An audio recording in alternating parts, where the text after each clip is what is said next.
In the suffocating, ink-black darkness, Violet Snow's voice sliced through the air, cold as steel. "Where are they?" The man across from her could only manage ragged, desperate gasps.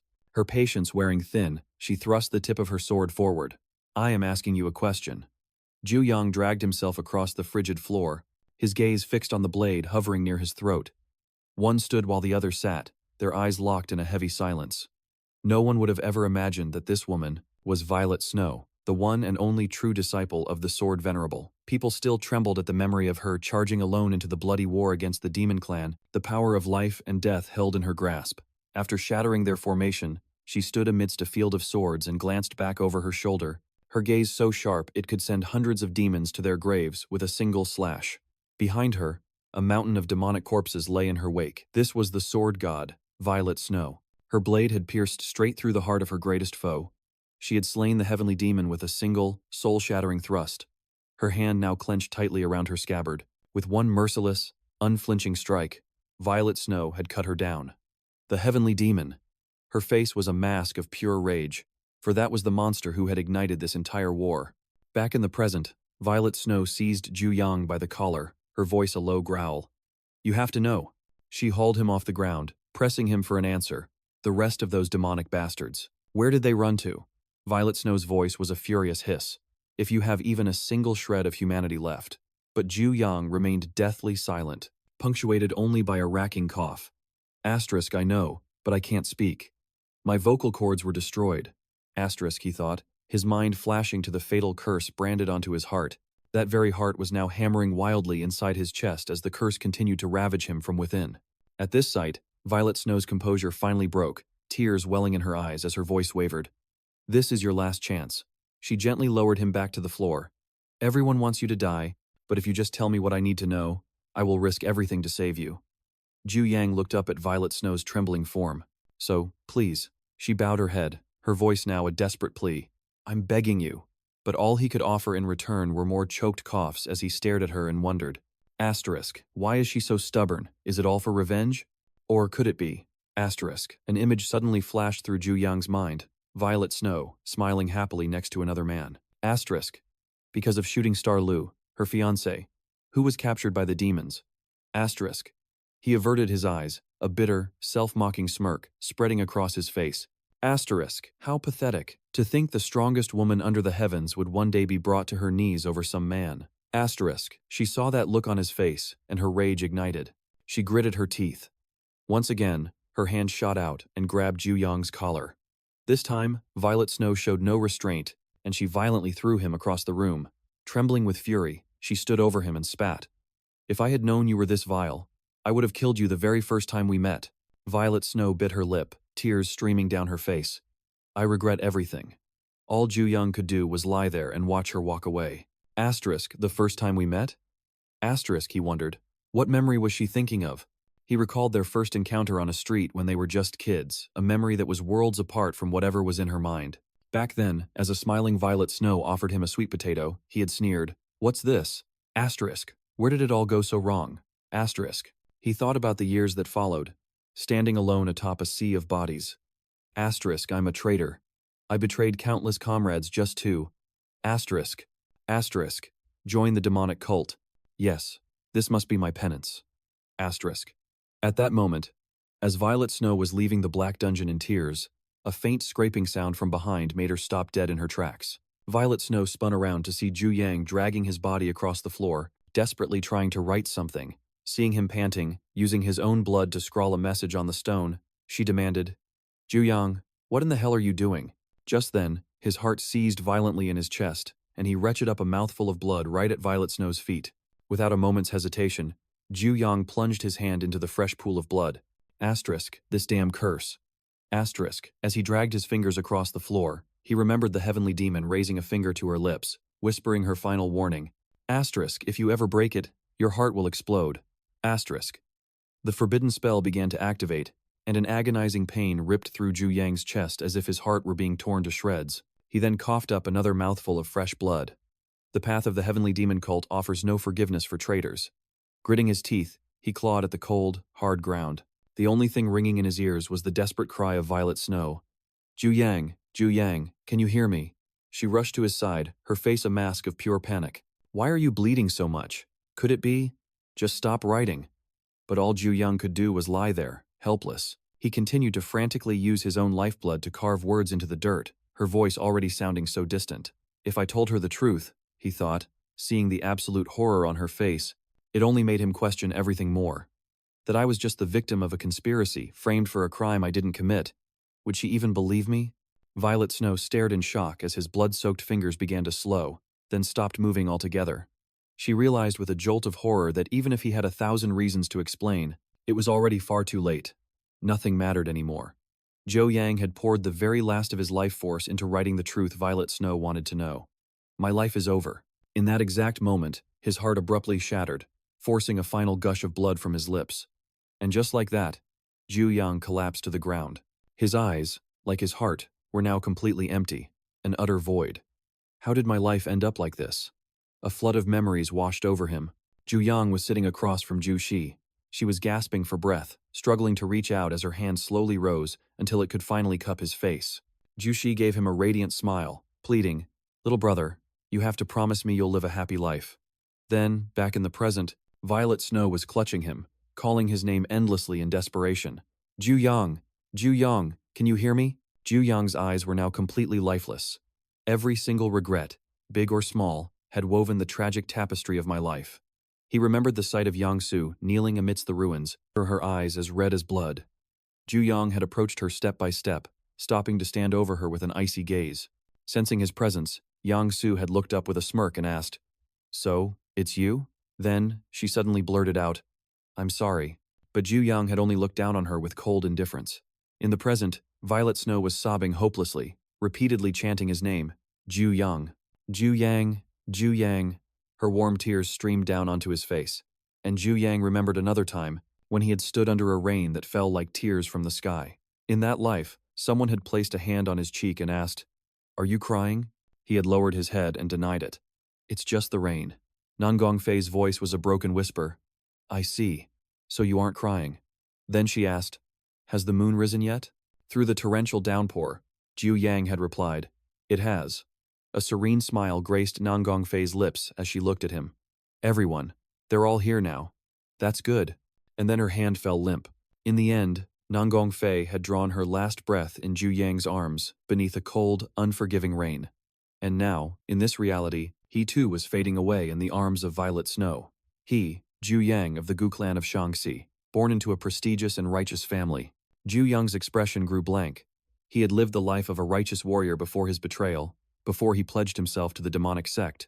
The demonic sect was utterly crushed in the great war between the righteous and the wicked, and Jiu Yang, as a prisoner of war, had been forced to endure unspeakable torment. His eyelids grew heavy, slowly drifting shut as his life ebbed away, until at last, they closed for good. Abruptly, Violet Snow cheerfully held up a potato, chirping, "Potato, potato, you want a potato?" Jiu Yang stared blankly at the potato in front of him. "Huh?" He looked around, stunned to find them standing on a bustling street, his mind a complete void. "What? What is this?" He looked down at his own body in bewilderment, finding it completely unharmed. What in the world is happening? I'm positive that I had. He remembered the moment his heart shattered for breaking the heavenly demon's taboo, remembered the sensation of death closing in. My heart literally exploded. Jiu Yang also remembered, with absolute clarity, taking his final breath in Violet Snow's arms. There was no doubt about it. I quickly pressed a hand to my chest, feeling for my heartbeat through my robes, but it was strangely calm, without the slightest flutter. Jiu Yang slowly let his hand fall to his side, his gaze drifting aimlessly over the scene before him. He glanced at his surroundings, then asked himself, "These small, clean hands, aren't they just like mine when I was a child? Could it be? This is all a dream?" The moment the thought crossed his mind, he looked over and froze. Why was Violet Snow standing right there, still holding that sweet potato, tilting her head in confusion? "Don't tell me. This is the day we first met." His eyes locked onto the steaming sweet potato in her hand as Jiu Yang desperately searched his memory. Back then, what exactly did I say to her? The memory came rushing back. He had callously swatted the potato right out of Violet Snow's hand. As she watched in shock, the potato hit the dirt, and the Jiu Yang from that time had heartlessly crushed it under his heel without a second thought. His eyes blazed with fury as he glared at her. "Where does a wretch like you get the audacity to stand in my way? Absolutely shameless." The Jiu Yang of today could only clutch his head in agony. My God, did I really say those things? Then a bitter smile touched his lips. It seems I have so many regrets. They're even haunting my dreams. Violet Snow's lip began to tremble, her voice full of hurt. You don't like sweet potatoes? But contrary to his memory, this time Jiu Yang gently reached out his hand to accept it. He placed the sweet potato in his own palm and gave her a warm smile. Of course I do. I love them. With that, Jiu Yang didn't hesitate to bring it to his lips and take a huge bite, making her face light up with a brilliant smile. But the very next second, he yelped in pain, having burned his tongue on the still steaming potato. Jiu Yang hissed, bewildered. This is supposed to be a dream. So why does the pain feel so incredibly real? Violet Snow saw this and started giggling, pointing at him. Your whole face is turning bright red. Suddenly, a familiar voice shouted from behind them. Young Master! Faceless came rushing over, completely out of breath. Young Master, you vanished so suddenly. I was worried to death. So this is where you were. Jiu Yang narrowed his eyes, trying to place him. This man. He's my personal guard. What was his name again? Oh, that's right. Faceless. While he was lost in thought, Faceless spoke up worriedly. I was afraid you'd run into some kind of trouble. He hadn't even finished his sentence when he froze, taking in Jiu Yang's appearance. His mouth was hanging open, his tongue was bright red and blistered, and he was still clutching the hot sweet potato he'd just received from Violet Snow. Faceless's anger flared instantly, his hand flying to the hilt of his sword. You little witch, how dare you harm the young master? But Jiu Yang raised a hand to stop him. It's nothing, he said. An action that left his guard completely stunned. Sir? Before Faceless could even process what was happening, Jiu Yang gave a sudden command. The honey cakes. Give them to me. Faceless repeated blankly. The honey cakes, sir? Though confused, he rummaged inside his robes and pulled one out. Young master, this is the last one we have. Before he could finish, Jiu Yang snatched it from his hand and immediately held the cake out toward the little girl. He asked, Would you like to have this? The gesture left Faceless so stunned, his eyes went wide in disbelief. The young master is actually willing to share his food with someone? Violet Snow was equally astonished. You're really giving this to me? He replied with a kind smile. Of course. Scratching the back of his head, Jiu Yang explained sheepishly, You gave me your delicious sweet potato, so this is just a little something to thank you. The little girl's eyes were glued to the cake, her mouth practically watering. Wow, this is the very first time in my life. Her face absolutely beamed. That I've ever been given such a beautiful present. And it smells so wonderful too. All of a sudden, both Jiu Yang and Faceless tilted their heads in confusion. At that exact moment, a panicked voice cried out, causing the little girl to spin around in surprise. Everyone in the street turned to look as Master Wei came rushing toward them. Grandpa? Violet Snow cried out with joy and ran to throw her arms around him.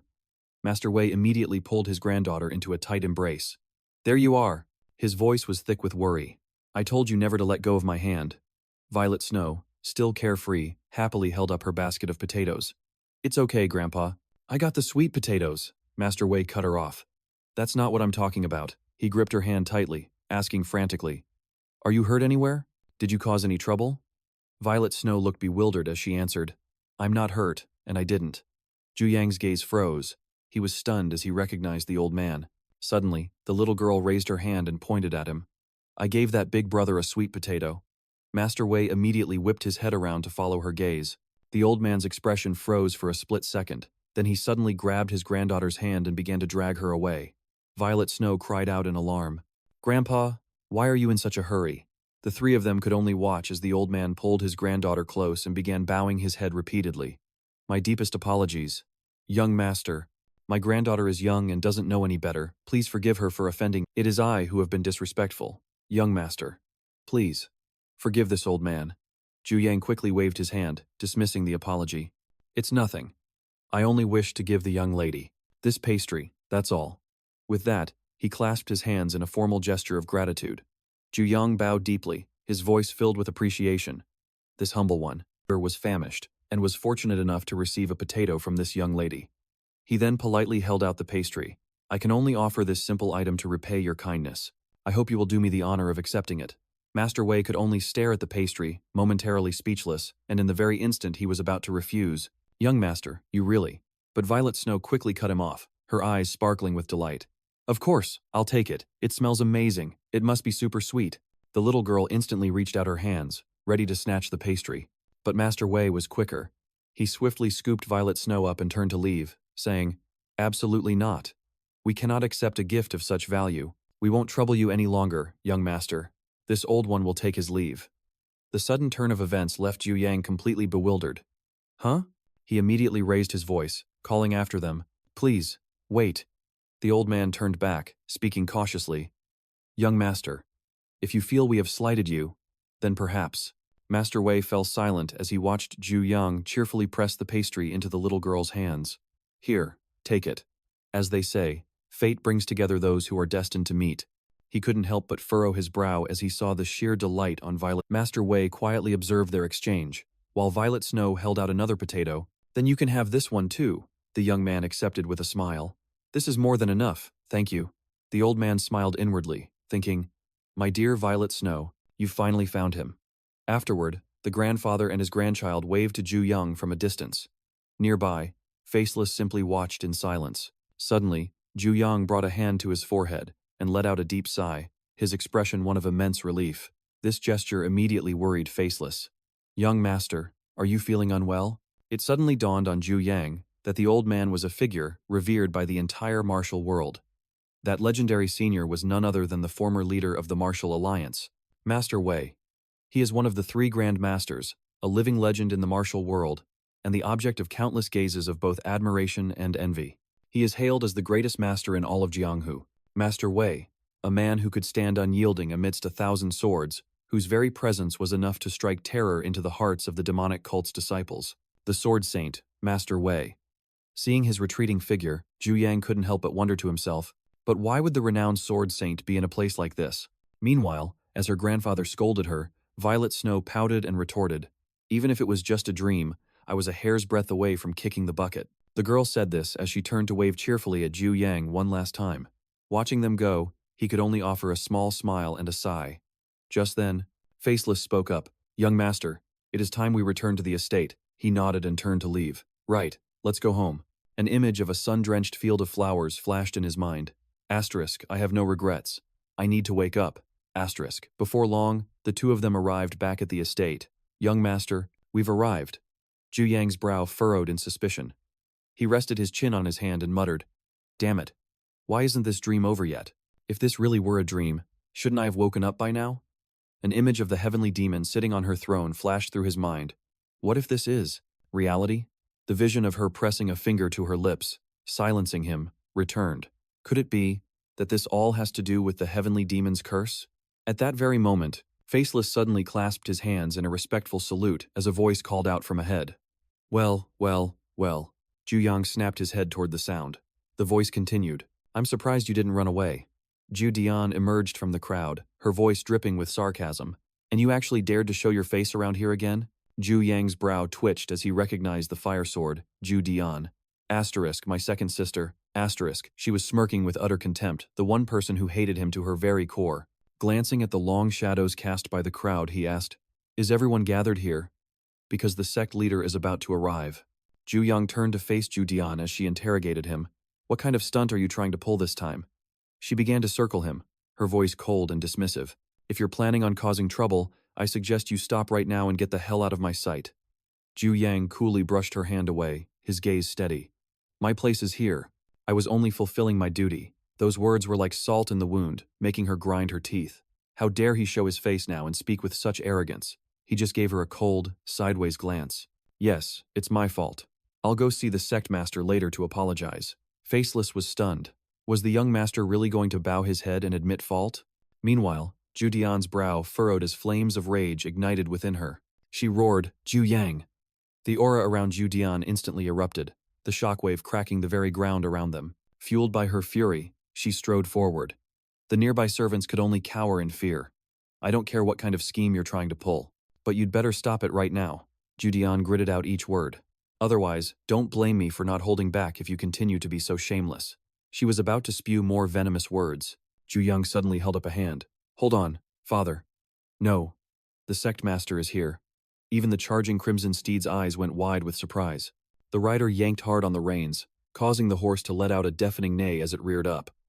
The family head looked down from his mount and demanded, what is going on here? Everyone immediately cupped their fists in unison to greet the sect master, but they were met only with his cold gaze and a silence as heavy as lead. Jiu Yang pressed his lips into a thin line, looking up at that imposing figure. It was unclear what he was scheming in his mind. Suddenly, the man turned and asked, "Men?" A subordinate hurried forward. "Yes, Sectmaster, I am here." As he dismounted, the Sectmaster asked, "Are there any sword squads currently available?" The servant immediately reported, "The first sword squad has just returned and is currently on break. The fourth sword squad, however, is on standby awaiting orders." The family head, leading the group, commanded, "Then tell the fourth sword squad to prepare, and then come see me." Standing off to the side, he thoughtfully recalled his father's gaze from back then. He couldn't tell if this was a dream or reality, but that look still weighed on his mind just as heavily as it did all those years ago. Abruptly, the Sectmaster's steps halted. He turned his head, his voice devoid of emotion. "And you, Dung Thien, after you've eaten, come to my study." The two people standing beside him instinctively turned to look at Jiu Yang, who was still in a daze before suddenly turning to ask Faceless, "Did you bring any digestive aids with you?" Night fell quickly, enveloping the vast estate in darkness. Inside the main hall, a lavish banquet had been prepared. Jiu Yang stared at the bowl of pristine white rice before him and let out a soft sigh, his hand tensing around his chopsticks. The atmosphere at the dinner table was just as suffocating as he remembered. "Damn it, I can't even tell if I'm shoveling this food into my mouth or up my nose." He ate while lost in a haze of thoughts. The way his father had summoned him was truly suffocating. If only someone could break this dreadful silence. Suddenly, the Sectmaster spoke, Jiu Dian. He raised his wine cup, his eyes glancing her way. "I hear you've had another breakthrough in your martial arts?" Jiu Dian immediately blushed, unable to hide her pride. "Yes, father. I had a small epiphany and broke through to the third star realm 3 days ago." The family head, seated at the head of the table, nodded in praise. "Very good. Keep up the hard work." She quickly cupped her hands. "Thank you, father." He then gestured, "All right, sit down and continue your meal." Jiu Dian replied, "Yes, sir." Sitting opposite her, Jiu Yang silently assessed her. Impressive, as expected. To reach the third star realm at her age, but it was to be expected. Despite being naturally gifted, she's never slacked off on her training for a single day. Ah. Suddenly Jiu Dian noticed him watching her. When she smiles, she's actually kind of beautiful. But in the next instant, Jiu Dian shot him a look of pure disgust. "Never mind, I take back the compliment. The way she looks at me is like I'm some kind of venomous insect." Just as he was about to pick up a piece of food, he jumped as a deep voice called out, "Dung Thien." The family head turned to him, his gaze sharp. "I was told by my men that you went into town?" Jiu Yang didn't deny it, replying, "Yes, I had some personal matters to attend to." He met his father's gaze, his insides as tense as a drawn bowstring. The Sectmaster merely let out a cold snort, then abruptly pushed his chair back and stood up. He looked down from his full height and announced, "I'm finished. The rest of you may carry on." This left Jiu Yang completely baffled. Huh? But father clearly had something he wanted to say, didn't he? He secretly guessed, maybe he's acting this way because he already arranged to see me after the meal. Just then, Ruby quietly approached. "Young master." She leaned close to his ear and whispered, "The Sectmaster said you should rest well tonight, and come to his study tomorrow." This made Kuyu. Duong Tian was completely stunned. Huh? He wondered what could have caused his father's attitude to shift so drastically. A moment later, Jiu Yang found himself sitting silently by the window frame, letting the cold, silver moonlight wash over him. With his chin in his hand, lost in thought, he stared out into the endless void. "I'm not still dreaming. This is no dream at all. Could it be? This is the legendary rebirth I've only heard about in stories." As the thought sparked in his mind, Jiu Yang's hand shot down, clenching into a tight fist, so tight the veins bulged on the back of his hand. The agonizing memories came rushing back, replaying the image of him standing alone on a mountaintop, facing an endless sea of fire. Does this mean I have a chance to destroy the heavenly demon? No, that's an insane thought. How could someone like me possibly take down the fiend who defeated 3 grandmasters whose power could shake the heavens and the earth? He remembered his past life, those wretched days spent as nothing more than a demonic puppet, his body, not his own, under the heavenly demon's thumb, all just to cling to a fragile existence. Back then, all Jiu Yang could do was curl up helplessly in a pool of acrid blood that clung to his flesh and realize his life had become a vessel for regret. But it was that very life of sorrow. He raised a hand, catching the deep crimson tears of blood that helped me grasp so many truths. With firm resolve, Jiu Yang opened his hand, letting the viscous drops fall and disappear. If the heavens have truly granted me a second chance, I swear I will walk a completely different path. His eyes were now glued to his own hands, clenched with unwavering determination. The heavenly demon will eventually be destroyed by violet snow, and the demonic cult will crumble along with him. Until that day comes, I will live a quiet, peaceful life, doing only what is within my power. A resolute glint flashed in Jiu Yang's eyes. I absolutely cannot let this heaven-sent opportunity slip away. I can't allow the regrets of my past life to repeat themselves. He let out a long sigh, as if expelling every last burden. All right then, the first thing I need to do is… Jiu Yang placed a hand over his dantian, feeling the faint, smoldering heat of the fire core within. He glanced down at his own palm and let out a bitter laugh. The silent night seemed to hold its breath, listening to Jiu Yang's thoughts. I've already circulated my energy to assess my entire body, but this pitiful amount is all the internal energy I can muster. He was suddenly reminded of Jiu Dian, whose presence always radiated immense power, and this pathetic well of energy only makes me realize how exceptional my elder sister truly is. She's only 1 year older than me, yet she's already reached the 3-star realm. At that thought, Jiu Yang's eyes narrowed slightly as an idea sparked to life. Still, there is a way. He began to meditate, circulating true energy from his dantian throughout his meridians. I can cultivate the secret art passed down exclusively through the Gu family line. Instantly, an aura of fire energy began to radiate from Jiu Yang, as brilliant as a flame, the Gu clan's firewheel art. If I cultivate it slowly, as meticulously as tending to a delicate flower, by the time I reach the 4 symbols realm, he thought of the grandmasters with their heaven-shattering power. I'll be able to condense my fire energy, and once I reach the 7-star realm, I'll be able to envelop my entire body in the fire wheel. But reality was a cruel master. Jiu Yang couldn't hide his disappointment upon realizing he was merely a 1-star martial artist. He forced himself to calm his mind and steeled his resolve. I have to accumulate internal energy as quickly as possible, and relentlessly refine it until I break through to the 2-star realm. Jiu Yang's hands formed a seal, manipulating the fragile stream of energy with a single, desperate desire: to live a peaceful life and not repeat the catastrophic failures of my past. I can no longer rely on that monstrous power. As the thought crossed his mind, a strange transformation began within his dantian. Instead, I must build my own strength from the ground up. Jiu Yang's entire body began to transform as he operated the technique. He gritted his teeth. The problem is, abruptly, Jiu Yang was violently snapped out of his meditative state, collapsing to the floor, gasping for breath. If I push myself too hard, I risk a backlash from the technique, a chi deviation that could kill me. Cold sweat beaded on Jiu Yang's forehead. At my current level, just circulating my internal energy is a struggle. If I stubbornly push forward, I could suffer a reversal of my chi's flow, which would destroy my meridians. But then, a defiant smirk spread across his face. Jiu Yang felt a thrill of excitement as he realized that while it was dangerous, it also presented. I've made a breakthrough. There's a tangible shift in my dantian now. Jiu Yang sensed the flow of true chi and immediately seized upon it. Although this is just the beginning, I've already reached the 2nd-star realm. At this rate, lying in his meditation chamber, he steeled his resolve. I must walk this path of cultivation with unwavering resolve, to write a destiny entirely different from my previous life. The dawn broke, bathing the entire estate in a golden light. I will no longer act so recklessly. I must prepare meticulously for the future. The clear chirping of birds on the branches sounded like a melody welcoming the new day. Jiu Yang slowly opened his eyes. The strange sensation coursing through his body took him by surprise. Why is my entire body this sore? I only circulated my energy for a short while.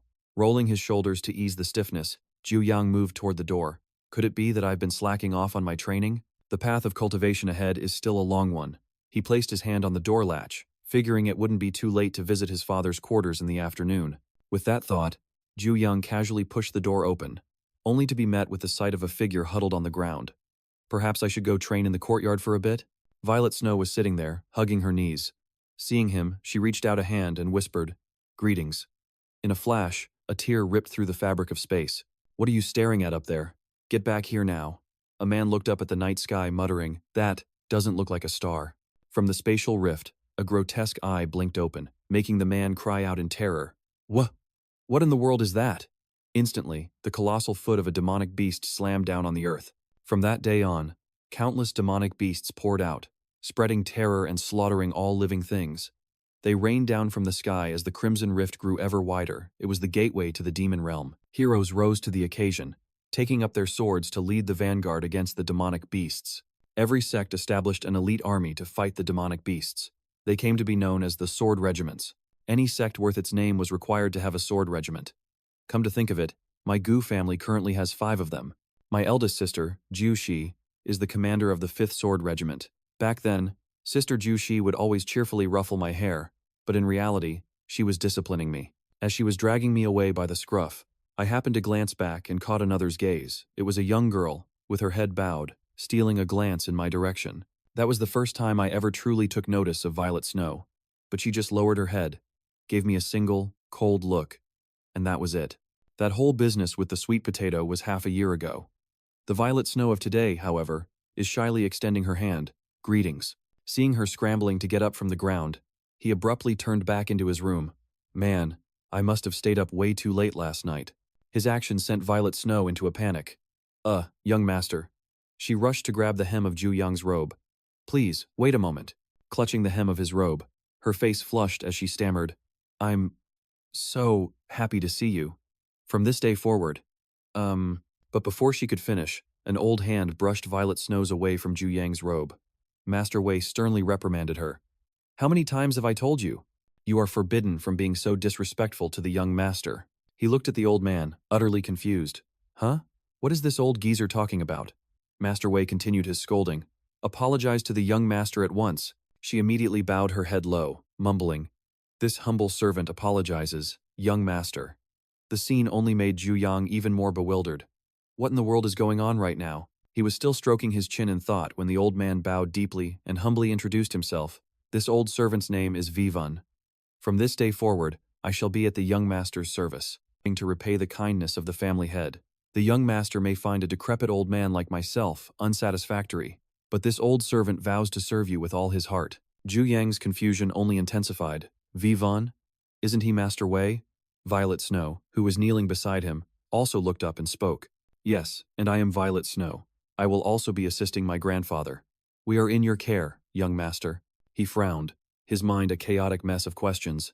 Service? For who? Me? In the end, Jiu Yang could only let out a helpless sigh. This has to be my father's doing. Just then, a voice echoed from within the estate. He reluctantly spoke up. A pleasure to make your acquaintance. But deep inside, a bad feeling started to brew, like his newly opened path forward had already hit a major snag. Jiu Yang Tian then suggested, from now on, just call me Yang Tian.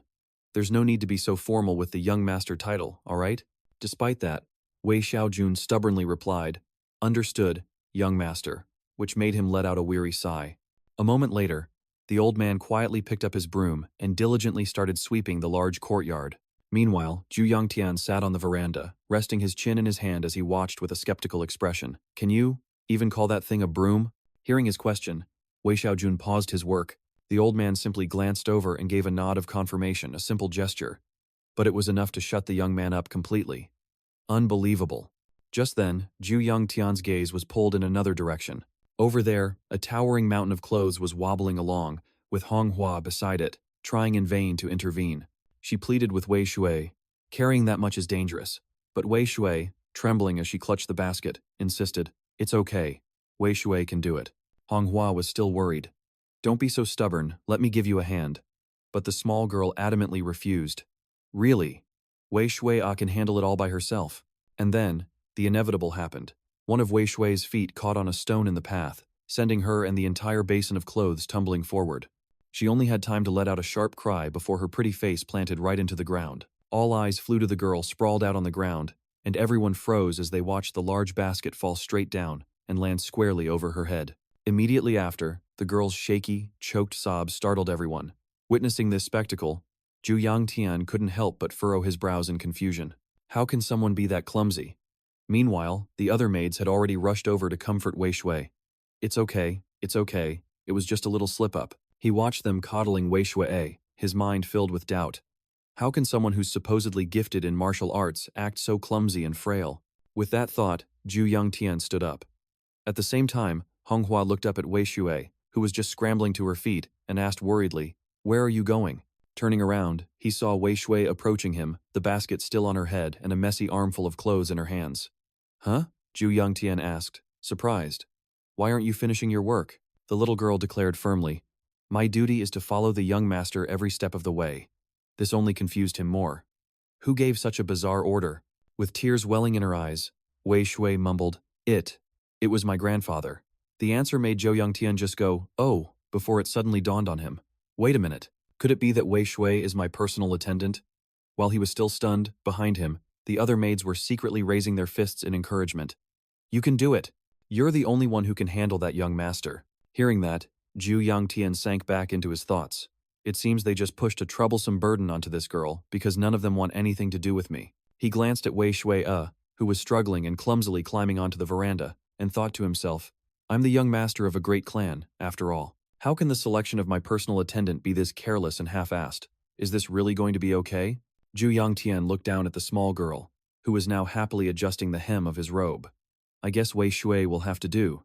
But this sword saint title is a real pressure cooker. Just as he finished that thought, Wei Shui cheerfully raised her hands and exclaimed, All done. The result was that his robe was now indescribably crooked and messy. Without a word, Jiu Yang turned and took off the outer robe, leaving the girl standing there in a daze. I'll do it myself. As he fixed his attire, he mused, does father know about their background, or has he just stopped caring since so many attendants have already quit and run off? Jiu Yang put on his shoes, muttering, Father summoned me to the study. Whatever, I'll just go there first and figure this out later. Seeing this, Wei Shui immediately scrambled to run after him. Hey, the girl called out as she ran. Young master, please wait a moment. Jiu Yang stopped and turned back to ask, Why are you following me? Just stay here and get acquainted with everyone and your duties first. Hearing that, Wei Shui could only bow her head, whimpering pitifully, Yes, sir. Watching from a distance, Wei Xiaojun couldn't help but feel his heartache for his granddaughter. The young man watched her in silence for a moment. Then, as he pushed open the study door, Jiu Yang glanced back over his shoulder. Just focus on learning how to do your own job properly first. He paused for a beat, sensing that Wei Shui's crying hadn't stopped. From the other side of the door, he called out again, Hey! The door slowly swung shut, leaving his words echoing behind. I'll bring back some good food for you later. And then, the door closed completely. The moment the door closed, Violet Snow's face lit up. Knowing the sect master had her back gave her a profound sense of relief. As the harsh sunlight beat down on the manor, Jiu Yang stood before the door, his mind a tangled mess of chaotic thoughts. In my past life, my father and I never had a private moment like this. I don't think we ever even had a single proper conversation. How should I even start this conversation? He must have called me here for a reason. As he was still calculating his next move, planning to press him about Violet Snow and Master Wei after he finished speaking. But suddenly, the sect master, holding a wooden box, spoke from behind him. What are you doing out here? The unexpected voice made Jiu Yang jump. Father, you scared the life out of me. The sect master simply replied, Let's go inside. He replied softly, Yes, sir. Stepping inside, Jiu Yang felt like a ghost as he sat across from the sect master, thinking to himself, God, I'd rather die than face my father like this. The sect master broke the silence. Have you met the two new servants? Jiu Yang replied cheerfully. Yes, sir, I just finished greeting them. His father then asked, And what do you think of them? His gaze flickered to the basket of steaming buns on the table as he answered politely, I'm grateful that you've arranged for servants, father, but I do have a few questions. The sect master simply took a silent sip of his tea before speaking slowly. Do not ask about this for now. I will tell you when the time is right. Jiu Yang could only lower his head and reply, Yes, sir. He then fell silent, his gaze lost in a patch of sunlight outside the window as thoughts swirled wildly in his mind. Father knows everything, yet he still sent them here? Could it be? He's already made some kind of deal with Hogun? His train of thought was shattered by the sect master's deep voice. He declared, Stop worrying about such trivial matters. Prepare yourself. Tomorrow, you leave for the Dragon's Unity Grand Assembly. All Jiu Yang could say was, Yes, sir. Jiu Yang furrowed his brow, his eyes still fixed on the window. The Dragon's Unity Grand Assembly? That sounds familiar.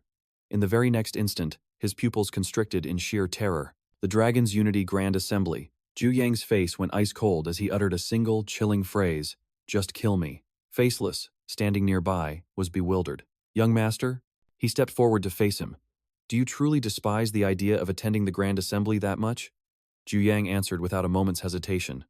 I do. He recalled the sight of the crowds cheering wildly as the demon-slaying sword squads returned in triumph.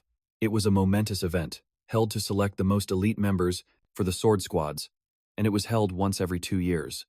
This was the gathering place for the bravest warriors, those who shouldered the sacred duty of guarding the demon realm gate. They were the ones who laid down their lives to protect the Ko family and the people of Sun Te, preserving the breathtaking beauty of their land through all 4 seasons. And according to an unbreakable rule, anyone born with the blood of the Ko family was required to participate. And yet, Jiu Yang's expression remained, as cold as stone as he repeated, "I told you, just kill me. If I'm dead, I won't have to go anywhere." Upon hearing this, Faceless took out a scroll and said, "But if you refuse to go, won't the sectmaster be forced to intervene personally?" This made Jiu Yang snort in frustration. Faceless added, "Furthermore, Elder Li will be there as well." Jiu Yang couldn't hide his shock. "Elder Li?" Faceless simply relayed the message. He said that if you even think about running away, he will personally come to discipline you. He gritted his teeth. Damn it! A horrifying memory of Kuluan flashed through his mind, the old man grabbing him by the hair and growling. "And where do you think you're going?" Jiu Yang thought to himself, among all the elders, Elder Li is the most extreme disciplinarian. He's always believed that. Because I am the clan's sole direct heir, I must always conduct myself with the utmost propriety. He struggled with all his might. "Let me go." But it was useless. The old man tightened his grip on his hair. "Absolutely not. You must learn your place." Jiu Yang knew he should have been grateful, considering how busy the elder was. And yet, whenever he had a spare moment, he would find a reason to educate me. All those lectures and beatings just made me want to stay as far away from him as possible. He thought with a bitter pang. Even my own father has never paid this much attention to me. Jiu Yang muttered under his breath. To think he was so meticulous in his teachings, and I still turned out like this. Faceless couldn't quite hear him and asked, "Young master, what was that?" Gazing at the lavish carriage shimmering in the sun, he mumbled, just thinking out loud. "So, when are we hitting the road?" Faceless replied, "We'll depart as soon as everyone is ready." Jiu Yang feigned a casual tone. "Oh, is that right?" Then, he and Faceless both looked towards the commotion up ahead. Violet Snow. She's an absolute vision. How can anyone be that beautiful? I swear, when she's older, she's going to be a heartbreaker for sure. He turned to Ruby. "Are we all set?" Ruby finally turned and replied, "My apologies, young master. I was just helping Violet Snow get ready." Jiu Yang's brow furrowed as he looked over at Violet Snow. What kind of trouble is she getting into now? Hearing his voice, Violet Snow, who was standing between two handmaidens, shyly stepped forward. The moment he saw her, he was completely stunned. A deep blush instantly spread across Jiu Yang's face, while she bashfully averted her gaze. Violet Snow then ran up to him, calling out, "Young master," which made Jiu Yang jump back a step. "Huh?" She looked up at him, her face beaming with joy. "Everyone keeps saying I look pretty." He turned away, flustered. "So what?" But inwardly, he couldn't deny it. Asterisk, she's gorgeous. Asterisk, Violet Snow gently tucked a strand of hair behind her ear. "What was that?" she asked, her voice full of hope. "Do you think I'm pretty, young master?" Jiu Yang's face felt like it was about to burst into flames. His flustered attempt to change the subject echoed loudly. "What are you talking about? Let's just go." But Violet Snow persisted. "Well, am I?" But Jiu Yang just cut her off with a sharp, "Hurry up," leaving her feeling a little dejected. As the carriage wheels started to roll, Violet Snow excitedly poked her head out the window. She squealed with delight.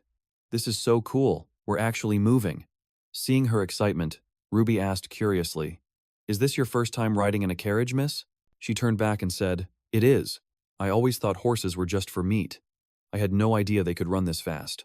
At that, the other handmaiden was left completely speechless. "Huh?" Meanwhile, Jiu Yang leaned out his window and called to Faceless. "Where is this Dragon Unity Grand Assembly being held?" Faceless, riding his horse alongside the carriage, answered, "It's at Thien Thung, young master." Jiu Yang immediately recalled that Thien Thung was the most bustling trade port in the entire Sun Tae region. Asterisk. Looks like Elder Li really poured his heart and soul into this assembly. Asterisk. Faceless spoke up. "We have about 4 hours to go. Why don't you try to get some sleep, young master?" He sighed. "I was up all night training. There's no way I can sleep now." Jiu Yang thought to himself, Asterisk, I really haven't been getting much sleep lately. Asterisk. He turned back inside, annoyed, only to hear Violet Snow cheerfully remarking, "Like I was saying, horse meat has a very particular smell to it," just as she was about to continue. "But it's absolutely delicious." Jiu Yang suddenly shoved a pastry straight into her mouth. "Just eat this and be quiet." Violet Snow simply raised an eyebrow and started munching on the pastry. He leaned back against his seat, and as Ruby watched Violet Snow devour the snack, Jiu Yang's eyes slowly drifted shut. Asterisk. Finally, some peace and quiet. I need to catch some sleep. Asterisk. Everything around him slowly faded to black. When Jiu Yang opened his eyes again, he found Violet Snow shaking him. Young master, he grumbled, half asleep. "The pastries are gone." Her face fell for a moment. "Oh, I know." Just then, A voice from outside asked Violet Snow, "Have you told the young master that we've arrived yet?" Violet Snow's eyes widened in realization. "Oh, right." Hearing that, he sat bolt upright. "We're here already?" Jiu Yang reached over and pulled back the window curtain. Before him was a dazzling city, with lanterns hung everywhere and streets bustling with people. Violet Snow poked her head out again, taking a deep sniff. "Something smells amazing out there." At the same time, he stretched his arms and remarked, "Wow, they weren't kidding about this grand festival. This place is absolutely packed." Suddenly, a voice from outside the carriage startled Jiu Yang. It was a long journey. "You must be exhausted, young master." Theon Dirk beamed, introducing himself with a welcoming smile. "My name is Theon Dirk, Vice Master of the Theon Thung. It is a true honor to finally meet the rising star of the Gu clan." Jiu Yang returned the gesture with a smile. "I am Jiu Yang of the Gu clan. The pleasure is all mine." Jiu Yang couldn't help but feel bewildered as the young master went on, praising how smoothly the first day went, all thanks to Elder Li and Lady Gu. "You must be tired, young master. Allow me to show you to your room." But as he said that, the murderous face of Jiu Dian flashed through Jiu Yang's mind, along with her threat, "I won't let you get away with this." "Wait a second, Lady Gu?" Jiu Yang's group was with their guide, Theon, the whole time, so how could they have possibly run into her? But just as that ominous feeling sparked, the group froze at the sight of a familiar figure. Jiu Dian, pushing open a door to a room. She then turned and glared daggers at them, her teeth ground together with an audible grit, and just as Jiu Yang started to say, "Sis," Jiu Dian cut him off with a snarl. "Don't you dare call me by those two sweet-sounding words. It's beyond annoying." Then, in front of everyone, she arrogantly declared, "I didn't think you'd have the guts to cause trouble at the Great Dragon Assembly, but you'd better not pull any stunts that would tarnish our family's name." Jiu Yang grinned from ear to ear. "Don't you worry, sis. I'll be as quiet as a mouse, so you won't have to worry about me at all." Enraged, Jiu Dian spun back around. "Who said I was worried about you?" Suddenly, her gaze shifted to Violet Snow. Jiu Yang glanced over as well, seeing the young girl hastily hiding behind him. A smirk crept onto Jiu Dian's face. "So that's how it is?" she sneered. "Some habits never change, do they?" Jiu Yang put his hands on his hips, a look of confusion on his face. "What in the world are you talking about?" Jiu Dian casually stepped into the room as she finished her sentence. "I actually thought you'd changed. Looks like I was wrong." The door slammed shut, leaving him and the others standing there, completely baffled. Still stunned, he muttered to himself, "What's her problem?" Under the quiet night sky, Jiu Yang turned and said, "Let's keep moving. And sorry about all that." Thien smiled back. "It's no problem, young master. I hear siblings bicker like that all the time. You must be tired. Let's get going." Just then, someone from the group spoke up. "Excuse me, but could we stop by one place first?" At that very moment, inside a spectacularly grand arena, gasps of amazement echoed endlessly. Violet Snow's eyes went wide as she exclaimed, "Whoa, it's huge. I've never seen a building this big before. My gosh." Jiu Yang smiled in agreement. "Yeah, no kidding." Staring at the massive arena before him, he thought to himself, "Even though I've heard that the merchant guilds use the money they spend on the festival to flex their financial power on each other, isn't this going a little overboard?" Jiu Yang pictured Ku Luan and Jiu Dian sitting in the highest stands, observing everything. Today is the day to honor the Sword Brigade and their extraordinary contributions. He imagined the participants clashing without mercy. The selection matches to recruit new members for the Sword Brigade will be held tomorrow.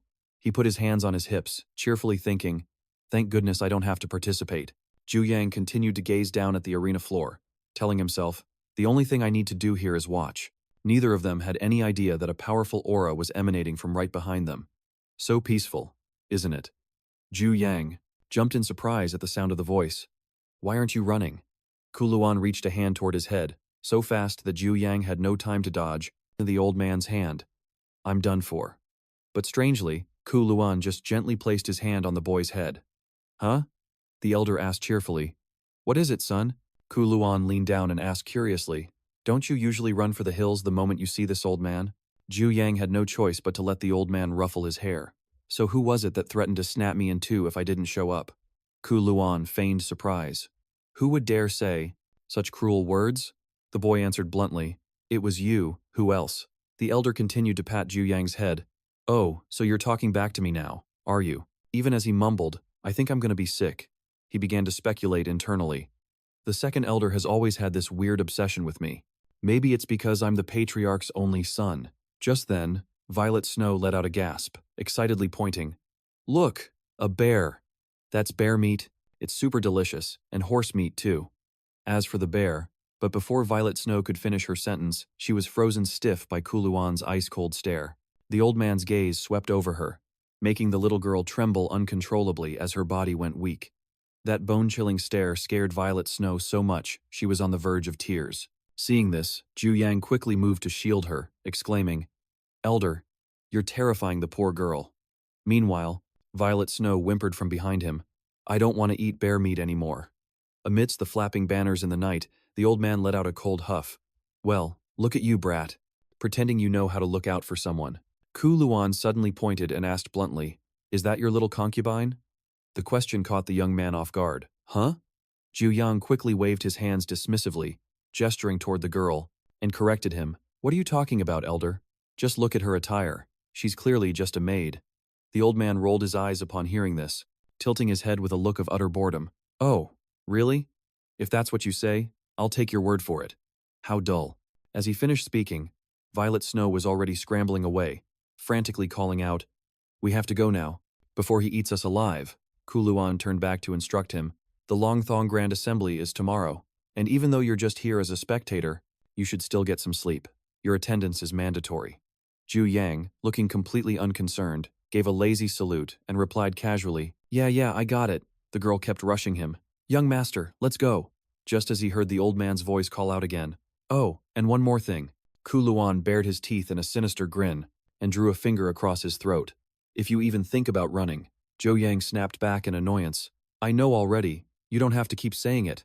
Violet Snow was terrified. Gasp. Mr. Bear, is he really going to eat you alive? He answered nonchalantly. He'll probably just snap my neck before that, which made the poor girl shriek in terror. Standing under the moonlight, the old man watched them go, thinking to himself, just as I thought. Jiu Yang glanced back at the still teary-eyed Violet Snow. There's more to that girl than meets the eye. Colorful banners fluttered brightly in the morning Sunday. In front of the city gates, a massive line of people snaked along, waiting patiently. The day of the Long Thong Grand Assembly had finally arrived. He gazed at the endless crowd and remarked, I figured the Long Thong Grand Assembly would kick off first thing in the morning, but with a line this long, it looks like we won't even get inside until noon. Faceless, standing beside him, concurred. It would appear so. They began to discuss the packed crowd in front of them. Anyone belonging to the Suntae clans, or those who can prove their status, are permitted to enter, but I never imagined this many people would show up. Jiu Yang mused. Looks like becoming a member of the Sword Squad is a pretty big deal. Faceless nodded in agreement. Indeed, young master. Suddenly, Violet Snow spoke up, her voice quivering. Young master, more importantly. She gripped his arm tightly, shaking like a leaf. Is Mr. Bear coming here to take my head? Jiu Yang's expression soured. What is it with you now? But Violet Snow pressed on. Can't we just tell him to go into hibernation? He snapped. It's already spring. Standing amidst the bustling crowd, Jiu Yang waved his hand dismissively. If you're that terrified, you should have just stayed in your room. Go stand somewhere else, it's boiling out here. But the girl refused to budge. But the sword sage ordered me to stay by your side at all times. He thought to himself, damn it. I can't exactly tell her to defy an order from the sword sage. So, Jiu Yang pointed over at Faceless. Don't worry, our guard right here can take down that Mr. Bear without breaking a sweat. This made Violet Snow's face light up with relief. He can? Really? The guard leaned in close and whispered, Mr. Bear? Jiu Yang glanced back and answered nonchalantly, the second elder. Faceless's face immediately turned serious as he admonished, How could I possibly raise a hand against the second elder? Furthermore, young master, you must address him with more respect. Jiu Yang just shrugged. Well, in that case, you're doomed. Violet Snow, you might as well just offer him your head. Hearing this sent a wave of terror through the girl. Violet Snow stammered, my head. Amidst the fragrant aroma of freshly steamed buns, Violet Snow's voice rang out, filled with tragic resolve. I understand now. Today is the day Violet Snow meets her end. If my head can bring everyone joy. He quickly cut her off. It's okay. I was just joking. But she continued to sniffle. Young master, Violet Snow is about to lose her head. Jiu Yang raised an eyebrow and shot her a look. I already told you I was kidding. But Violet Snow was relentless, pointing wistfully toward the bun stall. People say that the spirits of those who die on a full stomach rest more peacefully, especially if they get to eat buns before their untimely demise. Just then, a loud commotion erupted from the bun stall. As the maid went to buy some steamed buns, Faceless turned to him and remarked, "Young master, you are far too generous with that servant." Jiu Yang looked back, puzzled. "Who, her?" Faceless answered with certainty, "Yes, that servant girl." This only confused him more. "How so? Weren't you watching? She only asked me for a single steamed bun." But in his heart, Jiu Yang knew there was more to it. Asterisk. "It's also because I haven't figured out how to act around her yet." Asterisk. Asterisk. "After all, I knew her in my previous life." Asterisk. Meanwhile, Faceless happily elaborated, "She doesn't seem to grasp what a servant's place is. And yet, you still bought it for her." He started to explain, "That's because." But the words caught in his throat, unsure of how to even start. Faceless looked at him, breaking into a wide smile before suddenly declaring, "Young master, you are completely different from the rumors I've heard. It seems I was too quick to believe them. I still have a lot to learn." This only baffled Jiu Yang further. "All this over a couple of buns? You're making this way too complicated." Then he froze, a thought striking him. "Hold on. Rumors? Exactly how long have you been assigned to me?" Faceless raised a hand, counting on his fingers. "Sir, about 2 weeks now." Meanwhile, Vituyet was still focused on the buns, completely oblivious to her master's thoughts. Asterisk. "He must have been appointed right before I returned. In that case, I'm not sure who's the fortunate one." Asterisk. Asterisk. "Me or him?" Asterisk. Suddenly, a sharp voice called out, "Young lady!" startling them both. They turned to see a maidservant pleading with someone. "You shouldn't be wandering around a place like this on your own." The young lady in question glanced back, retorting, "You're being overly cautious." From a distance, Jiu Yang and Faceless could faintly hear her say, "The Dragon Unification Assembly is happening. Members of our co-family are all over the place. So what could possibly happen to me?" Jiu Yang was suddenly struck by a bad feeling. That voice. It was painfully familiar. Asterisk. "No, it can't be." Asterisk. The maid persisted, "That's precisely why I'm worried. What if, by some chance, you run into the successor of the co-family?" Hearing that, he silently denied it again. Asterisk me? No way. There are countless men in the co-family. Asterisk. All the while, the young lady was still speaking. What are the chances of a coincidence like that? This place is enormous. Jiu Yang's eyes shot open as his bad feeling intensified. "Oh? This is not going to end well." Right at that moment, she turned her head and said, "Let's go." In that instant, both Ping An and her maid were stunned. The two parties stood frozen, facing one another in the middle of the bustling street. On one side, Jiu Yang and Faceless were equally astonished, while on the other, the young lady's mouth hung open as she stared, completely petrified. Suddenly, Faceless leaned in and whispered, "Young master?" He looked confused. The expression on that young lady and her servant, it's as if they've just seen a ghost. "Is it possible you know them?" Gazing at Ping An's dumbfounded expression, Jiu Yang thought to himself, Asterisk, there's no way. No way I could ever forget that shoulder-length hair and those piercing dark eyes. Asterisk, then. His gaze drifted down to her hand, where a ring bore a distinctive symbol. Jiu Yang recognized the inlaid jewel, but for someone like him, who already knew the future, the ring's significance was all too familiar. His mind drifted to the legendary sword that protected the territory of the Bin family from Habak, recalling an exquisitely made-up Ping An, and the past version of himself sitting opposite her in a quiet, still room. The girl, who had once been betrothed to him. The memory of that meeting, with him and Ping An sitting face to face, rushed back. The reason for the arranged marriage with the Bin family of Habak, one of the four great families, was remarkably simple. The co-family's reputation was by no means less than those four clans, and both families happened to have children of a suitable age. Back then, he had been deeply irritated, scowling as he thought, Asterisk, if nothing goes wrong, Asterisk. Asterisk, the title of heir is as good as mine. Asterisk. Meanwhile, she had merely given him an indifferent glance, tucking a stray strand of hair behind her ear, and the Bin family likely considered the arranged marriage with the Ko family to be a perfect union. But Jiu Yang was keenly aware of what people were saying behind his back. The root of this whole mess is me, my disastrous reputation as a slacker who refused to train and did nothing but raise hell all day. All of that dragged the Bin family name through the mud, and the final nail in the coffin was the cruel thing I said to her face, to Bin Ahi, completely shattering any chance we ever had. She looked stunned. What are you doing crawling around here? Without missing a beat, Jiu Yang cut her off. I should be asking you that. What are you times doing here? Bin Ahai raised a challenging eyebrow. I was just in the neighborhood. You don't own all of Suntae, do you? Am I supposed to report my whereabouts to you now? He just shrugged, the picture of indifference. Suit yourself. His attitude instantly set Bin Ahai off. She snapped, How dare you use that tone with me? Have you forgotten I'm a year older than you? Jiu Yang let out a smirk. Oh, my mistake. I'm so forgetful. Does that satisfy you now? With that, he turned to his companion. Hey, if you've got the buns, let's get going. Just as he spoke, Violet Snow approached, holding a towering stack of steaming hot buns. Yes, sir, she chirped, happily clutching the stack of buns and tucking herself behind Jiu Yang. He then addressed Bin Ahai. Whether you're here for work or pleasure, I hope you enjoy yourself. Bin Ahai was taken aback by his words. We'll be on our way then. See you around, he said, turning his back to leave, causing her to scowl as the words caught in her throat. Jiu Yang walked off without a second glance. Bin Ahai called after him, her voice dripping with sarcasm. That's right, whether it's business or pleasure, I hope you times have a good time as well. Bin Hai thought to herself. Of course. Just when I'm dealing with a massive headache from my brother's problems, I run into this absolute pest. Her eyes drifted over to Violet Snow, who had just given her a polite nod. I've never seen this girl before. A handmaiden, perhaps? To have such a lovely and charming attendant. At his side? Suddenly, an image of the old Jiu Yang flashed in Bin Ahi's mind, making her wonder if he'd truly changed. That day, he had raised an eyebrow, arrogantly. And who do you think you are? You're nothing but the daughter of a lowly concubine. Those words struck her pride like a whip, and she lost control, grabbing him by the collar. Jiu Yang's collar. Bin Ahi's blood boiled with rage. She leaped onto the table, grinding her teeth. What? She roared. Say that again, I dare you.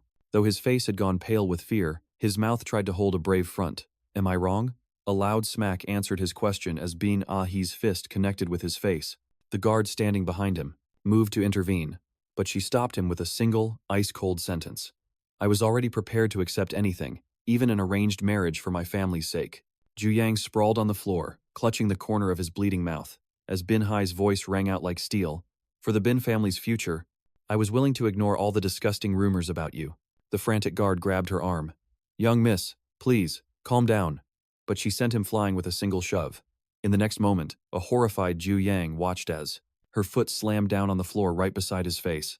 Bin Ahi went berserk, hoisting a chair over her head and screaming, Marry you? Like hell. I'm going to destroy you today. The sound of splintering wood and shattering objects echoed through the pavilion.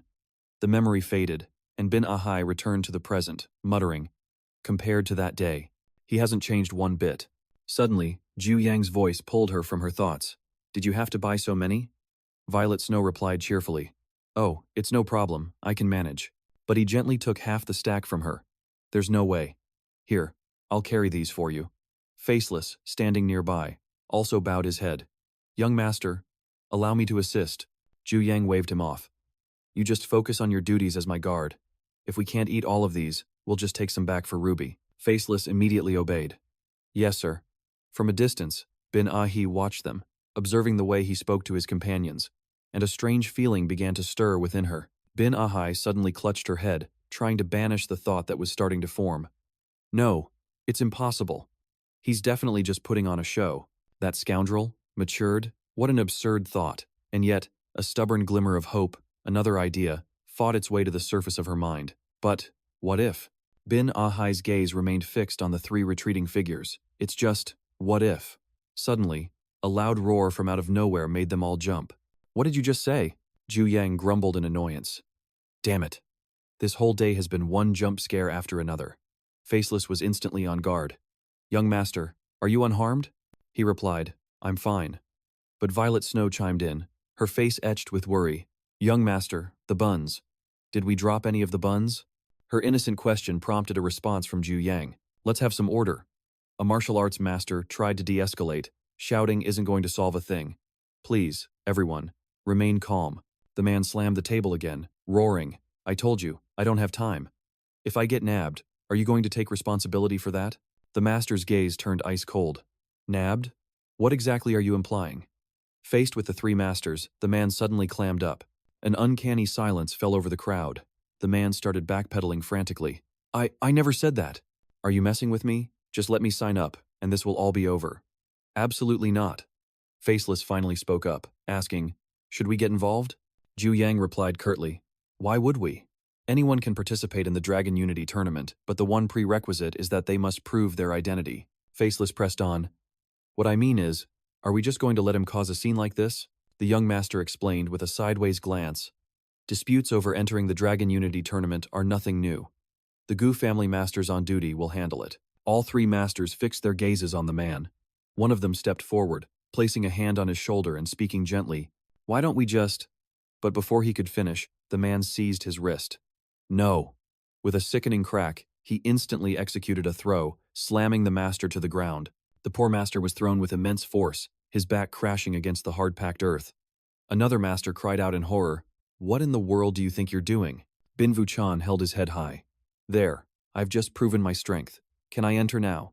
The group of three watched the whole spectacle unfold, still as statues. Of course not. And why not?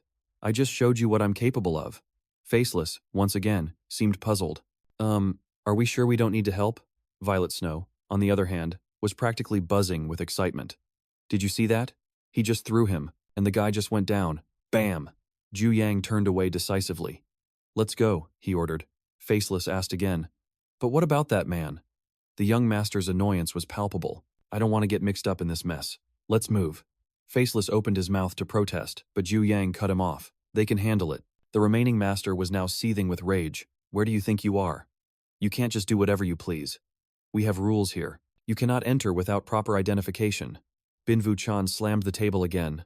Aren't my skills proof enough? He demanded, leaving the master flabbergasted. What does that have to do with anything? The man roared. How dare you? At his next words, Jiu Yang's group stopped dead in their tracks. Show such disrespect to the eldest son of the Bin clan? Startled, the young master whipped his head around. Hearing the familiar name, Ping An also turned abruptly. Bin Vuchan stood there with his arms crossed, an arrogant smirk on his face. Huh? What did he just say? Eldest son of the Bin clan. Meanwhile, Violet Snow remained completely oblivious, just grinning innocently. The scene flashes back to a snow-covered winter day. Ping An approached with a puzzled expression. Brother, what on earth are you doing here? Bin Vuchan was squatting by a small fire, rubbing his hands together while roasting a potato. It's freezing, so I started a fire to warm up. Figured I'd roast this potato while I was at it. She pointed, her voice strained. Putting aside the fact that you've built a fire right outside my door. What is that thing in your hand? He held up the wooden tablet innocently. Oh, this thing? Before Bin Vuchan could finish his sentence, he was sent flying by a swift kick. The potato was taking too long to cook, so I was just going to use this to get the fire going a little better. An indignant cry echoed through the falling snow. Why'd you hit me? Ping An's brow furrowed. A kick is getting off easy. Do you have any idea what that is? Bin Vuchan argued stubbornly. It's just a piece of wood. So she explained. That is the official tablet of the Pang clan's branch master, a treasure he received for graduating at the top of the Divine Dragon Academy and becoming the youngest heir in the clan's history. Do you even know what that tablet is for? He replied nonchalantly. Yeah, to get a better fire going. Instantly, Ping An landed several more kicks. You must have a death wish. All Bin Vuchan could do was roll around in the snow, covering his face and wailing, My sister is a monster. With a troubled look, she said, You need to act more like the heir. He looked bored for a moment. The heir? Yeah, right. Ping An watched him with a pained expression, then whispered by the fire, I really don't get what's going on in your head. You've got the talent and the skills. You were even chosen as the successor, yet you don't seem the least bit happy about it. Bin Vuchan looked up and let out a laugh. That's not it. He gazed at the night sky, his eyes distant. I just want to get out of here. Blowing on a hot sweet potato, Ping An casually asked. So, why don't you just take a trip and come back? Her innocent question made Bin Vuchan freeze, his eyes wide with surprise. And then, all that was left was a crumpled piece of paper with a messy scrawl. Stepping out for a bit, followed by a pair of hands shaking with rage, crumpling the note even more. She sat alone, absolutely livid. Looks like that bastard's little while meant 4 whole months. Seeing this, a handmaiden hurried over to report. My lady. She approached and whispered, We have news of him. Ping An, who had been anxiously biting her nails, quickly asked, Did you finally find that damn brat? Where is he? The guard replied, He's in Shaanxi, my lady. She repeated in disbelief, Shaanxi? What in the world is he doing all the way out there? At that same moment, Bin Vuchan was shouting, Why are you stopping me now? I've already shown you everything I've got. His face was twisted with impatience.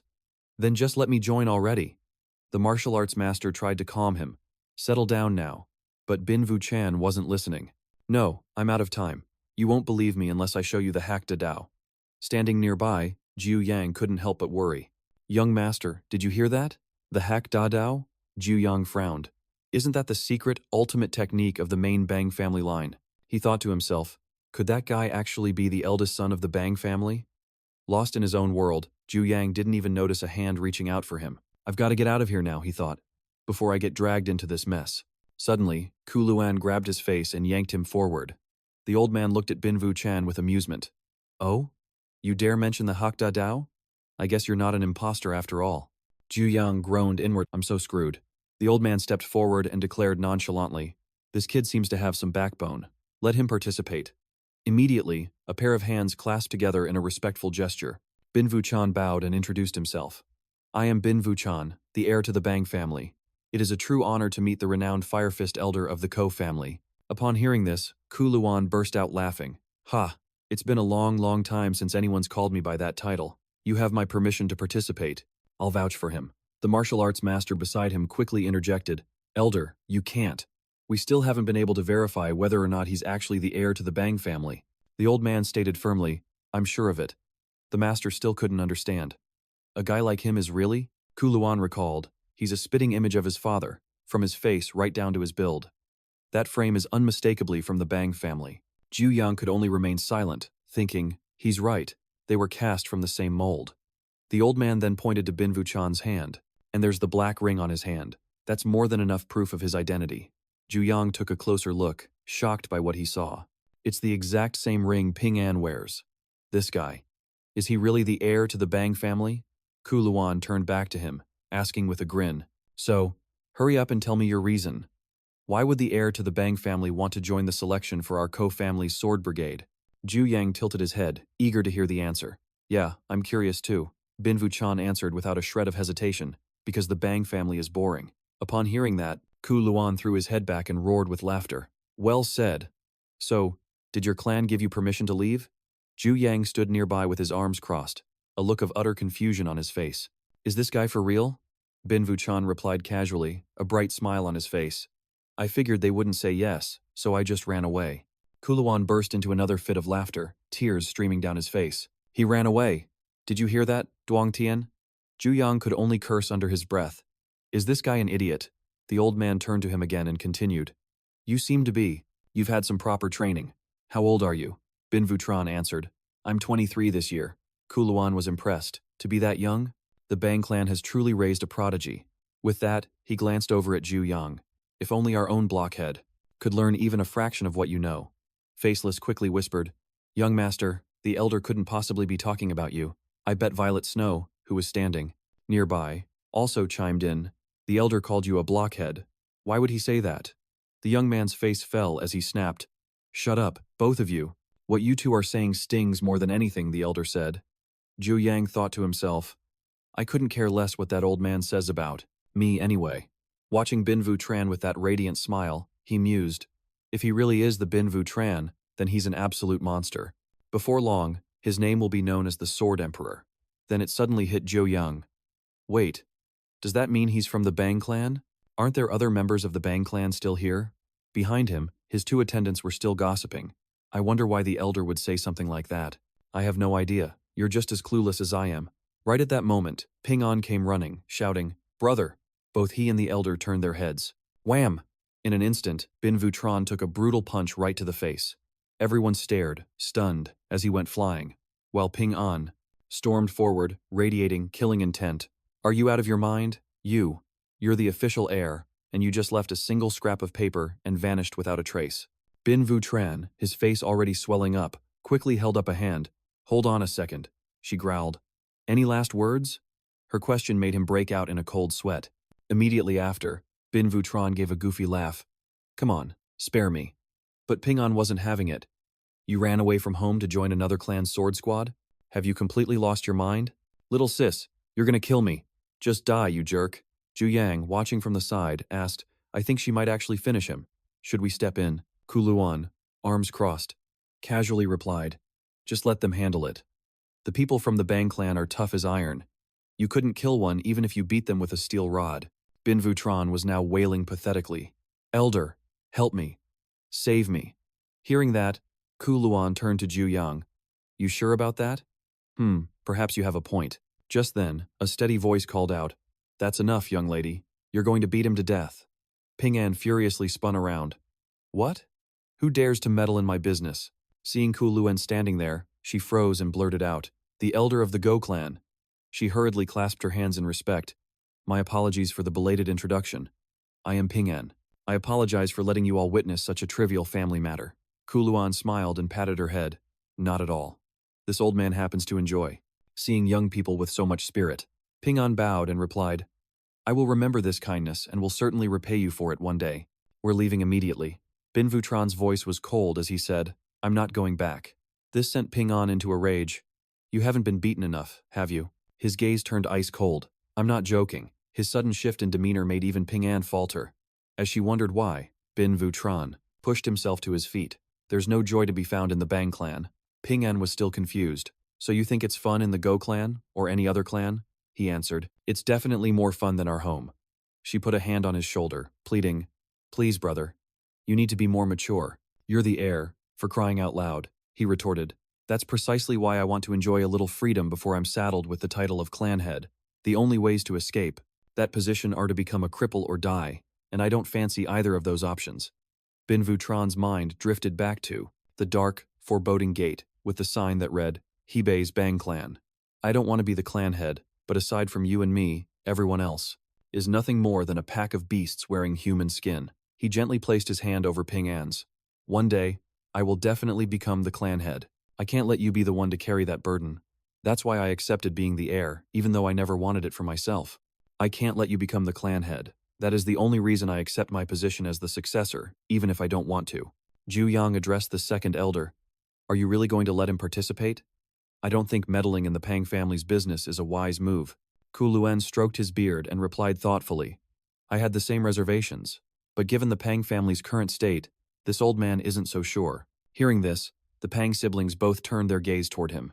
Kuluan then laid out a condition. All right, how about this? I will permit you to join, if you can defeat me. Bing Ahai cried out in disbelief. What kind of nonsense is that? Jiu Yang was just as flabbergasted. Second elder. Have you lost your mind? Ignoring them, he continued. 10 moves to decide the winner. How does that sound? Bin Vorchan narrowed his eyes. For real? Has this old man ever broken his word? Kuluan retorted. Now, as for the rules. Let's see. Suddenly, a woman's voice rang out. Lurti, seize that scoundrel. The handmaiden asked. You mean the young successor? At that exact moment, Kuluan boomed out the rules of the match. Here's the deal. Within 10 moves, if you so much as touch me, you win. The words had barely left his mouth when Bing Vorchan shot behind the old man. He drew his sword in a blur, preparing to deliver a decisive strike, straight at Kulun. However, Bing Vorchan froze solid when he heard the elder's chuckle. You're a bit too hasty, young man. In the next instant, Kulun spun around and launched a fist straight at his face. Night fell over the fighting arena as the announcer's voice echoed. Ladies and gentlemen, thank you for waiting. Please prepare yourselves for the ultimate showdown, coming right up. In the ring now are Jiu Dian and Jiu Yang, a clash between two prodigious talents, who will determine the future of the Gu family. She flashed a radiant smile as her title was called out, the Fire Sword, Jiu Dian. Meanwhile, on the other side of the stage, Jiu Yang frowned slightly as he heard. And Jiu Yang, the young successor of the Gu family. He thought to himself, why do I have to fight at all, and against my own older sister, of all people? The scene from before flashed back into his mind. Kuluane had delivered a thunderous punch right to Bin Vorchan's face, sending him flying, a great distance away. The old man stood there, gazing into the cloud of white dust before him, then let out a breath and cheered. I win. I win. Jiu Yang stared at the elder, dumbfounded. Wait, wasn't the rule that you just had to dodge his attacks? Kuluan immediately shot back. When did I ever say that? I said no such thing. Besides, he added, glancing at Bin Vorchan's motionless body in the distance, this was a duel that both parties formally agreed to. On top of that, I went extremely easy on him. He'll be up in no time. Jiu Yang quickly interjected. If the Pang family comes looking for trouble, I had nothing to do with this. Kuluan put his hands on his hips and declared with confidence. Rest assured, I, the Fire Fist, won't be kicking the bucket all by myself. He flatly refused. No way. How about you just go alone, for my sake? With that, Jiu Yang whipped his head to the side. Hey, Bin Ahai, this was entirely the second elder's decision. You got it? But Bin Ahai simply replied with a shrug. It's fine. Seeing him lying there so still is actually a huge weight off my shoulders. Then, she turned to explain. Who knows what kind of trouble he would have stirred up otherwise. An absurd match like this might have been the best solution. Upon hearing this, Kuluan roared with laughter. Young lady of the Pang family, you really think so? This old man did it simply because it sounded like fun. Jiu Yang couldn't help but feel a sense of dread. How did a person like this become an elder? The Gu family is completely doomed. Suddenly, Tueda tugged on his clothes, calling, young master, young master. He quickly turned to soothe her. Yeah, I'm here. Just stay away from that big bear over there. But the little girl just waved her hands in excitement. She gestured wildly, describing the scene. A second ago, the bear man went whoosh, and then boom, and then he went swoosh, and the wind blew like crazy, and the other guy flew away and got slammed into the ground. Jiu Yang looked at her, confused. Her expression is just far too innocent. Someone like this is supposed to save the world? You've got to be kidding me, Kuluan chuckled, as he rummaged through his robes. This adorable child certainly has a better eye for talent than that gloomy-faced brat over there. This old man shall give you a gift, Twait. Hid timidly behind Jiu Yang, asking in surprise, a gift? A moment later, he produced a sweet bun, making the little girl gasp with joy. The girl's pure laughter echoed through the air. She spread her arms wide and announced, Tuyeda liked the bear man from the very start. Siku Luan put his hands on his hips and bellowed with laughter. I knew you were going to say that. Jiu Yang just watched them in silence. Then the old man turned to him, holding up a single finger. Does it bother you that I only gave a gift to your handmaiden? I figure I ought to give you something as well. Jiu Yang was about to refuse, claiming he didn't have a sweet tooth, but Kuluan cut him off. He was still in a daze after the Dragon Unity tournament, when he heard the old man decree, you're going to participate in an exhibition match. Returning to the duel on the fighting stage, Jiu Dian was now resting a sword on her shoulder as she asked, aren't you going to use a sword? Jiu Yang, who was in the middle of his warm-up, was taken aback. He wondered to himself, a sword? When have I ever used a sword? He considered swords versus fists, realizing that the ancient firewheel art could be combined with various weapons, but it was most effective when paired with either a sword or his bare hands. And just then, it dawned on Jiu Yang, I finally get it. Fist techniques are what truly suit me best. Will it look weird if I don't use a sword? But across from him, Jiu Dian simply shrugged her shoulders. I couldn't care less if you use a sword, your fists, or anything else for that matter, which made him inwardly rejoice. This sister of mine's nasty attitude is finally good for something. She suddenly smirked. You know, I'm actually thrilled to have this chance. Jiu Yang was bewildered. Thrilled? Jiu Dian's face was flushed, her eyes gleaming with excitement. That's right. It's my chance to absolutely demolish my dear little brother in front of thousands of people. He felt a flash of confusion. Flashing back to before, Jiu Yang had shouted, Elder, why do I have to be in this match? And against my own sister, of all people. Kuluan reminded him, there's no need to raise your voice. The old man looked thoroughly unimpressed. I don't want the world to think our co-family is dull. He could only sigh. That cunning old fox? I can practically read the words, I want to watch a good show, written all over your face. Whatever, I'll just forfeit halfway through. Kuluan's lips curled into a smirk. He gestured towards Binvor-chan, who was sprawled out on the ground, and issued a warning, if you even think about quitting halfway through. With his hands on his hips, Jiu Yang shot back. Do you really want to see me get publicly humiliated and defeated in front of this massive crowd? The old man looked him straight in the eyes and said, Dung Thien. Jiu Yang was struck silent when he heard him ask, are you actually planning to lose? The night sky seemed to mirror his own inner turmoil. Lose? I can't just throw away this once-in-a-lifetime opportunity to start over. I don't want to waste my energy on a fight that never even happened in my previous life. Lost in his train of thought, Jiu Yang remained standing there, facing Jiu Dian. Besides, suddenly, her voice sliced through his thoughts. My dear little brother. Jiu Dian began to assume her sword stance. You'll become the head of the family just because you were born a man, and I despise you to the very marrow of my bones. She instantly charged forward the moment the signal to begin was given. In the blink of an eye, Jiu Yang dodged Jiu Dian's ferocious assault. She swung her sword again in a flash, and he immediately ducked down low with lightning speed. Escaping the deadly arc of Jiu Dian's blade, he saw her pivot on her feet to unleash a low, sweeping strike. She spun around for a reverse slash, but once again, Jiu Yang effortlessly leaned back to evade it. A flicker of disbelief crossed her face. How in the world can a mere 2-star practitioner dodge every single one of my 3-star level attacks? As he dodged, Jiu Yang thought to himself, that's gotta be what's going through her head right now. I'm just trying to stay half a step ahead of her movements, but even that is enough to leave me completely winded. He hastily backed away as Jiu Dian's sword swung towards him. Just as I thought, this body is seriously out of shape. So how am I supposed to end this damn match? If I just stand still and take a hit, Jiu Yang asked himself, would I even survive one of her techniques in one piece? Suddenly, his opponent's voice rang out, is all you know how to do? Jiu Yang's eyes darted over, and there she was again. She kept pressing the attack while he did nothing but dodge. Seizing an opening, Jiu Dian lunged and grabbed a hold of his robe, one hand clenching Jiu Yang's garment, yanking him forward as her other hand swung the sword. Quick as a flash, he spun out of his outer coat, and Jiu Dian's blade sliced right through the empty fabric. His expression soured as he snapped, if you keep swinging with such blatant killing intent, you're just making it easier for me to dodge, dear sister. Can we be done with this now? Staring at his shredded robe, Jiu Yang thought to himself, just how powerful does her killing intent have to be to rip my clothes apart like that? Jiu Dian's head hung low, her voice sinking. I forced myself to accept it. The fact that I could never become the family head, no matter how hard I fought for it. A surge of raw energy began to emanate from her, lifting her hair.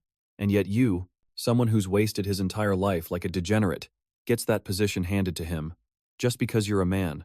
He watched in shock as Jiu Dian's sword began to transform. Do you have any idea what that feels like? Jiu Yang's brow furrowed in alarm. Is she infusing her martial energy into the sword? This is too dangerous. This level of power is far beyond the 5-star rank. The blade erupted in furious flames as she unleashed a relentless barrage of strikes at Jiu Yang, but he still dodged every single one with ease. Jiu Dian flew into a rage, growling, dodge, dodge, dodge, is running away all you know how to do? She charged at Jiu Yang in a frenzy, only for him to gracefully sidestep again. You're completely useless. Jiu Dian planted one hand on the ground and launched a powerful kick at him. You pathetic waste, aren't you even going to try? She steadied herself with a hand on the ground. If you're just going to live such a worthless life, Jiu Dian shrieked, exhausted, then just get out of my sight. He simply stood there, watching her in silence. Jiu Dian charged forward again, sword swinging. But this time Jiu Yang stood perfectly still, letting the flaming blade sizzle past his body before it died out. Just like your mother. Asterisk swish. Asterisk. The color drained from her face in terror. In an instant, Jiu Yang had caught her sword wrist with ease. They faced each other under the brilliant moon, Jiu Yang's eyes now glowing a furious red. He growled, what did you just say? A memory suddenly flashed through Jiu Dian's mind, of a time she'd looked happily at the woman beside her. Eldest sister was the most gifted person I ever knew. At just 15 years old, she was granted the title of the Phoenix Sword, always the most exceptional. And when she turned 20, she entered the Divine Dragon Academy and was appointed as the general of the Gu family's 5th Sword Squad. Everyone acknowledged her talent, but eldest sister could never become the head of the Gu family. Jiu Yang, standing nearby, had glanced over at the two of them. Instead, you, the son of a concubine, Jiu Yang, would become the family head. But I didn't hate him for it. They had both once slept in the arms of the same person, even though we were sisters with the same father but different mothers. Jiu Yang's mother always treated me so well, and I loved her dearly, so I never resented Jiu Yang's existence. Not until that incident. Afterward, the two children could only sit dejectedly in the rain. Then one day, his mother suddenly disappeared. Jiu Yang frantically ran to look for her, while the patriarch coldly turned and walked in the opposite direction. Our father forbade anyone from searching for her, and so, no one dared to disobey his order. From that day forward, everything started to change. Jiu Yang began to speak and act disrespectfully to everyone. There were even rumors that he'd been improper with the maids. Despite all this, his position as the heir never wavered, because it has always been the rule that the head of the Gu family must be a man. Jiu Dian was filled with resentment. No matter how talented I am, it's all useless, and the same goes for my genius eldest sister. I despise Jiu Yang. You were given such an incredible privilege and you don't even appreciate it. No, I loathe him. Jiu Yang's eyes were now blazing like crimson embers. What? She was now trembling in fear. He's too dangerous.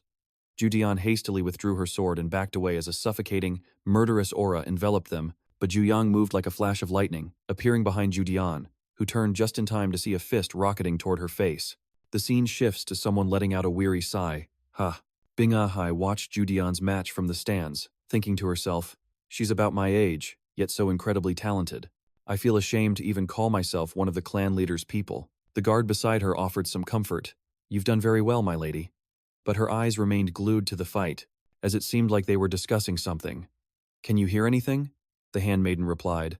No, I can't, which struck Bin Ahai as odd. Just then, Bin Vurchan approached, his face all swollen, and ruffled her hair, explaining, the second elder has put up a barrier, so it's natural you can't hear anything. Bin Ahai grumbled. You shouldn't be parading that face around, claiming to be one of the clan leader's men. He shot back, Are you that embarrassed to have me as your older brother? She answered nonchalantly. Of course I am. You should just stay put at the Dragon Ascension Grand Assembly until the swelling on your face goes down. Bin Vorchan conceded defeat. All right, all right. Just then, a guard brought over a bag of snacks. Young master, here are some refreshments. He took them.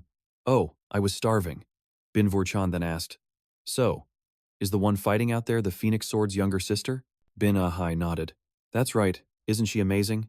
She's already reached the 3-star realm, and her swordsmanship is incredibly fluid, and her control over her internal energy is just as masterful.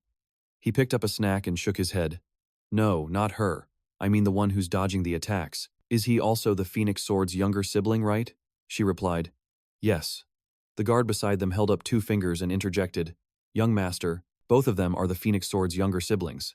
He responded. So that's how it is. Bin Vorchan rested his chin on his hand, a look of keen interest on his face. Then the Gu family has more than just the Phoenix Sword. Sitting beside him, Bin Ahai looked at her older brother with concern. She suddenly recalled something he once said. That's why I want to have my fun before I take over as head of the family. Bin Ahai found herself lost in thought. Once he becomes the family head, he won't be able to keep that look in his eyes anymore. Suddenly, Bin Vorchan exclaimed, It's over. On the stage, Jiu Yang was struggling to dodge an attack, while thinking to herself, I have to dodge this. She swung her sword at Jiu Yang again. Come on. Jiu Yang gritted her teeth and unleashed a slash towards him. This is my only chance. Abruptly, Jiu Yang spoke. I understand you, sister. So, it's okay if you hate me. I'm used to living like this. She listened, teeth still clenched, as he continued. Your words are harsh, but I get it. At that moment, Jiu Yang raised his hand. In that case, you should also understand why I'm doing this. An incredible amount of power instantly gathered in his hand. Jiu Yan's pupils contracted, reflecting the blazing energy right before her eyes. Without a moment's hesitation, Jiu Yang unleashed a devastating punch straight to her face. Jiu Yang took the full force of his blow. Afterward, Jiu Yang just stood there silently, watching her collapse, unconscious on the ground. The announcer's voice echoed across the arena. The winner is Jiu Yang. A while later, he was seen sitting by the gate, muttering to himself, Damn it. He sighed, thinking, I never meant to win. I can't believe my 2-star realm internal energy could make her nosebleed and pass out like that. I hope she's okay. He recalled the words Jiu Yang had screamed at him. You should just disappear from my sight. That phrase weighed even more heavily on his mind. Suddenly, Jiu Yang heard Faceless calling out as he ran over. Young master. Their conversation carried through the night. Are you all right, sir? Are you injured anywhere? I'm fine. How are things inside? Is everything okay? To be honest. Faceless reported. Everyone was convinced you were going to lose, so when you won, it sent everyone into an uproar. He acted nonchalant. Yeah, that makes sense. Who would have expected a rumored scoundrel like me to beat a prodigy? Faceless added. In any case, things calmed down a bit after the second elder announced the immediate closing of the assembly. Jiu Yang, the head of the dragon's lineage, vaulted down with a push of his hands. Gotta get out of here before I run into that old geezer. Tuet-ah rushed over, her voice filled with concern. Young master, your hand is bleeding. He glanced down at his injured hand and murmured, Ah, right. This is just proof that I still haven't mastered my internal energy. A hint of embarrassment crossed Jiu Yang's face as he looked away. It's nothing serious. She quickly tried to bandage his wound. No, Jiu Yang thought, looking at his hand. Huh? Tuet-ah was still fumbling with the strip of cloth. This is how you bandage it. Is it? I don't think so. Suddenly, she gripped his hand, her face beat red and her eyes welling up with tears. I can't do it. I'm so sorry, young master. Tuet-ah doesn't know how to wrap a wound, so please, young master, don't get hurt anymore. While Jiu Yang was lost in his thoughts, Bin Vorchan suddenly appeared, blocking his path. I wouldn't want to see young Master Gu get hurt either, he said, which made Jiu Yang mutter under his breath. What a pain in the neck. The man immediately shot back. What was that you just mumbled? Jiu Yang instantly changed his tune, clasping his hands in a formal greeting. It's an honor to meet you, young Master Pang. My name is Jiu Yang. Bin Vorchan seemed a bit thrown off. Huh? Oh, good to meet you. From behind, Tuet-ah chimed in. The young master may call me Handmaiden Vi. Huh? Meanwhile, a bashful Bin Ahai was hiding behind, one of the guards, calling out softly. Brother, we should go. He could only reply, Ah, I know, before turning to Jiu Yang with a broad grin. You must be feeling quite awkward. seeing as you and young Master Gu were once engaged to be married. She cried out, "Brother," but he just kept going. "How about we use this opportunity for the two of you to patch things up?" His words made Bin Ahai scream in frustration. "Brother!" Jiu Yang could only clutch his head, thinking, why on earth is this guy even here? Bing Vurchan clapped him on the shoulder. "What better chance to get acquainted with a master like yourself? Just call me Brother Pang, and we'll be good." From behind them, her voice pleaded, "Brother, please just stop." Jiu Yang replied coolly, "Associating with someone like me will bring you no advantages. Is he doing this on purpose? What the heck is his deal?" Bin Vurchan slung an arm around Jiu Yang's shoulders, laughing heartily. "Someone like you? I was under the impression that the Gu family's only star was the Phoenix Sword, Jiu Shi. I never imagined the Gu family was hiding another talent like you." Jiu Yang was feeling incredibly annoyed, and wondered to himself, why is this guy suddenly acting so chummy with me? Then, it dawned on Jiu Yang. The way he mentioned Jiu Shi's name, "It seems you're acquainted with my older sister." The man replied enthusiastically, "Of course we are. We're practically best friends. Though I'm not sure if she feels the same way about me."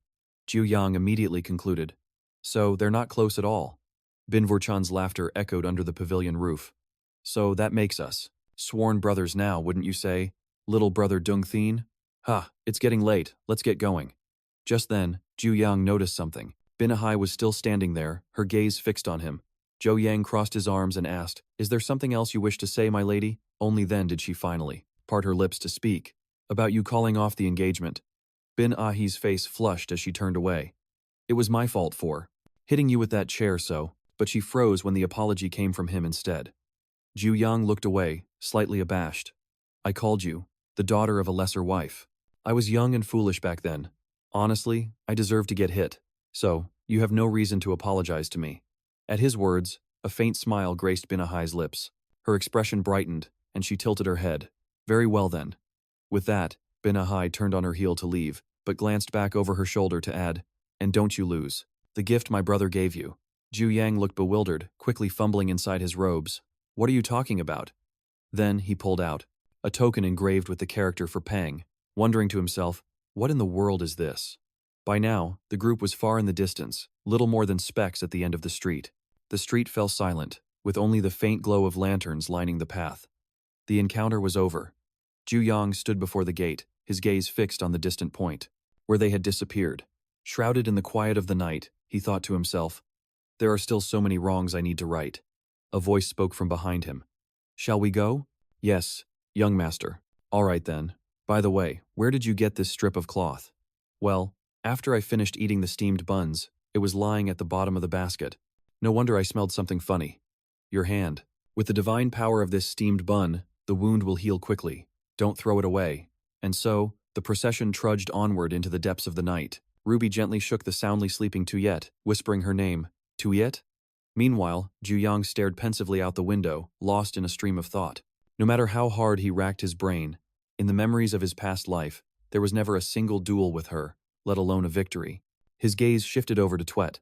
Ever since she became a servant, it seemed like so many things had started to deviate from their original course compared to the past. Tuet was still fast asleep, completely oblivious.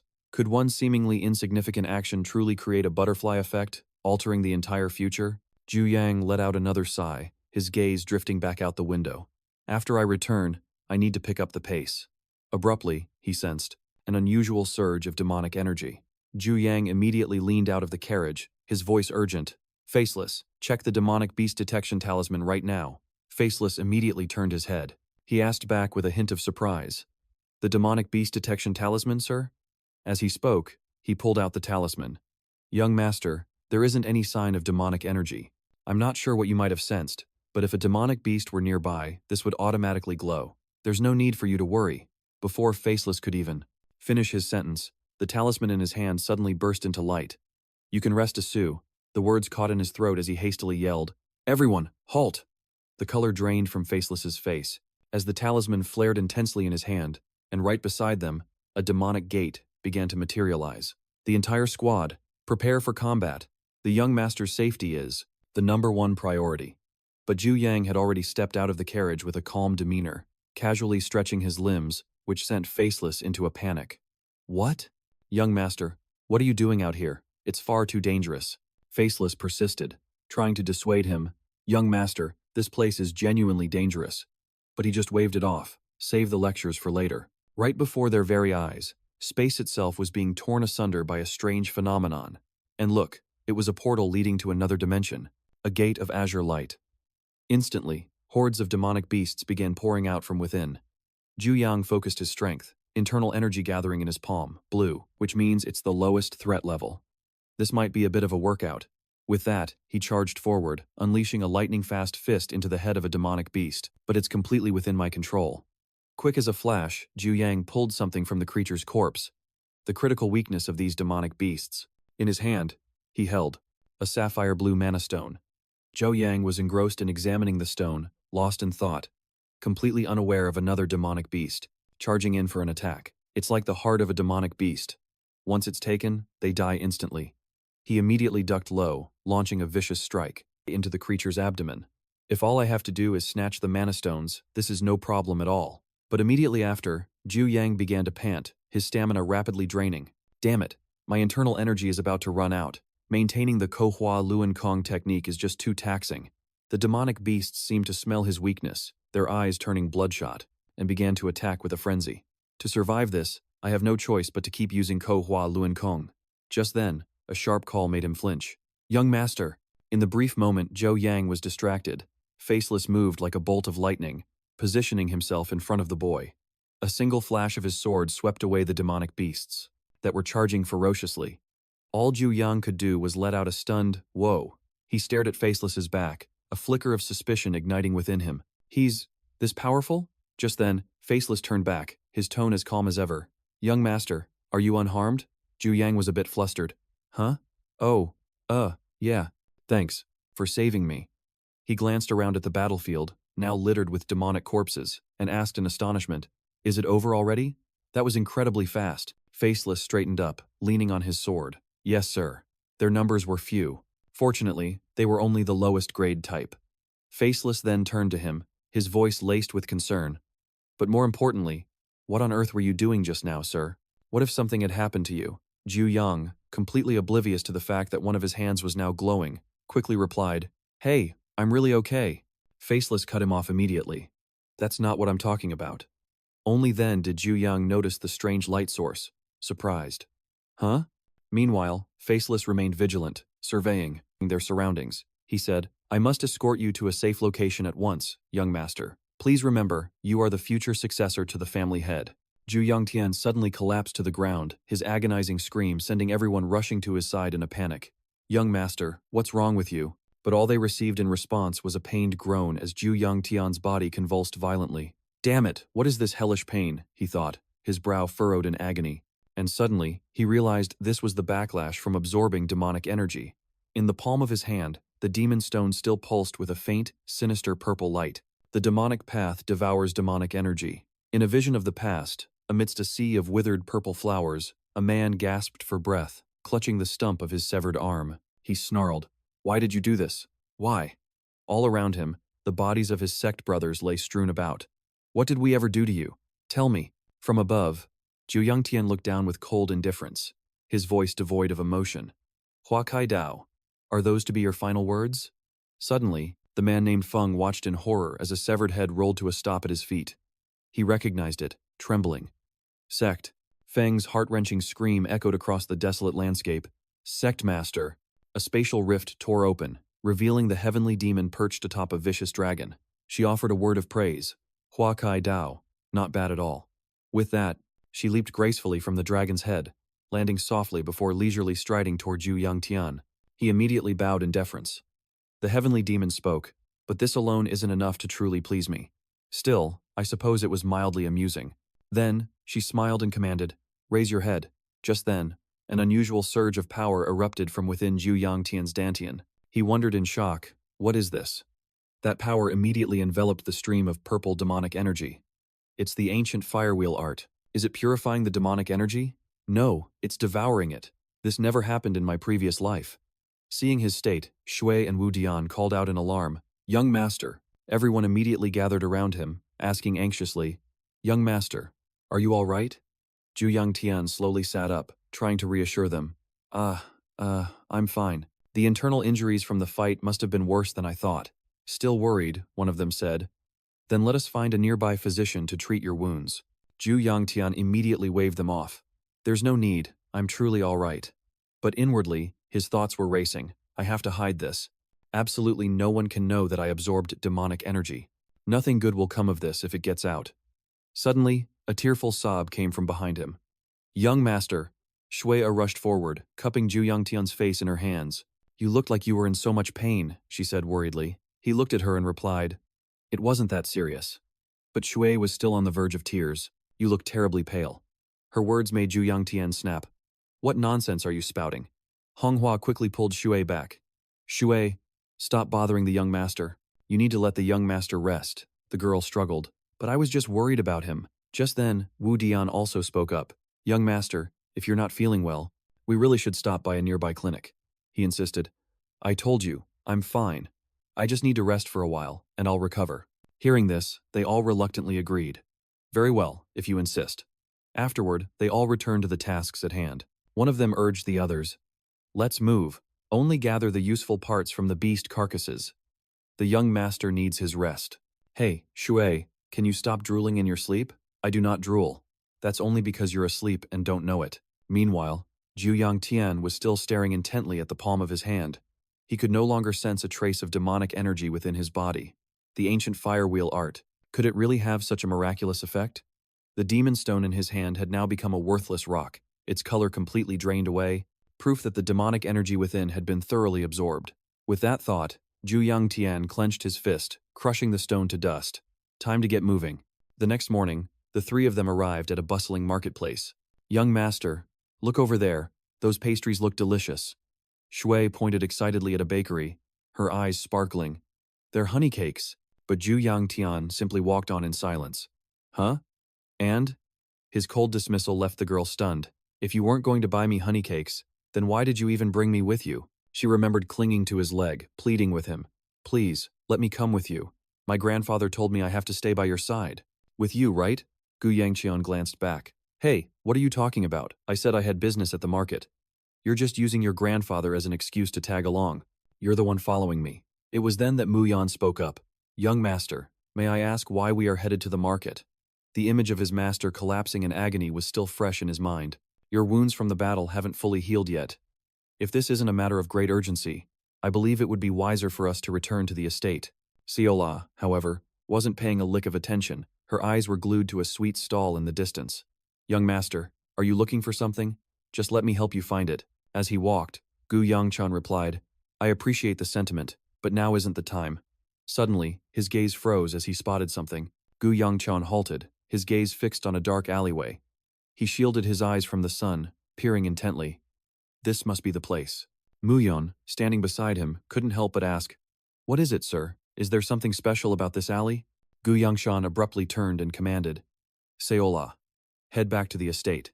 Muyon, you're with me. Seola, standing behind them, looked bewildered. Huh? But why? He didn't bother explaining, simply instructing, just head back to the estate for now. I'll return this afternoon. Make sure you let everyone know. She was about to protest, but what about Grandpa? Gu Yangchon cut her off with a raised hand. I'll give you 10 honey cakes if you behave, and head back to the estate immediately. At the mention of cakes, Seola's eyes lit up. She held out her pinky to haggle, and steamed buns too. He chuckled and raised his own hand. All right, you've got a deal. She grinned from ear to ear, extending her hand. The two of them quickly shook on it, sealing the deal. Immediately after, the group of three split into two.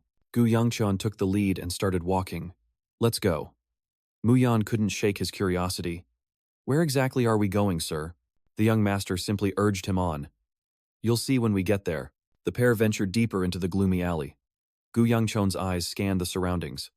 I think it should be somewhere around here. Muyan was instantly on guard. Young master, this place is crawling with lowlifes. It's dangerous. Gu Yangchon replied nonchalantly. Yeah, I know. Abruptly, he stopped in his tracks. Oh, there it is.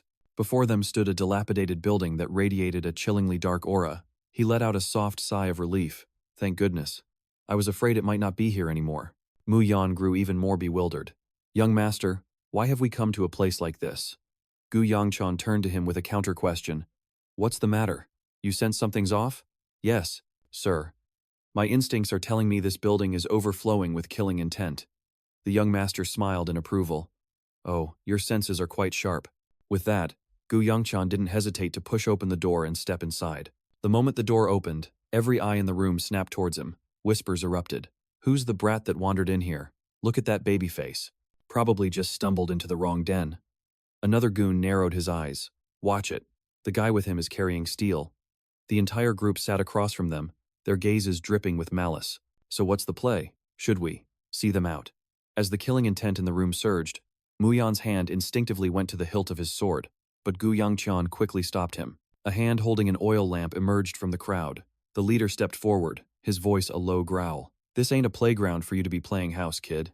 What are you doing sniffing around here? Gu Yangqian simply smirked. I'm here to buy something. The leader ground his teeth. You little punk, that smart mouth of yours is gonna get your tongue cut out. You hear me? Muyan roared in fury. You scoundrels, how dare you? But once again, his master held him back. Stand down. Gu Yangqian's expression remained perfectly calm as he spoke directly to the leader. The moment I stepped through that door, you knew exactly who I was, didn't you? Are you afraid the Gu family is going to level this rat's nest? Relax. We have no reason to do that. Besides, there's nothing to be gained from it. Now, before we all do something we'll regret, why don't you take me to your zone chief? The leader let out a derisive snort. Zone chief? The surrounding thugs began to tighten their circle. I don't know where you picked up those high and mighty airs, but you're arrogant beyond saving. Gu Yangshan and Muyan stood their ground as the circle closed in. But there wasn't a single trace of fear on the young master's face. He simply shrugged. It's not like any of you know the first thing about courtesy. The leader raised an eyebrow, then burst into a hearty laugh. But the laughter died in his throat as he snarled, Boys, get him! The order was barely out of his mouth before the mob brandished their weapons, let out a roar, and charged toward Gu Yangshan and Muyan like a pack of starving wolves. Don't even think about it. The words had barely left his mouth when Faceless's sword was already drawn. One of the thugs who couldn't dodge in time felt the cold steel, and in the next instant, Faceless moved in to take care of the rest. The razor-sharp edge of his blade came to a halt, a mere inch from one man's throat. Faceless's voice was like ice. Lay a single finger on the young master, and I'll personally send you to meet your maker. The entire gang froze, their eyes darting to Jiu Yang, who remained perfectly calm by the doorway. The leader ground his teeth. Damn it all, he seethed, glaring at the boy's unnerving smile. That smile sent a chill right down his spine. Asterisk. This kid is the heir to the Gu family. Asterisk, he thought. Asterisk, I should have known. There's no way he would have come here by himself. Asterisk. Asterisk, he definitely has a master martial artist protecting him. This is bad. I absolutely cannot let him meet the chief. Asterisk. But just as the leader's mind was racing, one of his underlings burst through the door, reporting, Boss, the chief sent a message for you. The leader whipped his head around, startled. Asterisk. That damn chief. Don't tell me he already knows what's going on. I'm a dead man. Asterisk. The leader swallowed nervously and asked, What? What did he say?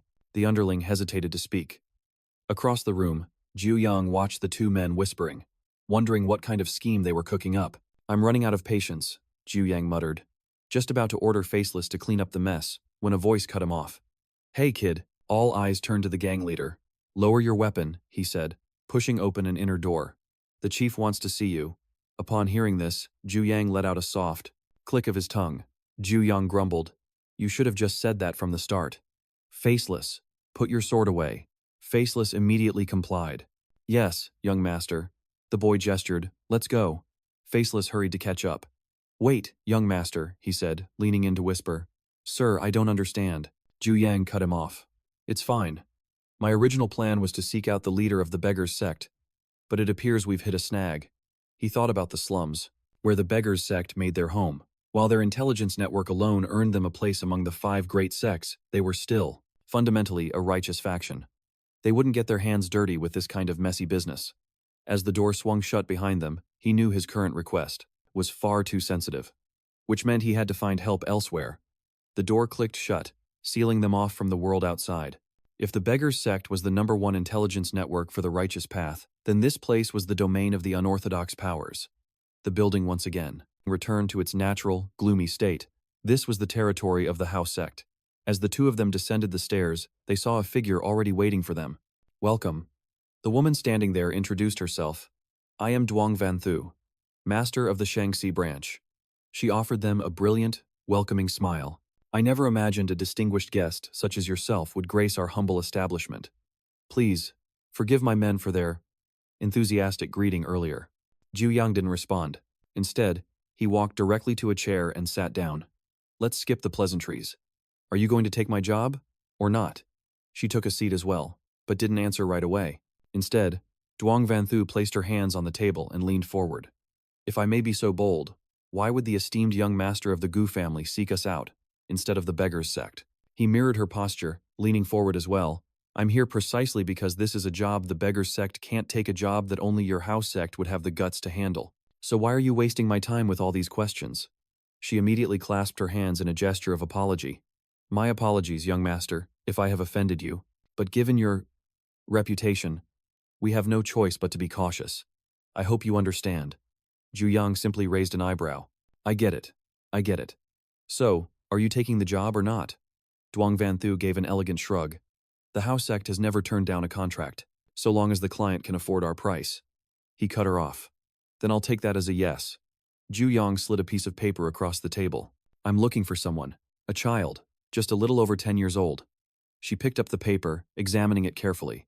Then, Duong Van Thursday looked up at him and said, My apologies, young master, but it seems I must retract my earlier statement. We cannot accept this assignment. The reason is, someone has already hired us for a related task. They're looking for the person protecting that very child. For that reason, I hope you'll understand. Jiu Yang. Oh, is that so? Jiu Yang cut him off with a smirk as his stone-faced lackeys added, Even if this payment is a matter of life and death for your Haobang's leader? The words had barely left his mouth when the men drew their blades without a moment's hesitation. With a flash of steel, they all charged toward Jiu Yang. But in an even faster blur of light, the expressionless faceless appeared, blocking all their attacks with a single sweep of his blade. I thought we were past these kinds of pleasantries. Dung Van Thu's voice turned sharp, her piercing gaze fixed on the two men opposite her. How did you know? Jiu Yang replied coolly, I'm not here to play riddle games. The simple fact is, we both have something the other desperately needs, don't we? Dung Van Thu's brow furrowed as she scrutinized him. And how can you prove this information of yours is real? He just tapped his fingers lightly on the table. That's for you to verify on your own. At Jiu Yang's response, Dung Van Thu's frown deepened. You should choose your words carefully when your back is against the wall. She flinched at the thinly veiled threat in his voice. If you're not interested, fine. We can just pretend we never met. I'll just take my business to the Kaibang. I'm sure they'd be fascinated to hear a few things about the Haobang's leader. It was only then that Dung Van Thu finally conceded. I understand. Jiu Yang pressed his advantage immediately. Good. How long? She replied. Around 3 months. Hearing that, he pushed his chair back and stood. That's acceptable. Brushing aside the curtain, Jiu Yang walked straight to the door. Once you've found him, we'll talk again. But just then, an idea flashed through his mind. On her side of the room, Dung Van Thu remained with her head bowed, lost in thought, when she suddenly snapped her head up in shock, hearing 4 words echo in the room. Tiem Nuer Mountain Range. By the time he finished speaking, Jiu Yang was gone. Consider that a down payment. Only 2 people remained in the room. The subordinate was still doubtful. Tiem Nuer Mountain Range. Leader, can you really trust his words? Dung Van Thu shot him a look, her voice like ice. He knows classified details about the leader's disappearance. I have no other choice but to trust him. Even so, a seed of doubt lingered in her mind. What is his endgame, she wondered. Judging by the skill of that bodyguard, he definitely anticipated this kind of greeting from us. Dung Van Thu's thoughts suddenly shifted to the head of the Ko family. There's no way he could know this information alone. I'll bet the Ko family patriarch is involved in this as well. Damn it. In her frustration, she reached up to her neck. Slowly, Dung Van Thu peeled away a mask made of human skin. Her subordinate asked nervously, Is it safe to remove that now? She placed the mask on the table and replied, It was just getting a bit stuffy. Relax, we weren't followed. With that, Dung Van Thu began to unwind the tight bandages wrapped around her chest. Within the Haobang, concepts like trust and absolute loyalty to the leader don't exist. That's why he had to go into hiding, to escape the very people hunting him. Suddenly, an image flashed in her mind, forcing Dung Van Thu to squeeze her eyes shut. She pictured someone locked away in a dark prison. Father. At that same moment, Jiu Yang and his companion were leaving Haobang territory, him casually pulling a door shut behind them. Jiu Yang let out a soft sigh of relief. The pair quickly disappeared into the shadows of the alleyway. If things had really come to that, I could have just told him to come find me himself. But thankfully, the small scrap of information I held was enough to work. Everything I know. Jiu Yang remembered the image of a man bound in heavy chains, the leader of the Haobang, held captive by the Hukdar Kung for more than 5 years. It all culminated in a death match between the Haobang and the Hukdar Kung, waged beneath a city, swallowed by a sea of fire, and ended with the sight of the old man being impaled on a blade. A surprise attack from the Minjiao brought about the fall of the Hukdar Kung, finally ending the conflict. But tragically, in the midst of that final battle, the leader of the Haobang was killed, and his death led to the complete annihilation of his clan. His thoughts returned to that fog-shrouded mountain range. However, I don't know the precise location of the Hukdar Kung. Jiu Yang reflected as he walked on. This truly is a high-stakes gamble. Who would have thought the lead would come from a Haobang branch all the way out in the western regions, and that I'd run into their master right in the middle of this flea market? It might be a hassle, but this is the only way to track him down, he thought to himself, the images of the heavenly demon and her right-hand man flashing through his mind. A young man who has sat at the pinnacle of the demonic cult's power since he was a boy, always seen with a smile and a book in hand, the grand strategist known as the brains of the demonic cult, Zhuge. I have to find him and take him out, he remembered, recalling how Shui was cornered back then. Even someone as formidable as Shui was brought to her knees by that man's schemes. If I don't get rid of him first, he'll be the wind beneath the demonic cult's wings as it expands its power, becoming an unimaginable threat. Just then, Wu Mian suddenly spoke up. Young master, while I'm not sure who you're searching for.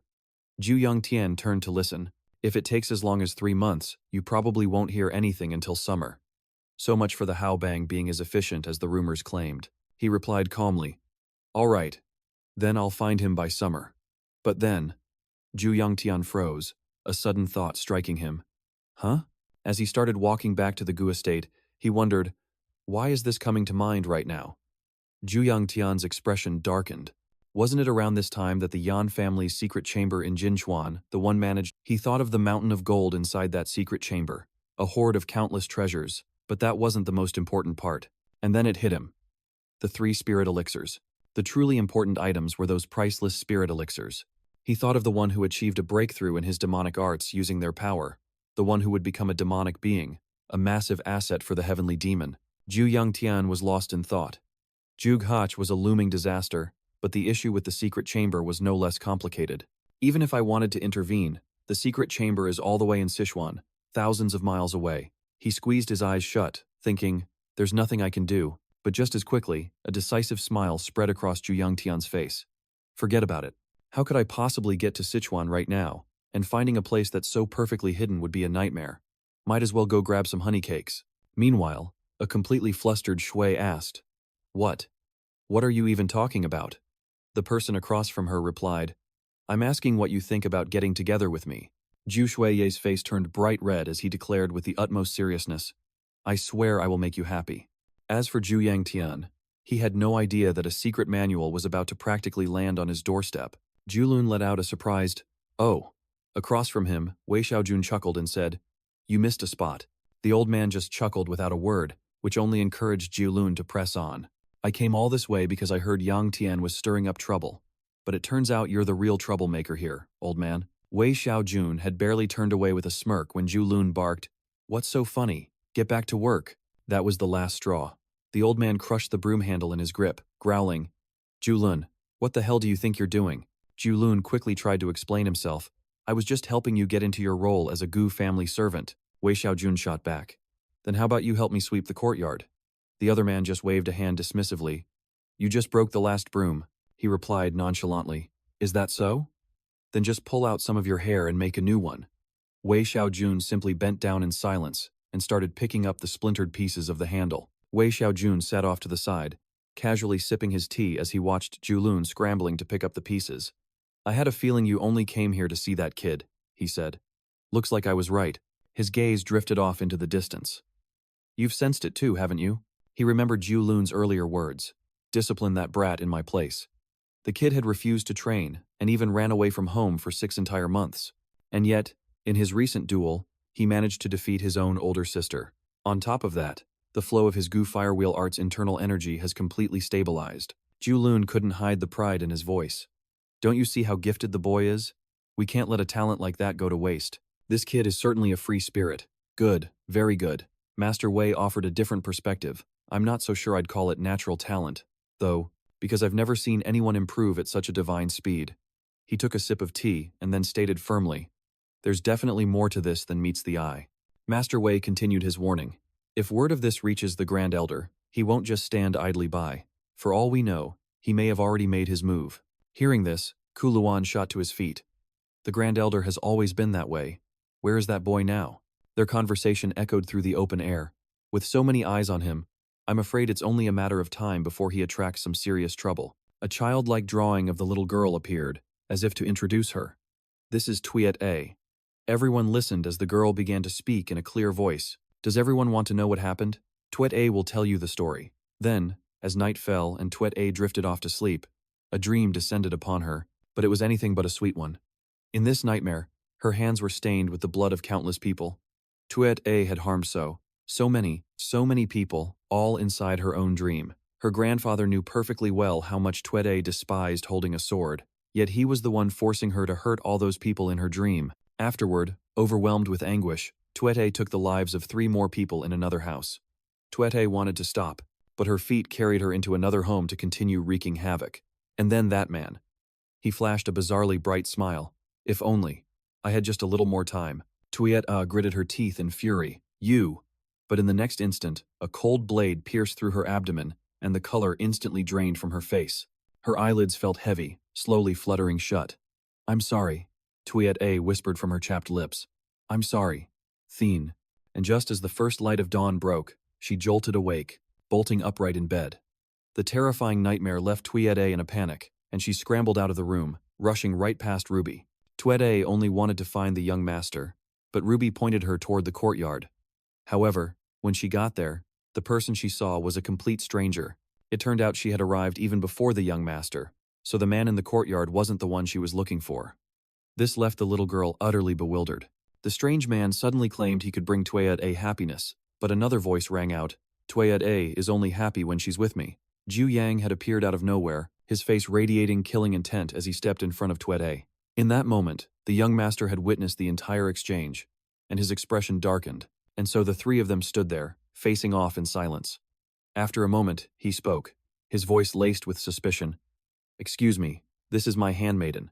And who might you be?" Jiu Yang thought to himself, "Who the hell is this guy, getting so close to Violet Snow?" Meanwhile, Tuyet Dirp looked a little flustered and awkward. Look at him blushing. Annoying guy, crawling out of the woodwork like that. The other man quickly waved his hands dismissively. "My apologies, it seems I've misunderstood you, young master." This took Jiu Yang by surprise. "Huh? You know who I am?" Tuyet Dirp immediately clasped his hands. "I do," then bowed to introduce himself. "I am Tuyet Dirp, and I wish to experience the ultimate techniques of someone from the main family line." The young man immediately refused, laughing and waving a hand. "Yeah, I decline."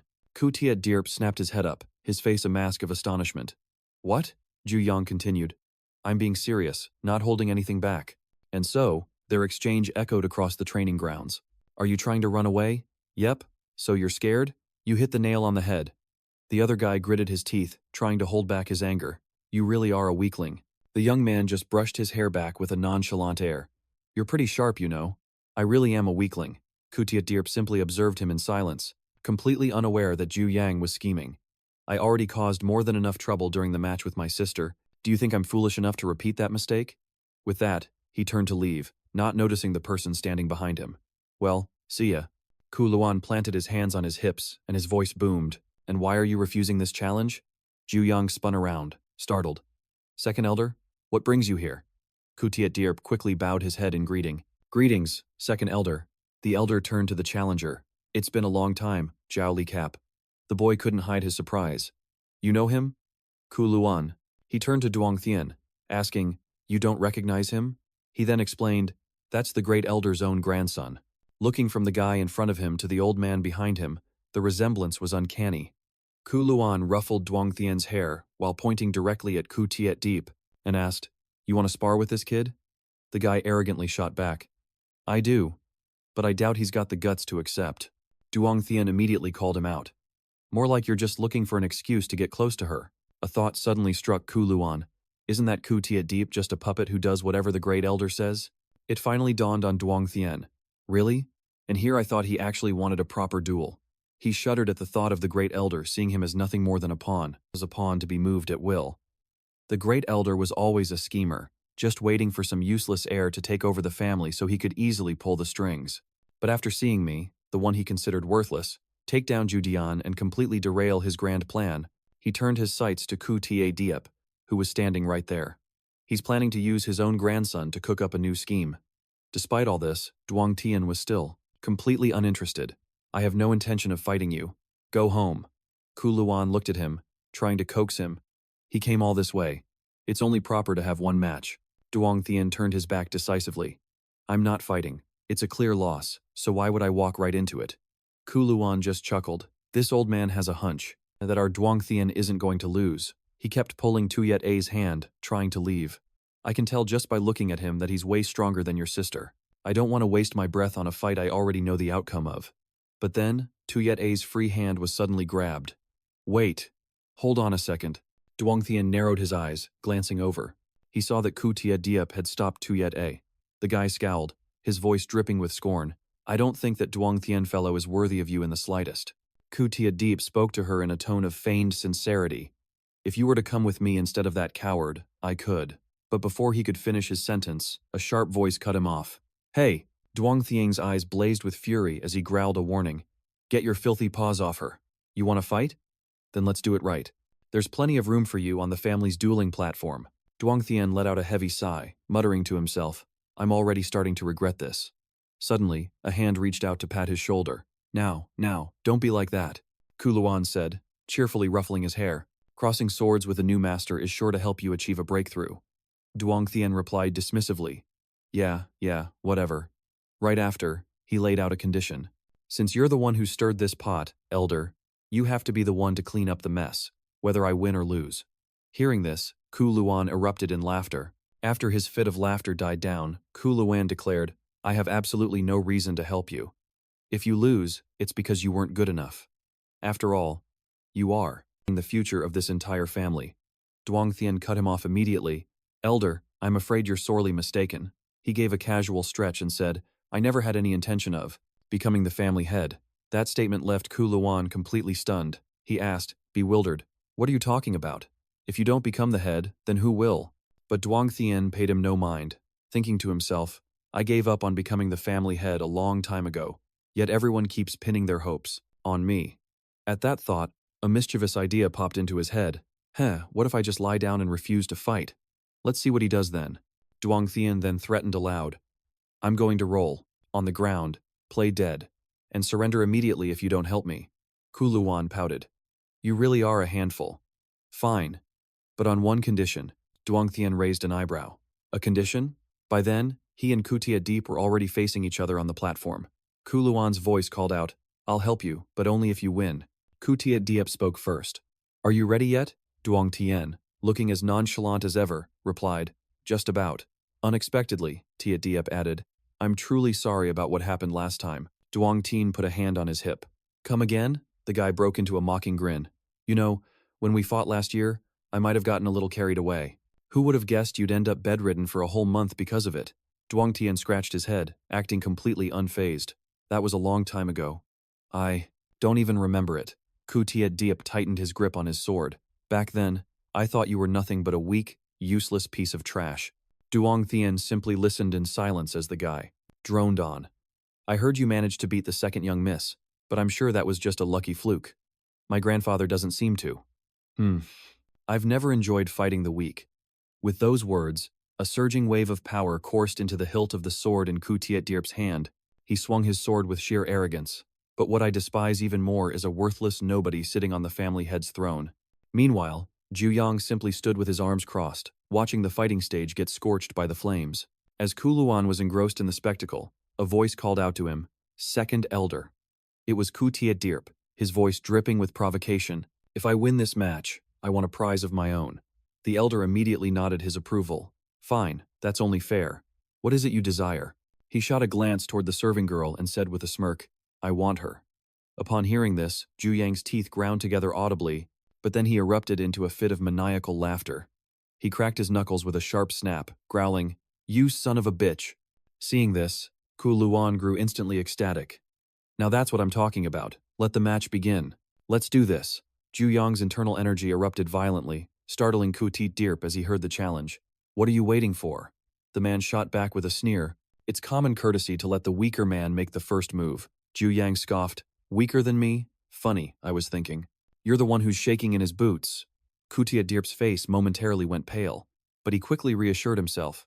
"I'm definitely stronger than him, whether we're talking internal energy, speed, or raw power." And yet, across from him, Jiu Yang stood firm, radiating an overwhelming presence that made Kuti Dirp instinctively recoil before Dung Thien's furious gaze. Is it his aura? No, that's impossible. His stance is full of openings. This has to be nothing more than an empty bluff, meant to intimidate me. And that can only mean one thing. Just then, Jiu Yang abruptly retracted all of his internal energy. "I knew it." Kuti Dirp broke into a scornful grin, filled with triumph. His internal energy was already beneath mine, and now he's completely spent. Meanwhile, Jiu Yang settled into his stance and asked, "You said I could make the first move, didn't you?" The very instant Tit Dirp finished his words. "That's right, come on." His form vanished, only to reappear directly behind the man. Kutitsiep whirled around in a panic. A kick from Zhengtian shot toward him, but Kutitsiep managed to dodge just in time, his hand clenching tightly around the hilt of his sword. Instantly, a taunting smile spread across Tit Dirp's face. "Not a bad move, but you're way too slow." In response to the jeer, Jiu Yang clenched his fist and delivered a devastating blow straight to the man's face.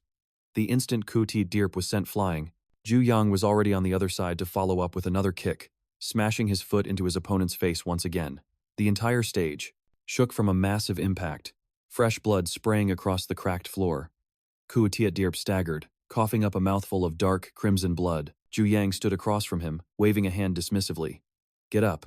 Don't want you crying about a sneak attack later. Or are you just going to forfeit now?" The man struggled to his feet, his eyes burning with resentment. "I underestimated you. Fine then, let's end this now." With that, Kuti Dirp once again began to channel his internal energy into his sword. I haven't even gotten serious yet. Across from him, Jiu Yang watched in silence. Dragging this out isn't an option. I don't have much time. Normally, I'd also channel my power by releasing it externally, just like he's doing. Jiu Yang mentally assessed his own body. But to face a stronger opponent, I need to channel that power internally to reinforce my physical body. The problem is, this body can't withstand such a massive surge of internal energy. If I force it, I could suffer from chi deviation and go berserk. He frowned, calculating. I have 7 minutes. I have to end this fight within 7 minutes. Meanwhile, his opponent was still, relentlessly gathering his internal energy, his sword technique. It starts and ends with the friction between the blade and the scabbard. I just need to focus on that one point. Kuti Dirp's hand slowly settled on the hilt of his sword, and Jiu Yang instantly understood his intent. In the next moment, he moved like lightning, slipping past the fatal blow. Tit Dirp's sword sliced through empty air, and his eyes blazed with fury as he whipped his head around to look behind him. He charged forward in a frenzy, unleashing a flurry of attacks, but every single strike was effortlessly neutralized by Dung Tien. As he dodged, he was also, I had to admit, I was impressed. His swordplay was seamless, each move flowing into the next. His technique was exquisite. He was definitely no amateur.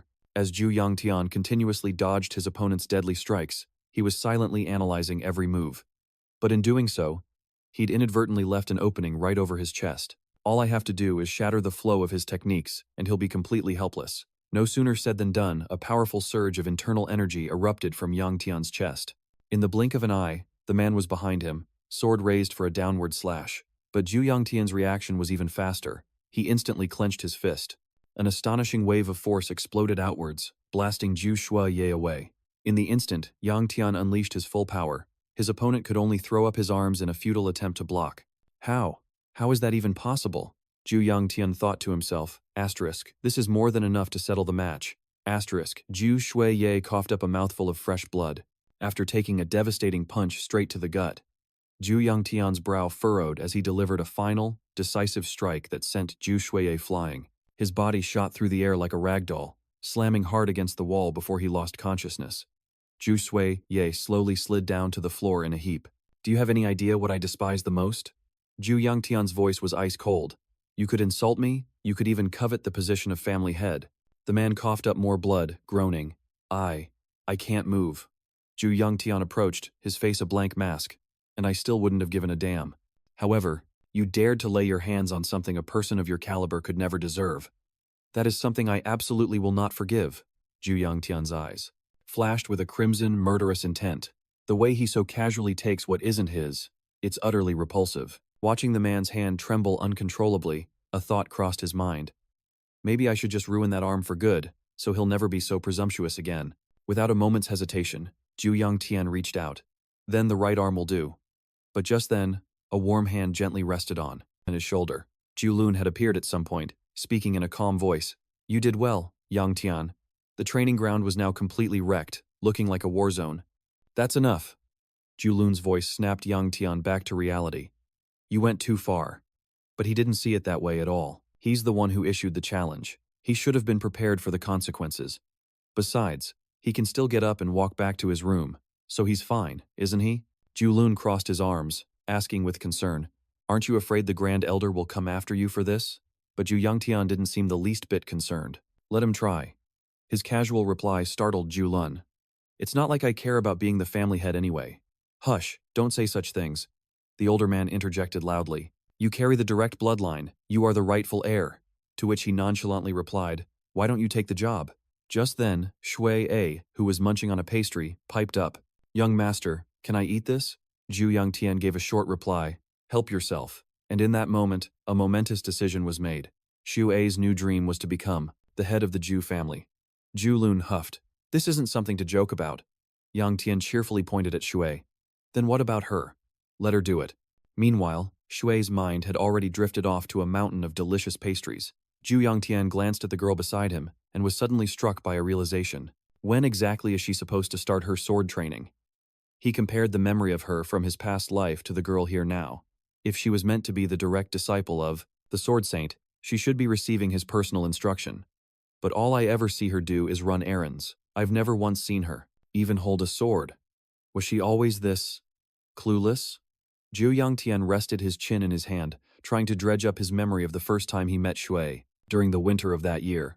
But strangely, he couldn't recall a single thing. Huh? Why can't I remember? It shouldn't be that easy to forget. Noticing his expression, the girl beside him asked with concern, Young master, are you all right? But her very next words earned her an immediate bonk on the head from Jiu Yangtian. I know you must have a concussion from that fight, young master. How about you pass the title of family head to me before you kick the bucket? Jiu Lun pushed himself up, waving a hand dismissively. All right, let's table this discussion for later. You must be exhausted. Go get some rest. He was still reeling from the boy's unexpected suggestion. What's the big rush? Jiu Yang spread his arms with a grin. Elder, you've got to keep your word. Kuluan clicked his tongue. All right, fine. Out with it. What do you want? Money? Or perhaps some rare delicacies? The young man waved his hand dismissively. No, nothing as trivial as material possessions. No matter how difficult the request, you'll grant it for me, right? The elder snapped, his patience wearing thin. Just get to the point. What is it you want? Kuluan's gaze followed Jiu Yang's pointing finger as he listened to the boy's request. Send me to Sichuan. The old man froze, repeating the name in disbelief. Sichuan? Jiu Yang took a sip of tea and smirked. Don't tell me you can't swing it? After all, you are the elder. Kuluan cut him off. Why can't you just go on your own? This question left the young man looking completely baffled. Huh? The old man breathed a quiet sigh of relief. Sheesh, I thought you were going to ask for something outrageous. You gave me a scare. Jiu Yang placed his teacup on the table. But elder, we are talking about Sichuan. This isn't a trip to the local market or a camping trip nearby. As the sole heir of the Ko family, I can't just wander off to distant lands. I need a legitimate reason to travel to such a distant place. Kuluan casually gestured. Just use the Tang clan's martial weapons convention as an excuse, and you're all set. The young man's eyes went wide with surprise. The what now? Speaking of the Tang clan and their endless armory, the weapons convention is an event, held annually, where the Tang clan invites other great families to marvel at the divine weapons crafted by their artisans. Tuyetha reached for a pastry while listening in. You don't have to actually participate, you can just use it as an excuse to make the trip. If you went to all the trouble of dueling me just to make this request, then that's a good enough reason for me. Jiu Yang quickly changed his mind. Actually, on second thought, I'd rather have the money. Kuluan immediately cut him off. I understand. He then asked with a serious tone, You really, truly want to go, don't you? Jiu Yang feigned being touched. I hadn't even realized. Your wisdom is truly fearsome, elder. He then mumbled, If not the money, then at the very least give me a spirit pill. To the utter astonishment of the other two, the old man enthusiastically shot to his feet. All right, I'll get you to Sichuan. As quickly as possible. Let me show you the true power of an elder. Jiu Yang tried to interject. Great elder, I'd like to retract my last request. I want something else. But Kuluan bellowed, I'm shipping you off to Sichuan immediately. The boy still couldn't believe what was happening. No way. You have to file a report first, and then I need to prepare. And yet, just a moment later, Jiu Yang was already being led to the main gate. Huh? Faceless stood at his side, bowing his head and announcing clearly, by urgent order of the elder, we are to escort young master Jiu Yang to Sichuan, and effective immediately. Sir, everything is ready. In the distance, Master Wei was instructing Tuyet Ha. You're to stay here and help me with the chores. Seated in the carriage with his head still spinning, he could only manage a confused, huh? The carriage began to move, but Jiu Yang was still, fully processed the situation. Eh? Kuluan stood behind them, waving farewell. Safe travels. A moment later, an awkward silence fell between him and Master Wei. Only silence enveloped them. The old man turned to head back inside. All right, let's get to it. Kuluan flinched. Me too? Master Wei handed him a broom. Naturally. You weren't planning on leaving all the work to an old man like me, were you? This caused Kuluan to let out a disgruntled huff. Kuluan grudgingly took the broom, then seemed to have a thought. He suddenly spoke up. You know, it's pretty boring with just the two of us. Listen to what I have to say. Master Wei cut him off. I get the feeling you deliberately got rid of that boy just so you could make me listen to you ramble. Master Wei simply listened in silence. A few days ago, the family head asked me about the divine doctor. It seems someone had inquired about him. Kuluan turned to look at him. He asked, why the divine doctor? Master Wei turned his face away, then looked back toward the elder. Kuluan leaned a hand against the doorframe and spoke. If you won't talk, I'll just change the subject. Your granddaughter, Vi Tuyet Ha. Thinking back on Tuyet Ha's appearance, he continued. That girl doesn't seem quite human. So what in the world is she? Kuluan was immediately silenced by the man's sharp warning. Kuluan, you are overstepping your bounds. A razor-sharp sword energy suddenly flared around Master Wei, carrying a chilling warning. Watch that tongue of yours, the old man insisted. If she were human, I would have sensed her life force, just like I sense yours. Remember, every person's aura has its own distinct signature. It's impossible to mistake. On the day of the Grand Martial Assembly, when I first laid eyes on that child, I observed everything from a distance, Kuluan recalled. I only saw her from behind, but I couldn't sense even a shred of an aura from her. Do you really think the divine healer can? Kuluan said grimly. Come down from the mountain to treat her? You should abandon that thought. You know as well as I do this is no ordinary ailment. Master Wei's sword energy erupted as he growled. Enough, Kuluan. That child times is times human. His anguished eyes stared at the stream of light before him. Finally, Kuluan turned away, defeated, his back looking desolate as he held his broom. I get it. If you want to stay by her side, then do so. I have no desire to start a fight. The blade aura surrounding him dissipated with his words as he whispered, if she isn't human, then I only wish to make up for what she lacks, to help her become a whole person. Master Wei clenched his fist, his resolve hardening.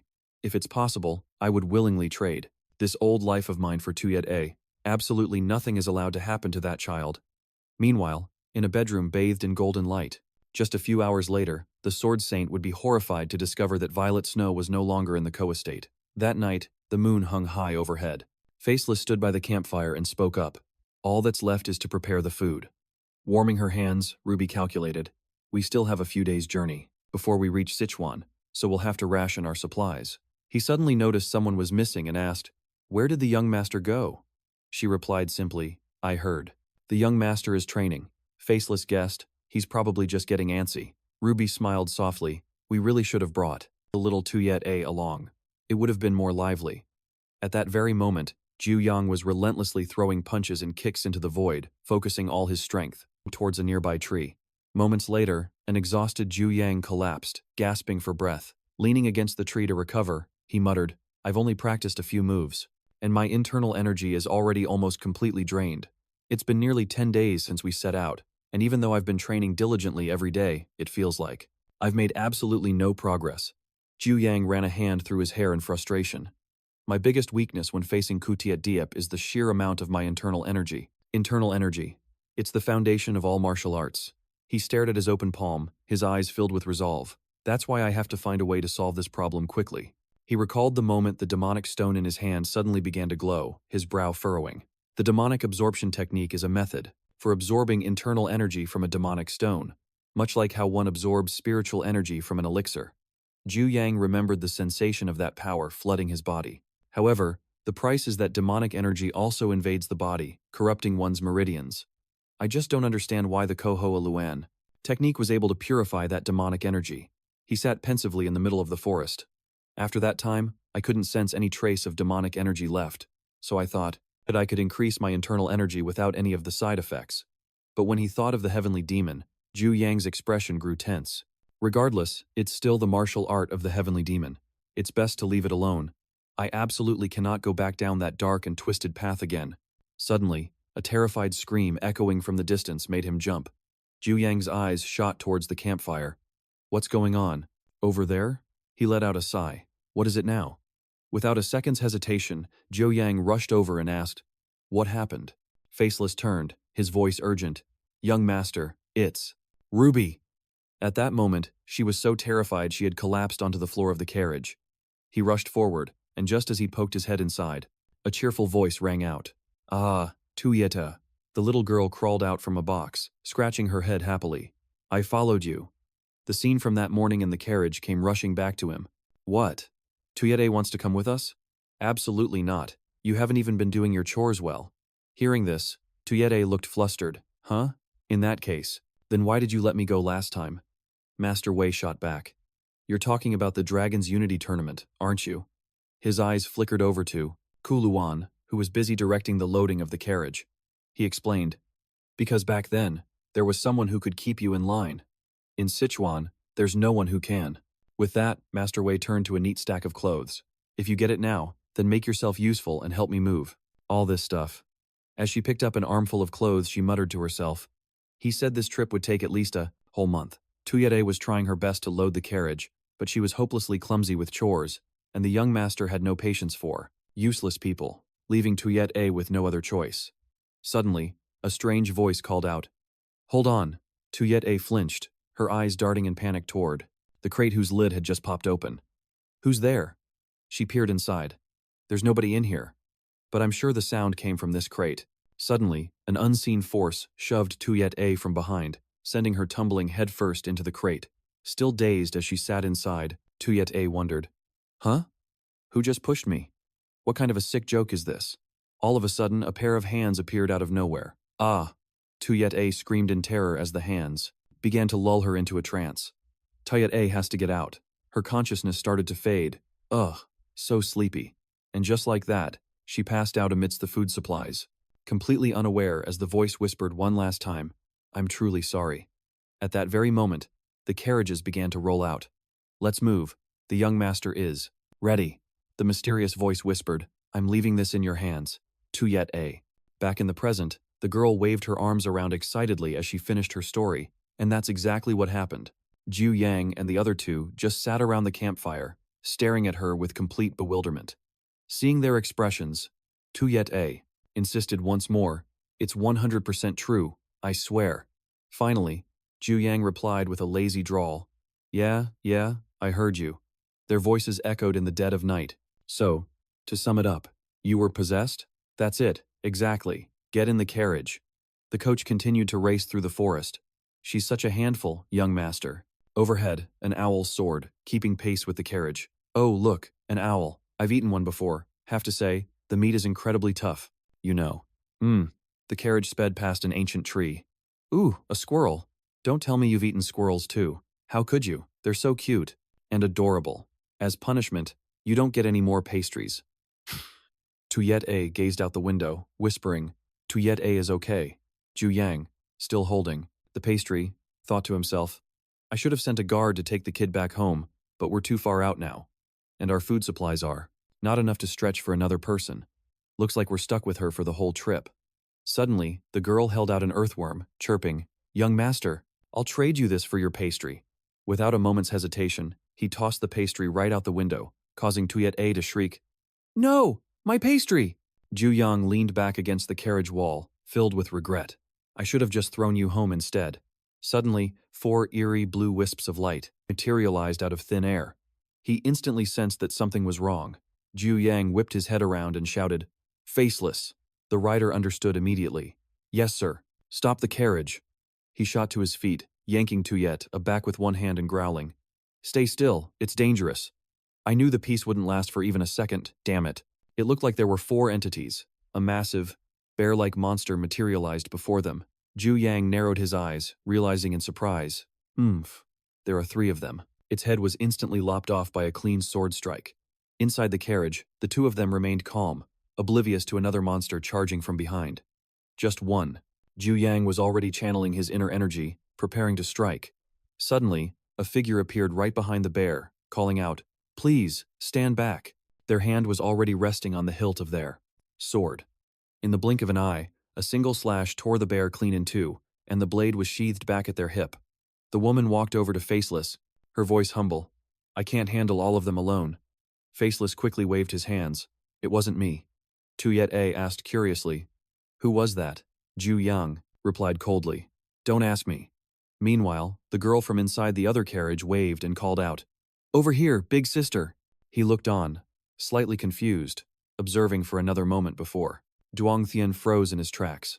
Damn.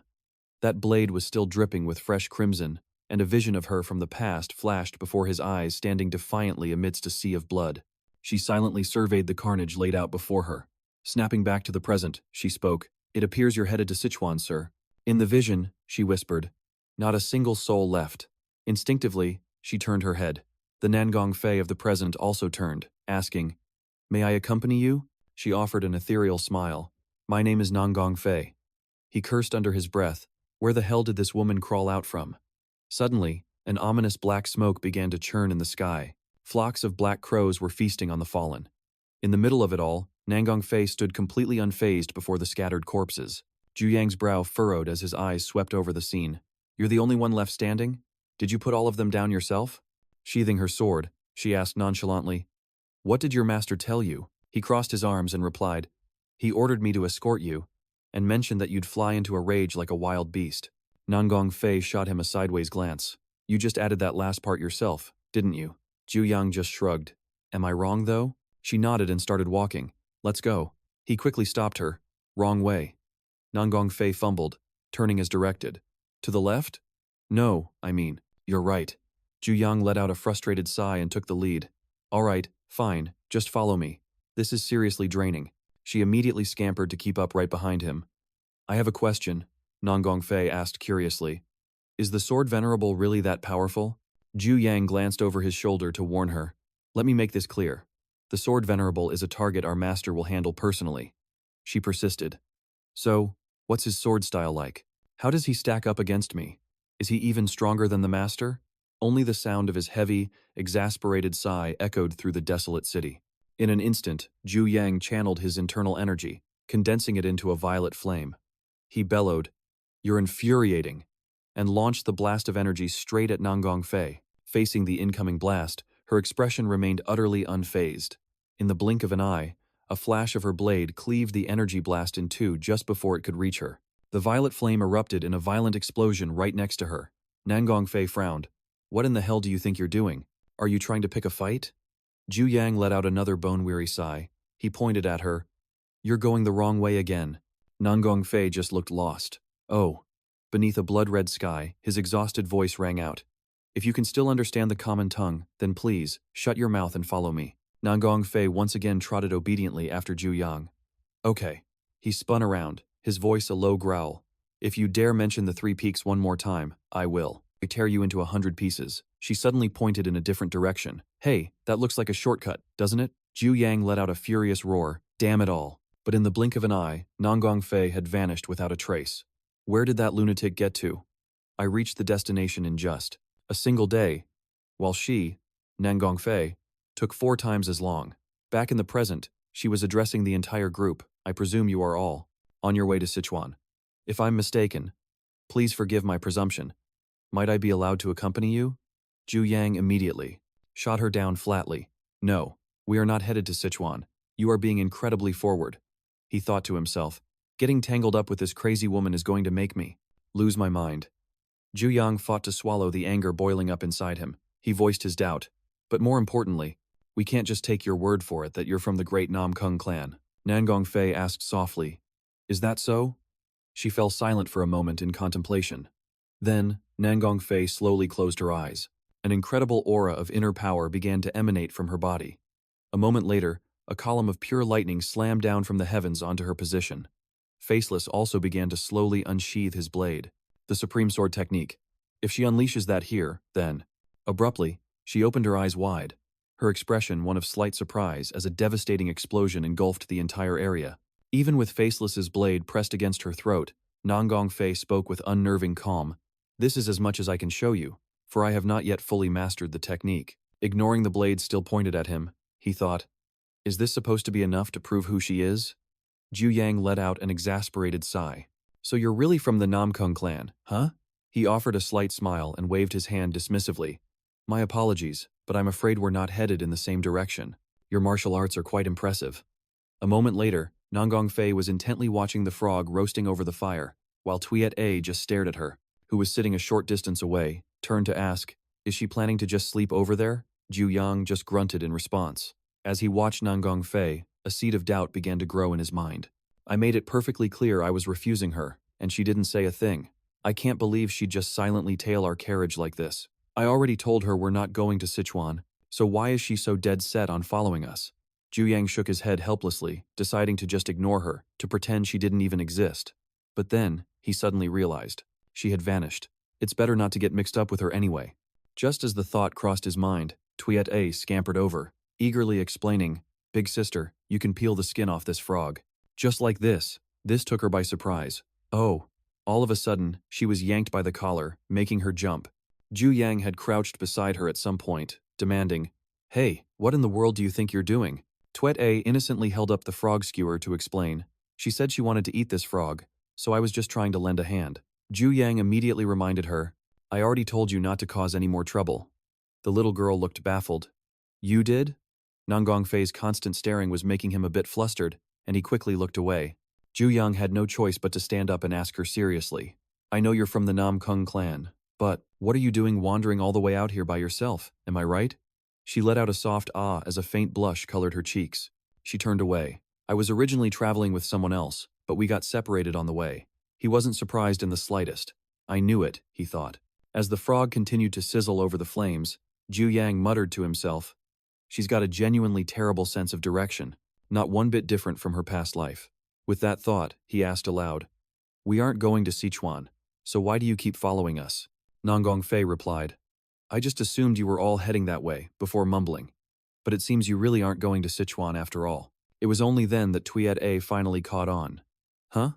The little girl looked up, just in time to see Jiu Yang shaking his head in utter exasperation. Tuyet A immediately whipped her head towards Nangong Fei and asked frantically, What? We're not going to Sichuan? Jiu Yang was rendered completely speechless. He was filled with a deep regret for not sending her packing sooner. He could only say helplessly, We can't stop you from traveling in the same direction, but you and I have absolutely nothing to do with each other. She introduced herself once more. I am Nangong Fei.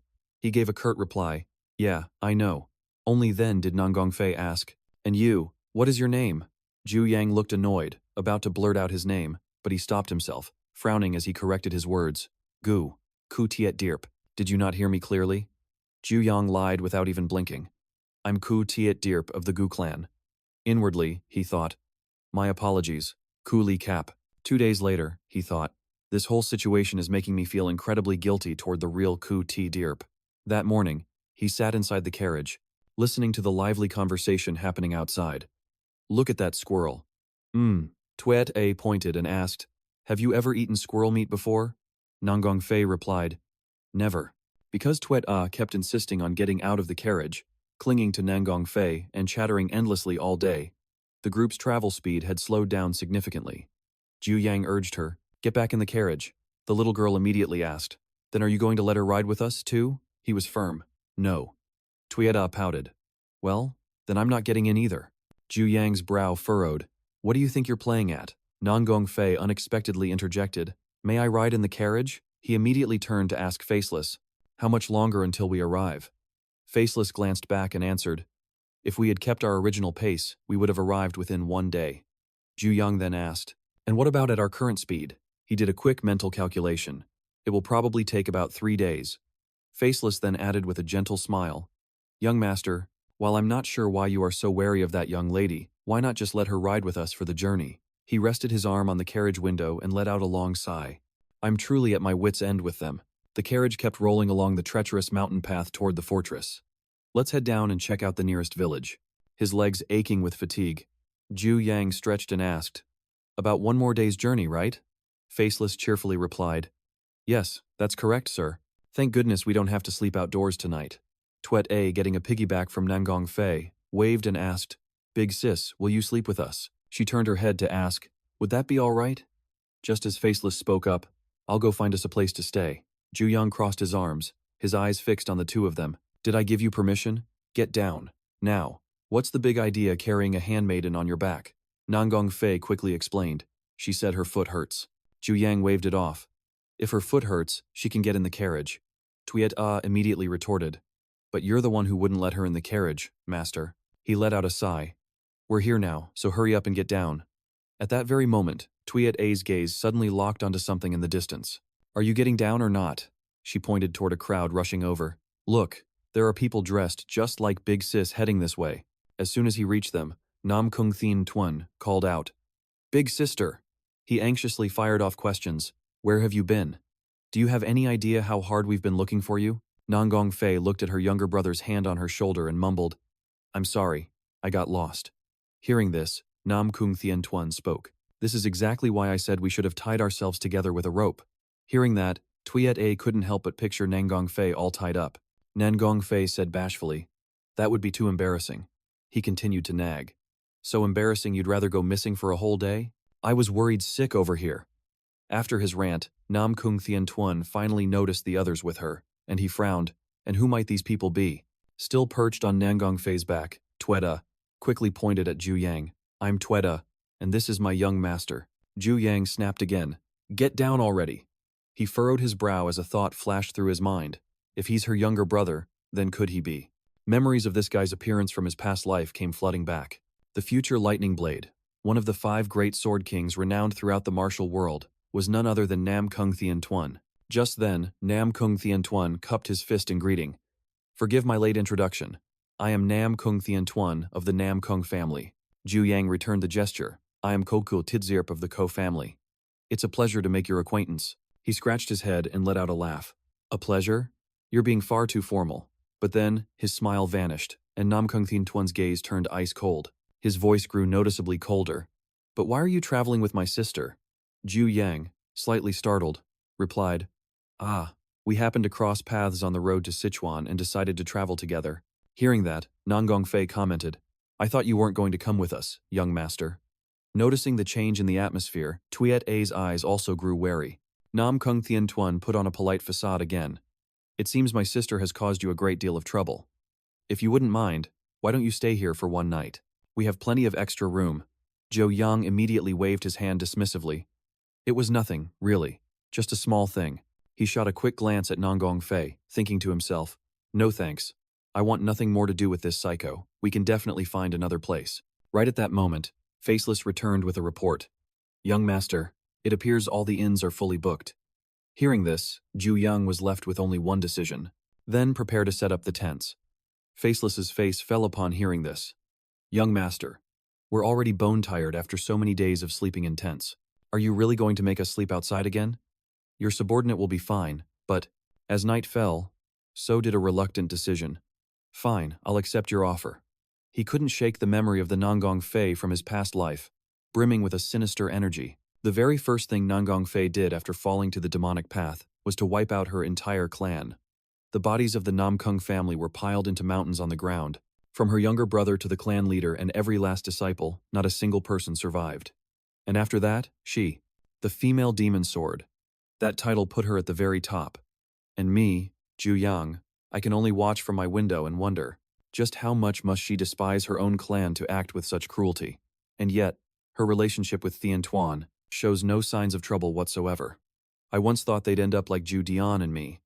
But then I remembered the bolt of heavenly lightning that struck her down that day. What concerns me the most is the Nam Kung family's secret art, the supreme sword technique. My gut tells me her power surpasses even Thien Tuan's, but as of right now, she holds no significant title to her name. And looking toward the main entrance, her younger brother seems utterly unremarkable. Is it possible I've overlooked something? The moment Jiu Yang stepped outside, he came face to face with the approaching Nam Kung Thien Tuan.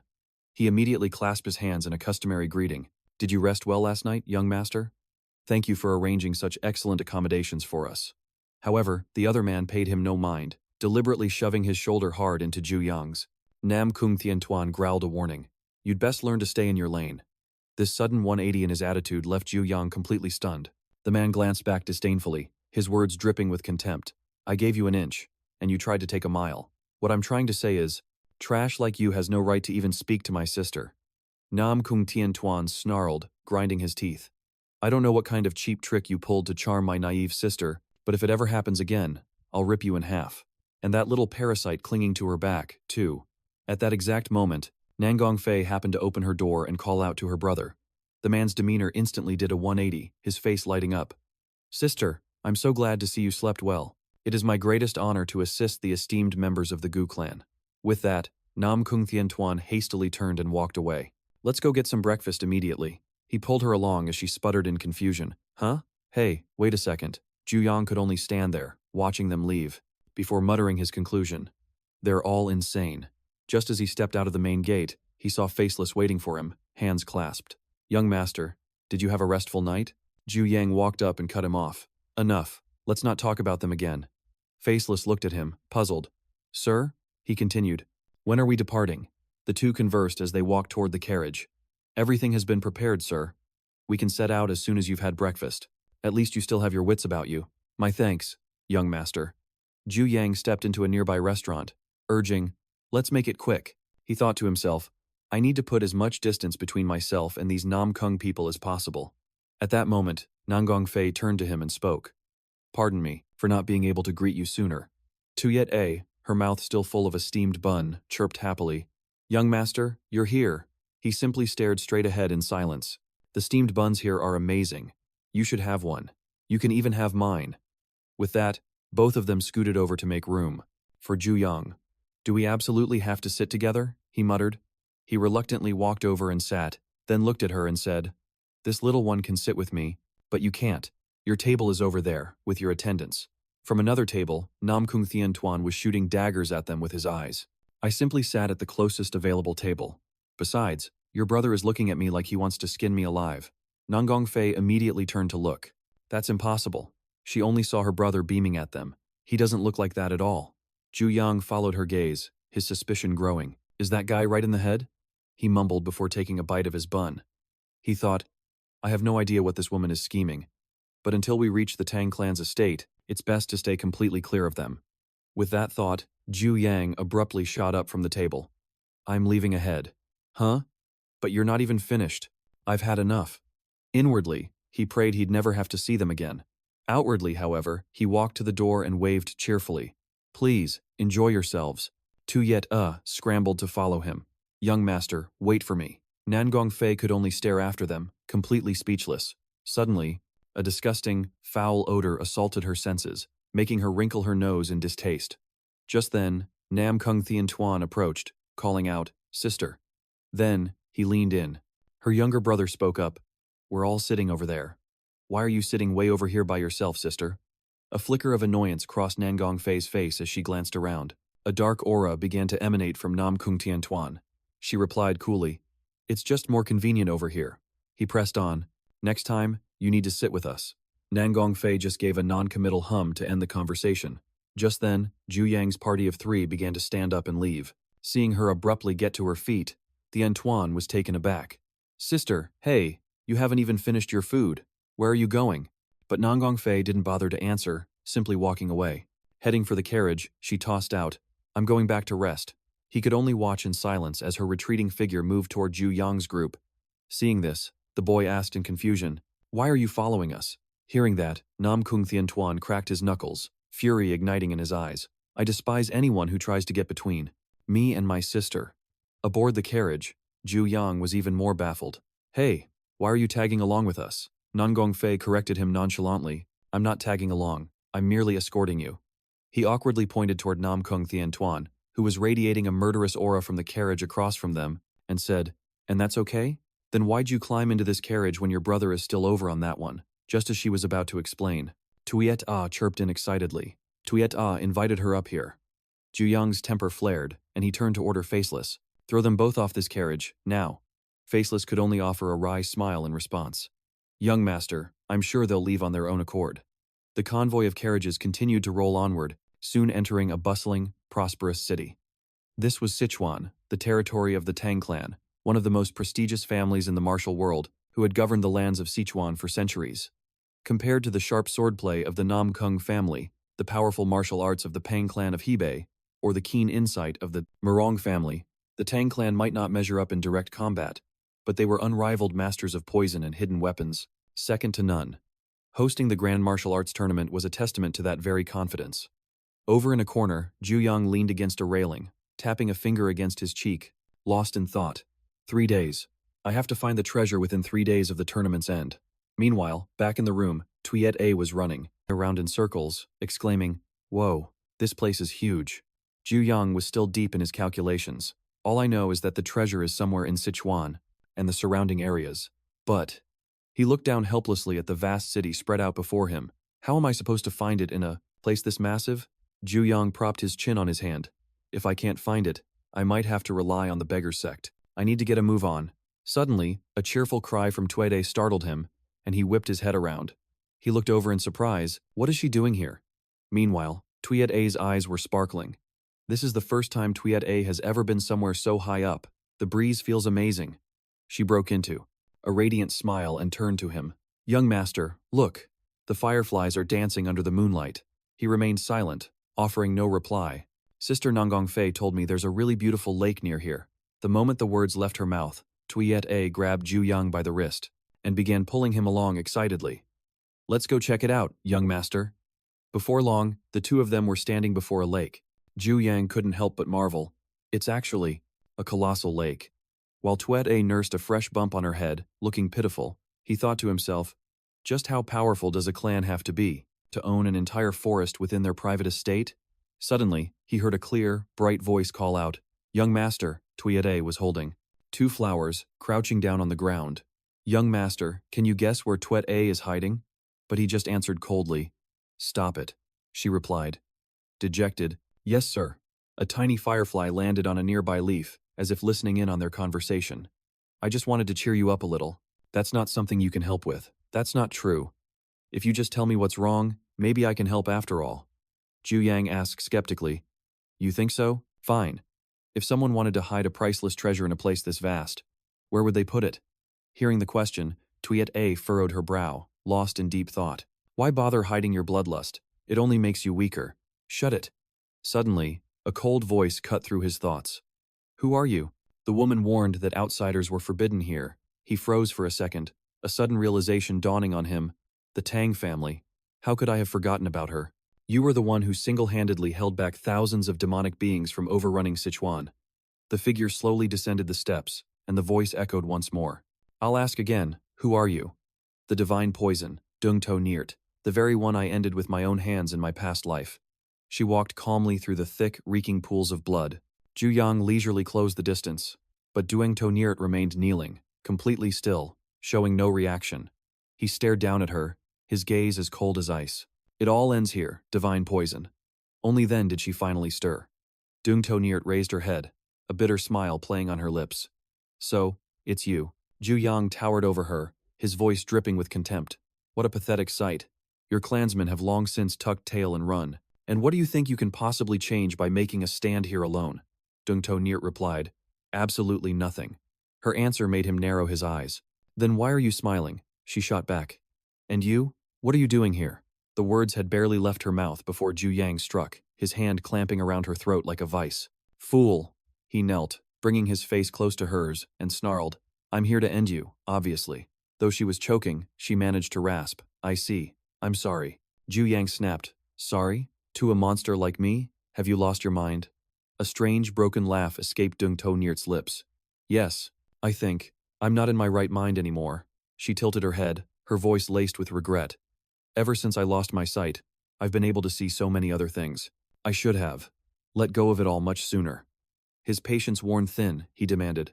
Any last words? In response, Dungto Niert simply smiled. I know this is a selfish request, but if you ever get the chance, please, crack. Before she could finish her plea, Jiu Yang decisively snapped her neck. With the deed done, he turned his back without hesitation. Looking down at his hand, stained with her fresh blood, Jiu Yang coldly spat out a single word. Disgusting. Back in the present, Tang So-ryo was fuming. Are you just going to stand there and ignore me? He simply looked down at the girl who was relentlessly shouting at him. Heh, looks like her talent for verbal poison is as sharp as ever, he thought. Tang So-ryo's voice grew louder.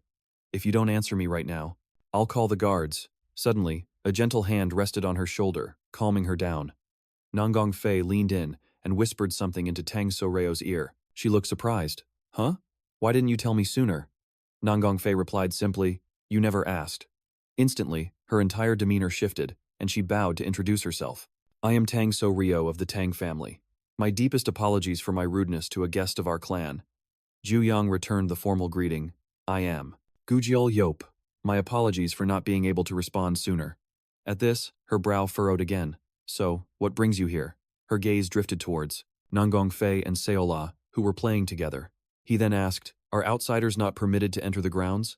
Then isn't that young lady also an outsider? Tang So-ryo quickly explained. She has permission from a clan member, so it's not an issue. Jiu Yang thought. So she's trying to get rid of me just because she doesn't like my face? How petty. He clasped his hands in a formal gesture. In any case, I was just about to take my leave. I will bid you farewell. Tang So-ryo and Nanggong Fei quietly watched as the two of them walked away, Tang So-ryo silently listening to her friend's complaints. That Gujiol Yop from the Go family is unbelievably rude. In the quiet of the night, Nanggong Fei's voice suddenly piped up. Hey, So-ryo, why were you looking at him with such an intense gaze? He was clearly the one in the wrong, and he didn't even apologize. Tang So-ryo's face flushed as she tried to defend herself. Does a handsome face really matter that much? I can't stand guys who are all looks and have a rotten personality. After her outburst, she fell strangely silent. Immediately, Tang So-ryo scrambled to explain to Nanggong Fei. I wasn't saying he's handsome. What I meant was… Nanggong Fei simply raised an eyebrow. How confusing. Nanggong Fei recalled the angry expression on Gujiol Yop's face from earlier. Handsome? By now, Tang So-ryo's face was beet red, and she was too flustered to even speak. It's better when the ugly small fry just stay out of sight. And here I am, still busy cursing out Tu Yet A in my head, completely unaware that someone was calling my name. The morning was clear, birds were chirping, and Jiu Yang stood lost in thought before his door. The Tang Clan tournament is just around the corner, it's tomorrow. I have to squeeze in some practice. The moment that thought crossed his mind, he opened the door and froze at the sight of the two Nam Kung siblings, waiting for him. Jiu Yang sighed internally, his face sinking. Oh man, what is it now? Nanggong Fei spoke first, her words brief. Eat. He stared blankly. Eat? Eat what? Nam Kung Tien Tuan quickly jumped in, explaining with a wide grin. The Tang clan has invited us to a meal, and my sister wants to invite you to come along for fun. Jiu Yang quickly replied, I really appreciate the invitation, then gave a forced laugh, scratching his head awkwardly. But I'm afraid, it's not really a good time for me. Inside, Jiu Yang was screaming, Take the hint and get lost already. While Nanggong Fei was still looking confused, Nam Kung Tien Tuan made his move. Don't be so cold. He reached out and grabbed Jiu Yang's wrist tightly. Though he was fuming inside, Jiu Yang had to force a strained smile. Just come with us. He gritted his teeth, retorting in his mind. I already said no. Or are you planning to use force on me? He let out a soft, oh, and in an instant, a powerful surge of internal energy erupted from Jiu Yang. You. Sensing this formidable power, Nam Kung Tien Tuan couldn't help but be horrified. Both siblings stared intently at him. Seeing their reaction, he thought to himself, crap, I overdid it. Looks like I have no choice but to go now. Jiu Yang immediately did a 180-degree turn in attitude, chuckling. Well, it seems I can't possibly refuse such a kind offer. I guess I'll join you two then. With that, he swiftly slung an arm around Nam Kung Tien Tuan's neck, acting all chummy. He leaned in close to his ear and whispered, Young Master Nam Kung. Then flashed a meaningful smile. Make sure you smile nice and big. Your sister is watching. Jiu Yang took immense pleasure in seeing the guy's infuriated, teeth-grinding expression. Thank you for agreeing to come. Don't mention it.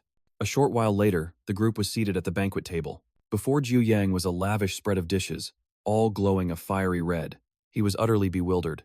I know people from Sichuan can handle their spice, but how am I supposed to swallow anything when every single dish is this red?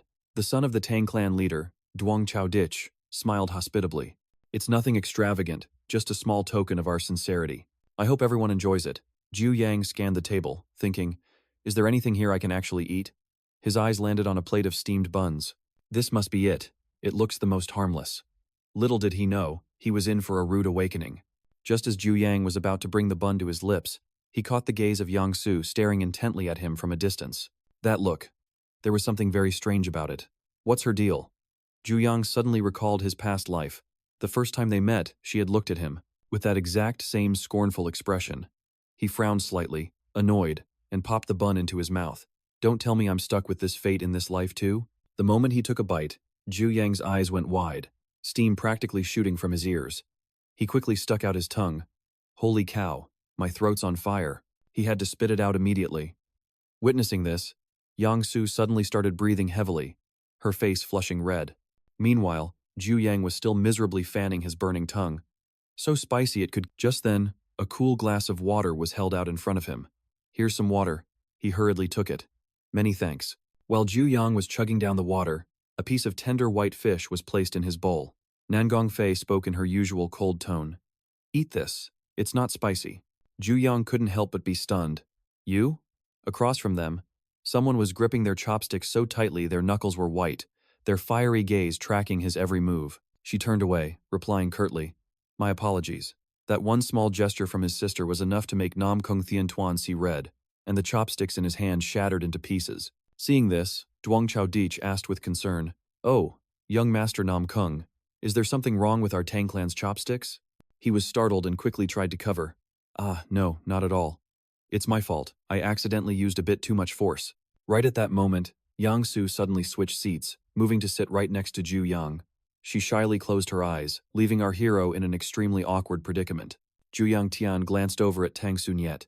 Seeing her looking all flustered, he asked, something on your mind? But he knew something was up. She began to stammer. Jiu Yang Tian waited patiently. Go on. With her cheeks flushing red, Tang Sun Yet mumbled, If you'd like. Nam Kung Thien Tuan cut her off abruptly. Hey, you with the dirty mind, is there a fighting arena around here? Tang Chao Dik immediately replied, of course there is. Didn't I show it to you last time? Though, hardly anyone uses it. The clan members all have their own private training grounds. He stood on a high balcony looking down, then announced, I want to go take a look. Once everyone's finished eating, why don't we all head over together? Jiu Yang Tian, standing behind him, also looked on. What's this guy plotting now? Under the bright sun, it wasn't long before the group had arrived at a vast training ground. Whoa, this place is huge. Jiu Yang Tian couldn't help but exclaim, it really is massive. Tang Chao Dich explained with his arms crossed. Our ancestors believed that the bigger it was, the more impressive it looked. But personally, I don't see what's so special about it. Nam Kung Thien Tuan stood beside him, fiddling with a wooden sword, and said with a smile, there must be some deeper reason for it. Tang Chao Dik recalled wistfully, Sun Yet used to train out here all the time to spar with me, but now that she's all grown up, she's lost interest in all this brawling. Tang Sun Yet jumped, her face turning bright red as she cried out, Brother! Then, she glanced awkwardly at Jiu Yang Tian, mumbling, it's because. But the young man simply replied, is that so? Jiu Yang Tian thought to himself, thank goodness I don't have an annoying little sister like her. Pointing his wooden sword to the sky, Nam Kung Thien Tuan shouted, all right, I'm full and ready to go. Time for a little warm-up. This left Jiu Yang Tian baffled. Warm-up? I haven't even had a bite to eat yet. Nam Kung Thien Tuan swung his sword, his voice dripping with challenge. Is there any hero here willing to offer me a few pointers? Seeing that insincere smile of his, Jiu Yang Tian understood immediately. I knew it. That look on his face says he's just itching to beat the tar out of me. Like I'm dumb enough to give him the satisfaction. The young man immediately waved his hands in refusal. My skills are far too crude. How could I dare to show off in front of a master like young Master Nam Kung? Please excuse me, but I must. A clear voice suddenly cut in. Absolutely not. Tang Sun Yet protested vehemently. The difference in your martial arts skill is just too great. What if you scratch his handsome face? Jiu Yang Tian looked over, completely bewildered, while Nam Kung Tien Tuan had already taken a stance opposite him and declared, it's fine, we won't use any internal energy. It's just a friendly exchange of pointers. He then flashed a provocative smile. How about that? Is that acceptable? Jiu Yang couldn't help but smirk, trying to teach me how to fight without internal energy? He's got some nerve. The young man then asked back, are you sure you're up to the task? The question made Nam Kung Thien Tuan freeze. Huh? Jiu Yang let out a scoff. I'm asking if you're even qualified to teach me. Tang Chao Dich quickly jumped in to mediate. Wait a minute, I think you're misunderstanding him. After all, he's. But Nam Kung Thien Tuan had already let out a smirk and cut him off. Fine by me. Nam Kung Thien Tuan was practically seeing red, his aura exploding as he roared, Get up here, I'll wipe the floor with you. After accepting Nam Kung Thien Tuan's challenge, two figures now stood as still as statues in the middle of the Tang family's training ground, the air thick with a terrifying silence. Not a single person spoke. There were only glares as sharp as daggers being exchanged. Suddenly, Nam Kung Thien Tuan broke the silence with a completely phony smile. I'll let you have the first move. Jiu Yang looked at that insincere expression of his and simply returned the gesture with a dismissive smile. No need. I'll bestow that honor upon you. The reply was nothing short of a direct slap to Nam Kung Thien Tuan's pride, and yet he had to grit his teeth, veins bulging on his forehead, and force out a smile. In that case, don't mind if I do. With that said, he shot forward with his wooden sword at an incredible speed, yelling a threatening, Here I come! Nam Kung Thien Tuan, with his very first attack, unleashed a vicious swing intending to end Jiu Yang right then and there. But luckily, the young man managed to dodge the blow spectacularly. Immediately after, Jiu Yang took a step back with the flow of the attack, using his opponent's momentum to lean away. He slipped away yet again, weaving through a fatal blow from Nam Kung Thien Tuan amidst a relentless barrage of his attacks. It dawned on Gu Yangchan in an instant that the last two moves were just feints to test his defenses. The real killing blows were only just beginning. Without giving Gu Yangchan a single moment to rest, Nam Kung Thien Tuan shot forward like a flash of lightning, pressing his assault right there on the training grounds. At that moment, the two combatants clashed relentlessly, unleashing a continuous stream of deadly techniques that kicked up a cloud of dust, shrouding the entire arena. This spectacle had Tang Soyel on the edge of her seat, not daring to even blink as a cold sweat of deep-seated worry drenched her cheeks. Ever since she was a little girl, Tang Soyol had always been different, and memories of her younger days suddenly came flooding back to her. While the other children from prestigious families were busy playing with their pet cats and dogs, she was already roaming with wolf packs and wrestling with fierce tigers in the mountains. Those ferocious beasts didn't just possess eyes glinting with killing intent. They would bare their sharp fangs and claws, letting out intimidating growls to assert their dominance. And yet, these very creatures were Tang So-yeol's soulmates, beings that constantly radiated an astonishingly oppressive aura. It was an aura that kept others from daring to approach. The very essence of an apex predator, a power far beyond that of any weak, ordinary creature. That untamed wildness was truly captivating, but because of this strange preference, she found it nearly impossible to find a suitable partner, as an image of a listless Tang So-yeol came to mind. She was lounging on the back of the alpha wolf, sighing, Does a man like that even exist? I just wish I could meet someone, a soulmate, here at this Tang family weapons tournament. The wolf seemed completely unbothered by her lamentations, letting out just a soft growl in response. In response, she gently stroked its fur, murmuring a name, Brother Yangchan. Brother Yangchan, why is it that all the other women are so obsessed with those pretty-faced, powdered-up boys? Tang Soyol continued to lament. Is there really no man out there who carries the spirit of a fierce tiger or a hunting leopard? She inhaled the wild, musky scent of her wolf companion. Now that smells amazing. But as fate would have it, her prayers were answered, and the man of her dreams, the one she thought could never possibly exist, had finally appeared. The very figure that Tang So-yeol had yearned for day and night was now real and standing right before her eyes. But in a cruel twist of fate, that person was none other than Gu Yangchan. The moment she laid eyes on his silhouette from behind, her heart was thrown into utter turmoil. It sent a deep blush rising to her cheeks, leaving her with a dazed expression and lips that trembled with confusion. It was as if Tang So-yeol had completely lost her senses. A single question echoed in her mind. Why? Why is my heart racing like this? This can't be happening. It just can't. She was so flustered that her hands unconsciously clasped together, and all Tang So-yeol could do at that moment was tell herself, This is definitely just a hallucination. That's all it is. I'm probably just dizzy from the morning fog. That's why my head feels so cloudy. By tomorrow, he'll just be like all the other pretty boys. And yet, the image of Gu Yangchon kept lingering in her mind, that charisma, that unique air he carried. The expression on his face at that moment made her secretly marvel. Those phoenix eyes are so gorgeous. Even the moment Gu Yangqian looked his most helpless was enough to make Tang So-yeol swoon. The way he looks when he can't handle spicy food. That's beautiful too. She was utterly lost in her infatuation, completely mesmerized by it, her mind constantly replaying every single one of Gu Yangqian's gestures. Even the way he drank a sip of water exuded an unusual charm. Suddenly, Tang So-yale recalled the moment the two of them were sitting shoulder to shoulder at the banquet. At the time, Tang So-yale had been utterly bewildered. Why in the world did I just come and sit here on my own?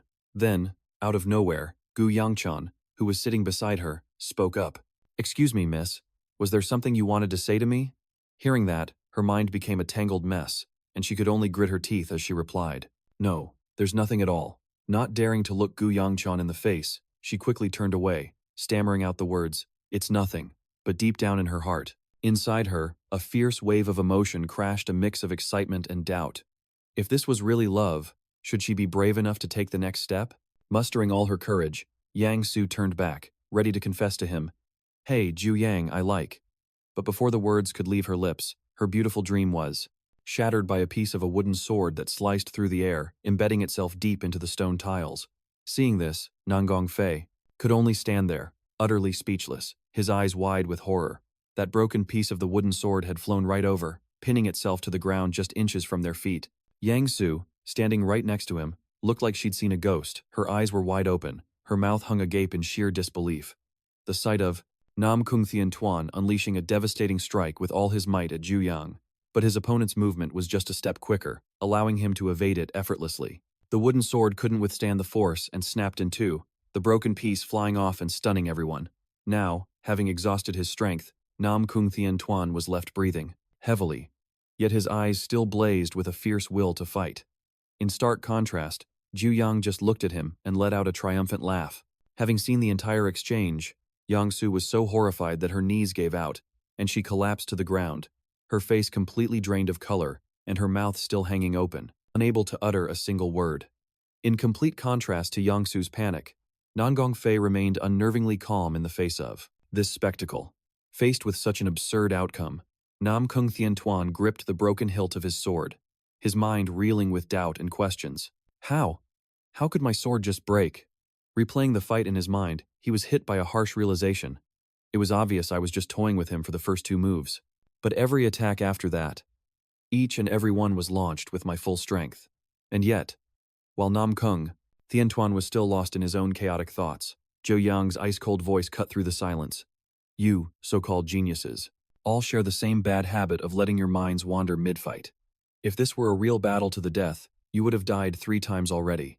With that, Ku Duangthien, his eyes cold and bloodshot, raised a fist and continued his taunt. "Do you get it, now?" In that instant, Nam Kung Thien Tuan finally felt the raw killing intent rolling off his opponent. His blue eyes shot wide open, filled with pure panic. Without hesitation, Jiu Yang threw a powerful punch, aiming straight for his head. But it seemed fate was on Nam Kung Thien Tuan's side, as he reacted with lightning speed, stumbling back just in time to cheat death by a hair's breadth. He gritted his teeth, fury boiling inside him as he hissed, "You dirty coward, attacking me while I'm unarmed." Just then, another voice cut in from across the training ground. Hearing it, Nam Kung Thien Tuan, still clutching the broken sword, instinctively looked up. "Go on, draw." Another weapon. Seeing his opponent just standing there completely stunned, Jiu Yang let out an arrogant sigh. "Weren't you the one who said you were going to show me a thing or two? Well, come on then, teach me something." His words were like gasoline on a bonfire, sending Nam Kung Thien Tuan into a rage. But he wasn't done yet.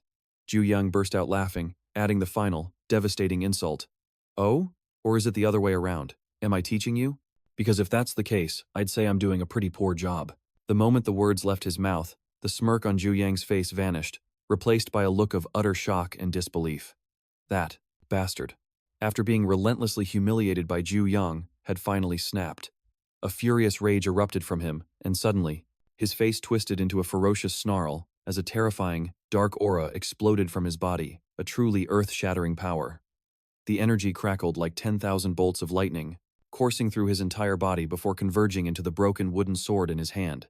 Without a moment's hesitation, Nam Kung Thien Tuan, wielding the broken sword, now imbued with destructive power, charged straight at Jiu Yang. Fortunately, his target was quick enough to lean aside, dodging the deadly attack.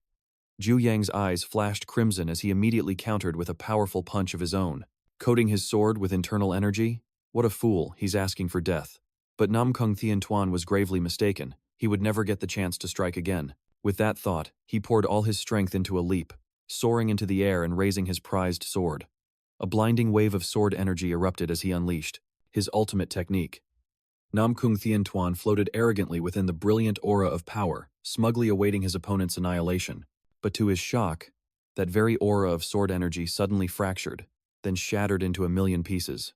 It all happened in the blink of an eye, leaving Nam Kung Thien Tuan completely frozen, unable to believe what he was seeing.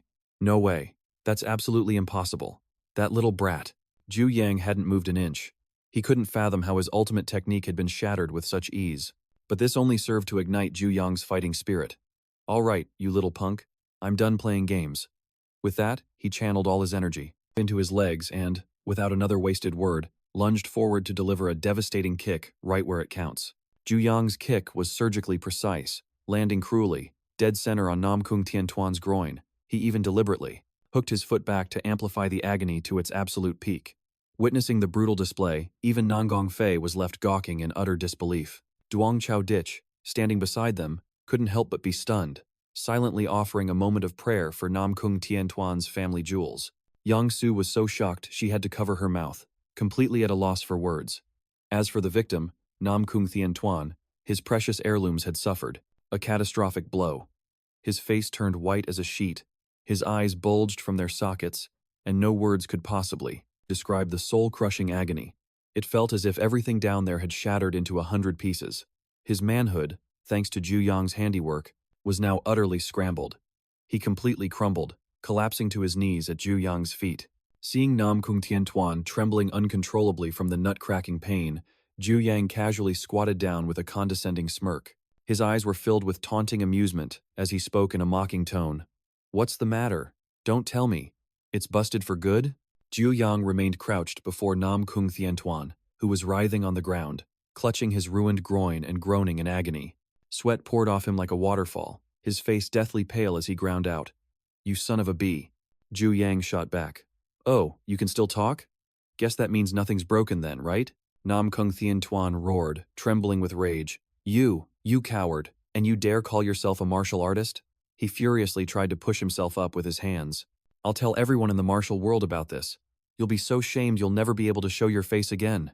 Jiu Yang simply stared down at him coldly and asked a question that stunned Nam Kung Thien Tuan into silence.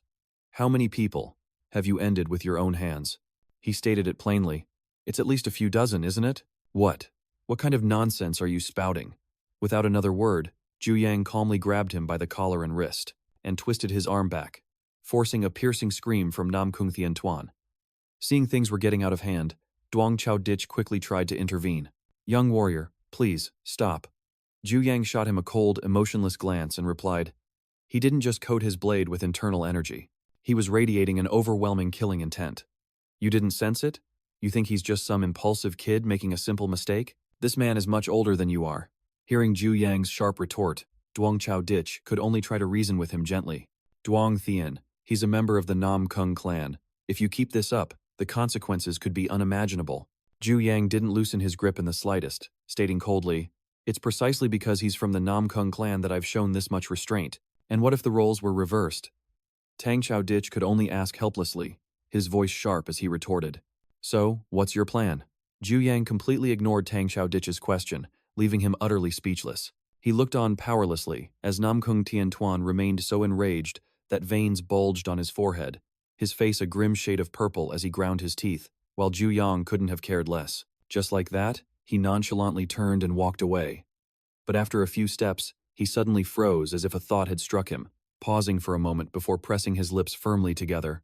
"Did I stir up trouble again?" Jiu Yang thought to himself. If the second elder finds out I schooled the precious young master of the Nam Kung family and left him in this state, how would he react?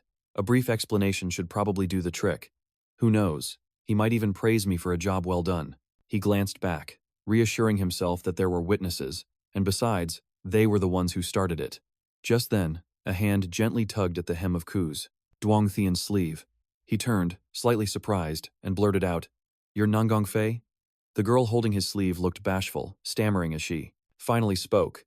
"Could you tell me your name?" At that, he immediately snatched his sleeve away and snapped, I already told you, I'm Ku Duong. Thien. Nanggong Fei stood there stunned, seemingly in disbelief, before stating decisively, "You're lying," which left Jiu Yang completely baffled. How could she possibly know, he thought, bewildered, as he turned to leave. What is it that you want? Looking to get revenge for your junior brother. However, when she heard that, she just stood there silently, watching him with a hint of sorrow in her eyes. Jiu Yang glanced over, realizing that she hadn't shown any change in expression when her junior brother was being put in his place like that. Seeing his silence, she decided to speak up once more. Please, just tell me. With every passing moment, Nanggong Fei moved closer to Jiu Yang, her voice a desperate plea. What is your real name? But no matter how infatuated she seemed, Jiu Yang remained stubbornly silent. They stood there in that strange standoff for a moment, until Jiu Yang finally tried to deflect. Hey, why are you being so blunt with me? Nanggong Fei was instantly flustered and quickly turned her head away. And yet, Jiu Yang suddenly had a change of heart. He spoke up. If I tell you my name, you'll stop following me around, won't you? Hearing this, Nanggong Fei nodded her head vigorously. Seeing her response, he put on a serious expression and cleared his throat a couple of times. He solemnly declared, Jiu Yang, to Nanggong Fei's utter astonishment. Her cheeks immediately flushed red as she quietly mumbled the name, Ku Duong. Thien. After successfully shaking off the bothersome tale that was Nanggong Fei, he resumed his walk, thinking, in any case, after dealing with that Nam Kung brat, I can't just let the Kim Shuyen family off the hook. Oh well, I'll just count this as having one extra day to search for the treasure. I suppose that's a stroke of luck. Jiu Yang let out a long sigh, reaching up to rub his shoulder and thinking wearily, man, I'm beat. After that last fight, I should probably find a place to rest for a bit. He continued walking, lost in his thoughts.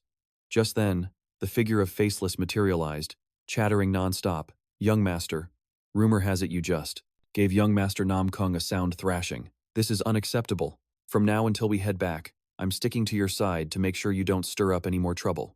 Ku Duong. Thien remained silent, standing motionless for a long moment. The scene shifts, where the small figure of Violet Snow is seen leaning against the city wall when, at that exact moment, Faceless hurriedly shoved the gate open, calling out, Young Master, but only Tu Yet A was inside, which made Faceless freeze in his tracks. He asked, Huh? La, DY, what are you doing here? Ah, never mind that. Have you seen the young master anywhere? Tu Yet A turned her head, offering a bright smile as she replied, Oh, the young master? I have no idea. Faceless immediately started looking all over the place, searching for any sign of Duong Thien. Where? Where could he have gone? Tu Yet A also looked around curiously, asking, Is something the matter? Faceless quickly explained. He had a breakfast meeting scheduled with members of the other great houses this morning, but he still hasn't returned yet. Hearing this, the young girl's eyes widened in surprise. Oh? The fact that Jiu Yang was nowhere to be found was giving Faceless a massive headache and a sense of panic, and the trouble was far from over. Is he still going? How am I supposed to report this? Faceless's words struck like a bolt of lightning, and a strange glint appeared in Violet Snow's eyes.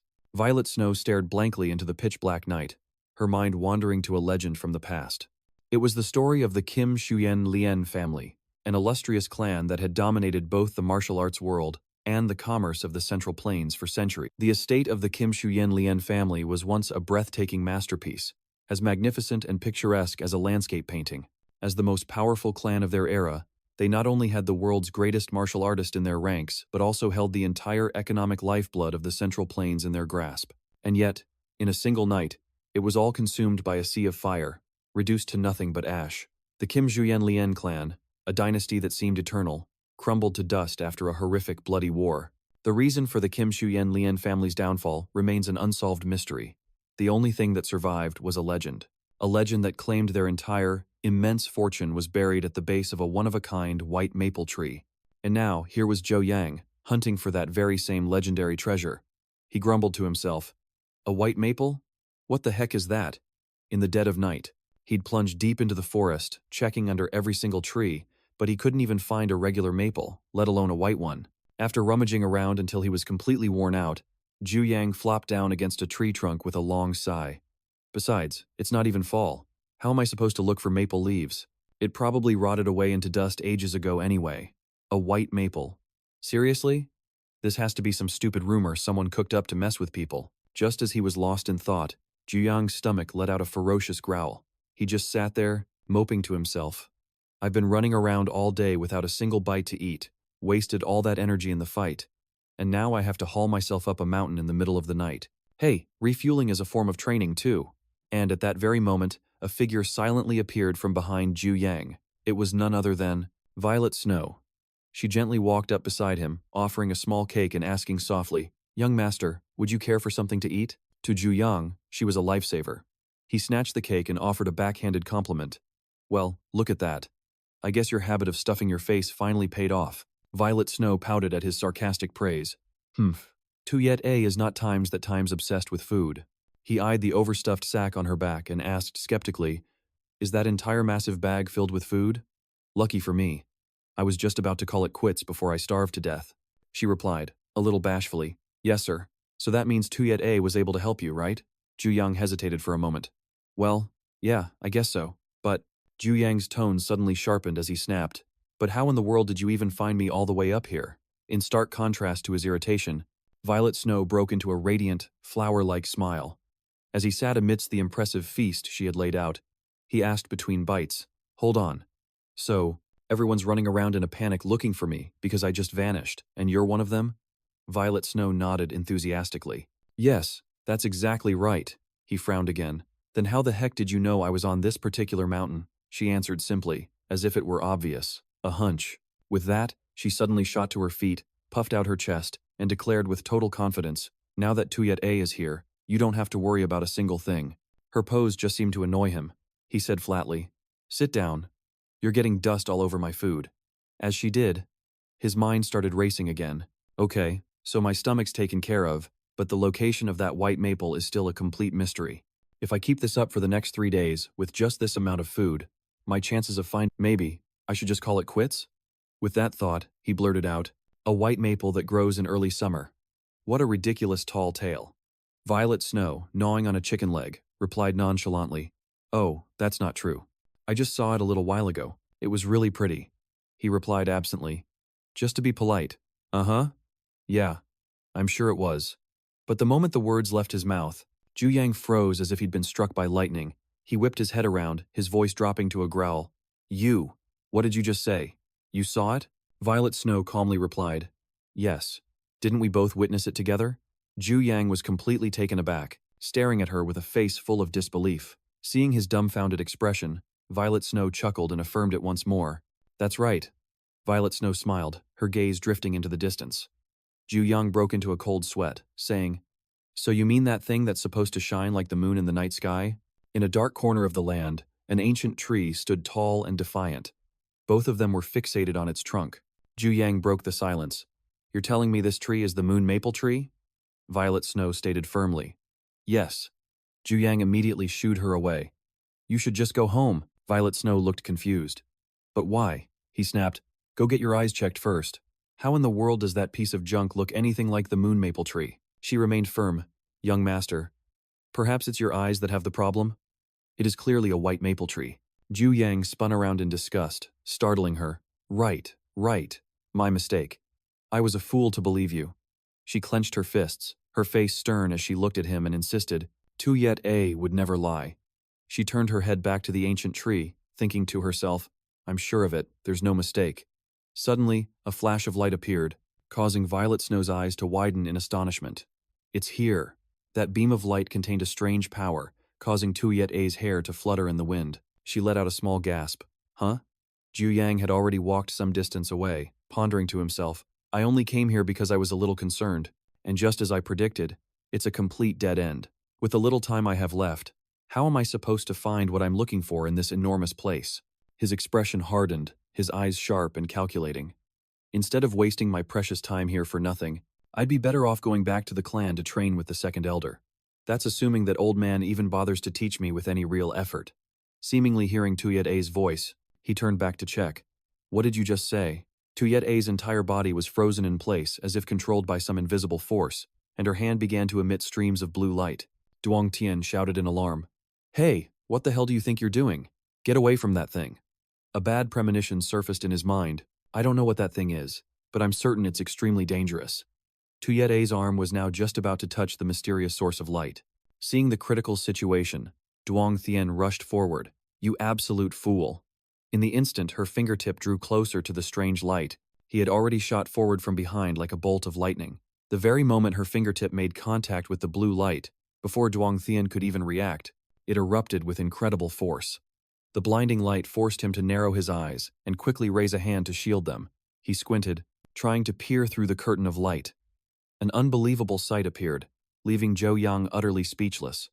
Right before his eyes was the moon maple tree he had been searching for all this time. From a withered, blackened old stump, it had transformed in the blink of an eye into a massive, pure white tree, brimming with life force under Tuyet-A's influence. Violet Snow turned around, looking Duong Thien straight in the eye. "See now, young master?" Behind her, the moon maple tree radiated a gentle aura, and Tuyet-A's face sparkled with pride. Duong Thien stared dumbfounded at Tuyet-A and the divine tree, his mind in turmoil. What in the world just happened? Just a moment ago, it was clearly a dying ancient tree. I don't know what Tuyet-A did, but space itself suddenly fractured and this tree manifested. Could this be some kind of mechanism used to conceal a rare treasure? If so, how would she know about it? Duong Thien's face darkened as he pointed a finger at her, demanding, "Hey, what did you just do?" Tuyet-A asked innocently. "Do what?" He tried to suppress his anger and asked again. "You just did something to make this tree appear, didn't you?"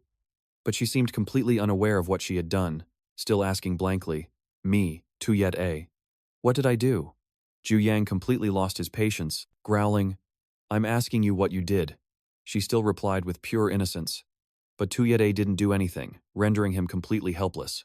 Jiu Yang tried to summon his last ounce of patience to explain, "Yes, it happened when you got close and touched it." She just tilted her head, her clear eyes looking back at him in pure confusion. What was the point?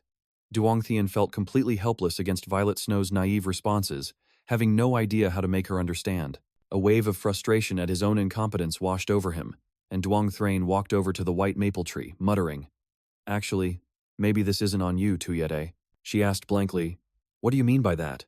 He didn't bother to explain and turned on his heel, with only one thought echoing in his mind. "I'll deal with this later." The two began to circle the base of the massive tree, Duong Thien lost in his thoughts. "I've found the white maple tree, so where in the world is the treasure hidden? It definitely wasn't on the surface. So where was it?" Just then, Jiu Yang's eyes were suddenly drawn to something in the distance. As soon as he saw it, he blurted out, "What is that?" A purple circle was radiating a brilliant light right at their feet. The bizarre sight left Jiu Yang stunned, frozen to the spot. He cautiously observed the pit that was emitting a mystical purple light, then slowly bent down to get a closer look. Damn it! Could it really be right under this tree? Before Duong Thien could even finish his thought, Tuyet-A had already scampered over, cheering with excitement. "It's an entrance." With that, she leaped straight in without a moment of hesitation, shouting back over her shoulder, "I'm going in first." The sudden action startled Duong Thien, who lunged forward in alarm, but it was too late. "Hey! Wait!" Half of her body had already been. Violet Snow poked her head back out, calling, "Young master, hurry and get down here." Seeing this, Duong Thien could only click his tongue, his face a mask of exasperation. He took a deep breath and jumped down himself. "I've got no choice." But neither Duong Thien nor Tuyet-A had any idea that their every move had fallen into the sights of a stranger. The figure let out a cold snort. It was none other than Ma Thie. He smirked disdainfully. "Just a bunch of little brats." The scene shifts to Jiu Yang, who had just landed safely at the bottom of the cavern. He breathed a sigh of relief. Good. The fall wasn't as painful as I imagined. But up ahead, Tuyet-A had a very strange expression on her face. She was pouting, looking like she was about to burst into tears as she faced something. Duong Thien walked over, placed a hand on her shoulder, and warned her sternly, "Don't ever act so recklessly again." Right in front of them were two pitch-black passages, forking in different directions.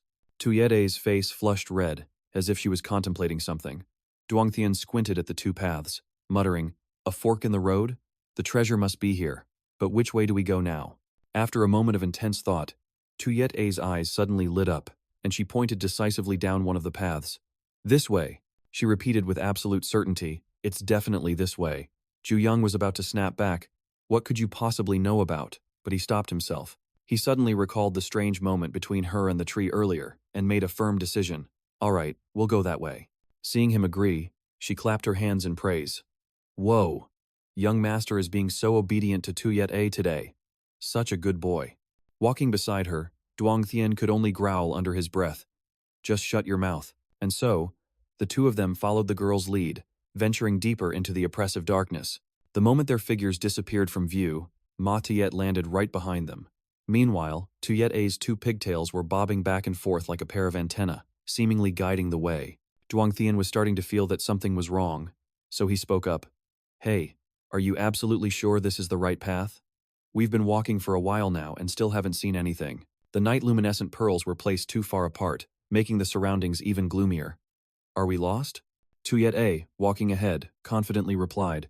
Of course not, young master, just trust Tuyet-A. Be a good boy. Shut up, he snapped, cutting off her fawning. Tuyet-A immediately and obediently mumbled. Yes, sir. Then the two continued to trudge forward in silence. The space was submerged in silence, broken only by the echo of their footsteps. After walking for a long time, Tuyet-A suddenly smiled brightly, pointing to a dark corner ahead. We're here. Hearing this, Duong Thien, without saying a word, landed a sharp bonk right on Tuyet-A's head. Liar! She clutched the new lump on her head, her face crumpling in an expression of pure injustice. Meanwhile, Duong Thien had already begun to carefully survey the chamber. His gaze suddenly froze on something clinging to the rock wall. He turned to her and asked, "What is that?" Its shape looked vaguely familiar. Unlike the passage outside, the night luminescent pearls in here were brightly lit, but looking around the chamber, Jiu Yang saw nothing but 4 bare walls. He kept searching, wondering to himself, if this is where the treasure is hidden, then where is it? Tuyet-A's trembling hand dug into Duong Thien's shoulder, her voice lost in a choked sob. Young master. Her face, deathly pale and drenched in sweat, contorted as she stammered. Something enormous just slithered past us. Tuyet-A's terrified shriek echoed, but Jiu Yang was still lost in his own thoughts, failing to process her desperate warning of Tuyet-A's warning. An instant later, a colossal creature covered in pristine white scales silently slithered past their location. Only then did they both witness the horrifying spectacle with their own eyes, leaving the girl with nothing but a desperate scream. Young master. Looming before them now was a colossal serpent beast. Its gaze locked onto the two minuscule beings as if sizing up its prey. On pure instinct, Duong Thien threw his arms out, shielding the trembling Tuyet-A behind him. Both of their lives now hung by a single thread. Tuyet-A's eyes welled with tears, her screams dissolving into pure, unadulterated horror. Meanwhile, though Jiu Yang's own heart was pounding, and his teeth were clenched, he quickly steadied his nerves and identified the true nature of this creature. Hiding behind him, Tuyet-A could only sob out, "Young master, be quiet." Jiu Yang snapped, his voice as cold as ice, while his mind raced with one single question. Why is a demonic beast in this? His gaze swept over the massive, pure white body of the serpent beast, his mind filled with suspicion. I couldn't sense any aura from it at all, so how did it just appear out of nowhere? Compared to the sheer size of the serpent beast, the two of them were nothing more than specks of dust. And then, a sudden realization struck Jiu Yang. With a body this monstrous, he immediately referenced the demonic beast classification system and silently came to a conclusion. There's no doubt about it. This is a blue-rank demonic beast. A flicker of hope ignited as he noticed its eyes were still shut tight. What a relief. It's sleeping. It hasn't detected us yet. Seizing the opportunity, he silently motioned for them to retreat. We have to get out of here without making a sound. But just as the thought crossed his mind, the serpent beast's colossal eyes suddenly snapped wide open, locking directly onto the two intruders. The moment their gazes met, Jiu Yang cursed internally. Damn it! Of all the times, why did it have to wake up right now? A desperate thought flashed through his mind. Is this it? Do I have to risk everything in one desperate gamble? At that very moment, unnoticed by anyone, the eyes of Tuyet-A, cowering behind him, began to glow with an eerie light. 2 humans, 1 beast, 6 eyes locked in a standoff as time itself seemed to freeze. Outwardly, Jiu Yang stood defiantly, shielding Violet Snow. But inside, his mind was screaming in despair. It's impossible. I don't stand a chance against it. Is there even a sliver of a chance? The overwhelming gap in power caused his entire body to tremble, a tremor so violent that even Tuyet-A could feel it from behind him. Jiu Yang gritted his teeth, his eyes flashing with a crazed determination. My chance at a peaceful life has only just begun. I absolutely refuse to let it end so pointlessly here. With his resolve solidified, he clenched his fists as a powerful surge of internal energy began to circulate through his body, all while desperately trying to steel his own nerves. That's right. Even if I die here, I'll fight until my very last breath. Just as his fighting spirit surged to its absolute peak, a deep, resonant voice suddenly echoed. Young one. The voice came from the serpent beast itself. It fixed him with a piercing gaze and commanded, "Withdraw your internal energy." The words struck him like a bolt of lightning, freezing Jiu Yang right where he stood. He began to question his entire understanding of the world. A demonic beast can actually speak the human tongue. The serpent flicked its forked tongue, its chillingly sharp gaze seeming to pierce right through to his soul. I have no intention of harming you. Hearing those unbelievable words, Jiu Yang suppressed his astonishment and asked cautiously, how is it that a demonic beast is able to speak the language of humans? The serpent beast seemed to chuckle at his question. A demonic beast, you say? Its voice was laced with scorn. What I find more curious is that you do not possess the bloodline of the Lian family. So how is it that you were able to enter this place? Its question made Jiu Yang instinctively glance back at Violet Snow, who was still hiding behind him. He maintained a calm expression, answering vaguely, I was just following someone else and happened to get lost. The serpent beast seemed slightly surprised by this seemingly naive response. Is that so? It couldn't seem to hold back a laugh, revealing a pair of lethally venomous fangs. How very interesting. If you truly are lost, then what is it you came here seeking? Jiu Yang maintained his composed facade, repeating, as I said, I merely wandered in here by accident, but his mind was already racing with calculations. If this serpent truly has ties to the Kim Shuyen Lian family, I fear it won't let us go so easily. But just then, another thought suddenly flashed through his mind. He suddenly realized something was off. Wait a second, did I just speak to it with respect? The python demon seemed to revel in his naive response, laughing endlessly. That's right, what a shame. It seems there's nothing left for you to scavenge here. It even deliberately emphasized the words, human being, causing him to reflexively answer with a polite, yes. The demonic beast slowly leaned in, getting closer to his face. It got straight to the point. I'll ask just one thing. What do you think? Destiny is? Jiu Yang didn't let his guard down, steadfastly protecting Violet Snow. He calmly asked the demonic beast in return. What an odd question to ask. This inquiry from Jiu Yang made it freeze for a second, like an absolute fool, before it suddenly burst into a roaring laughter, tearing through the dead silence. Its cackle was completely wild. Jiu Yang narrowed his eyes, wondering, what in the world is going on? Has it lost its mind? After a fit of satisfying laughter, the python demon spoke again. Is that so? Did I really ask such a strange question? From the moment you, an outsider with no connection to the Lian family bloodline, first stepped foot here, you must have known that they had all returned to dust. It suddenly tilted its head back, gazing at the orb of light floating in the air as it uttered words filled with hidden meaning. So what keeps them lingering in this mortal realm? What could possibly make them endure such a fate? Hearing this, Jiu Yang's heart leaped with joy. He quickly turned to leave, not forgetting to call back. In that case, we'll be taking our leave. But suddenly, his gaze was caught by a gem that was radiating a golden light. He couldn't help but ask, what is this thing? Noticing his interest, the demonic beast explained, this is your reward for staying to keep an old man like me company. It was bound to fall into someone else's hands anyway, so I might as well give it to someone who is fated to have it. Its words hit him like a clap of thunder, making him wonder, a demon stone? No, it doesn't seem to be. Noticing he was still suspicious, the demonic beast continued its explanation. With that thing you carry inside your body, you'll absorb this far more easily than anyone else could. Jiu Yang couldn't contain himself and slowly moved closer to the gem.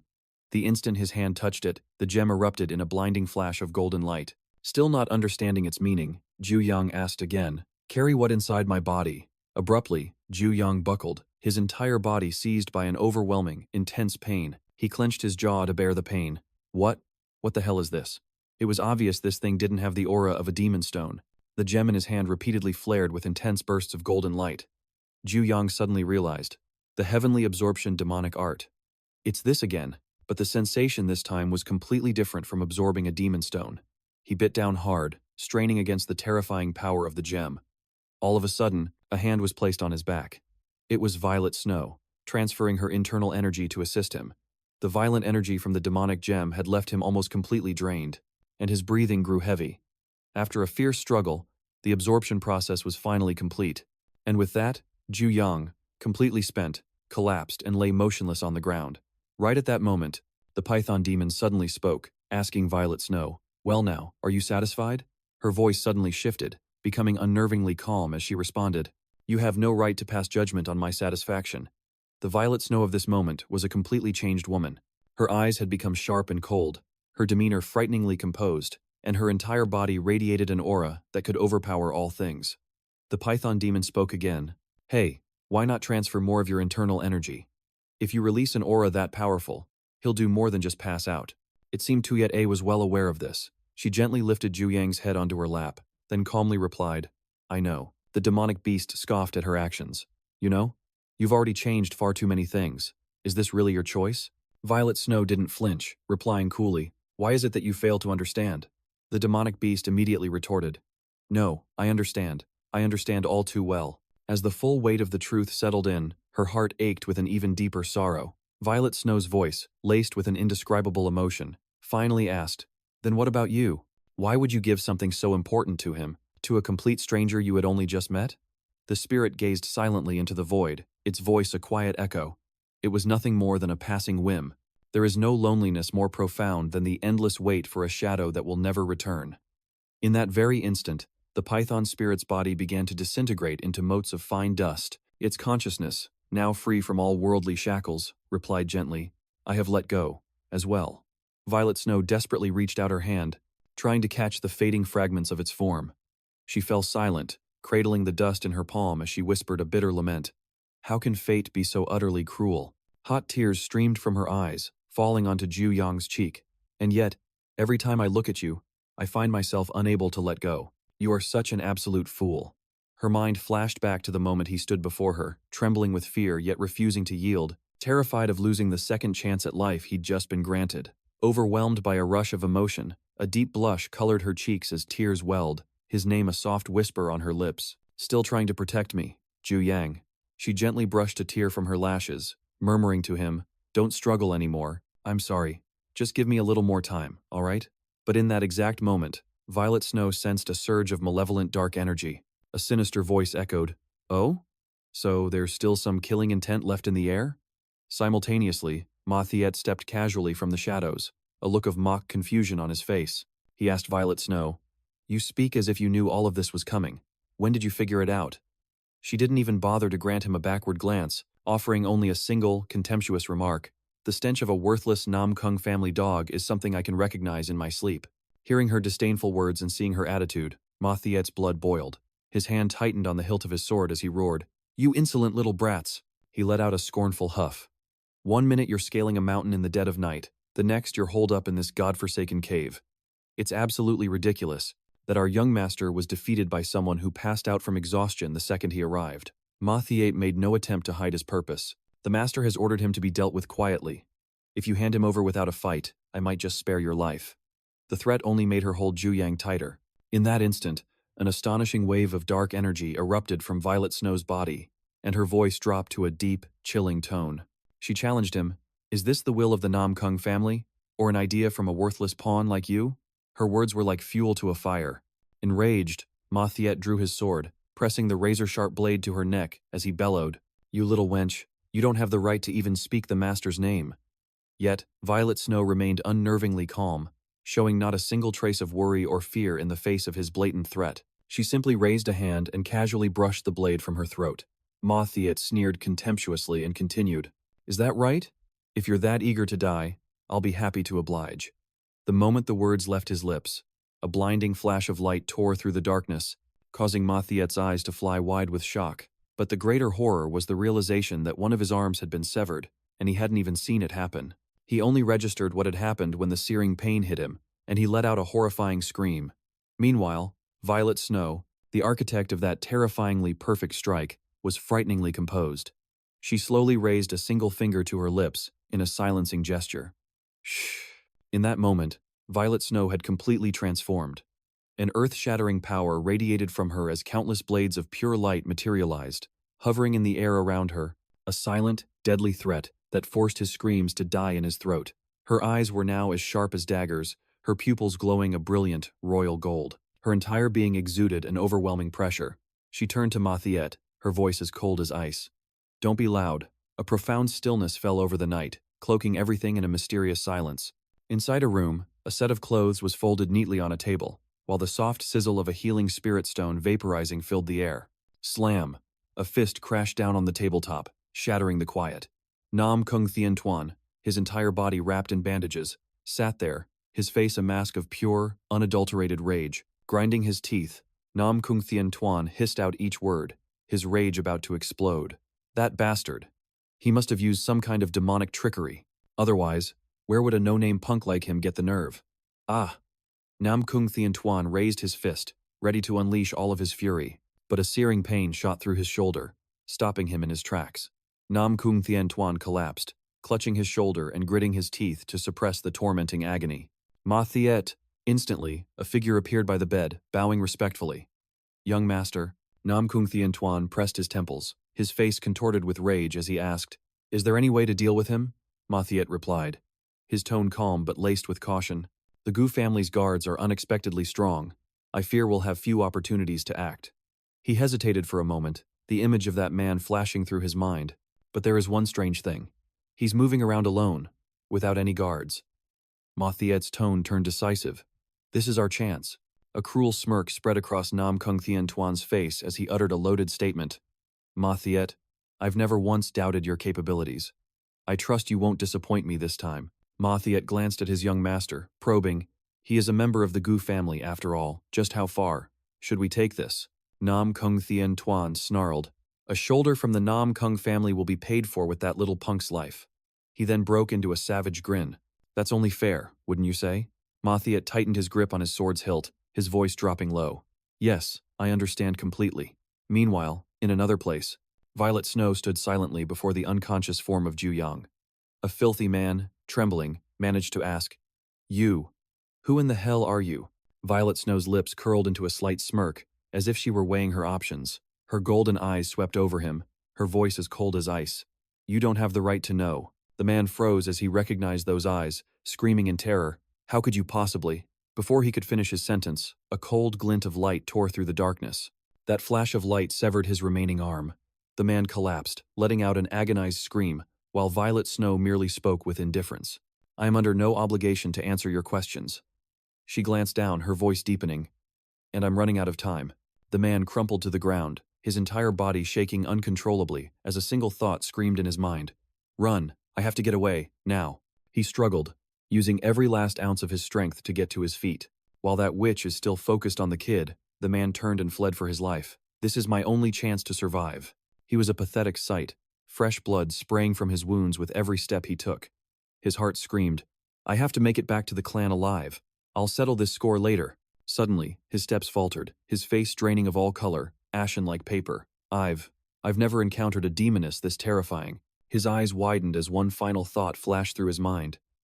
Why is the ground getting so close? His body then toppled over. When, exactly, had his head been separated from his neck?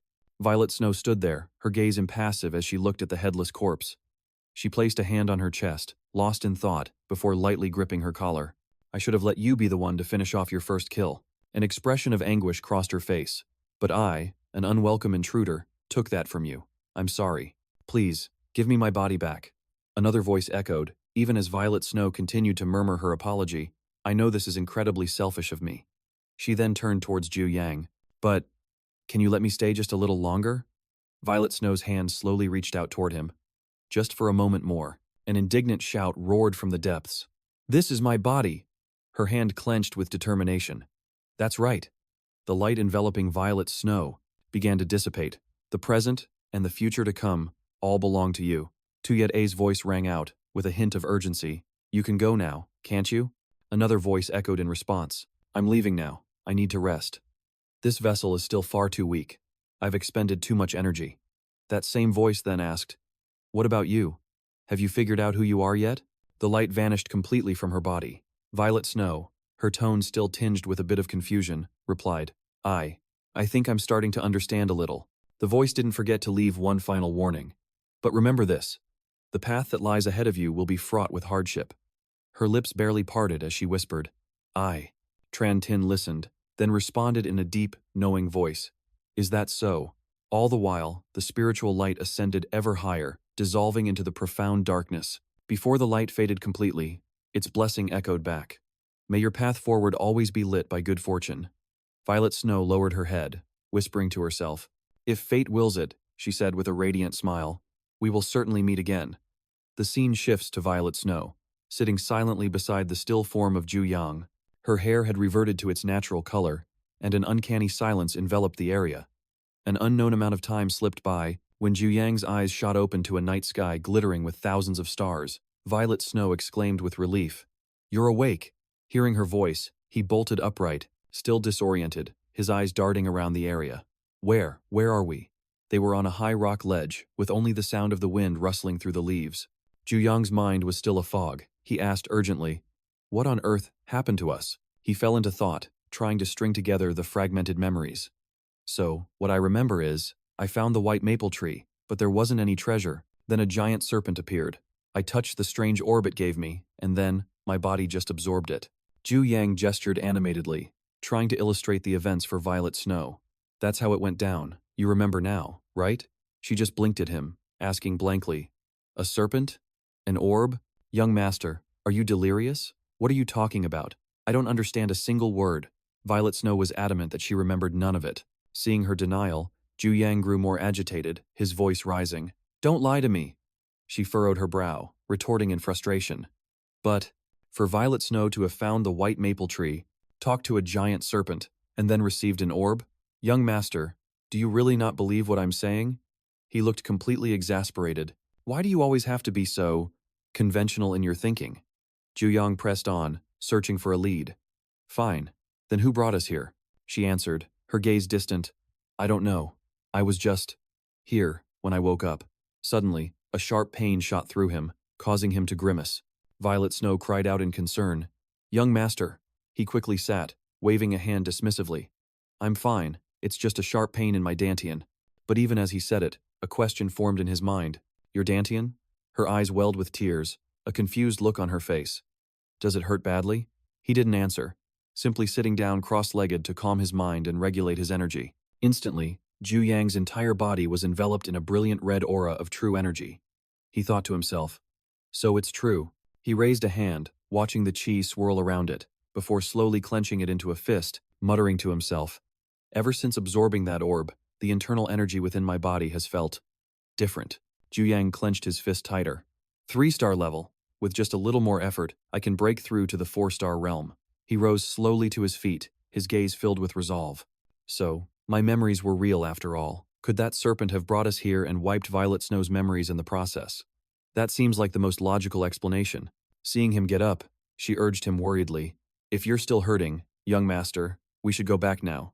Jiu Yang calmly replied, "I'm not in pain, but if we linger here any longer, we'll definitely get an earful from Faceless." He fell silent for a moment, as if weighing a decision, then suddenly crouched down, presenting his back to her. "Hop on." The unexpected gesture took Violet Snow by surprise. "Wah, what for?" He explained simply, "It'll take a full hour to walk back. It will be much faster if I carry you." Violet Snow's face instantly flushed. "Yesterday. I ate so much yesterday. I must be really heavy." Seeing her hesitate, he grew impatient and snapped. "I said, get on, just get on." Still flustered, Violet Snow wrung her hands. But, finally, she timidly climbed onto his back, muttering, "Sorry, young master." She held onto his shoulders shyly. "Am I not too heavy? Maybe. Maybe I should get down." He glanced back slightly, his tone softening. "You're not heavy at all." Meanwhile, the powerful energy of the 3-star firewheel art was coursing through his entire body, his internal chi more abundant than ever. He crouched slightly to gather momentum, then poured energy into his legs. A single, light push-off was enough to crater the ground beneath him. Instantly, the two of them shot high into the air, leaving nothing but a circular crack where they once stood. Jiu Yang used his momentum, lightly kicking off a nearby boulder to launch himself even farther, thinking in amazement, this body, what was once a heavy burden now felt light as a feather, as the two of them soared over the mountain ranges, basking in the first golden rays of dawn illuminating the world. Their eyes shimmered with pure joy as they took in the magnificent scenery. But in stark contrast, somewhere else, Wu Dian was an absolute wreck, his heart ablaze with anxiety as he paced back and forth, nervously chewing on his hand. An entire day had passed without a single sign of the young master, leaving his fate completely unknown. "Please let him be all right," he prayed. "Otherwise, I'm not sure this head of mine will remain attached to my neck." Suddenly, a familiar voice shattered the silence. "Hey, we're here. Wake up." Startled, Wu Dian spun around, only to be met with the sight of Wei Shuiya, slowly climbing down from Jiu Yang Tian's back. The young master immediately questioned Wu Dian, "What are you doing out here?" Upon seeing his master, Wu Dian could no longer contain himself. He practically screamed, "Young master, where in the world have you been? You vanished for a whole day without a trace, without a single word." Jiu Yang Tian could only manage a sheepish grin. "My bad," he said, scratching his head with a look of feigned innocence, trying to change the subject.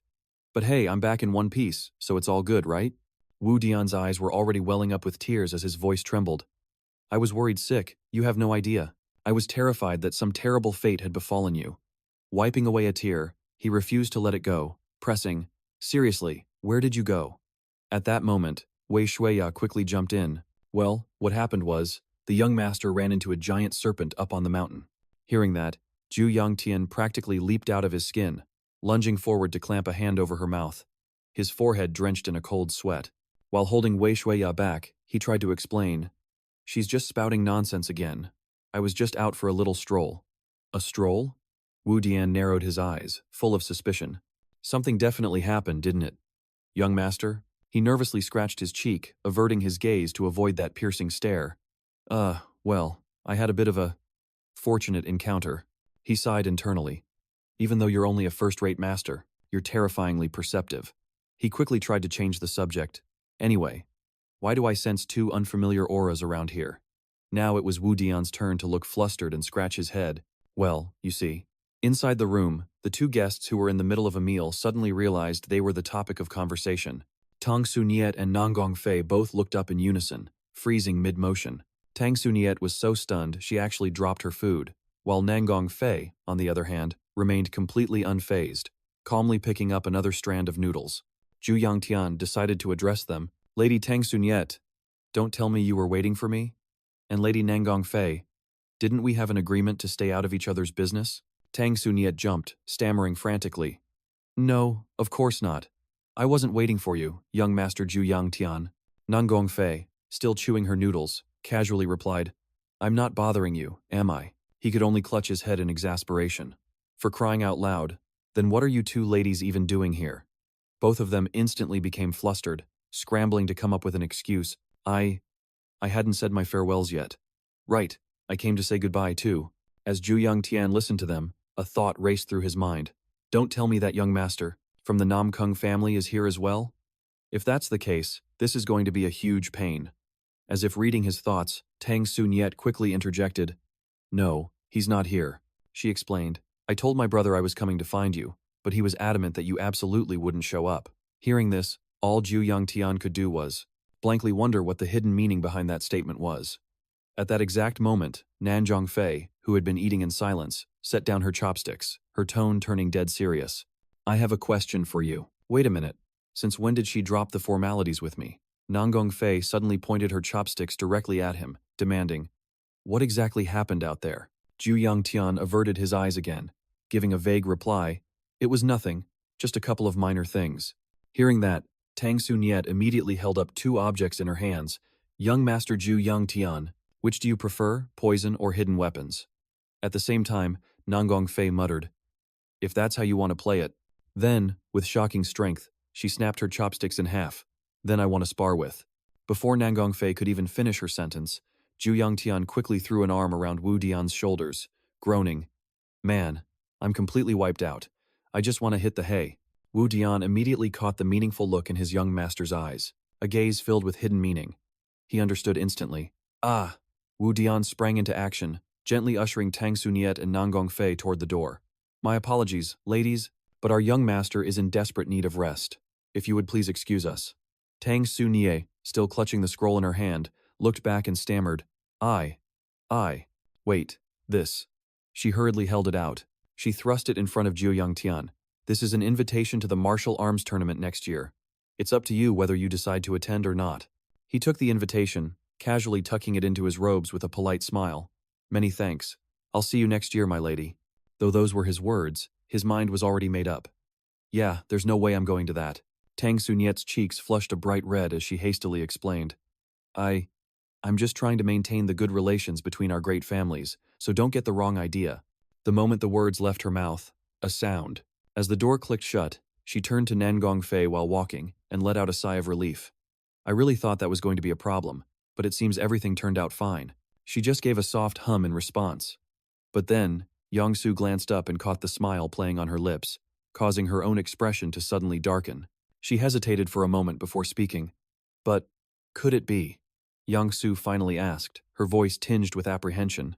Sister, do you have feelings for Jiu Yang? Asterisk side story. Asterisk. A clear voice suddenly pierced the air. Yang Su, I'm hungry. Violet Snow bounced on her feet, chattering excitedly. I want to eat chestnuts.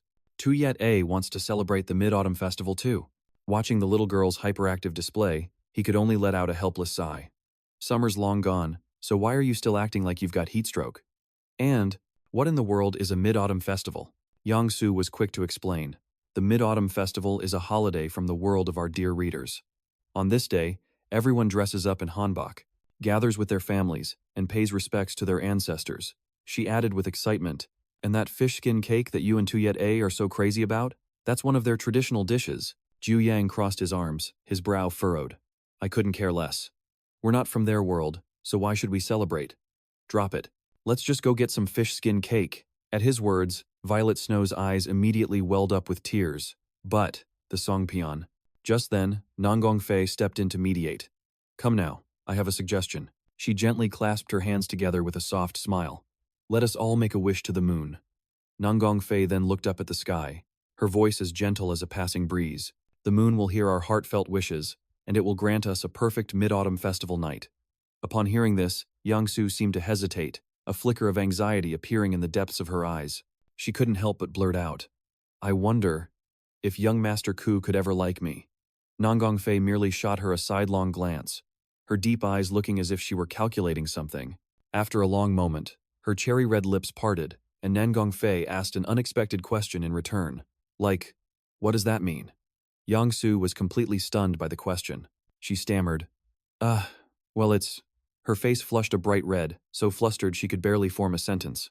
Well, to like someone means… But then she quickly waved her hands, shaking her head frantically. No, it's nothing at all. Nanggong Fei maintained her calm demeanor and asked, Yang Su, was this meant for me? With tears welling in her eyes, Yang Su answered in a tiny voice. Actually, I was planning to give this invitation to young Master Ku. Sister, I'm so sorry. I just wanted to get to know him. I should have prepared 2 invitations. Nanggong Fei smiled, gently patting the younger girl's head, her voice uncharacteristically warm. Don't worry about it. You did just fine. Yang Su's face immediately lit up, her smile as radiant as the dawn. She was as happy as a child who'd just been given candy. Thank you, sister. You're the best. With that, she skipped ahead, calling back, to make it up to you, I'll treat you to my finest poison. Let's go. A faint, purple haze seemed to flash and then vanish in the depths of Nanggong Fei's eyes, and she fell into a deep silence. Her hands trembled slightly as she clenched them together. It's fine. I can wait. A faint blush crept onto her cheeks. I have a feeling that we will meet Jiu Yang again very soon. The silent night descended, and the pale, cold moonlight washed over a tall, imposing tower. It created an atmosphere that was both solemn and faintly chilling. Amidst the heavy shadows, a man stood ramrod straight, his aura overwhelmingly powerful. Beside him, another figure was prostrated on the ground in a clear display of reverence. The standing man spoke, his voice steady yet bone-chillingly cold. My only request was for you to keep a close watch on your little sister. That figure was none other than Nam Kung Tien Tuan, who was desperately swallowing the curses rising in his throat. And yet, you still managed to lose a loyal guard. The man's voice was utterly merciless as he spat out the words, Idiot! Nam Kung Thien Tuan gritted his teeth, a fire of pure rage igniting within him, but he didn't dare utter a single word in response. He could only scream internally, What in the world happened? Why hasn't Ma Thiet reported back yet? Could it be? He failed? His hand tightened into a fist, the veins on it bulging. His cold, sharp gaze was fixed on the floorboards. Impossible. He was just some punk. Ma Thiet is a supreme master. How could something like that possibly happen? So then why hasn't he come back? The authoritative voice rang out once more, shattering his chaotic train of thought. Thien Tuan. Nam Kung Thien Tuan flinched. He hastily bowed even lower. Yes, father, I am here. The man's heel struck the stone floor with a sharp, dry clack that seemed to freeze the very air in the room. The man turned, his gaze as sharp as a dagger, piercing straight through him. Do you have any idea what disappoints me the most about you?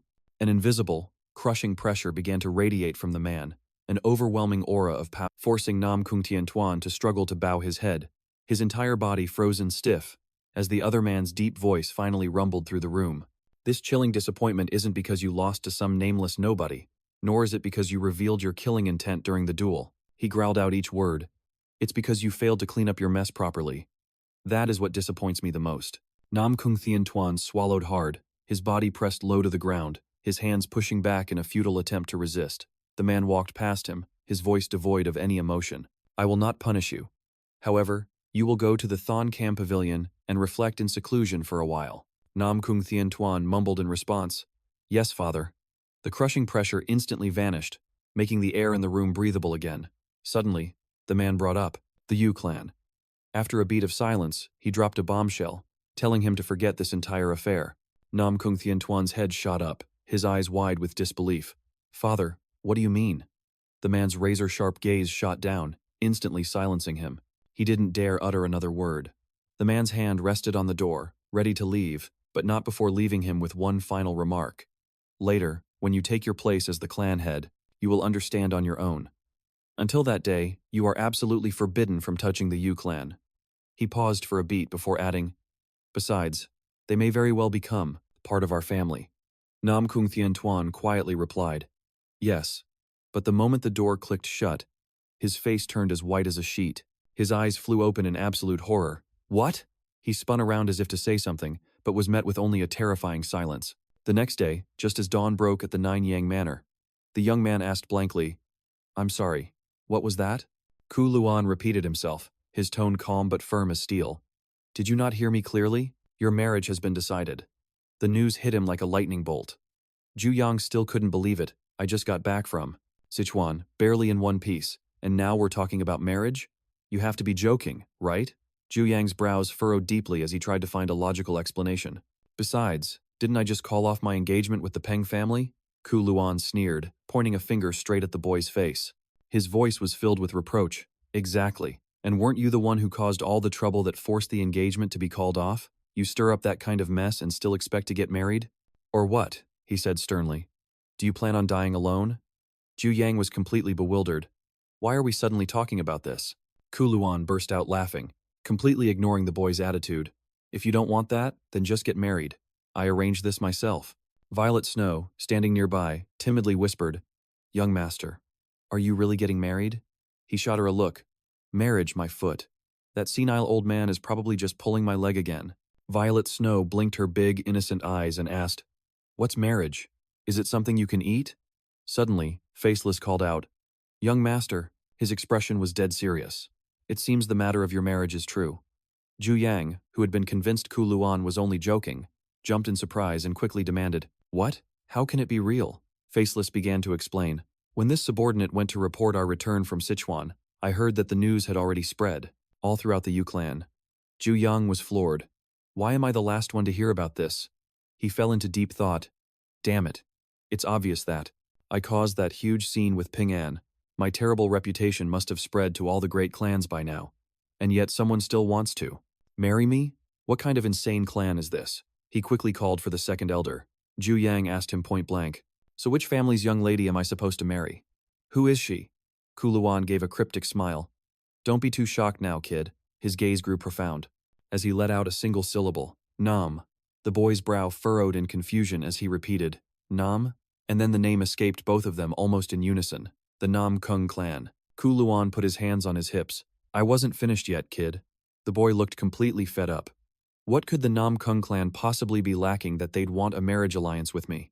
He thought to himself, if that's the case, their young lady actually agreed to this marriage? Still reeling, he pressed on. But, he asked again, the Nam Kung clan. I thought they only had a woman, is that right? Gu Ryan mused. Indeed. You've likely met her at the Dangbing martial arts tournament. The boy just stood there quietly, or lost in his own thoughts, before suddenly blurting out, Ah! The image of Nam Gung Bai flashed through his mind. Gu Yangchon pointed a finger at his own face. You expect me to marry that lunatic? Gu Ryun's expression hardened as he snapped. Hey! How dare you speak of her that way? She is your fiancée.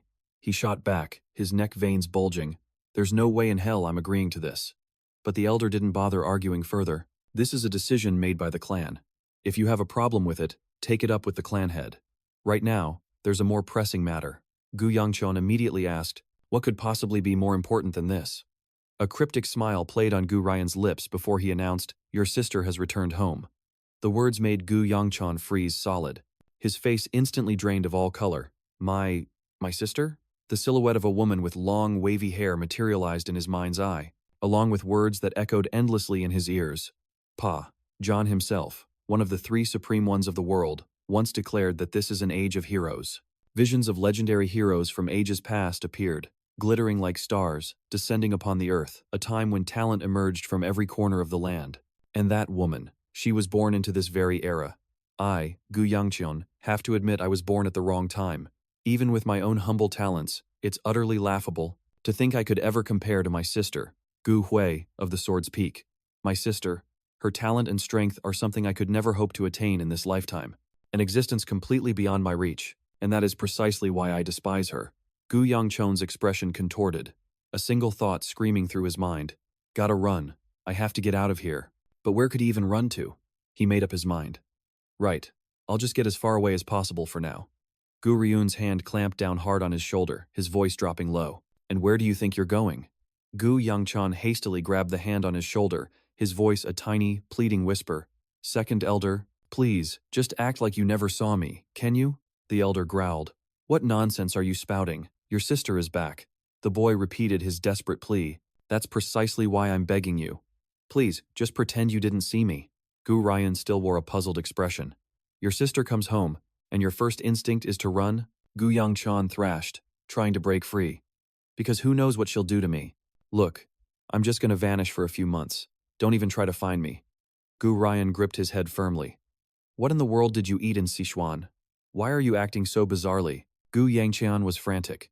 Just tell everyone I got possessed by some evil spirit during the month I was gone, okay? Sensing an overwhelmingly powerful aura rapidly approaching, he went rigid. She's coming. He could practically picture Gu Hui striding toward them, a serene smile on her face. The door felt like it was radiating heat as he screamed internally. She's here. She's here. Gu Yangqian threw out his hands and shrieked, Mumyan, barricade the door, now. A look of utter helplessness crossed Mumyan's face. My lord, how could I possibly stop her?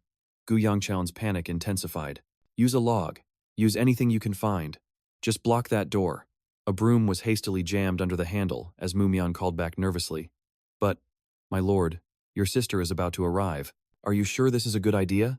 Suddenly, an eerie chuckle echoed from the other side. A hand rested gently on the door, and a voice drifted in from outside. Big sister's here. The door began to splinter as a low, intimidating voice added, And my dear little brother dares to bar my way? The figure on the other side peered in, and in less than the blink of an eye, the door exploded into a shower of splinters. Her hand lowered slowly as Gu Hui strolled in nonchalantly. You have quite the nerve, little brother. Gu Yangqian's jaw hung open, completely frozen as he stared at her. Gu Hui gave a slight flick of her wrist, her voice calling out, Little brother. He immediately stammered, Yes. Gu Hui stepped closer to him. Is that any way to greet your big sister when you see her? He suddenly became uncharacteristically docile. Greetings, sister. Her eyes scanned the room. It seems you're still in one piece. Good. But why are you not on your knees? He looked completely baffled. I have to kneel? Gu Yangqian immediately dropped to his knees on the floor. Gu Hui walked past, patting his head as she went. There you go. Good boy. She stopped before Gu Ryun, clasping her hands in a respectful salute. Elder, it's been too long. It's been a while. The old man chuckled. It's wonderful to see you two siblings are as close as ever. Internally, Jiu Yang was screaming. Asterisk, are your eyes failing you, old man? Asterisk. Kuluan glanced at her. It's good to see you're still so healthy. I've also heard you're doing an excellent job in your role as the Sword Squad captain. Jiu Shi laughed heartily. You flatter me. She replied modestly. Any success is entirely thanks to the efforts of my squad members. Jiu Yang cursed under his breath. Damn it, that stupid title is the very reason I have to pack up and leave. Suddenly, Jiu Shi called out. Little brother. He flinched, quickly answering. Yes? Jiu Shi's voice turned sharp. Do you have any idea what crime you've committed? Jiu Yang stammered. Is it because I tried to stand in your way? She scoffed coldly. There's more. You were also planning to run away, weren't you? An invisible pressure began to radiate from Jiu Shi. You were going to skip town, right? Weren't you? A cold sweat broke out on his brow. Asterisk. Oh no, not this. Asterisk. He quickly tried to deflect, or was it because I accidentally defeated our second sister? A flicker of surprise crossed Jiu Shi's face. Jiu Dian? You managed to defeat her? Jiu Yang asked cautiously. If it wasn't about that, then what could possibly be troubling you, sister? Her hand gently landed on his head as she whispered. It's the engagement. Jiu Shi gritted her teeth. Through clenched teeth, why wasn't I informed about something as momentous as your engagement? Her other fist rose into the air. You didn't even bother to ask for my permission? Jiu Yang quickly grabbed the hand on his head, trying to reason with her. But I only just heard about it myself. Why? Why would I need your permission for my own engagement? Behind them, Ku Luan let out a delighted laugh. Jushi's fist clenched tighter. You dare argue with me? To me? Feeling all grown up now, are we? While cursing, damn it, internally, he yelled out loud. Faceless, help me. The guard quickly spoke up. To intervene.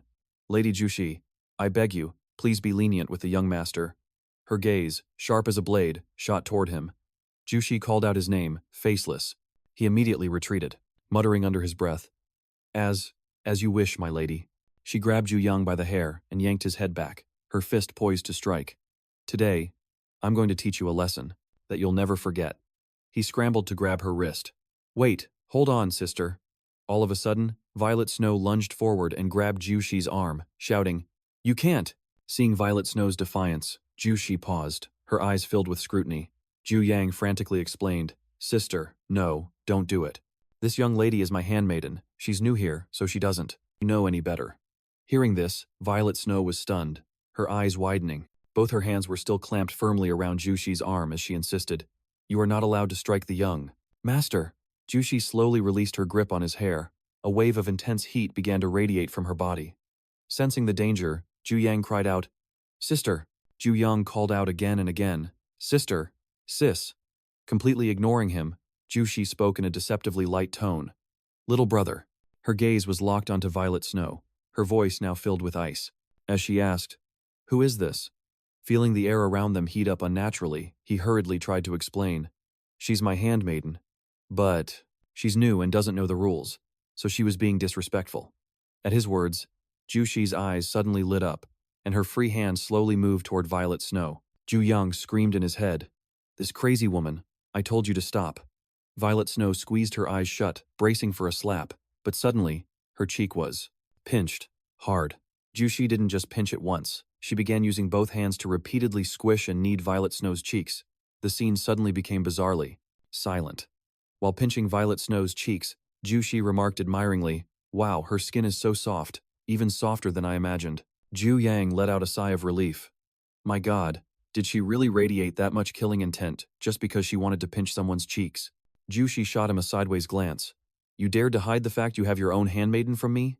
HM? How detestable.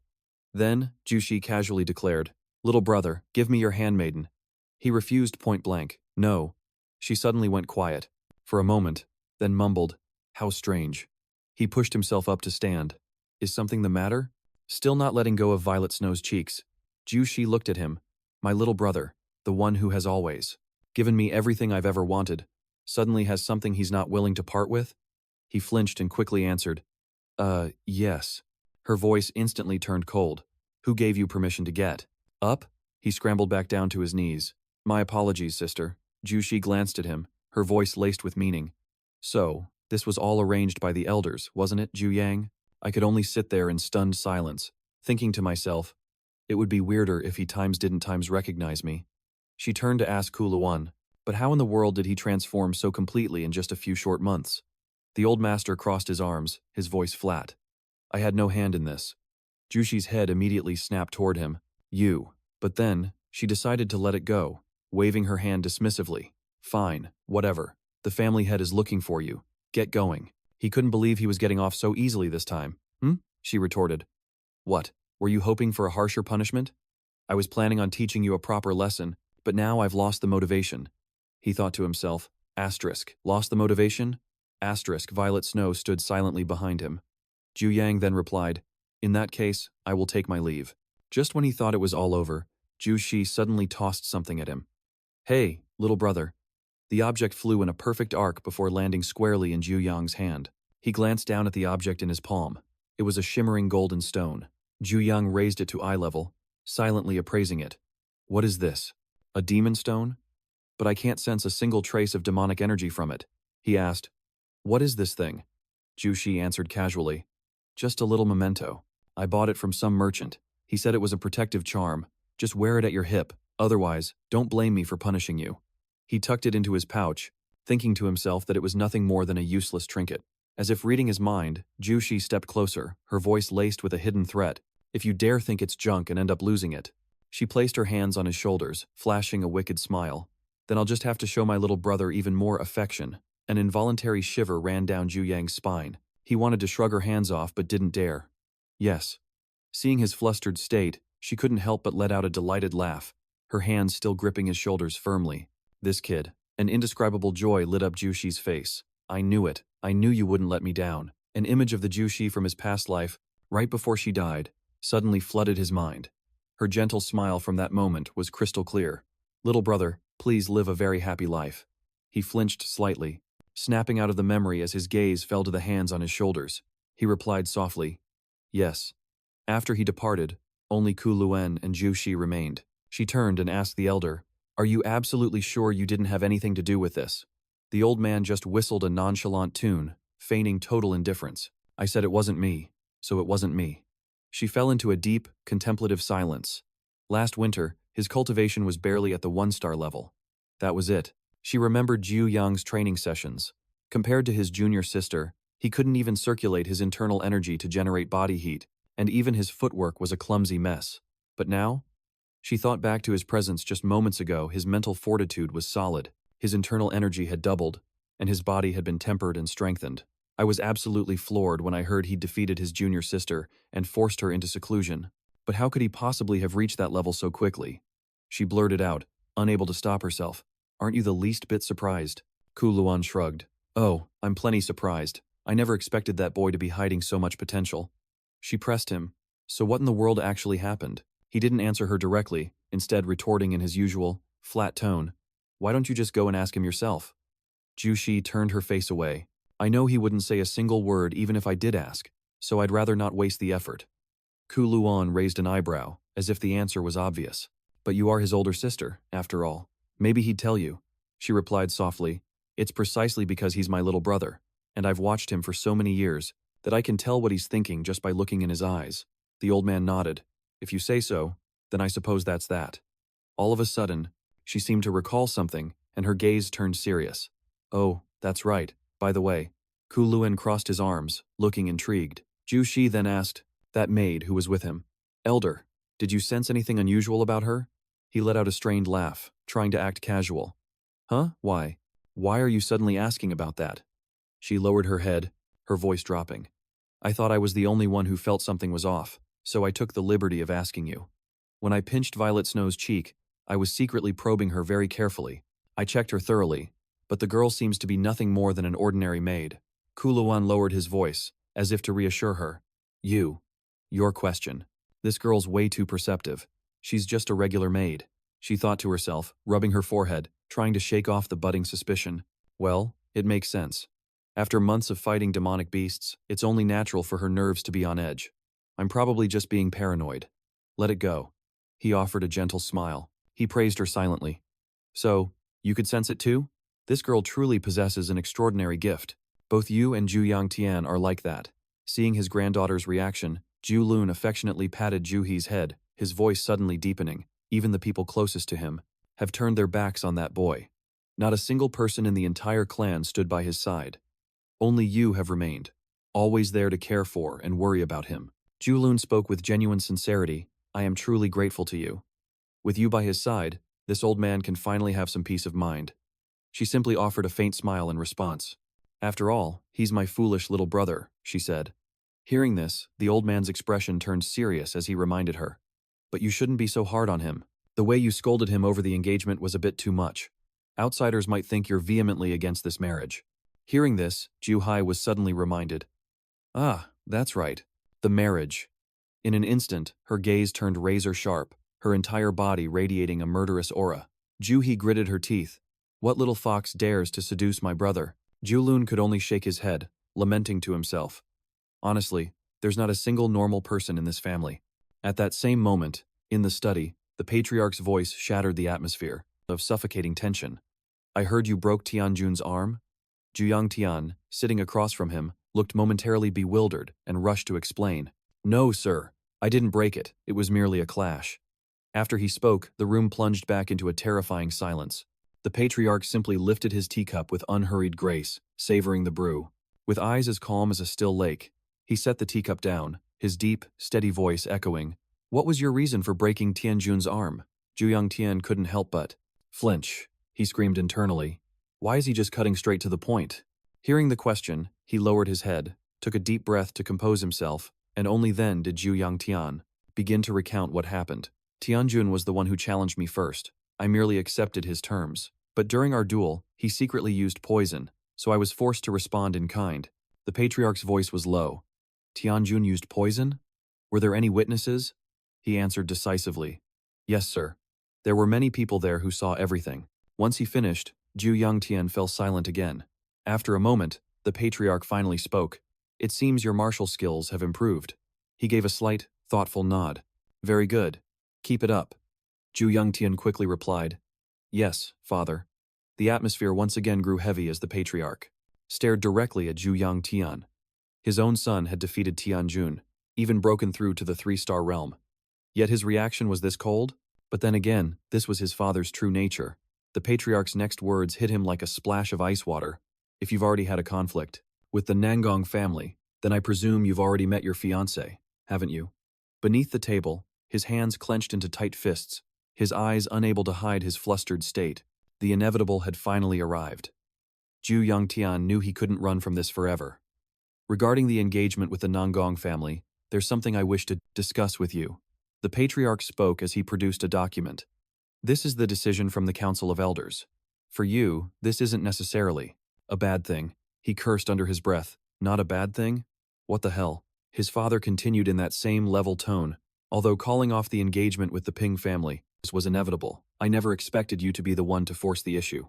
Jiu Yang instantly understood his father's implication. This matter was no longer something that could be salvaged. But with the Ping family, the fault was mostly mine, so I have no right to refuse this. Damn it all! The patriarch opened the document in his hands, his voice as placid as ever. Midsummer is approaching. Jiu Yang began to feel restless, wondering what scheme he was planning now. The upcoming alchemy convention will be held at Huashan. At these words, Jiu Yang's expression darkened. His mind flooded with images of death and destruction. What are you trying to say? The patriarch offered no further explanation, simply sliding the document across the table toward him. Jiu Yang took it, carefully unfolding it. After he finished reading, the patriarch finally spoke again. Bring it there. He furrowed his brow, completely bewildered. Why are you telling me this? His father simply remained silent, taking another sip of tea. Me?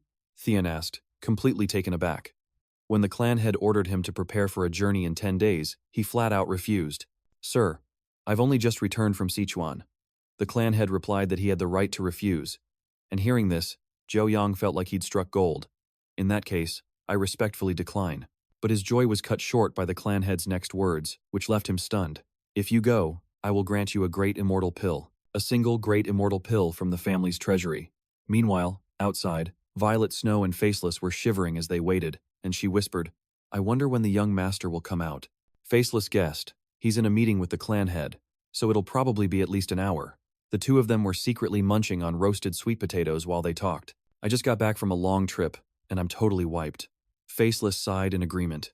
Me too, but what can you do? We're the young master's bodyguard and handmaiden. Kujia, our duty is to stay by the young master's side at all times. Violet Snow cheekily shot back. So, does sneaking over here to snack on potatoes count? Faceless nodded. You're right, if we get caught. Before he could finish, a familiar voice cut through their secret discussion from right behind them. It made Faceless jump out of his skin. What are you two doing here? Let's go, he stammered. Why, young master? But Jiu Yang paid no mind to their flustered expressions. He just gave a brief announcement. In 10 days, we're heading to Huashan. Both of you, get ready. Faceless could only bow his head and reply, Yes, young master. Violet Snow whined. Tuet A has to go again? This is such a pain. Jiu Yang could only shrug. My hands are tied. It's an order from the clan head. If you have any complaints, feel free to take them up with him directly. Suddenly, Faceless spoke up. What is the reason for our trip this time? Jiu Yang held a piece of paper in his hand, and his expression suddenly sank. The image of a familiar silhouette flashed through his mind as he answered quietly. You once asked me to bring your little sister here. He cautiously peeked his head out the door, carefully scanning the area. After making sure the coast was clear, Jiu Yang tiptoed outside. He let out a quiet sigh of relief. The old man. Ah, and my big sister is back too. He wearily opened his bedroom door, groaning to himself. In Sichuan, I had to deal with that Nam Kung couple, and now that I'm home, I have to deal with my sister.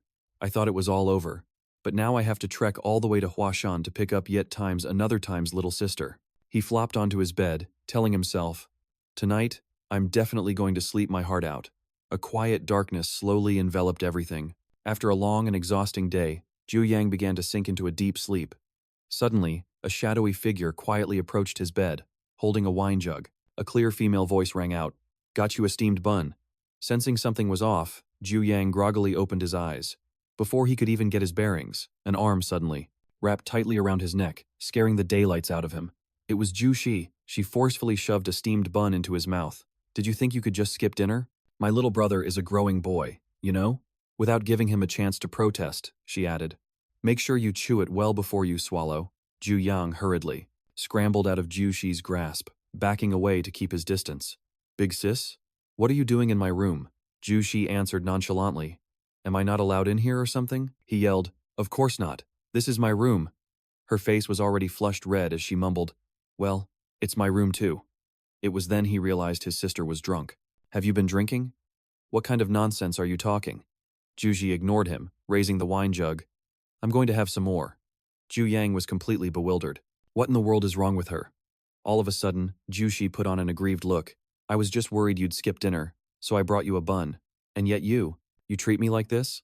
I'm so sad, because my little brother is about to marry that girl from the Nam Kung family."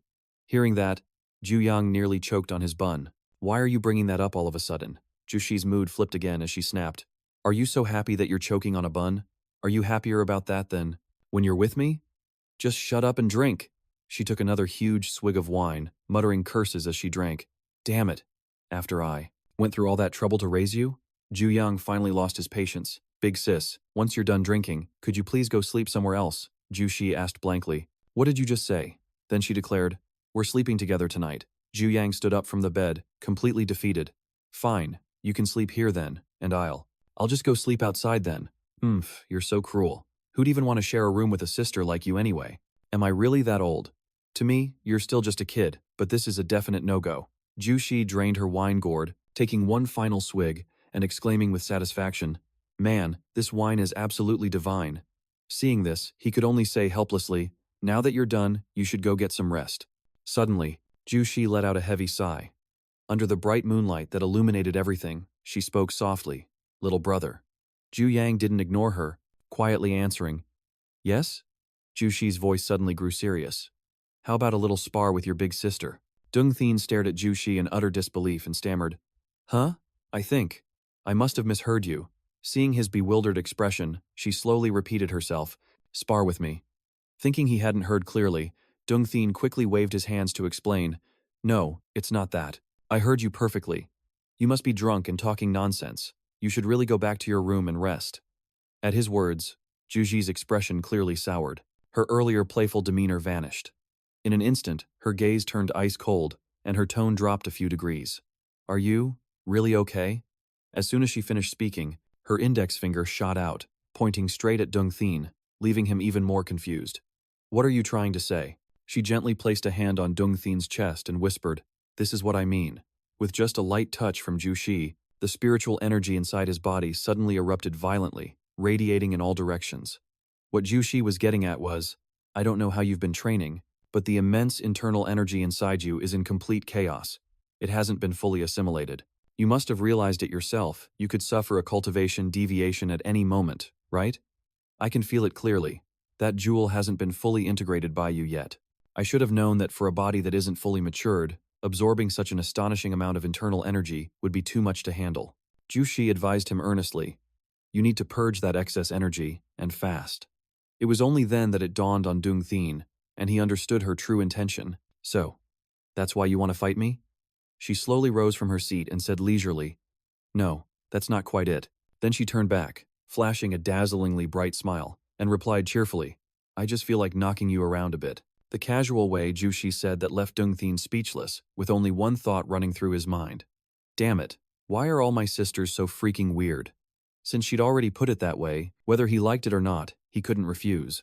Ju Shi stretched comfortably, limbering up before the fight. "Well now, It's been a while since I got to spar with my dear little brother."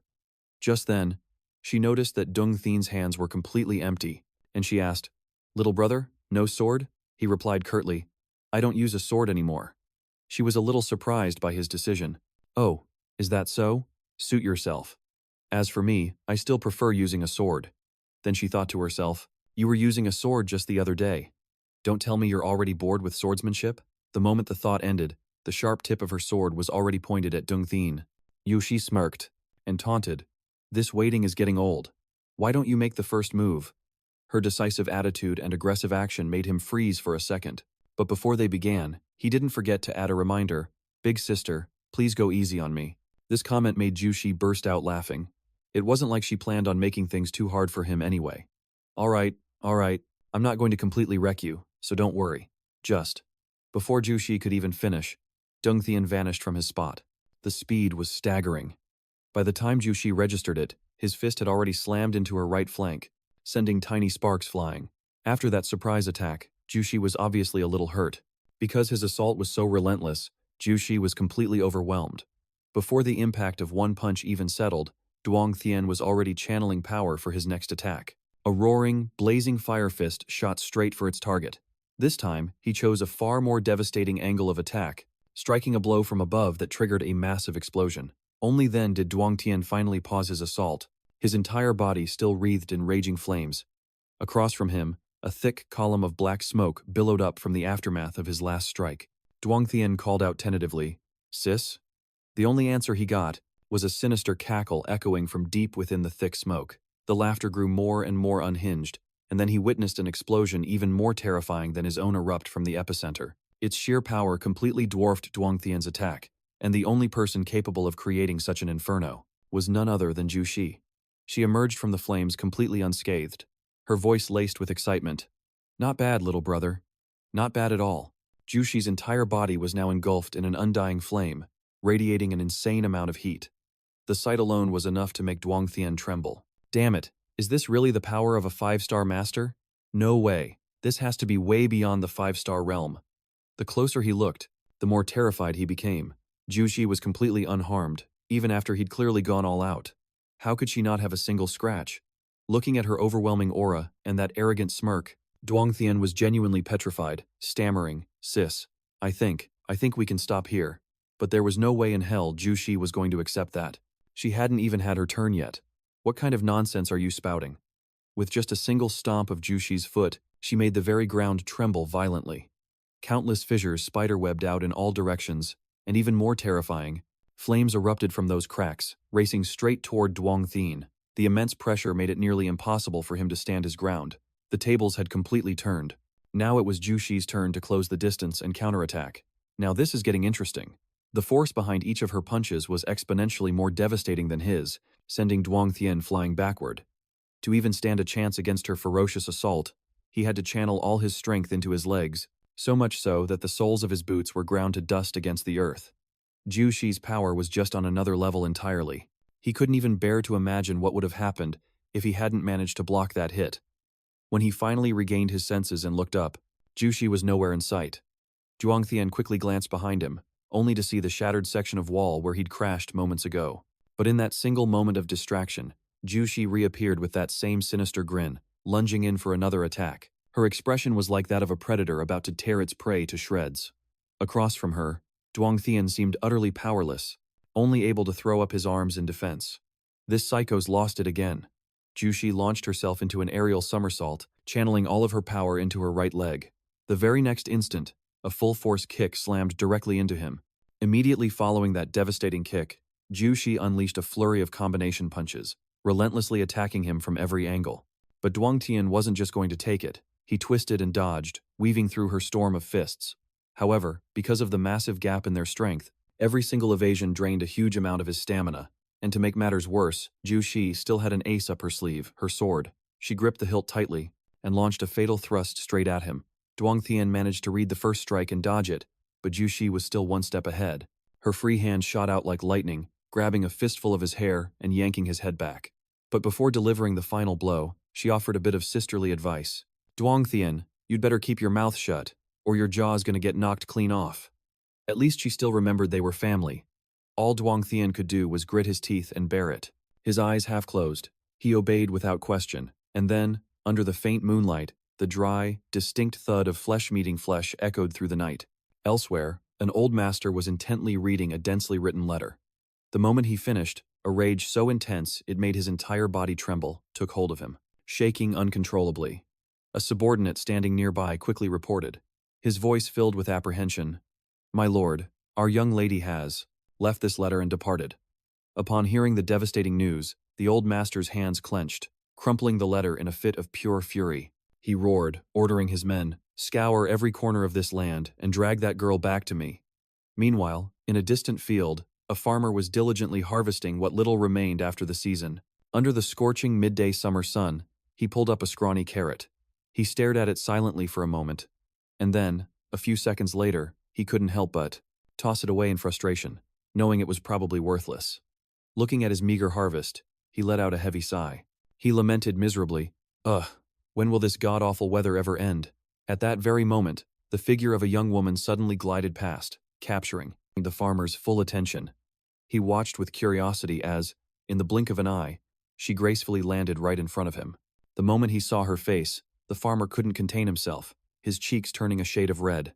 It was Nangong Fei, whose beauty was so dazzling that it left him stunned, muttering, "She's truly a goddess descended from the heavens." Her eyes met his, and she pointed directly at the farmer and spoke. Her voice was crystal clear, "Hey!" which startled him. She then asked softly, "Excuse me, which way is it to Sun Te?" Flustered by her beauty, the farmer hastily replied, Sun Te? Sun Te is to the east, miss." As soon as she got her answer, Nangong Fei offered a simple, "Thank you," and immediately departed, as quickly as she had arrived. The farmer stared blankly after her retreating figure, wondering to himself, who on earth was that young lady? Lost in thought, his gaze suddenly caught on something glittering, lying on the ground. "Huh?" he murmured, approaching curiously, only to find a gleaming silver ingot. This was enough money to keep his family comfortable for several months. An overwhelming sense of gratitude washed over him, and he clasped his hands together, bowing, "Oh, thank you, heavenly maiden. You are a living bodhisattva." But then, he suddenly realized, something didn't add up. Meanwhile, elsewhere, Nangong Fei was still pressing on toward her destination. The farmer was still muttering to himself, "Wait a minute, why would the heavenly maiden head west when Sun Te is to the east? West is this way." The scene changes, and Kuluan's expression turns incredibly grim at the mention of Hoa Sun. Immediately after, Kuluan asked in a low voice, "The divine doctor is rumored to be at Hoa Sun. I wonder what your plans are, senior." The man sitting opposite him calmly replied, "So, he has left Anhui for Hoa Sun, has he?" In truth, he wasn't the least bit surprised, as the divine doctor was known for his wandering ways and would never stay in one place for too long. But why Hoa, Sun of all places? On this point, Kuluan shared the same question. He continued, "I don't understand why you're in such a hurry to find the divine doctor. But this information is still unverified. So how about we let Duong Thien go and confirm it first?" Kuluan seemed to see right through his counterpart's intentions, his gaze sharpening. "Senior, you are currently hiding under the guise of a handmaiden, and yet you want to personally reveal yourself? Isn't that a bit too reckless?" On second thought, Kuluan's words were not wrong. Acting in such a way was indeed impossible, which is precisely why he was here today, disguised as a carriage driver. "That's the long and short of it," he explained. After listening, young Master Wei firmly declared, "This matter, leave it all to me." The fact that a figure of such high standing was posing as a carriage driver made Master Wei suspicious, and of course, Kuluan felt the same.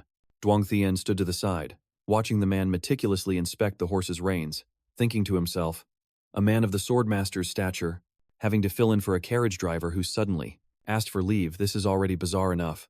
His eyes flickered towards Violet Snow in the distance.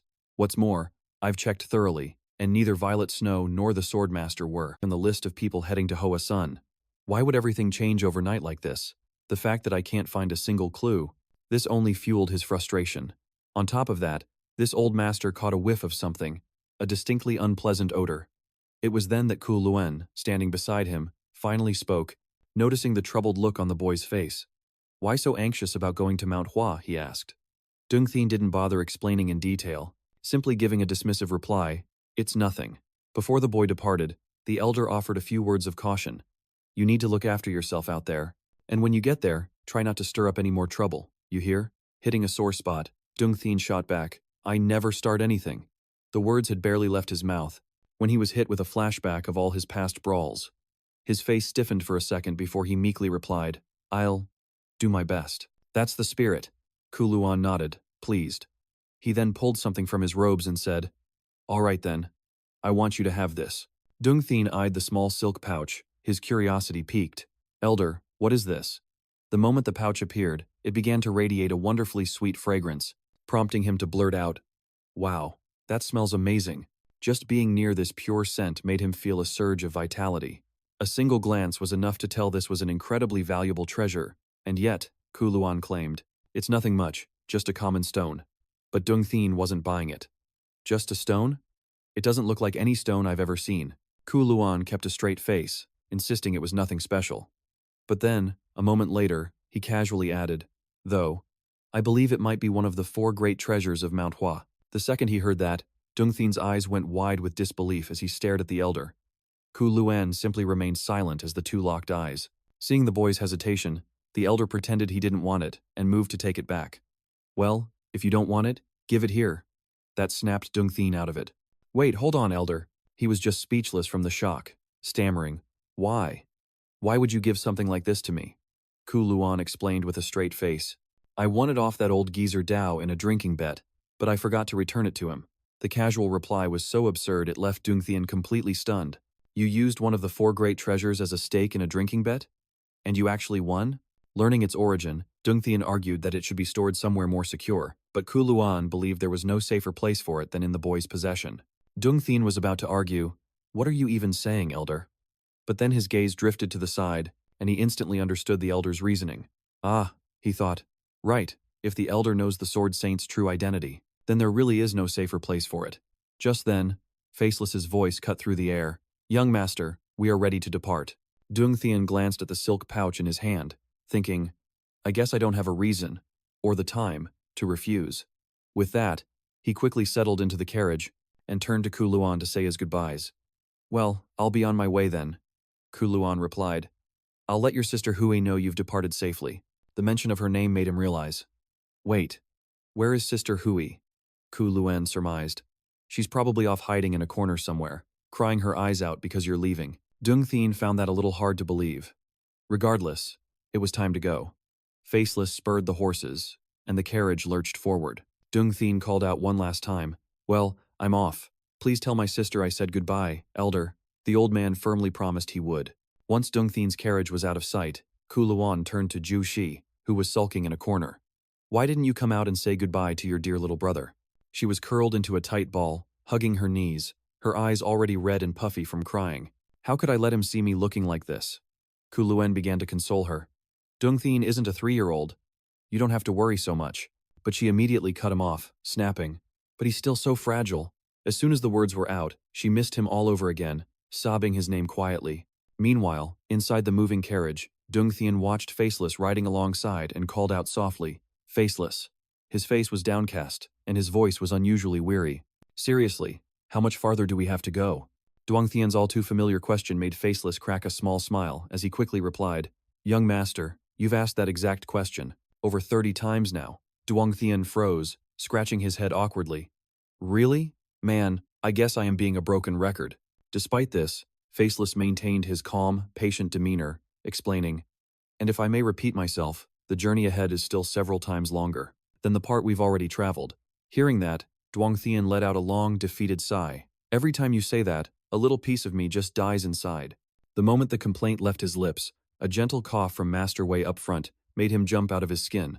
Noticing his fatigue, the old man asked with concern, "Young master, are you feeling unwell?"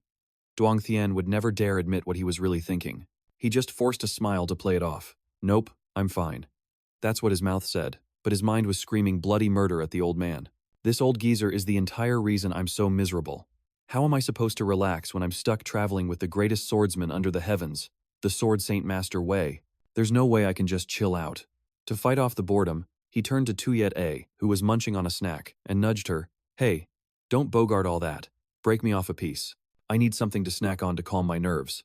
Hearing that, Tuyet looked a little stingy and quickly tried to make an excuse.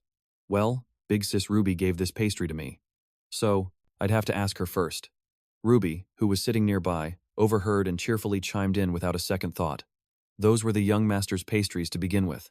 Why would he need to ask her for permission? Ruby's blunt statement made Tuyeta look a little disappointed. In the end, Duong Thien decided to just use the food as a distraction. He casually took a single pastry from the little girl's hand. It was only when she saw that Duong Thien had, in fact, only taken one that Tuyet-A's face relaxed, and she brightened up again. I thought for sure you were going to take the very last one. So that's what it was. The kid was just afraid he'd eat all of her snacks.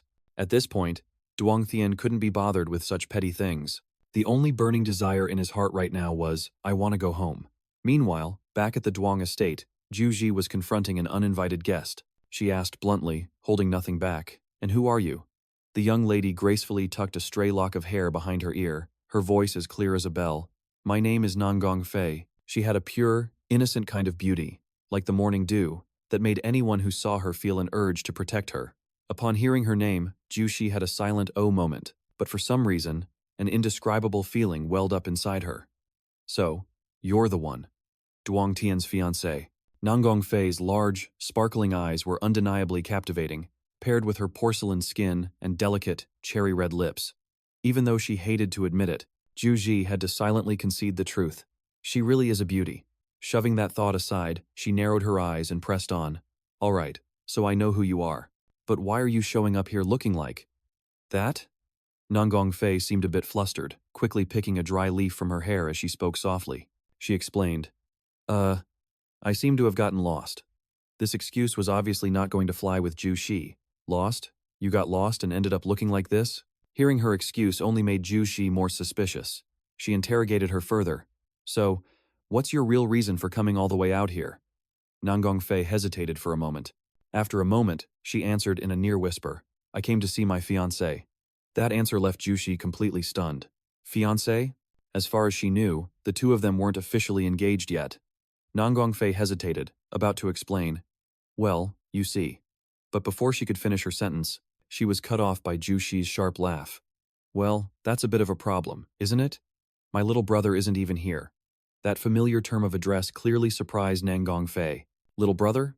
Ju Shi puffed out her chest, declaring proudly, "That's right. He's my little brother.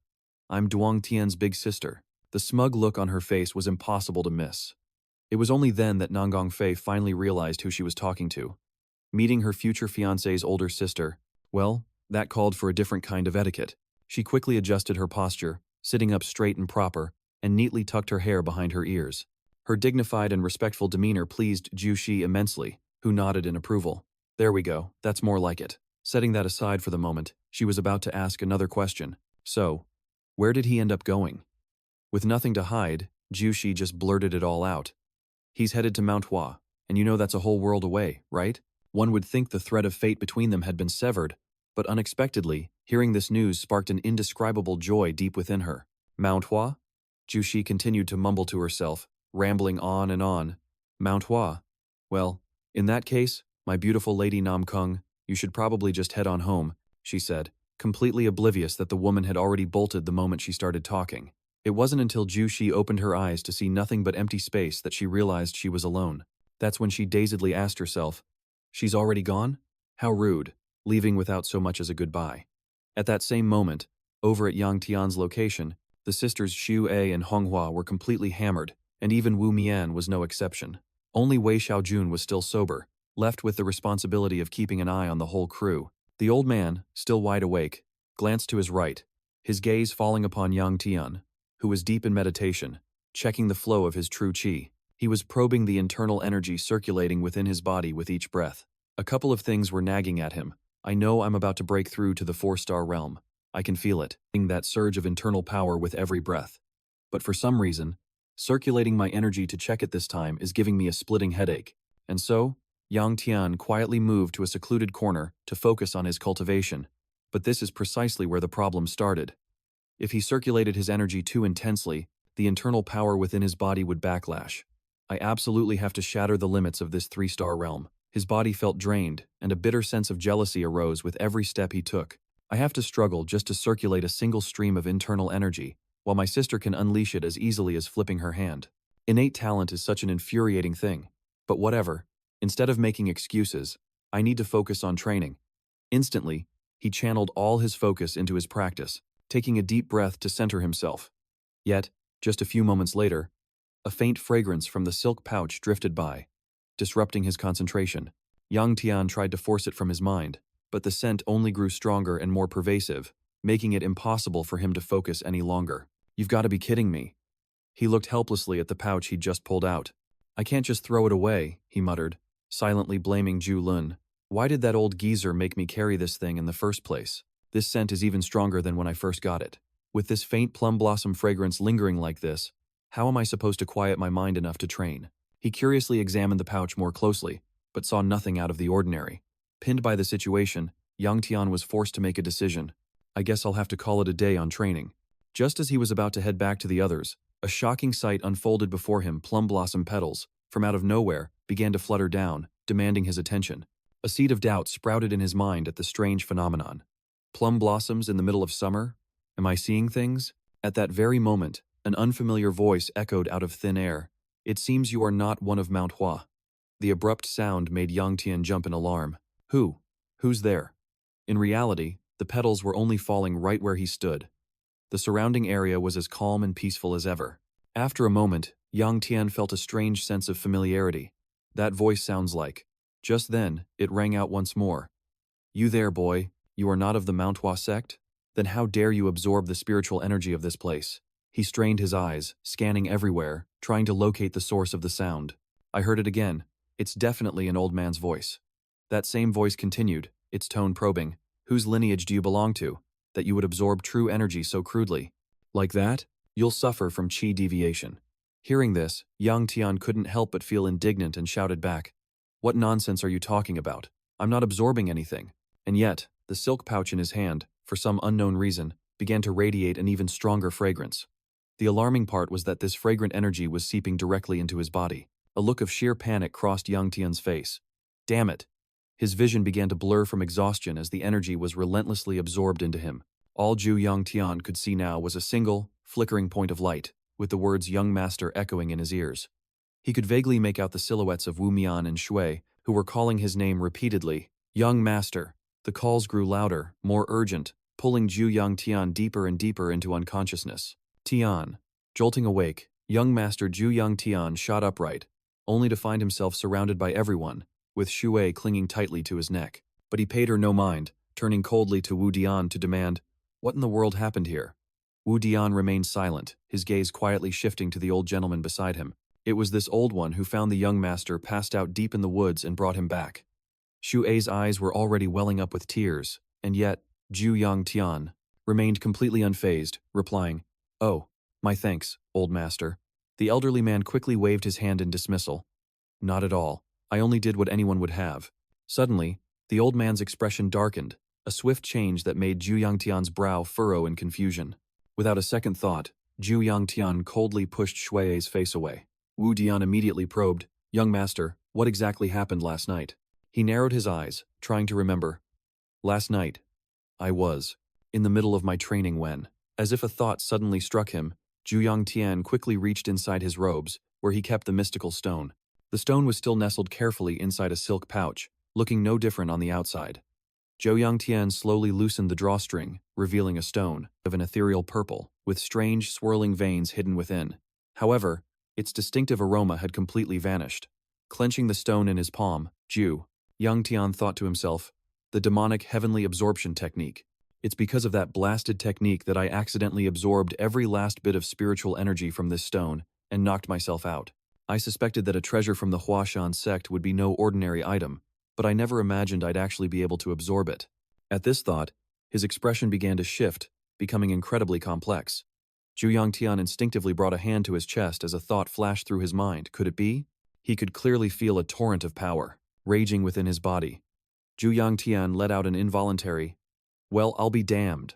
And yet, betraying his words, his face couldn't hide the sheer delight spreading across it. I've broken through to the 4-star realm. Wu Dian shot Yang Tian a knowing glance, and even Wei Xiaojun, who was holding the reins up front, remained perfectly still and silent. The atmosphere in the carriage suddenly became strange and suffocating. Wu Dian urged his horse forward to ride parallel with them, his eyes darting repeatedly toward the carriage's interior. Jiu Yang leaned back against the carriage wall, annoyed. I know, I get it, all right? You all think it's weird that I broke through to the 4-star realm overnight, but would you please stop staring at me like that?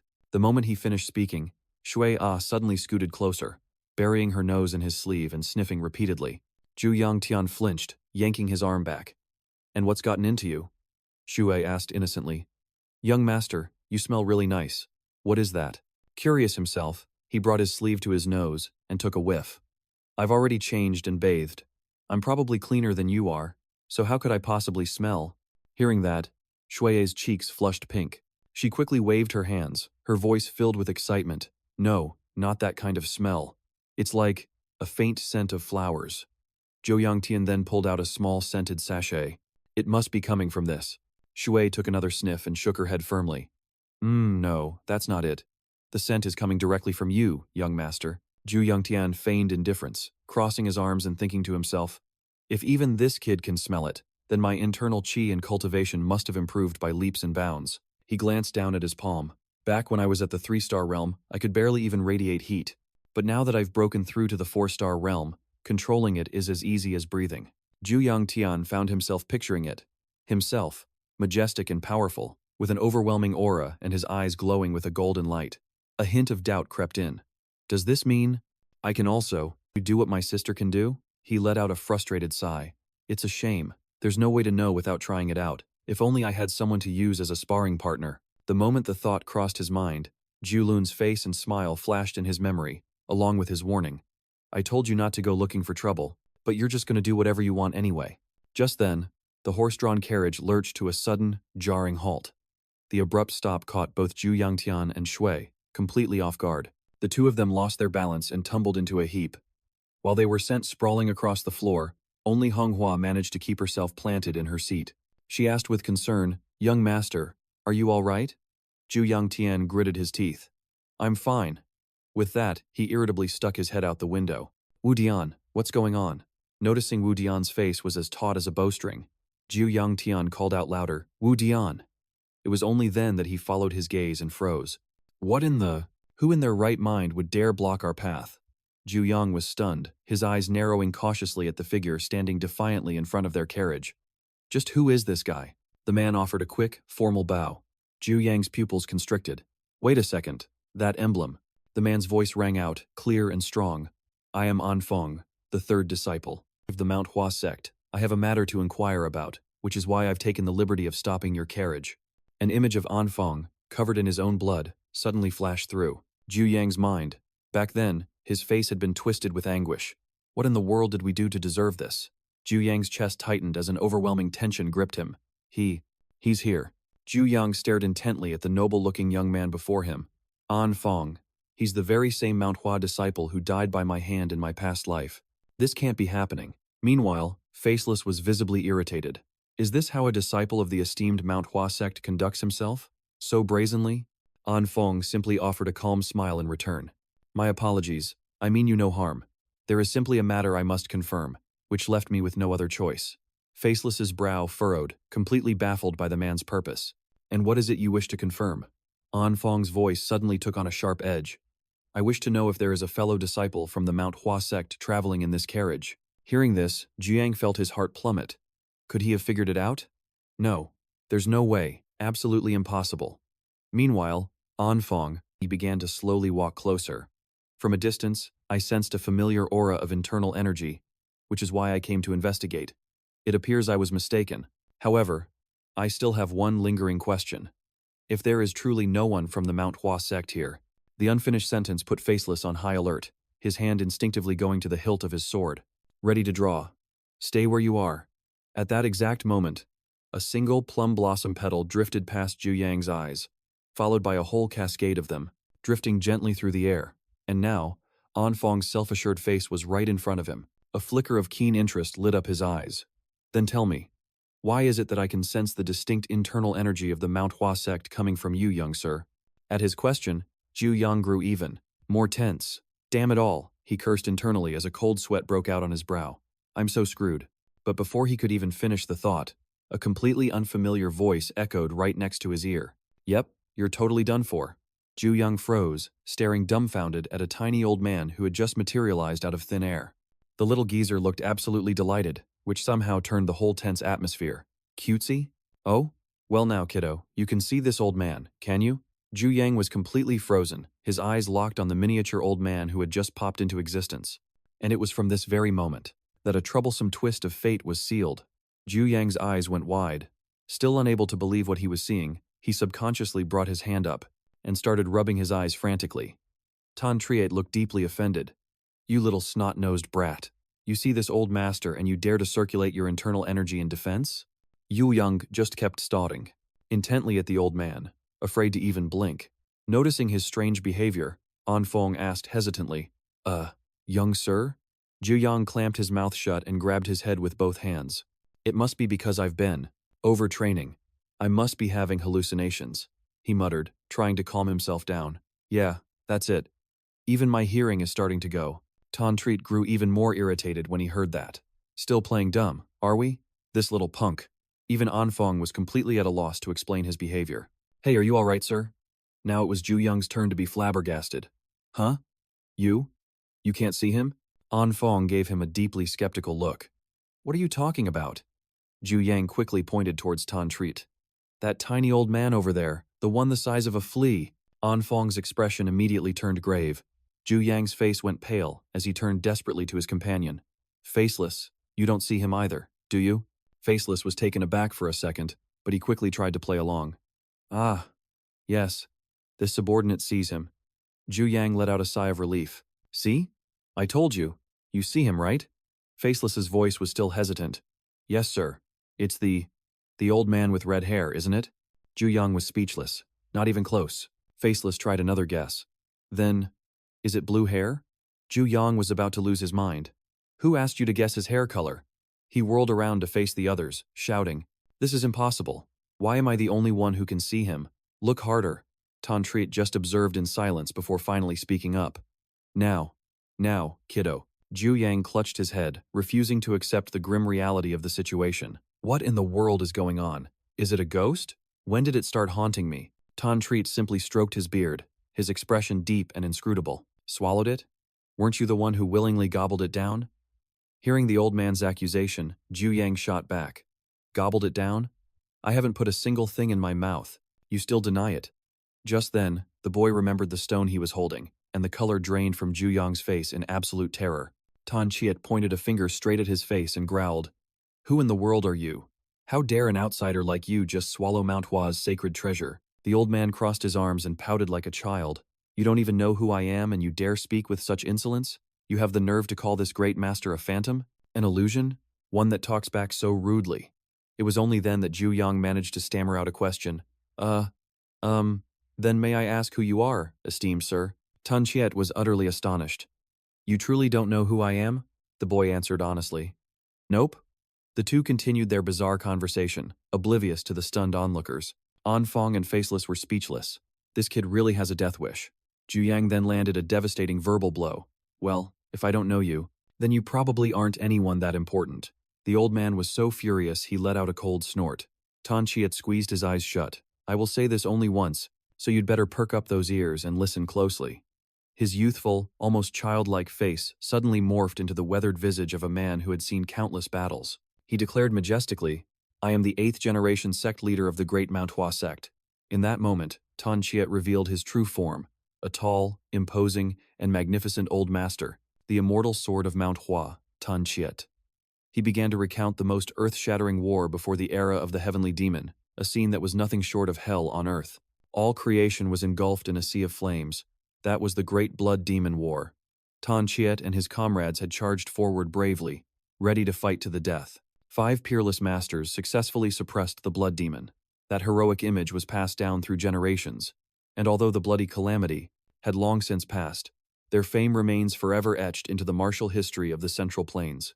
A timeless monument to their valor now stands proudly atop the mountain peak. And the one most revered by all disciples of Manhwa is none other than. Finishing his speech, Tan Chiet shrank back to his tiny form, a look of immense pride on his face. Jiu Yang couldn't hide his disbelief. This tiny old geezer, who's no bigger than a flea? Jiu Yang's tone was still completely unfazed.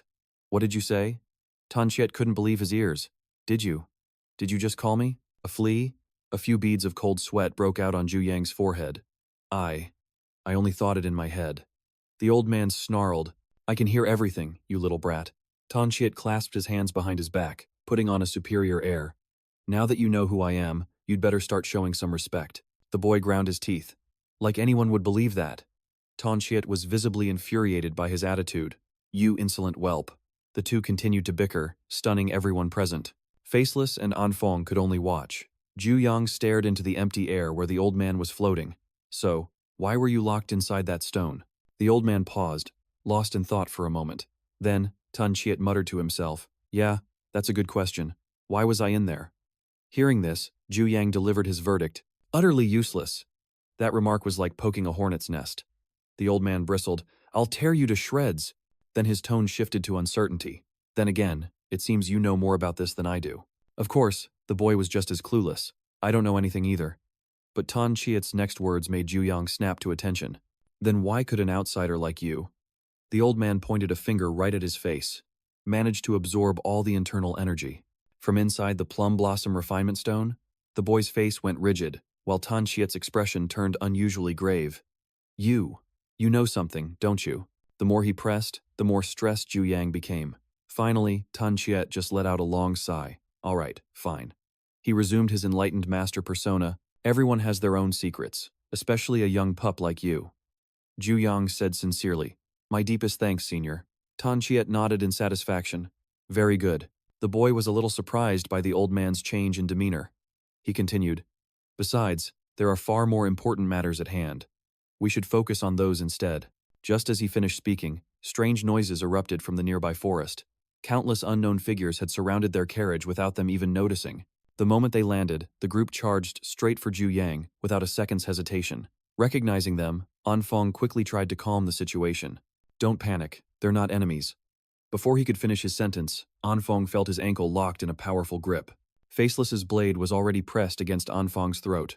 Young master, be careful, he gritted out, as Faceless's sharp gaze swept over the crowd. They had their weapons aimed right at us. We're being threatened. The air instantly grew thick with tension as the two sides faced off in silence.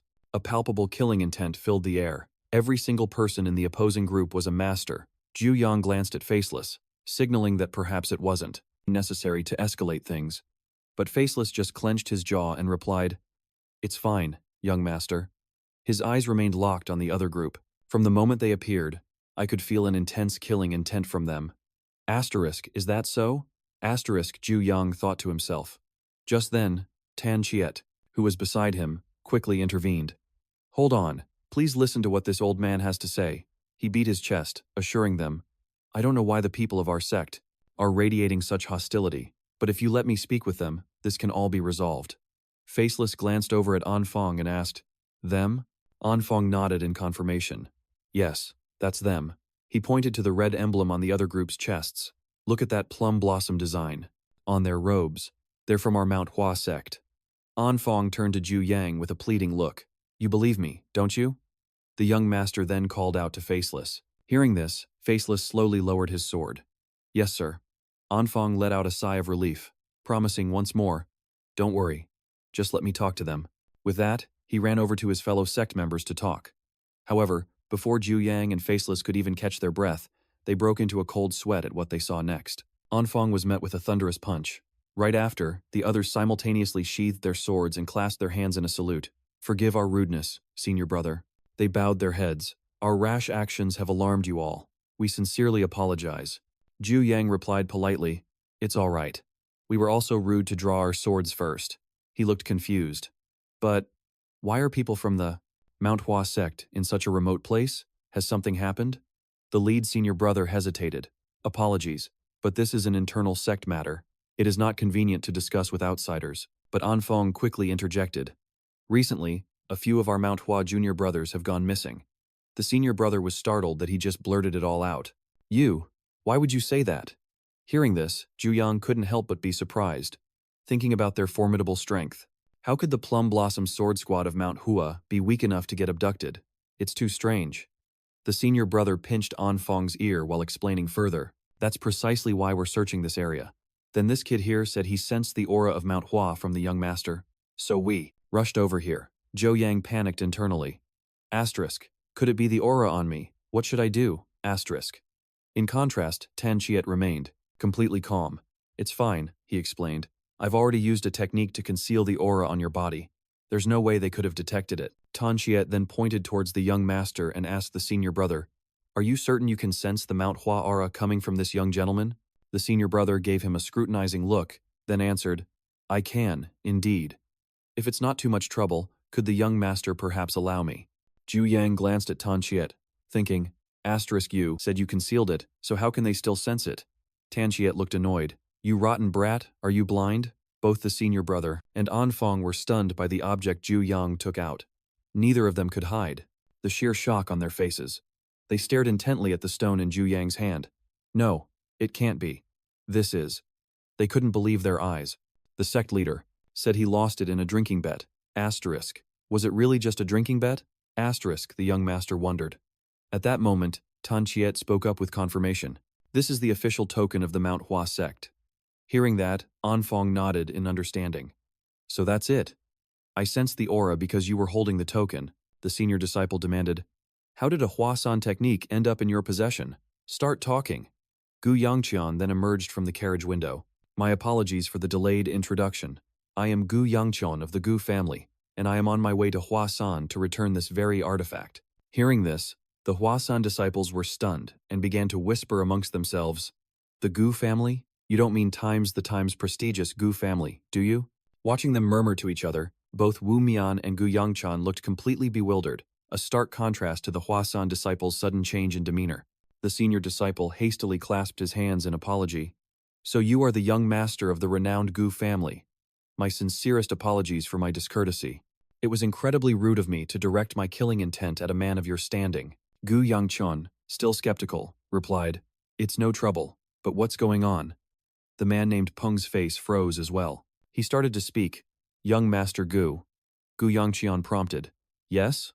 But before Peng could finish his sentence, the disciples behind him slapped a hand over his mouth and smacked him on the head. Young Master Gu's little sister is super times fond of us, one of them hissed, before dragging him away. Senior brother. The senior disciple waved a dismissive hand. It's nothing at all, young master. Please don't concern yourself. Gu Yangqian glanced uneasily at the chaotic scene behind them. But still, something seems off.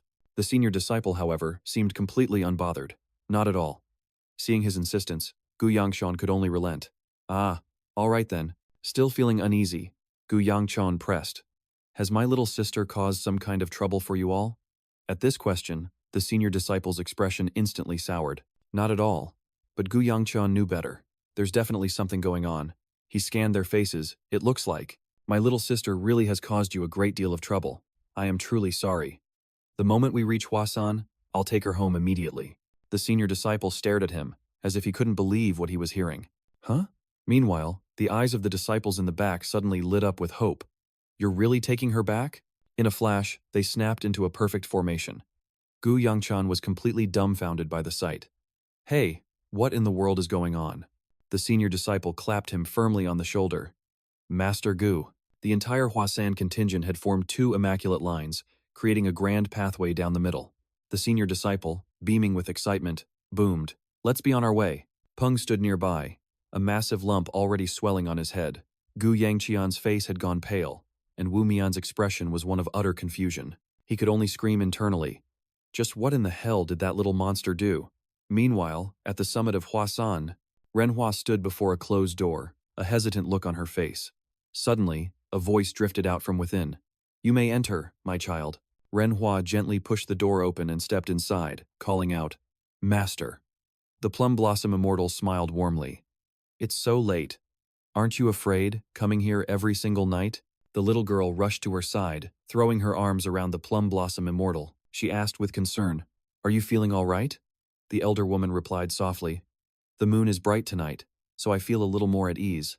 Renhua buried her face in the woman's robes. A look of pure relief washed over the girl's face. I'm so glad. The Plum Blossom Immortal gazed at her and said with a gentle smile, It won't be long now before you won't have to visit so often. Hearing this, Renhua immediately protested. What do you mean by that? I'm going to stay by your side forever. Outside, the night sky was alight with a sea of stars. The Plum Blossom Immortal spoke calmly. You will have to return to Shishan soon. But Renhua only clung to her tighter. The elder woman could only stroke the child's head tenderly. Don't you want to see your family again? Renhua's voice was barely a whisper.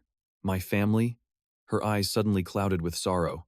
They're not my family. At these words, the Plum Blossom Immortal fell silent for a moment, before offering another gentle smile. High above, the moon continued to cast its serene light. Her voice grew softer than ever. You're right. A sick old woman like me has no business meddling in the family affairs of others. Renhua quickly looked up at her. Please don't say that, her voice caught in her throat. Besides, before you fell ill, master, the entire world revered you as the Plum Blossom Immortal. The elder woman turned her gaze to the window and sighed softly. That was all a long time ago. Below me, a bottomless chasm. My life feels like a candle flickering in the wind. Within this dense forest, darkness reigns, broken only by the cold glint of my sword as it tears through the flesh of wild wolves. The wolf pack was utterly helpless before my blade. Every single slash left a gaping wound, spilling blood that wouldn't stop. Nangong Fei never once looked back. The thick, metallic tang of blood filled the air, and a flicker of worry crossed her face. Nangong Fei slowly closed her eyes, as if listening for some invisible sound. Her solitary figure looked so fragile.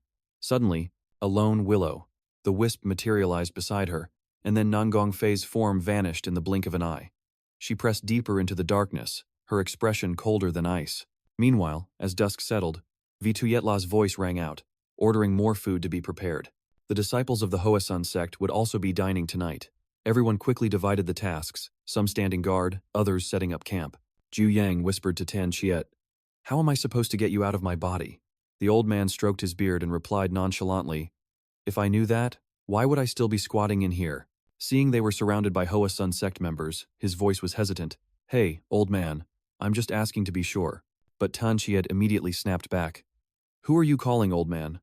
I am Hoasun's immortal sword, the 8th generation sect leader of the Hoasun sect, he boomed. But all he got in return was a scoff from Jiu Yang. You've seen it with your own eyes and heard it with your own ears, yet you still don't believe me? The boy just stared into the empty air, from where Tan Chiet's voice emanated. All right, fine. I'll believe you for now. But hey, old man, or senior, or whatever. Tan Chiet reassured him. Just relax. But his reply was filled with skepticism. I have no interest whatsoever in that scrawny body of yours. Jiu Yang, not one to back down, retorted. Scrawny body? What did you say? Tan Chiet let out a cold snort. You're carrying that monstrous thing inside you and you still have the nerve to talk back? Jiu Yang's expression suddenly darkened. Carrying something? What do you mean? Tan Chiet sounded incredulous. Don't tell me you have no idea what's currently inside your own body? Jiu Yang pressed him. Then what is it, exactly? The old man didn't answer, only gazing silently down at the clear stream before them. Before I answer that, I have a question for you as well. Tan Chiet's tone turned dead serious. The blood demon was eliminated. How was it done? Jiu Yang's face froze. Then he let out a sharp sigh. I knew it. You're not the Hoasun immortal sword. Am I right? Tan Chiet was baffled by the sudden shift. What? Jiu Yang's voice was cold as he explained. It was the Hoasun immortal sword himself, who finished off the blood demon. Someone claiming to be the immortal sword wouldn't be ignorant of such a monumental event. It makes no sense. Tan Chiet's expression grew solemn. That's the very thing I've been wondering myself. He spoke gravely, as if looking right into the boy's eyes. For some reason, I have absolutely no memory of the death match with the blood demon. A heavy silence fell between them. Jiu Yang broke it impatiently. Okay, fine, whatever.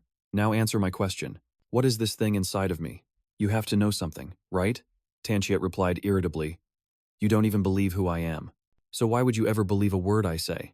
The boy sighed in exasperation. You're an old man acting like a pouting kid. Tan Chiet cleared his throat, then dropped a line that left Jiu Yang completely stunned. The truth is, I don't know either. Huh? It was as if Tan Chiet was pointing right at him. To me, the fact that you can't feel a thing is the strangest part of all. How can you harbor something so ferocious inside you and not have the slightest clue? Ferocious? Jiu Yang mumbled, latching onto the keyword. Ferocious. Tan Chiet reassured him.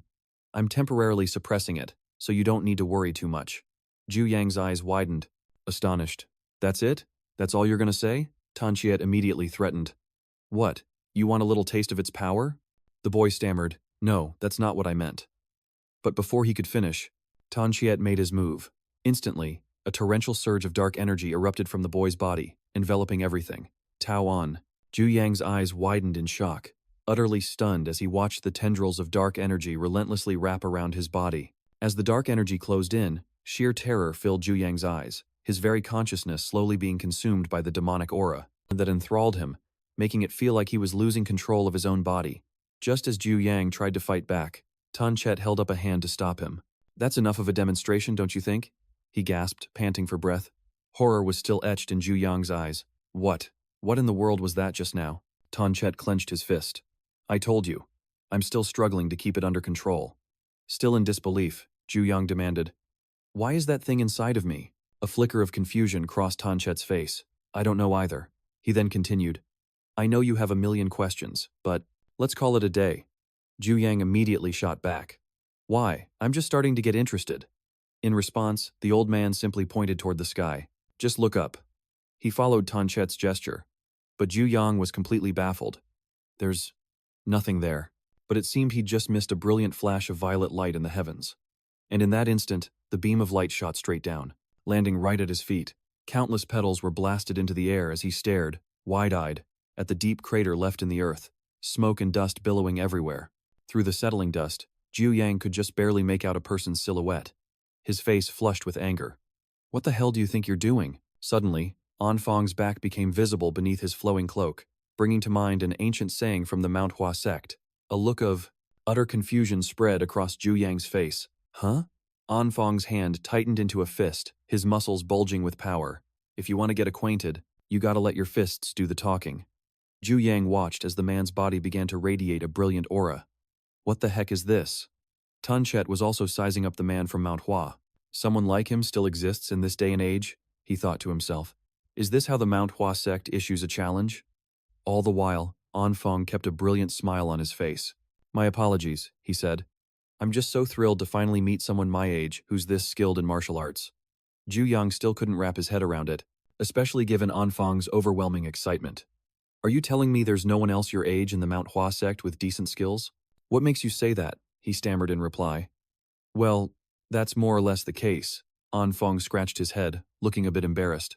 Tan Chet thought to himself, that kid. Jiu Yang seemed to catch his drift. Yeah, I get it. He understood the guy's longing. The youngest disciple of the Plum Blossom sword arts, an insurmountable wall that those lacking innate talent could never hope to scale, a harsh reality that hard work alone could never overcome. Somehow, Jiu Yang understood that feeling all too well, because for a prodigy like him to try and blend in with ordinary martial artists his age would only make them feel even more inadequate. Tan Chet voiced his thoughts aloud. "You say that as if you're speaking from experience." An Fong stood frozen, at a loss for words. Finally, Jiu Yang put his hands on his hips. "All right, fine, you're on." A smirk played on his lips. But just this once. Hearing this, An Fong's face instantly lit up. He bowed with his hands clasped. "Thank you." In an instant, a powerful aura began to surge from his body, forming arcs of crackling electricity. An Fong smiled. "Well then, allow me to begin." Countless bolts of lightning began to converge from all directions, and they suddenly ripped through the air and struck An Fong head-on. He was instantly sent flying. Even Jiu Yang didn't have time to react to the horrifying blast of power that illuminated everything. When the light finally faded, Tan Chet had also been blown away, landing right in a nearby stream. Water from the stream erupted into the air. Jiu Yang stared in awe as a massive whirlpool formed on the water's surface. Nanggong Fei, the one emitting that overwhelming power, had her attention fixed entirely on Jiu Yang. The water splashing up from the stream felt like a sudden downpour, and then her expression suddenly softened. "Oh." Nanggong Fei looked directly at him, a brilliant smile spreading across her face. Her clear voice cut through the sound of the falling water. "There you are." The heavens ripped open, unleashing their fury upon the two collapsing figures as the downpour plastered Jiu Yang's hair to his head in a chaotic mess. His gaze was locked on the wound marring the girl's body, a deep, gaping gash across her stomach. That single wound was draining the very life from Nanggong Fei. Her eyes had lost their focus, growing dim and hazy as her blood-soaked arm slowly began to rise. Are you crying?" she whispered, her voice frail, even as an eerie purple light flared in Jiu Yang's eyes. "Don't be foolish. It's clearly just the rain." Nanggong Fei struggled to finish her sentence. "Yeah, I'm not crying." She gazed at him, her eyes filled with regret. Such a pity. As the rain fell even harder, Jiu Yang's voice was swallowed by the storm's roar. Why? Why did you do it? He couldn't comprehend it. You could have gotten away. So why? The moment Nangong Fei threw herself in front of that fatal strike flashed through his mind as he stared down at her fading form. Just tell me why. Before his anguished eyes, Nangong Fei seemed to expend the very last of her strength. Her eyelids fluttered shut as she whispered, I don't know either. She paused. I just wanted to. The rain came down in sheets. Nangong Fei had no strength left. The moon. It's still up there, isn't it? Jiu Yang's voice trembled in response. Yeah, it's always there. They're both still there. A softness entered Nangong Fei's eyes. I'm so glad. And with that, her hand went limp, falling through the empty air. Amidst the white sheet of rain, those eyes closed for the final time. From above, Lu Tinkim looked down upon the two figures below. His blade was still slick with her blood. Oh? So creatures like you actually understand something like friendship? He sneered, his voice dripping with arrogance. Or perhaps it's some sappy, tragic romance? Just then, Jiu Yang slowly rose to his feet. Seeing that solitary back, Lu Tinkim continued to taunt him. Don't be too upset. You'll be joining her soon enough, Lu. Tin. Kim. His voice, cold as ice, cut through the villain's words. The smile on Lu Tinkim's face froze solid. I'll make you a promise. An astonishing wave of inner energy erupted from him, forcing Lu Tinkim onto the defensive. Your end will not be a simple one. Back in the present, Nangong Fei's face lit up. There you are. He was stunned, almost panicked. What are you doing here? She offered a gentle smile. I just came to. But Nangong Fei stopped short. The senior disciple's face was a mask of killing intent. Jiu Yang. His blade was aimed squarely at Nangong Fei. Do you know this woman? Killing intent poured off the senior disciple in waves. If you don't, then allow me to deal with her. Jiu Yang's heart leaped into his throat. He panicked, seeing his Manhwa brothers all draw their swords as one. Wait, this is, he cried out, his mind a complete and utter mess. Nangong Fei, you absolute fool. If they lay a hand on her, it'll be a catastrophe for all of Manhwa. Just saying we're casually acquainted isn't going to cut it here. But there's no way I can accept that ridiculous engagement. So, what do I say? Just then, her clear voice cut through the tension. I'm his fiancé. Nangong Fei declared it without a hint of hesitation. I am his betrothed. The senior disciple's face froze like a stone carving. Even the other Manhwa disciples, who had been radiating killing intent, were completely dumbfounded. Huh? Even Tan Chi was taken aback. Huh? Jiu Yang just awkwardly scratched his cheek. Yeah, that's the situation. Instantly, the Manhwa disciples swarmed him, whispering amongst themselves. A goddess like her is engaged to Times that Times guy? This is unbelievable. Jiu Yang could only scream internally. Just bear with it. You have to bear with it. He turned to her. Seriously, why did you come here? Nangong Fei simply smiled. I came to see you. Instantly, dozens of judgmental eyes were fixed squarely on Jiu Yang. I'm completely thrown off. Weren't they all about to draw their swords and deal with her just a second ago? So why is every blade suddenly pointed at me? Seeing Nangong Fei's sword stance, Jiu Yang grew even more suspicious. She clearly said she came looking for me. So why the sudden attack? Tan Chie's eyes scanned her critically. Nangong Fei, you need to check your own state. His gaze swept over the girl's battered body, as if she'd run all the way here without a wink of sleep. Are you even lucid enough to tell the difference between a monster and a human being? Jiu Yang felt a wave of helplessness. There's nothing to be proud of, he thought, about being so exhausted you can't even tell people from monsters. Tan Chiat chimed in sarcastically. That just shows how much she's been pining for you, you dense kid. The old man immediately earned a sharp glare from him. Even if that's true, Jiu Yang said, pointing ahead, because you've put the people of Hoa Sun through all this. They're not just going to let you off the hook. But just then, Jiu Yang's expression froze. It was because the man named Fong had a look of pure infatuation on his face. In his eyes, Nangong Fei was practically glowing with a dreamy, pink aura. Jiu Yang instantly understood the situation. This damn fool. He quickly turned to check if Nangong Fei was all right, but the guy, Fong, abruptly called him back. He pounded his chest dramatically, shouting, "Face me in a fair duel." Jiu Yang was utterly speechless at the ridiculous challenge and could only look to the heavens in despair. He concluded internally, well, I guess she's feeling better now. As dusk settled, Jiu Yang and the man named Fong officially took their stances. Though Fong's sword was pointed directly at him, his eyes kept darting to the side, his face flushing a deep crimson. His gaze was fixed on the group sitting under a nearby tree, watching the spectacle while eating snacks. Jiu Yang grumbled internally. Look at him, he's completely smitten. Standing beside him, Tan Chiet delivered the killing blow. You jealous? Jiu Yang glanced over at Fong, who was still staring at Nanggong Fei in a daze. Jealous of what? I accepted this duel because there's something in it for me. Besides, I can't stand guys who use a fight as an excuse to impress a girl. Tan Chiet, still beside him, simply stated, Well then, you might as well make the most of this opportunity. Jiu Yang wondered aloud, confused.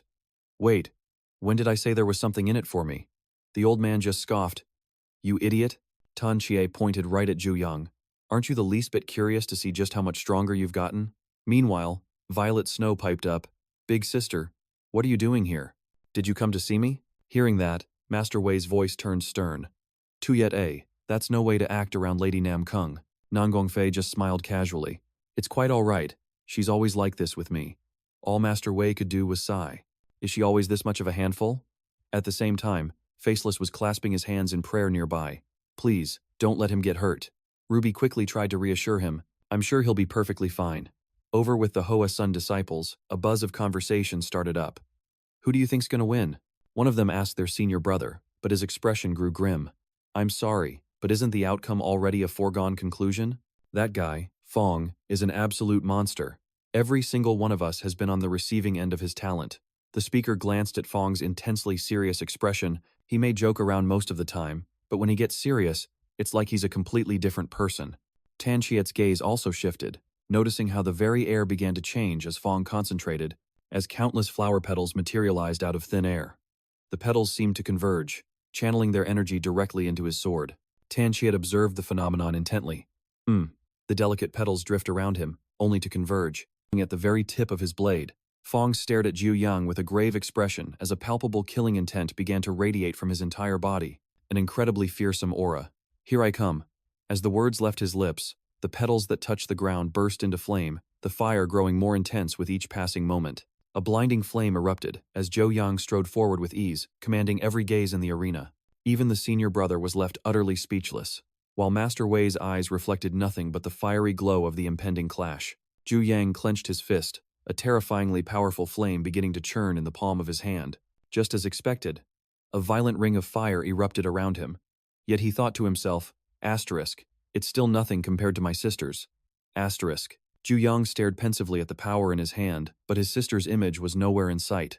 Across from him, Anfeng couldn't conceal his astonishment at the spectacle. Seeing his opponent's sword still aimed at him, Jiu Yang remained completely unfazed, asking, You seem pretty surprised, don't you? He smirked provocatively. What, are you getting scared now? Anfeng gripped the hilt of his sword tighter, trying to compose himself. He snarled, As if. Let's go. With that, Anfeng shot forward in a blur, his eyes locked onto his target. Anfeng's gaze was sharp and resolute. Behind him, illusory flowers began to materialize, their petals still timidly closed, unfurling into full bloom. Anfeng channeled all his power, aiming directly at the blazing Jiu Yang and unleashing an all-out attack. The tension in the air was thick enough to cut with a knife. Just as Anfeng swung his sword, Jiu Yang made the slightest move, his razor-sharp eyes already, piercing through his every move. Jiu Yang's footwork was so fast it was like a phantom. Before Anfeng could even register what was happening, he had already closed the distance and landed a punch right in his opponent's gut. It looked like a simple blow, but at the very moment of impact, he channeled all of his fire energy into his fist. Instantly, a furious flame exploded outward, its immense power sending his opponent flying, hurtling into the distance. Everyone watched, holding their breath, while the senior brother was completely frozen in shock. Anfeng's sword had already clattered to the ground, surrounded by patches of scorched grass. Master Wei rubbed her eyes, unable to believe what she had just seen. The deep scars from the destructive flame were still seared into the earth. Anfeng knelt there, dazed, before suddenly breaking into a bitter smile. Anfeng's voice cut through the silence as he admitted, I've lost. The entire arena was hushed. No one could believe the fight was over in a single blow. Suddenly, Nanggong Fei shot to her feet, the abrupt movement startling Violet Snow beside her. Jiu Yang frowned, glancing over in confusion. Nanggong Fei's hand went to the hilt of her sword, her eyes glinting with a desire to fight as she stared him down. You're fighting me next. Jiu Yang was baffled, thinking to himself, what is wrong with this girl? Didn't you see I just finished a fight? The only response he got was Nanggong Fei's intense stare. She almost looked like she was pouting. He grew even more confused. What is this all about, anyway? Jiu Yang wondered. Asterisk. Is she mad that I didn't accept her challenge before? Asterisk. Suddenly, Tanchet's voice chimed in, sounding like a worldly, old pro. That's not it. That's the kind of pouting lovers do. He frantically waved his hands. This is such a pain. Look, it's getting late. So how about we have our match another day? Nangongfei repeated the words, her eyes lighting up. Another day?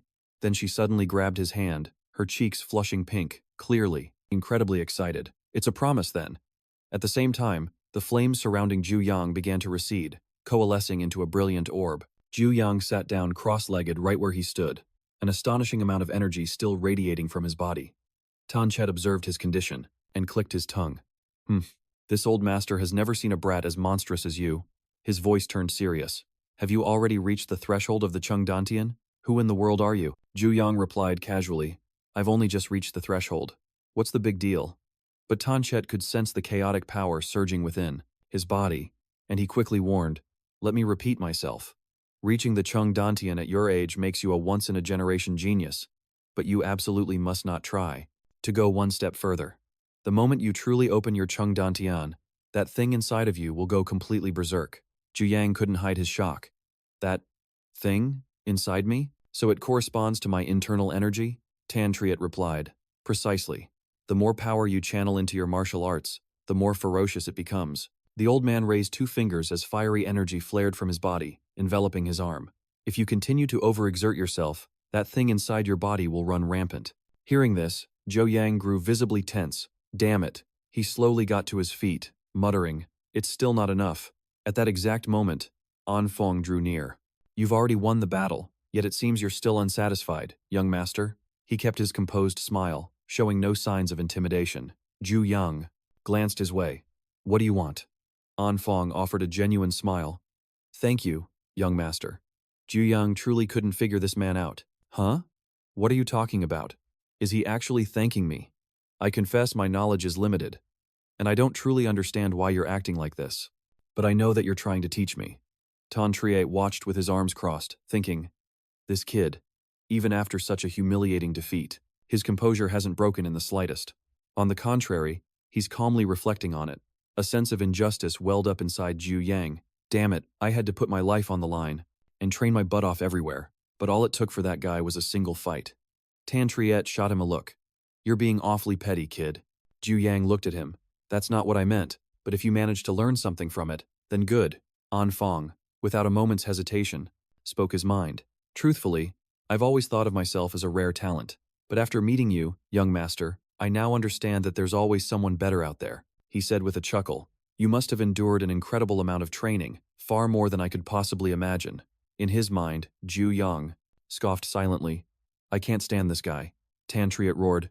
Quiet. Jiu Yang grew irritated. How am I supposed to clear my head and think with all this noise? He saw An Feng clasp his hands in a respectful bow. Young master. His expression was utterly sincere. Again, I thank you. But Jiu Yang just stared silently, the image of An Feng's battered and bloodied face flashing through his mind. It was as if Jiu Yang caught a glimpse of the man's past. He muttered, this is so irritating. Tantriet could only sigh. This kid is just unbelievable. Violet Snow cried out, Grandpa, did you see that? The little girl was ecstatic as she recounted. The young master totally beat that flashy guy, and it only took one firewheel technique. Hearing this, the members of the Huashan sect looked on with teary eyes. What do you mean? Flashy guy? Master Wei chuckled quietly. Tie it a little quieter, my dear. Violet Snow looked at her grandfather, then suddenly exclaimed, Oh, Grandpa, we have a huge problem. The old man was taken aback. What's the problem? The little girl looked furious. The young master is getting married. Master Wei was puzzled. But that's a wonderful thing, is it not? Violet Snow suddenly shrieked. It's not allowed. Master Wei stared at his granddaughter in astonishment as Violet Snow nervously poked her index fingers together. Tuyet A doesn't even know what getting married means. She looked incredibly frustrated. But still, he can't. Only Tuyet A gets to do that with the young master. He has to ask for Tuyet A's permission first. Her grandfather called out, confused. Tuyet A? Master Wei looked at his granddaughter and began to explain the meaning of getting married. When he finished, the little girl's expression froze. Violet Snow's jaw dropped in utter astonishment, and in the sky above, only a few wispy clouds drifted by. Things had gotten rather complicated after the duel with An Feng. Violet Snow just kept poking at the meat in her bowl, looking dejected.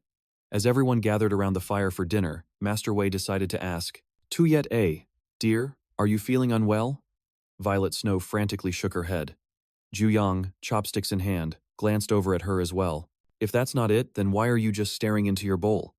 He teased her. "Hey kiddo, if you're not going to eat that, you should pass all those jack cakes over to me." At that moment, Nanggong Fei had her eye on a piece of meat in the pot.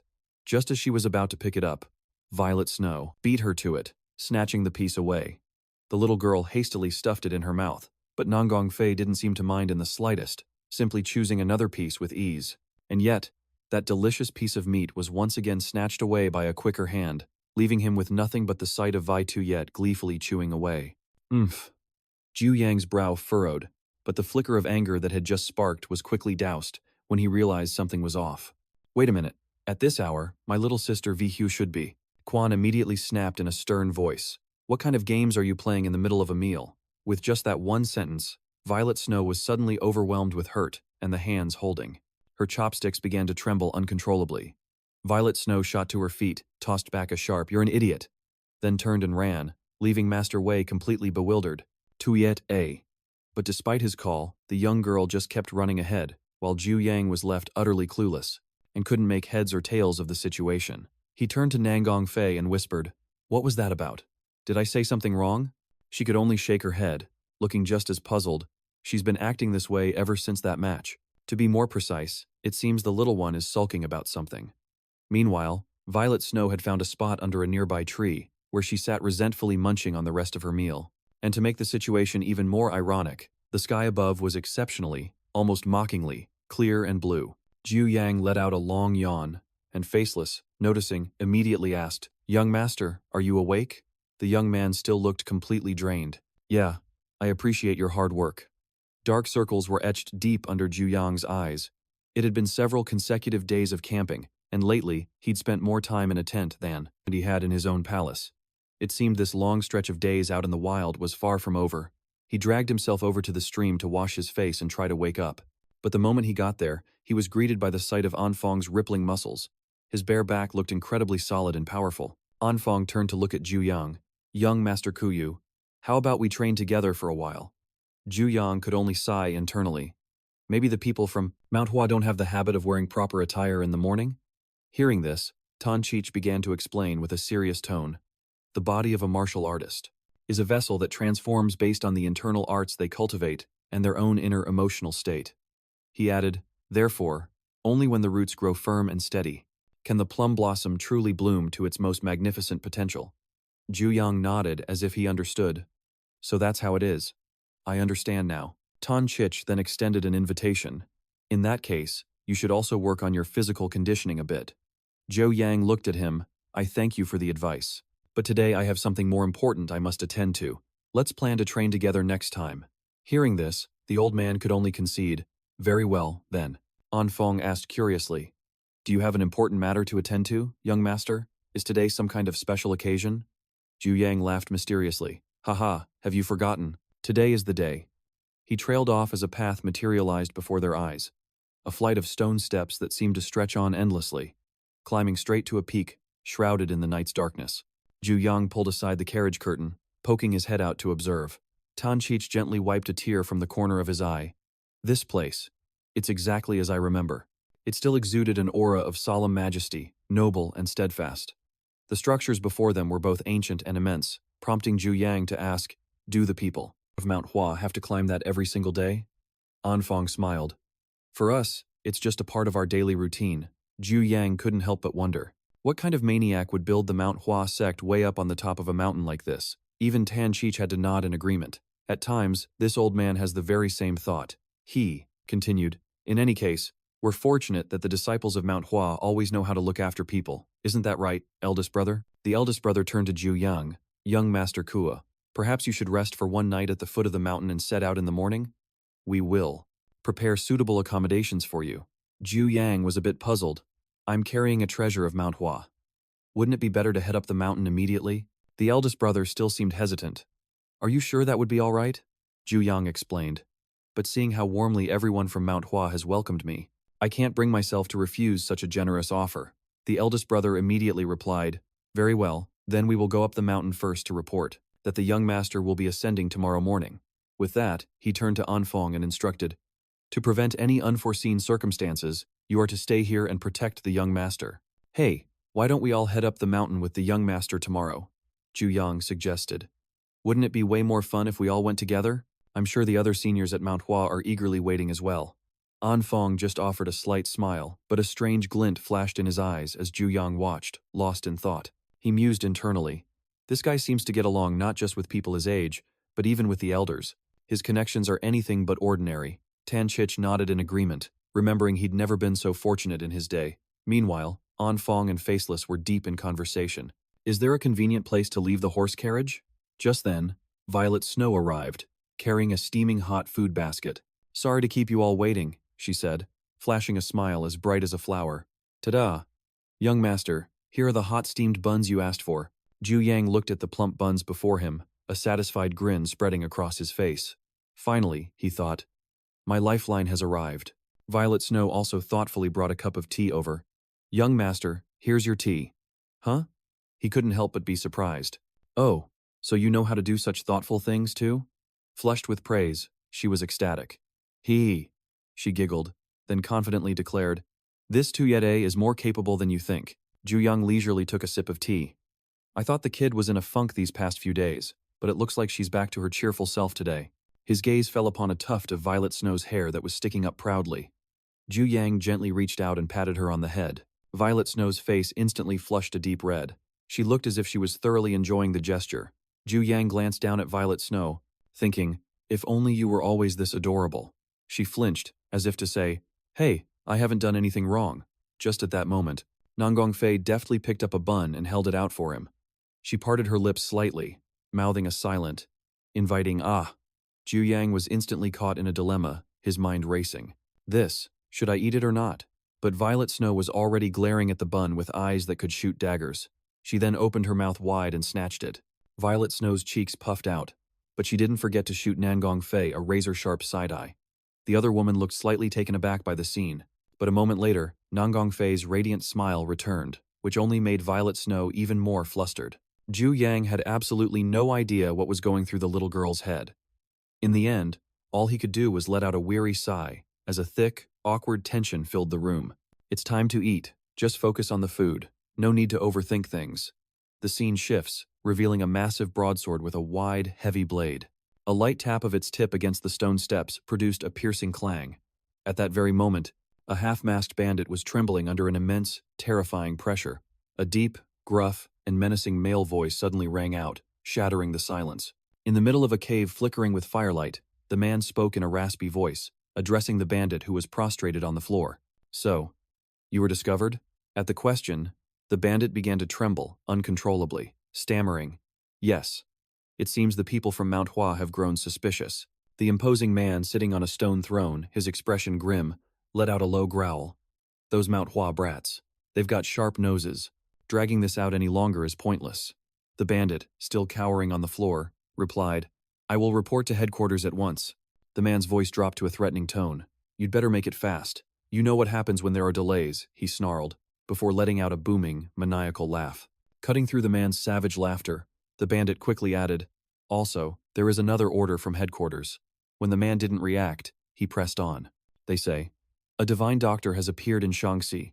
The moment the words left his mouth, the massive broadsword slammed down onto the stone floor with an earth-shattering crash.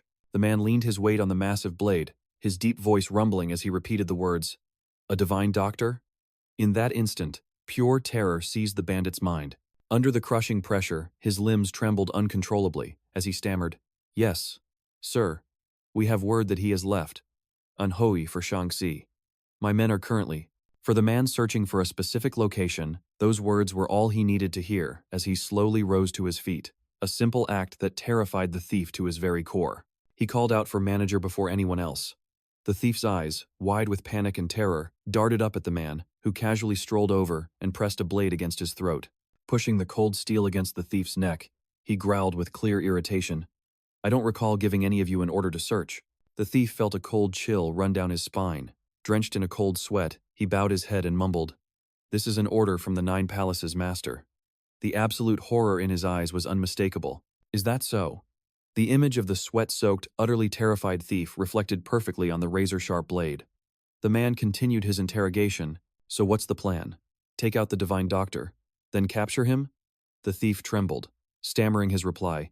Capture him alive and lock him in the secret chamber. He slung the large blade over his shoulder and turned decisively. How boring.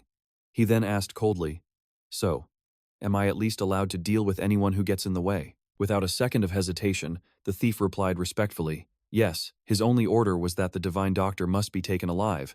That answer suddenly made the man's mood brighten considerably. He erupted into a sinister laugh, a wild, unending cackle, like a madman who had just hit the jackpot. His figure faded into the distance, but his hoarse voice and chilling laughter echoed back. Well now, it looks like I've found something fun to do after all. The scene immediately shifts to a place bathed in brilliant sunlight, peeking out from behind stone steps. A hand gripped the edge of one of Manhwa's towering stairs. It belonged to Jiu Yang. After a grueling struggle up the mountain path, he was completely out of breath, endlessly cursing, damn it, this is absolutely ridiculous. Gasping for air, still unable to catch his breath, he wheezed to Trit. Why? Why the hell did they have to build Manhwa in such a godforsaken place? The old man replied, kid, this old man has been climbing this very path his entire life. Jiu Yang shot back sarcastically. While you were still alive, why didn't you just tell them to move the damn mountain somewhere else? Right behind Jiu Yang, Fong couldn't help but let out a mocking laugh. Can't you feel the profound will of Manhwa? You mean that deep-seated philosophy that you can't achieve anything without suffering first? He looked completely bewildered by the comment, turning to ask Trit, what the hell kind of philosophy is that? The old man answered nonchalantly, nope, I just want to skewer the idiot who decided to build it here. Violet Snow, close behind, offered her own advice, young master, you really should have let me carry you up. Still plopped on the stone steps, he panted back, I have to maintain at least a shred of dignity, you know. Besides, how come you don't look tired at all? She remained perfectly composed, replying softly, I am not tired. Suddenly, a fair hand reached out right in front of Jiu Yang, cutting their conversation short. He looked up and saw Nanggong Fei. She offered her hand, simply telling him, get up. He casually asked her, you're not tired either? He then took Nanggong Fei's offered hand, and only after he accepted her help did she gently reply, not very. This scene left Violet Snow, standing right beside them, utterly speechless, a complicated look in her eyes. After Jiu Yang used Nanggong Fei's hand to stand up, Nanggong Fei suddenly lowered her head in silence, leaving him completely clueless. She just stood there perfectly still, not uttering a single word. At that moment, Trit spoke up. Not just anyone is capable of doing that, you know. Jiu Yang, truly not understanding her intention, turned and asked, huh? Why are you bowing your head? Hearing this, Trit could only let out a weary sigh. What a complete idiot. Nanggong Fei remained silent, just standing there with her head bowed. Her hands were clasped tightly in front of her chest, her posture full of anticipation, while Violet Snow, witnessing Nanggong Fei's every move from the side, felt a wave of irritation rise within her. Jiu Yang also noticed something was off, but only thought to himself, don't tell me. Is she waiting for me to pat her on the head? Trit urged him on. Well, what are you waiting for? Pat her head, you moron. Hearing that, he started to reach out, replying to the old man, yeah, I'm on it.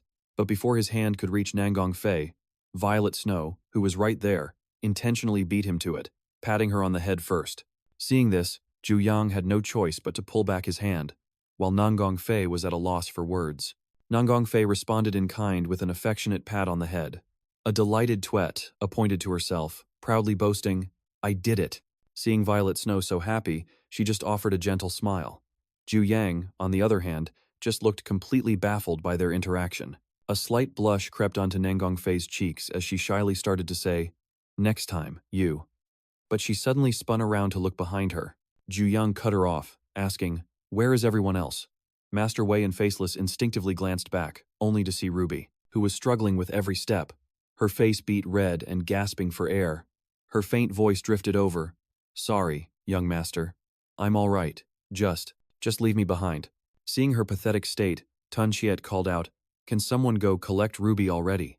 But just then, Jiu Yang suddenly heard an unfamiliar voice as the gates to Manhwa slowly swung open. An old man stepped out, his voice booming as he asked, to what guests do we owe this pleasure? The moment Trit saw the elder, he exclaimed cheerfully, old man, I've been waiting for you for ages. Anfeng bowed respectfully, while Jiu Yang and the others, seemed completely unfazed. The elder, with his flowing white hair and beard and a stern demeanor, strode out leisurely, flanked by his disciples. Tan Chiet took one look at the man's bearing and burst out laughing. This old geezer is the sect master of Manhwa? Jiu Yang couldn't help but feel a pang of doubt himself, thinking to himself, this is supposed to be him? The Manhwa sect master walked forward and placed a hand directly on his shoulder. The old man had, in fact, been eagerly awaiting Jiu Yang's arrival for a very long time. Now, finally meeting him in person, he was overjoyed, exclaiming, I've been waiting for you for so long. He was so excited he could barely contain himself. Finally, those old coots from the Council of Elders will finally stop nagging me. Ever since I lost that stone in a drinking bet, they haven't given me a moment's peace. He was being shaken back and forth by the shoulders like a rag doll, but still managed to stammer out, I am Jiu Yang from the GZA. But the man just kept on shaking him. Jiu Yang was getting dizzy, barely able to get the words out. I came here too. Hearing this, the Manhwa sect master finally stopped shaking him. I already know all about it. That old geezer, Ku Luen, sent me a letter ahead of your arrival. Then, he looked the boy straight in the eye and asked point blank, You're here to return the Plum Blossom Alchemy Stone and to bring your junior sister home, correct?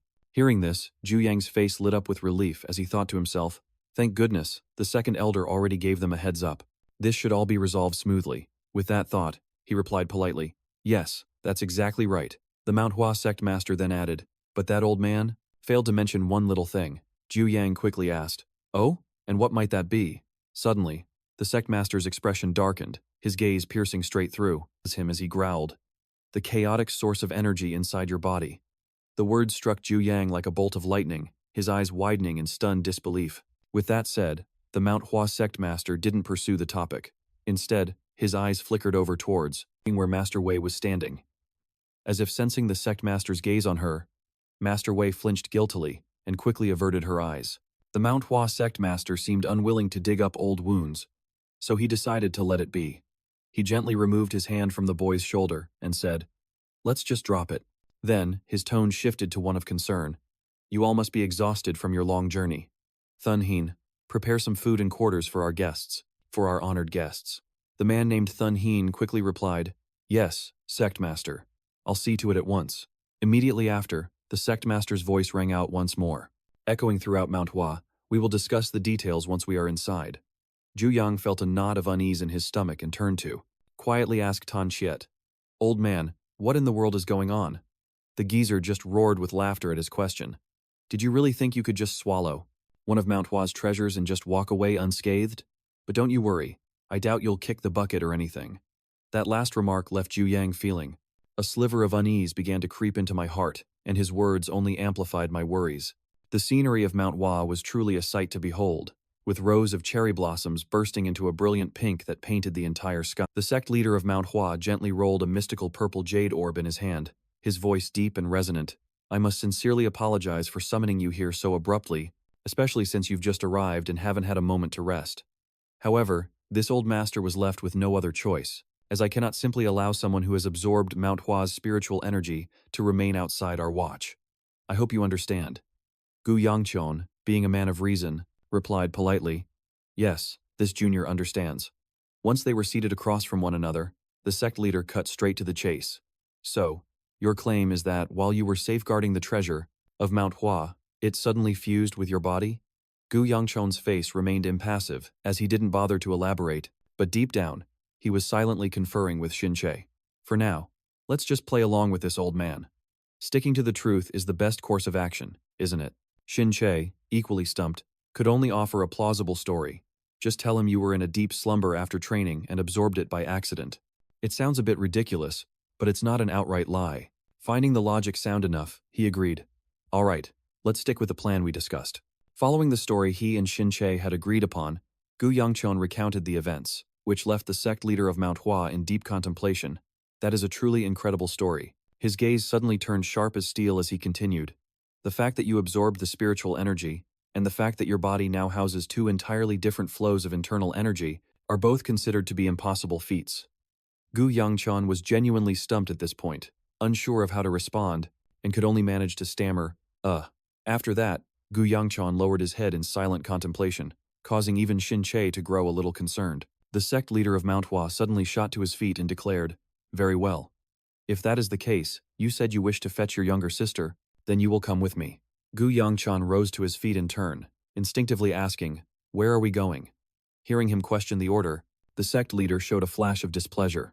He spun around abruptly, his eyes radiating a murderous aura and his voice dripping with menace. Did you truly believe you could absorb the spiritual energy of Manhwa and simply walk away with your life intact? In stark contrast to the sect leader's ferocious demeanor, Gu Yangshan was strangely calm, casually replying, "Oh, right." This response left the man utterly stunned. Disbelieving, he pressed, "How can you possibly be so nonchalant?" Gu Yangqian lifted his head to look him straight in the eye and answered, "You'll have to forgive me, but the expression you're making right now looks exactly like the one the second elder makes whenever he's messing with me." That statement was like a spark to a powder keg, instantly igniting the sect leader's fury. He became so enraged that veins bulged on his forehead as he snarled, "You dare compare me to that old geezer? How utterly insolent." Seeing the man's reaction, Gu Yangchan became even more certain in his thoughts. He's also a degenerate who loves to gamble and drink. The two of them are practically cut from the same cloth. From within his sea of consciousness, Shin-Che, listening to the escalating tension, had to intervene. "Hey, stop provoking him any further." The sect leader of Mount Hua managed to suppress his anger. With a sharp flick of his sleeve, he turned away and said, "We are going to see your sister." Gu Yangchan quickly fell into step behind him. The scene then shifted to a tranquil spot, where only the rhythmic creak of a water wheel could be heard, mingling with the lively chirping of birds nestled in the trees, creating a delightful melody. The landscape of Mount Hua continued to unfold, revealing its majestic grandeur and its poetic beauty. However, inside a room filled with hanging medicinal charts, the atmosphere was terrifyingly grim. Suddenly, a hoarse, despairing voice echoed through the room. "It's all ruined. Everything is completely ruined." A withered, gnarled hand, skeletal and thin, pressed down on a table, struggling to support a body. The mournful voice continued. "The blood channels are blocked. The plum blossom immortal's shoulders are so gaunt that every bone is visible, and unexplained bruises have begun to appear all over her body. The sect leader of Mount Hua, how are you even managing to stand? All of your internal energy meridians are in utter chaos, and your body has decayed to this state." The moment he spoke, she felt a surge of blood rise in her throat and quickly covered her mouth, letting out a series of deep, heavy coughs. Her body was now completely devoid of vitality, with gaunt shoulders and deeply sunken eyes. Even so, the Plum Blossom Master suppressed her pain to respond. "It's not so bad." From behind, the Mount Hua sect leader gently placed a hand on her bony shoulder, his voice laced with sorrow as he softly chided her lie. He knew her personality all too well, and spoke frankly, "Are you still trying to put on a brave face for your disciple?" Swallow stood there, desperately bottling up her emotions, her gaze never leaving her master for even a second. In the vast room, only the three of them remained. The atmosphere grew terrifyingly still, until the Mount Hua sect leader broke the silence with a direct question, "How long has it been?" The Plum Blossom Master calmly adjusted her robes, turned with a faint smile, and answered nonchalantly, "It's been nearly 4 years now." His voice dropped, growing hoarse as he pressed, "What in the world happened?" She forced a smile, about to recount the story, but a bitter lump formed in her throat, preventing her from speaking another word. Swallow sensed something was terribly wrong and cried out in alarm, "Master!" Although the Plum Blossom Master heard her disciple's desperate plea, she resolutely refused to turn around, knowing better than anyone that she wouldn't make it. Her face turned ashen white, her eyes betraying utter exhaustion as a gut-wrenching pain seized her, forcing her to spit out a mouthful of fresh blood. Witnessing that sight, Swallow's heart shattered. She immediately rushed forward to support her master's frail back, crying, "Master!" The Mount Hua sect leader quickly offered his own pristine white silk handkerchief for her to wipe away the blood. Even as her body was racked with extreme agony, she managed a faint smile in response to his concern. "My thanks to you." The Plum Blossom Master gently dabbed the lingering trace of blood from the corner of her lips. Her eyes met his as she whispered, "It's a restriction." Hearing those words, the Mount Hua sect leader immediately fell into a heavy silence. "But if it were a restriction, I should have detected it the moment I took your pulse. This is bizarre." She lifted her weary eyes to look at him and called out, "Divine Doctor." The Mount Hua sect leader immediately shook his head in refusal. "Do not call me that." She understood at once and corrected her form of address. "My apologies, Senior Tai." He gave a slight nod in return. "That's right." The Plum Blossom Master then asked, "May I ask, how much time do I have left?" At these words, Swallow's lips pressed into a tight line. At that very moment, she could no longer hold back her tears. Hot tears streamed down her cheeks as the Mount Hua sect leader, holding nothing back, bluntly stated the limits of her life. At best, it would be 2 months. If she was lucky, perhaps she could hold on until this year's winter. After hearing this, the Plum Blossom Master showed no trace of sorrow or fear. She simply smiled serenely. So that's how it is. The moment she finished speaking, her entire body was racked with tremors, leaving Swallow at her side completely helpless. She had no idea how to ease her master's suffering. The Mount Hua sect leader was also deeply unsettled, his gaze never leaving the Plum Blossom Master for an instant. She remained silent, her body trembling violently from the pain, as memories of her youth suddenly flashed through her mind. Back when this body was strong, roaming freely throughout the martial world. Seeing the Plum Blossom Master's pensive state, his heart ached as if it were being torn apart. A profound sense of sorrow compelled the sect leader to make a decision, and so, he did. His gaze hardened with resolve as he declared firmly to them both, "I will pour everything I have into this. Both of you, leave us for now." Hearing this, a frantic Swallow rushed forward to intervene. But, Master," the Plum Blossom Master's hand trembled as she clutched the handkerchief, struggling to call out Swallow's name. His pristine white silk handkerchief was now soaked a deep crimson with the Plum Blossom Master's blood. When Swallow heard the call, her heart also, not daring to disobey an elder, her small hands clutched the hem of her clothes, trying to suppress a strange feeling of unease that was welling up inside. The scene immediately cuts to the outside. Jiu Yang was gasping for air, his legs about to give out after conquering countless steps to reach this place. He was so exhausted he could barely stand. His back hunched over, he grumbled nonstop. "What in the world is this all about? It's been nothing but climbing stairs and scaling mountains since this morning." That innocent complaint made the sect leader burst into hearty laughter. "Can't you feel the indomitable spirit of Mount Hua? It's the will to persevere through hardship to achieve greatness. How can one become accomplished without enduring trials?" Dung Thien could only cry out to the heavens in despair. For goodness sake, why didn't the founding ancestor just build this sect somewhere else? The sect leader surprisingly nodded in agreement, replying profoundly, "Because that old man was the founding sect leader, so we can't exactly move it." "Spirit of Mount Hua, my foot," Jiu Yang muttered under his breath. Suddenly, the large door in front of him creaked open, and the person who stepped out was none other than Yan Hoa, his beloved little sister. Following right behind her was an unfamiliar young man, with an unusually stylish haircut that obscured nearly one entire eye. Perhaps because she had just been mourning for the Plum Blossom Immortal, her cheeks were still flushed. And then, when her eyes met Jiu Yang's, she flinched, so stunned that her entire body froze. Swallow's clear eyes widened, as if she couldn't believe what she was seeing. As for Jiu Yang, after so many long days apart, the moment of reunion with his sister left him just as stunned, a lump forming in his throat that kept him from speaking. The two of them just stood there silently, their eyes locked on each other. After a long moment, Nyan Hoa finally spoke, her voice trembling and hesitant. "Brother, why are you here?" Because Swallow had stopped so abruptly, the young man behind her couldn't react in time and, by inertia, slammed right into the back of her head. The jarring collision made both of them cry out in pain at the same time. Witnessing this awkward scene, a giant question mark popped into Jiu Yang's head. What the hell? But his gaze immediately fixed on the stranger, realizing something was wrong. The young man with the two-toned hair quickly raised a hand to rub his forehead, trying to hide the red mark that had formed from the impact with Swallow's head. But the very moment he got a clear look at the stranger's face, Jiu Yang's expression changed drastically. A furious rage erupted within him, forcing him to clench his jaw tightly. Wincing in pain, Nyan Hoa turned around to scold him. "Hey, watch where you're going." But then, a blazing red aura of killing intent suddenly captured her full attention. That deadly light was radiating from her very own brother. No one understood why, just from seeing that young man. With the two-toned hair standing behind his sister, Jiu Yang would unleash such a terrifying, all-consuming fury. With eyes as sharp as daggers and overflowing with killing intent, he slowly advanced towards the two of them.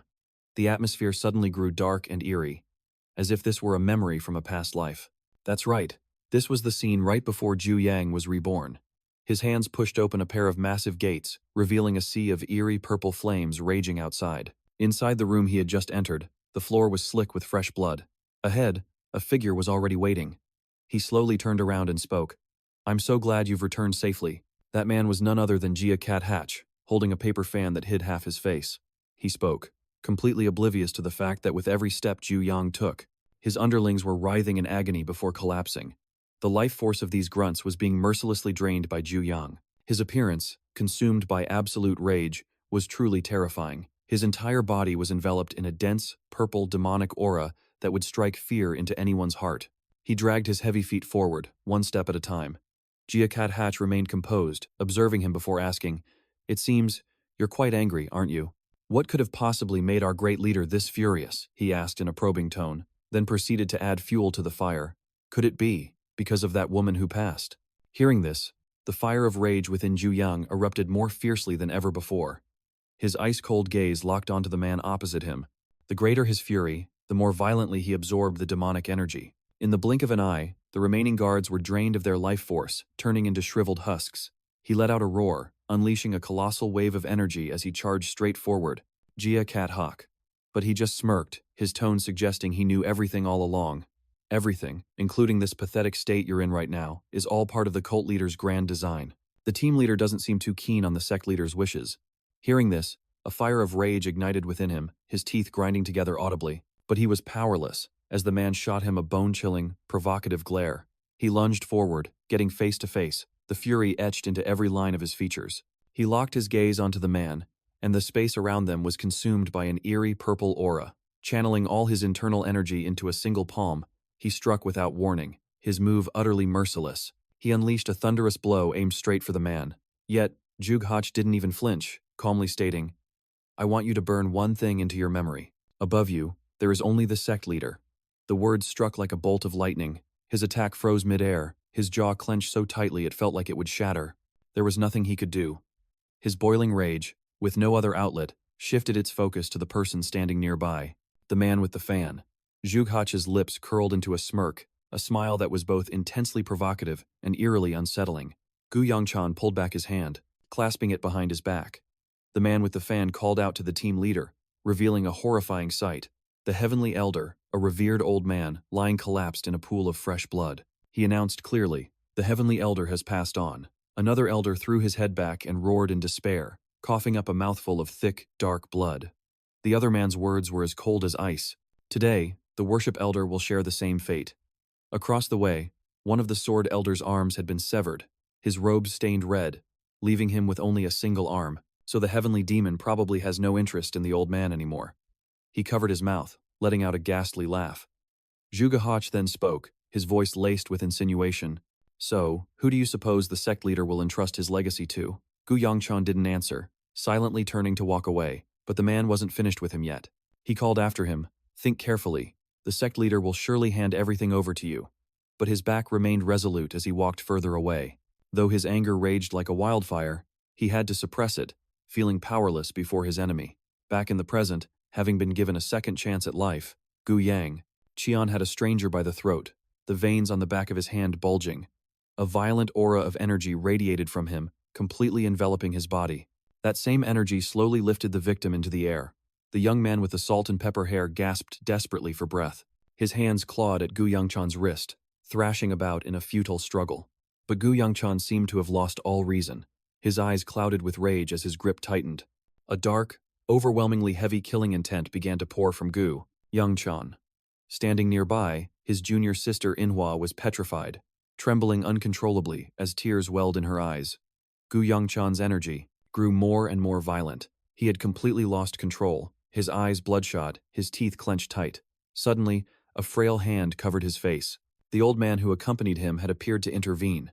He held Gu Yongchan's back firmly with one hand, helping him calm down, then whispered softly into his ear, "This is going to hurt a little." Inside the house, two elders who were in the middle of a conversation were startled and turned toward the door. The old man led him inside, calling out cheerfully, "Oh, divine doctor, your timing is perfect." As he stepped in, he held up Gu Yongchan with one hand and announced, "I've brought a patient." Everyone sat down. His master began the introductions. First off, this old man here is the divine doctor. This place is the #1 clinic in the entire world. There's no illness he can't cure. He's also the one who treated you when you were unconscious." Hearing this, the divine doctor flushed and grumbled, "I told you not to call me that." Turning to the gentle old woman sitting beside the girl, the master continued, "This is the Plum Blossom, sword matriarch of the Manhwa sect. And as you already know, this is your junior sister and the sword matriarch's direct disciple, Guri." Hua, the young man he had attacked earlier, bowed his head in greeting. The old man then pointed again. "And this kid, Jughach, is the divine doctor's grandson and disciple. The boy can't speak, so if you have any questions, just ask the divine doctor." Gu Yongchan finally snapped back to his senses, flustered by his own actions as a cold sweat broke out on his brow. Suddenly, a voice called out, "Hey, disciple." The divine doctor, sitting across from him, asked, "Why did you lay a hand on this kid?" He froze completely, growing even more flustered. He cursed inwardly, "Damn it all." With a deeply apologetic look, he turned to the young man and mumbled, "To be honest, ever since the moment I saw that young man, my memories became a chaotic mess. But this aura, it's just unbelievable." The young man stared desperately at him, a single thought echoing in his mind, Che Gak Hok, the divine doctor's grandchild. This is the first I've ever heard that name. Why am I the one who found him, when the Ha-O-Moon clan was supposed to? Damn it.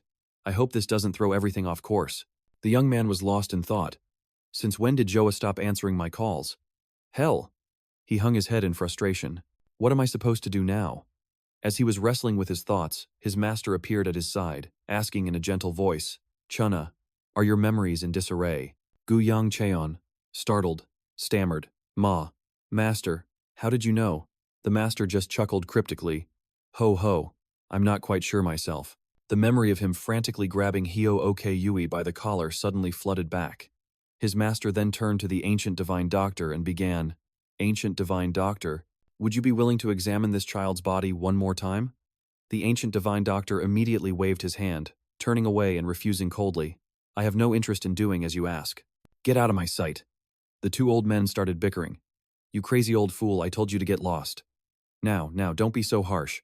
Meanwhile, the Plum Blossom Immortal had approached and started a conversation with him. "So you're Yian, Gu Yang Qian?" He was taken aback, Senior. "You know who I am?" She smiled serenely. "Of course I do." Her voice softened with nostalgia. "Zhou Hai. I was a close friend of your mother." Gu Yang Cheon was stunned. A close friend? With my mother? Though the years had left their mark on the Plum Blossom Immortal's face, her graceful beauty had not faded in the slightest. She smiled warmly. "I'm truly so happy to finally meet you." Behind them, junior sister Inhua shot them an unfriendly glare, silently observing and sizing him up. "You really are the spitting image of Geohai." He quickly denied it. "Me? That's impossible." She immediately countered. "No, your aura and hers are practically identical." On the other side, the two old men were still arguing fiercely. "Just take one look. I am the sect leader of the Manhwa sect, and I'm asking you for a favor." "So what?" The Plum Blossom Immortal slowly stood up, her gaze filled with understanding as she looked at him. "I can feel it. You have a quiet but incredibly warm heart." He bowed his head, grateful for the compliment. She also gave a polite farewell. "I'll be taking my leave now. Please, make yourselves comfortable." Just then, his master suddenly spoke up. He held out a single leaf of the eternal soul grass, offering a deal to the divine doctor. "What if I trade this one leaf for a single examination of the boy?" The moment he heard eternal soul grass, the ancient divine doctor clicked his tongue, then sighed, his expression shifting from anger to utter disgust. He reluctantly growled, "This will be the absolute last time I listen to a rotten old fool like you, understand?" His master just laughed heartily. Then he added decisively, "Ho ho, and I refuse to hear any more of your grumbling." Everyone stood in silence, waiting for the divine doctor to begin, Gu Yang Cheon included. The young man sat obediently, not daring to move a muscle. The divine doctor closed his eyes and began to circulate his energy, sensing the chaotic streams of internal ki churning within the boy's body. After a long while, the diagnosis was finally complete. The sect leader rushed forward to ask, "How is he? Is there anything seriously wrong with his condition?" The old divine doctor remained silent, hesitating. A thought crossed the old man's mind. Should I just tell them the unvarnished truth so they can prepare themselves? In the end, he decided to soften the blow. This kid, it's not just that he's abnormal, he's profoundly abnormal. This condition, it's no different from being a walking corpse. The boy was horrified. "What? What do you mean by that?" The old divine doctor explained. "Inside your body, it's not just one or two streams of internal ki that are in conflict, but countless. For things to have progressed this far and yet, you can still walk around normally?" He lowered his head, realizing the problem stemmed from within himself, and that thought slowly began to warp into something twisted before he even knew it. Even though I've absorbed so many different types of ki, I never imagined it would become such a critical issue. But somehow, I've managed to survive and push through it all. Could it be? Because of that thing Zoa mentioned was inside my body? While he was lost in speculation, the grim-faced divine doctor spoke up coldly, his words striking the very core of his unspoken fears. As if to make sure everyone heard him, he immediately shot it down, his voice sharp with accusation. Where have you been all this time? Decided to finally show your face, have you? Dodging the question, the old man explained that when that massive energy inside him erupted, it created an anomaly, and now it seems to be temporarily disconnected from him. I had my suspicions, but after hearing what that divine doctor said, I'm more certain than ever. The old man's voice trailed off, only deepening the boy's confusion. What did the divine doctor diagnose? The elder continued, explaining that the object was the one and only thing keeping him alive. To put it simply, it's suppressing the violent torrents of qi raging through your body. But of course, it could also go off like a bomb at any second. Duangtian just listened in silence, his face a complete blank, any and all emotion seemingly swallowed by those trademark dead fish eyes of his. He finally spoke up. Sir, what am I supposed to do about all this qi just waiting to tear me apart from the inside? The old man chuckled, a hint of amusement in his voice. What to do? Well, you could either drain it all out, or you could just keep living and pray your body doesn't blow to kingdom come. It was impossible to tell if the old man was joking or being dead serious. Duangtian asked, completely bewildered. I'm sorry, what? Only then did the elder's tone turn serious as he explained in detail. Your body is currently in a state where it wouldn't be the least bit surprising if you suddenly exploded into 100 pieces. My hands are tied, there's nothing I can do to intervene. Let me put it this way for you, so you can get a clear picture. If you were to suddenly drop dead while eating dinner or taking a bath, it would be a perfectly normal occurrence. So that's how it is, he replied softly, as if it all made perfect sense. The sect leader, unable to stay silent, quickly cut in. This is far more serious than you're making it out to be. Even his junior sister noticed his chillingly indifferent attitude. How can you be so calm about this? She asked, her voice filled with worry. Elder Tai just said you could lose your life. Duangtian replied with a shrug, but it's not like I'm dropping dead this very second, right? The young girl was nearly driven mad by his casual disregard for his own life, and stubbornly repeated, he said you might not even make it through tomorrow. The air in the room instantly turned to ice, but he remained completely unfazed. Stop worrying over nothing. Just pack your things and go home. No, I'm not leaving, she protested fiercely, only to be met with an unexpectedly reluctant agreement. Though he clearly didn't agree, he didn't refuse her outright either, just tossing out a casual, suit yourself. The girl froze for a second, then asked with a glimmer of hope, really? He didn't answer, instead posing a question of his own, his tone laced with meaning. If I were to report to the family head that you absolutely refused to leave, and that's why I couldn't bring you home, how do you think he'd react? The girl gritted her teeth in frustration. It was clear he'd struck a nerve. You know perfectly well that father wouldn't give a damn. The sect leader, who had been observing in silence, finally spoke up. Duangtian, for the time being, let's just head back to the inn and get some rest. It's your first day here on Manhwa, aren't you exhausted? Ah, yes, he immediately nodded. Well then, Elder Tai, we'll be back to bother you again sometime soon. The old man waved a dismissive hand, his voice teasing. If you do that, this old man will pack his bags and disappear. Don't even think about seeing me again. Once Duangtian's shadow had vanished behind the closed door, the others began to talk amongst themselves. That boy, he's truly strange. The Plum Blossom Immortal spoke up as well. Elder Tai, you noticed it too, didn't you? The boy knows he's standing at death's door, yet there wasn't even a flicker of a reaction. It's as if he's ready to give up on life at a moment's notice. The night grew late.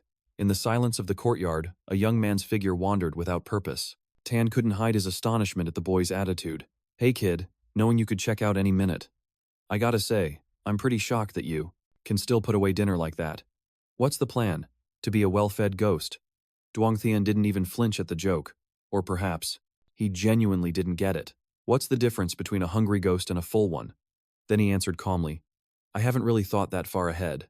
Perhaps it's because while I was living, I created too much bad karma, so this is just my comeuppance. So young, yet spouting such world-weary philosophy. Tan couldn't help but click his tongue, a few times in disapproval. This little squirt has barely lived, and he's already going on about karma and retribution. Tesk, tesk.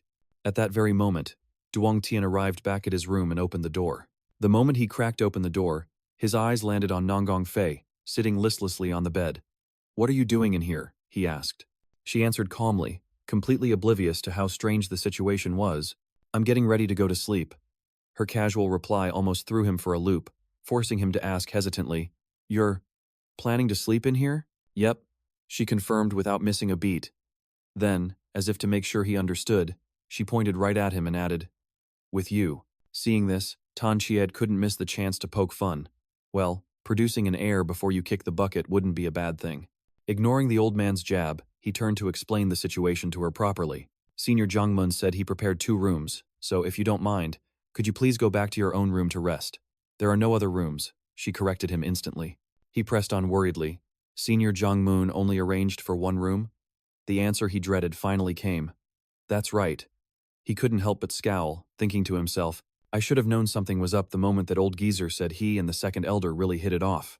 With that thought, he tried to find an out. Then I'll just sleep with old man Tan Chiet. You have a good night. But unexpectedly, she lunged forward and grabbed his hand tightly. Stunned, he turned back to see her looking at him shyly, and she whispered, We can just hold hands while we sleep. He froze for a second, while she quietly waited for his answer. Then, all of a sudden, he couldn't hold it in and burst out laughing. Are you laughing at me? She asked, completely bewildered. He quickly covered his mouth, trying to regain some manly composure. Sorry. I just think this whole thing is a little comical. Suddenly, she broke into a radiant smile like a spring blossom and said softly, Finally. You finally smiled at me. He deliberately tried to change the subject. Right. Well then. I hope you have a peaceful night. But her hand remained clasped around his, showing no sign of letting go. Is there something else? He asked, and just as the words left his mouth, she raised his hand, pressing it against her cheek as she whispered, Let's just sleep in here together. Later that night, in another pavilion, My apologies for disturbing you at this hour, Master Wei said with the utmost respect. The sect master, let's get down to business. I hear you're looking for Tin Wai? That is correct, he admitted without hesitation. The sect master continued to probe, and I've also caught wind that both Shaolin and Wudang are on your trail. He remained silent. The sect master had to continue, but haven't you already found Tin Wai? After a moment of silence, he finally conceded. Yes.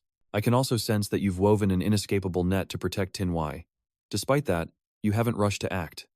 I figured it would only be proper to consult with you first. Then, he made a surprisingly formal request. Jiang Mun, may I have an audience with Tin Wai, just once? The sect master was momentarily taken aback, but still shook his head with a firm refusal. Tin Wai is currently occupied taking care of someone else. Even if you were to meet him, I'm afraid your wish would not be granted. Beneath the ancient tree, flower petals drifted through the air. The sect master, seemingly lost in thought, suddenly made an offer. However, if you can meet one condition for me, perhaps things could be different. A fun little side story. Yang Su eagerly asked, Hey big sis, do you know how to make a baby? And so, Nangong Fei replied, Tunyet, of course I know about that, only to immediately walk right into her trap. Oh, so you know how they're born then? Nangong Fei naively explained, You just have to hold hands with someone and sleep for a night, and the next day a stork brings the baby, right? You're a hopeless case. It's hard to say who the real fool is here, but fools have their own kind of luck, and Nangong Fei, with her limited understanding of the world, was living proof of that. In a spacious room, the window framed a view of a vibrant peach blossom forest outside. Jiu Yang was lying on the bed, looking completely out of it. He slowly pushed himself up, his eyes marked with dark circles and his face utterly exhausted. Beside him, Nangong Fei was still sound asleep. Leaning against the wall, he let out a frustrated sigh. I seriously didn't get a wink of sleep all night. Tan Chie sauntered over, whispering in his ear, What's the surprise? I'd be more shocked if anything actually happened. The young man grumbled wearily. Can you not start with your weird comments first thing in the morning? I'm so exhausted I feel like I'm about to drop dead. Hearing this, the old man just pursed his lips and shot back. Drop dead? Don't be so dramatic. So disappointing. You never know who the real fool is in these situations. But I guess some people just have all the luck. And that was Nangong Fei, with his limited understanding of the situation. In a bright, airy room, a beautiful peach blossom forest could be seen through the window. What in the world? So, we ended up in the same bed after all. Remembering that whole scuffle with Nangong Fei last night. Man, there's no explaining my way out of this one. If I just stay quiet, this whole thing is bound to blow up. I'm completely stuck. Looking at the two of them, sleeping so peacefully, all I can do is sigh. He let out another internal sigh. At least that servant girl isn't around to see this. But wait a second. Even if she did, what's the big deal? It probably wouldn't be that big of a deal, right? But then he remembered the look on Nangong Fei's face when she stormed off. He rested his chin in his hand, thinking it over. It seems like whenever he's with Nangong Fei, she manages to stir up even crazier situations. He quickly shook the thought away, a cold sweat breaking out. Yeah, best not to go there. The best course of action is to not get caught. Slipping out of here is my top priority. But, just my luck, Snow Enja was suddenly standing right at the head of the bed, as if she'd materialized out of thin air. Sensing a strange, murderous aura, he slowly turned his head. And there she was, Snow Inga, standing there with an expression that was dark as a storm cloud, her lips pressed into a thin line like someone had just cheated her out of a billion silver.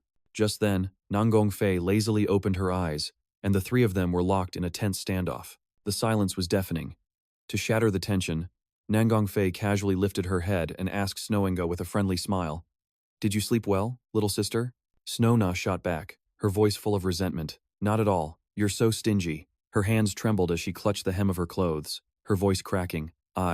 She lowered her head, tears welling up in her eyes. I wanted to spend the night with the young master, too." Watching Snow Inga pout and repeat herself, he could only shake his head, completely exasperated. Oh, here we go again. Just then, Nanggong Fei nonchalantly dropped a bombshell. "Well, you can just sleep here with us," causing him to whip his head around in shock. She offered a gentle smile, her eyes twinkling with invitation. "Snow Inga, little sister, why don't you come up here and join us?"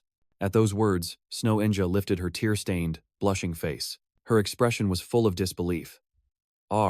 Really? Can I?" Nanggong Fei simply looked at her and let out a soft sigh, a silent form of consent. Getting the message from her big sister, Snow Inga joyfully leaped onto the bed, rolling around in delight. "This is so much fun. Snow Inga gets to sleep here too." He stared at the little girl, lost in thought.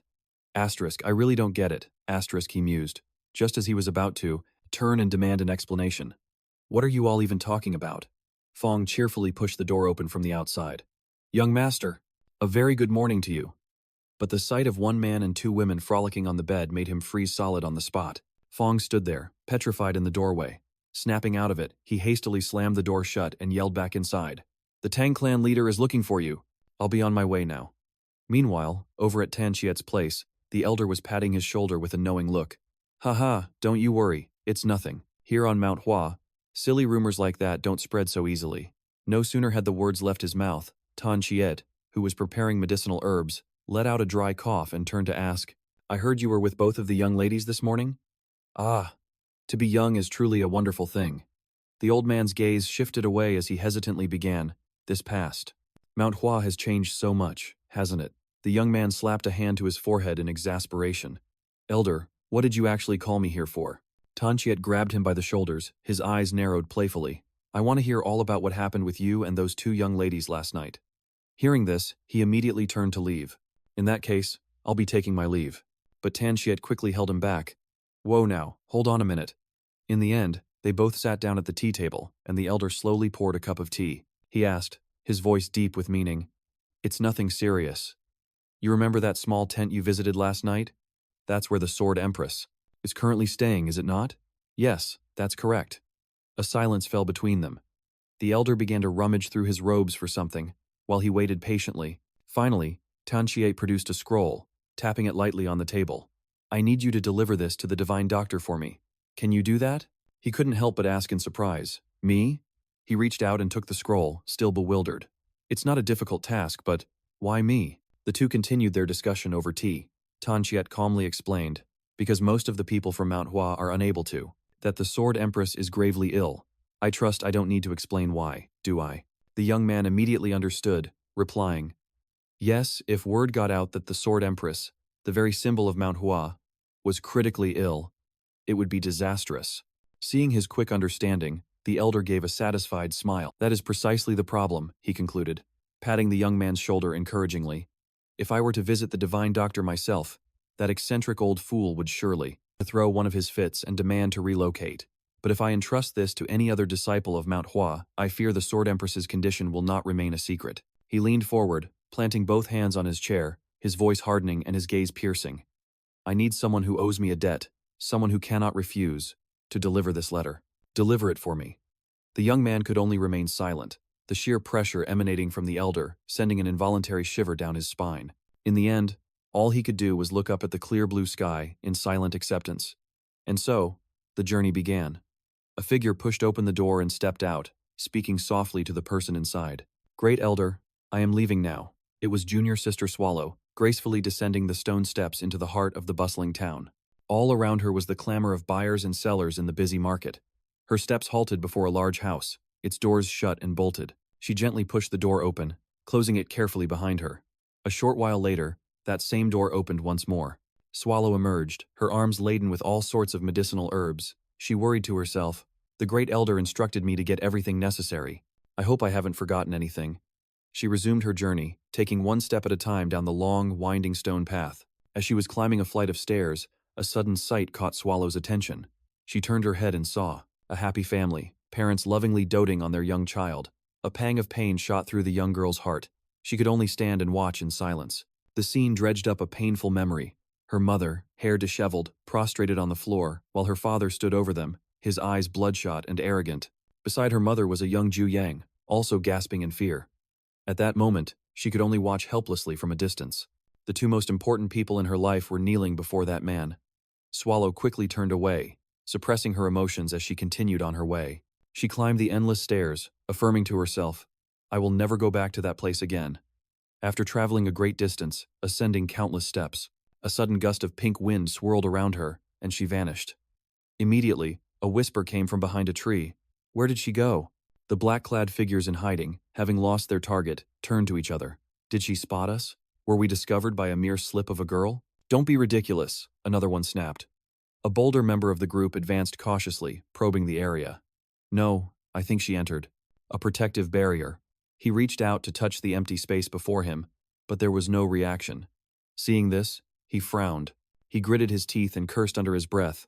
"Ha, that crafty old fox of Mount Manhwa." Realizing that a vast area was enveloped by the barrier, the assassins understood that their opponent's plan was far too meticulous to be underestimated.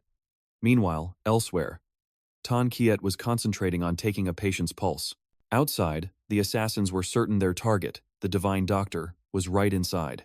The leader turned and signaled his subordinates. He turned back around, drawing his cold, sharp blade from its sheath, completely confident that their master would decide the rest. Returning to Swallow, she was still walking along the seemingly endless stone path. Suddenly, she lifted her head to look ahead, and there, on the wooden steps above, Jiu Yang was in an incredibly provoking pose, his rear end pointed right at her, causing Swallow to freeze in her tracks. She was completely dumbfounded, unsure how to react. As if sensing a presence, Jiu Yang finally glanced back. Seeing Swallow staring blankly at him, he broke the silence. "What is it?" The young girl looked up and timidly asked. "Why? Why are you here?" Jiu Yang just shot her a look and sighed. Asterisk gasp. Wheeze. Asterisk I can't. Catch my breath. I didn't want to come all the way up here. I'm just following the clan leader's orders to deliver a message. Hearing this, the young girl didn't even pause, continuing her ascent up the steps. She said coldly, "Then stop standing around and get moving." Jiu Yang looked up at her, panting heavily as he replied, "I'm trying, you know." She heard him but gave no reaction, focusing only on the path ahead.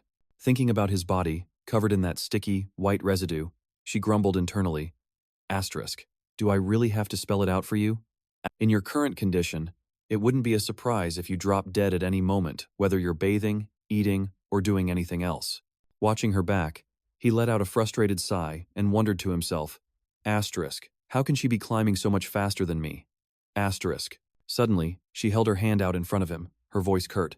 Give it here. The gesture made him look up in surprise.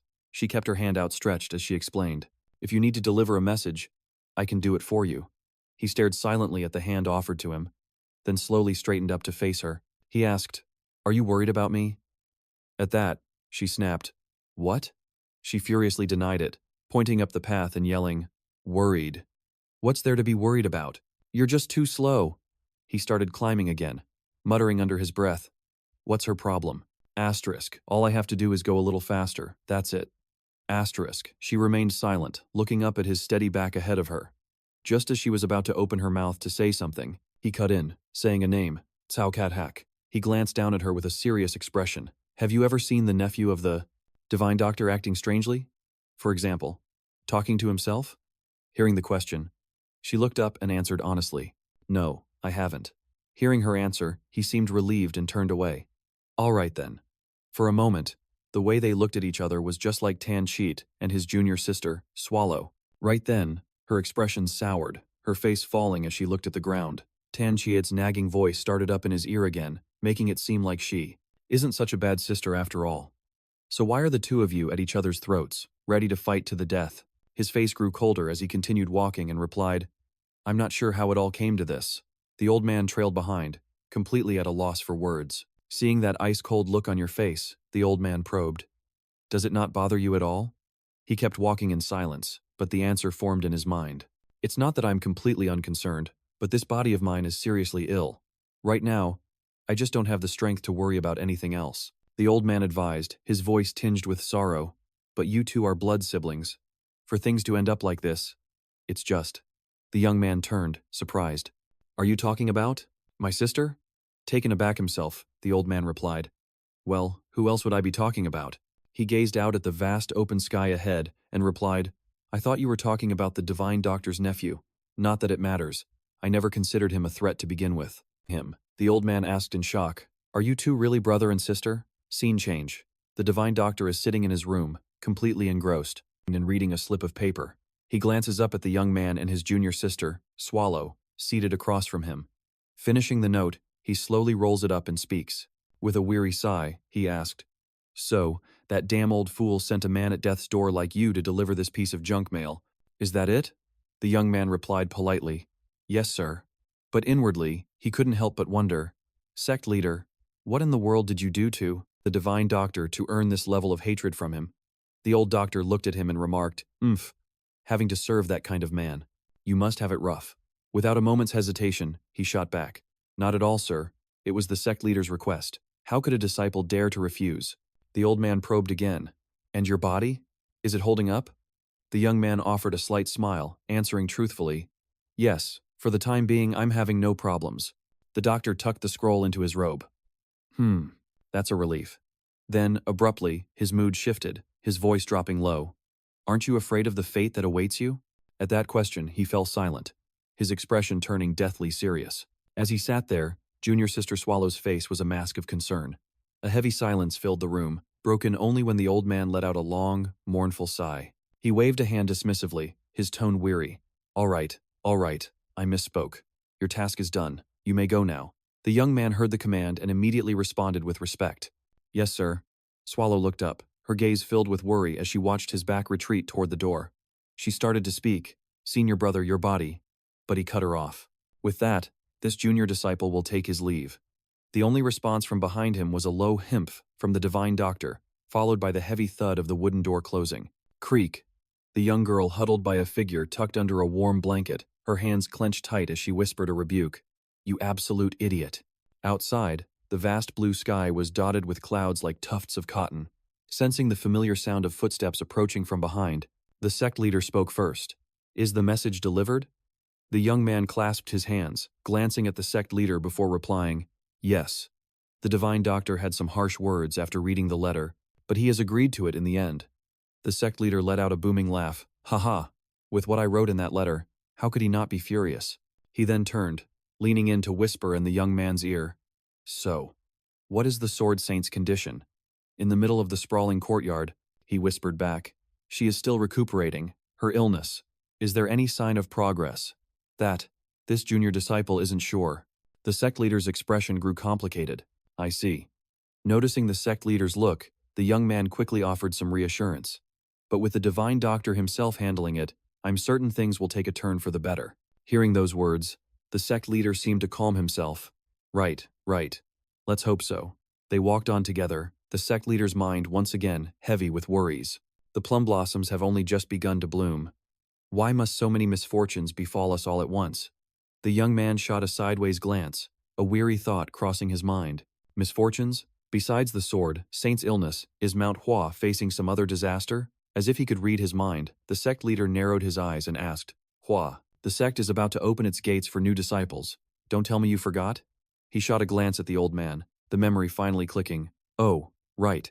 Standing beside the sect leader, his mind started to wander. If I really think about it, from the Sword Venerable's visit to Mount Hua to Tao Kathat's showing up, all of it feels like a bad omen. His pace slowed, his mind sinking deep into thought. One problem is enough to throw everything into chaos, but now we've got a whole storm of them hitting us at once. Suddenly, a figure plummeted from the sky, landing with enough force to crack the very earth.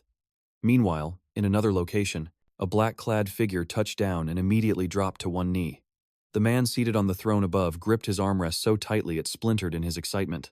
The branch master leaned forward, his voice a menacing growl. "You've found the divine doctor?" The branch master shot to his feet, a twisted grin spreading across his face.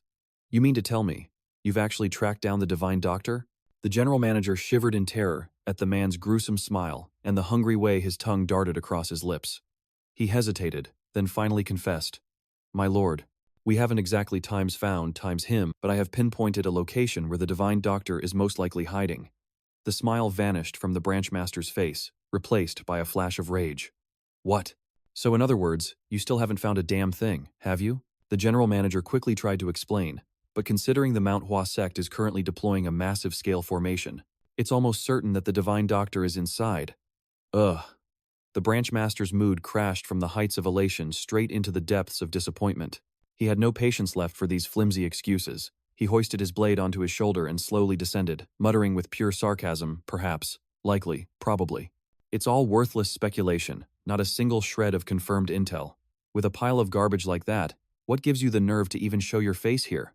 "I'm not wrong, am I, general manager, before anyone else?" he growled, his killing intent flaring up, so oppressive it felt like one more wrong word would be his last.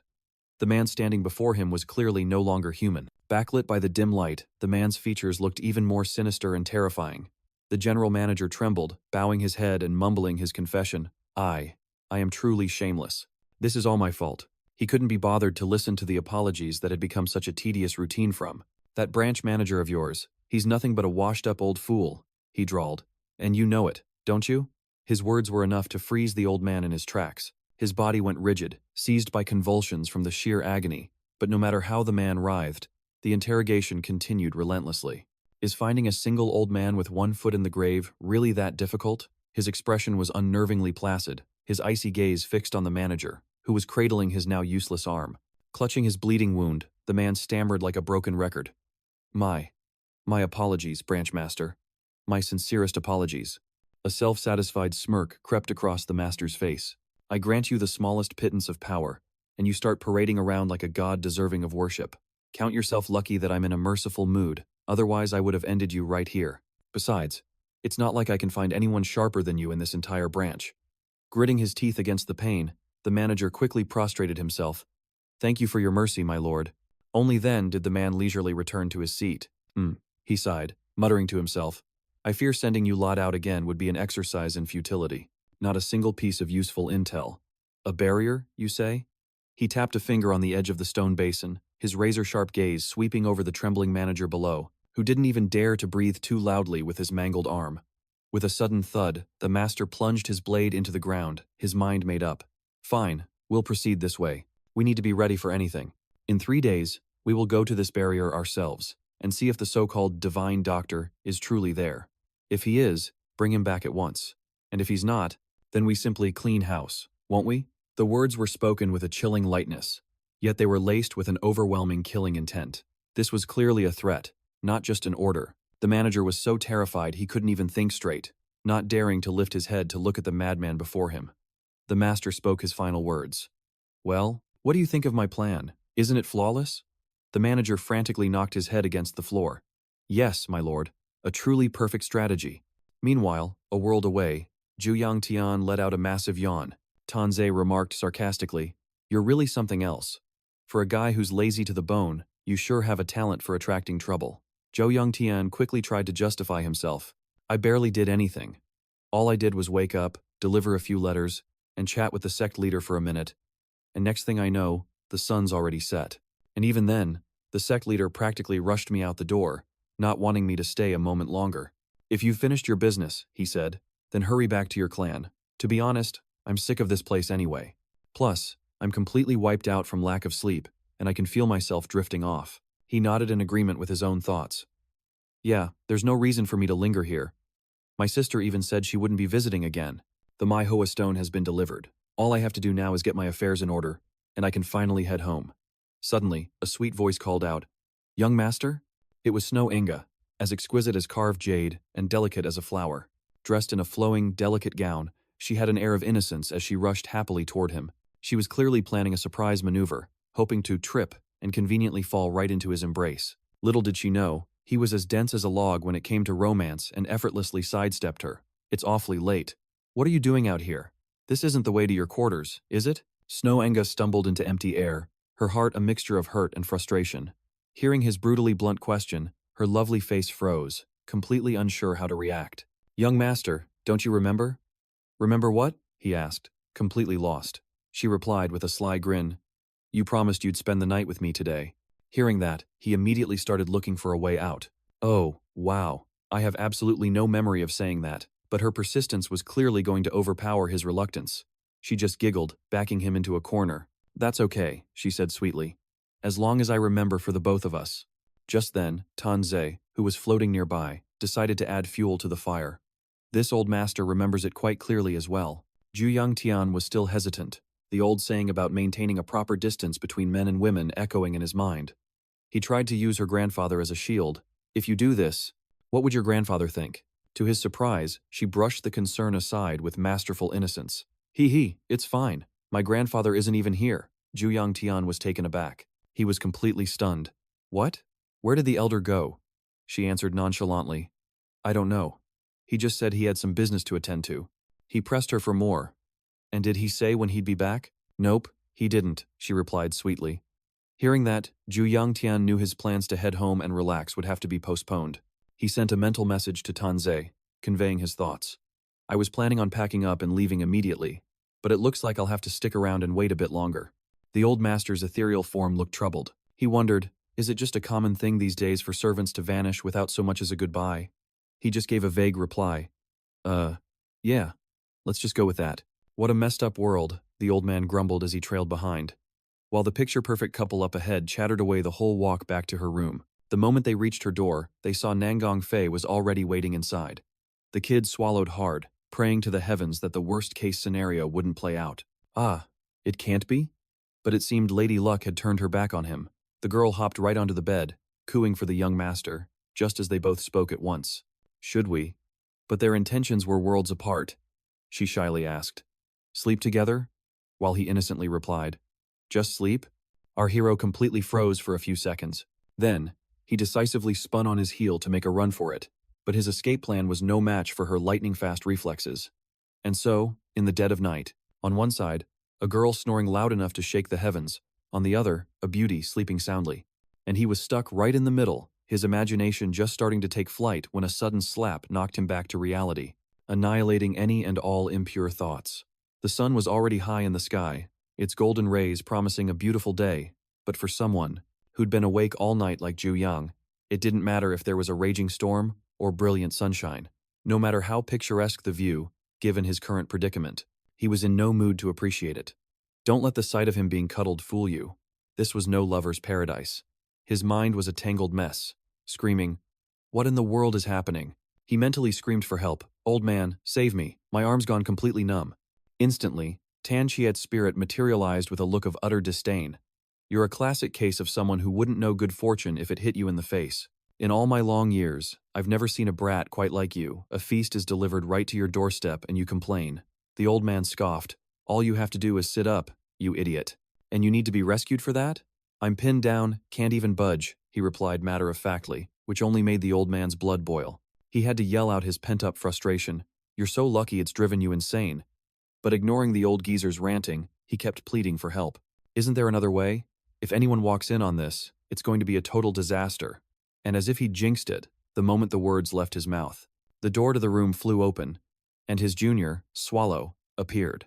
She froze right there in the doorway, completely stunned. Seeing the look in his junior's eyes, he wasn't the least bit embarrassed, and just shamelessly stared right back. She curled her lip in contempt and spun around. Slamming the door shut, she announced coldly, "I'll be waiting outside," he muttered under his breath. "Seriously, Swallow?" Barging in without knocking. "Is that how the Hoa Sun sect does things now?" The old man shot back, rubbing salt in the wound. "This isn't your room to be demanding pleasantries." Shoving all that aside, he focused on the main problem. First things first, he had to wake these two up. With that thought, he began to gently wiggle his arm, hoping the movement would annoy Snowinga enough to wake her. That tickles. He immediately seized the opportunity. "Hey, there's a bug on your waist. Get up, quick." As soon as she heard that, she shot up in a panic, all traces of sleep instantly gone. "Ah, there's a bug on my waist." One down, he thought to himself. Next target, naturally, was Nanggong Fei on his other side. He mercilessly flicked her right on the forehead. Asterisk thwack, asterisk, and then he counted, 2 awake, all in just a few short seconds. He had successfully dealt with the 2 human paperweights on either side of him. Snow Inga was still in a panic, leaping from the bed and stammering. She asked, "Where's the bug? Where is it?" Meanwhile, Nanggong Fei, now wide awake, asked dazedly, "Why did you hit me?" He let out a weary sigh. Just getting out of bed was this much of an ordeal? Finally, he was free and able to breathe fresh air. "So, what did you need?" he asked as he stepped outside. He had just asked when the girl replied nonchalantly, "The master wishes to see you." "Huh?" he asked again, completely spaced out, still trying to process what was even happening. "So," she elaborated, "it seems he regrets not getting to speak with you much last time. But if the master knew he'd get to witness a scene of you, with a woman on each arm, well, maybe I should have arrived a bit later." Adding one last teasing remark, she put on the air of a wise old woman, shrugging her shoulders as if she'd seen it all. "So, you came all this way just to tell me that one thing?" he asked, his face a mask of utter exhaustion. "I'm only here for the fire festival battle, just passing through, so don't mind me." Her words only made him more curious. "You're participating in the fire festival battle too?" the girl replied with a nonchalant air, shooting him a sideways glance as if to scold him. "Do you even have to ask? I'm a disciple of the Manhwa sect too. Isn't that obvious?" With her message delivered, she had no reason to linger. "After all, I've already said what I came to say. Go on and have your fun with those ugly women." "What? Ugly?" He was so stunned that he didn't notice someone had just stepped out. She said it with the conviction of absolute truth. "In any case, all those hags hovering around you are just a bunch of ugly." But the last word caught in her throat, because she realized she'd just been caught bad-mouthing someone right to their face. Sensing something was off, he turned his head and met her gaze and hers. Both of them were standing right in the doorway, wearing masks of pure innocence. "Why are you two out here?" he asked, but they just fired back with questions of their own. "Who is she? Who was that? You don't need to know." His answer seemed to wound her pride, causing the little girl to bite down hard on her lip, and then she immediately spun around and ran off. "Wait, isn't that?" he stammered, stunned.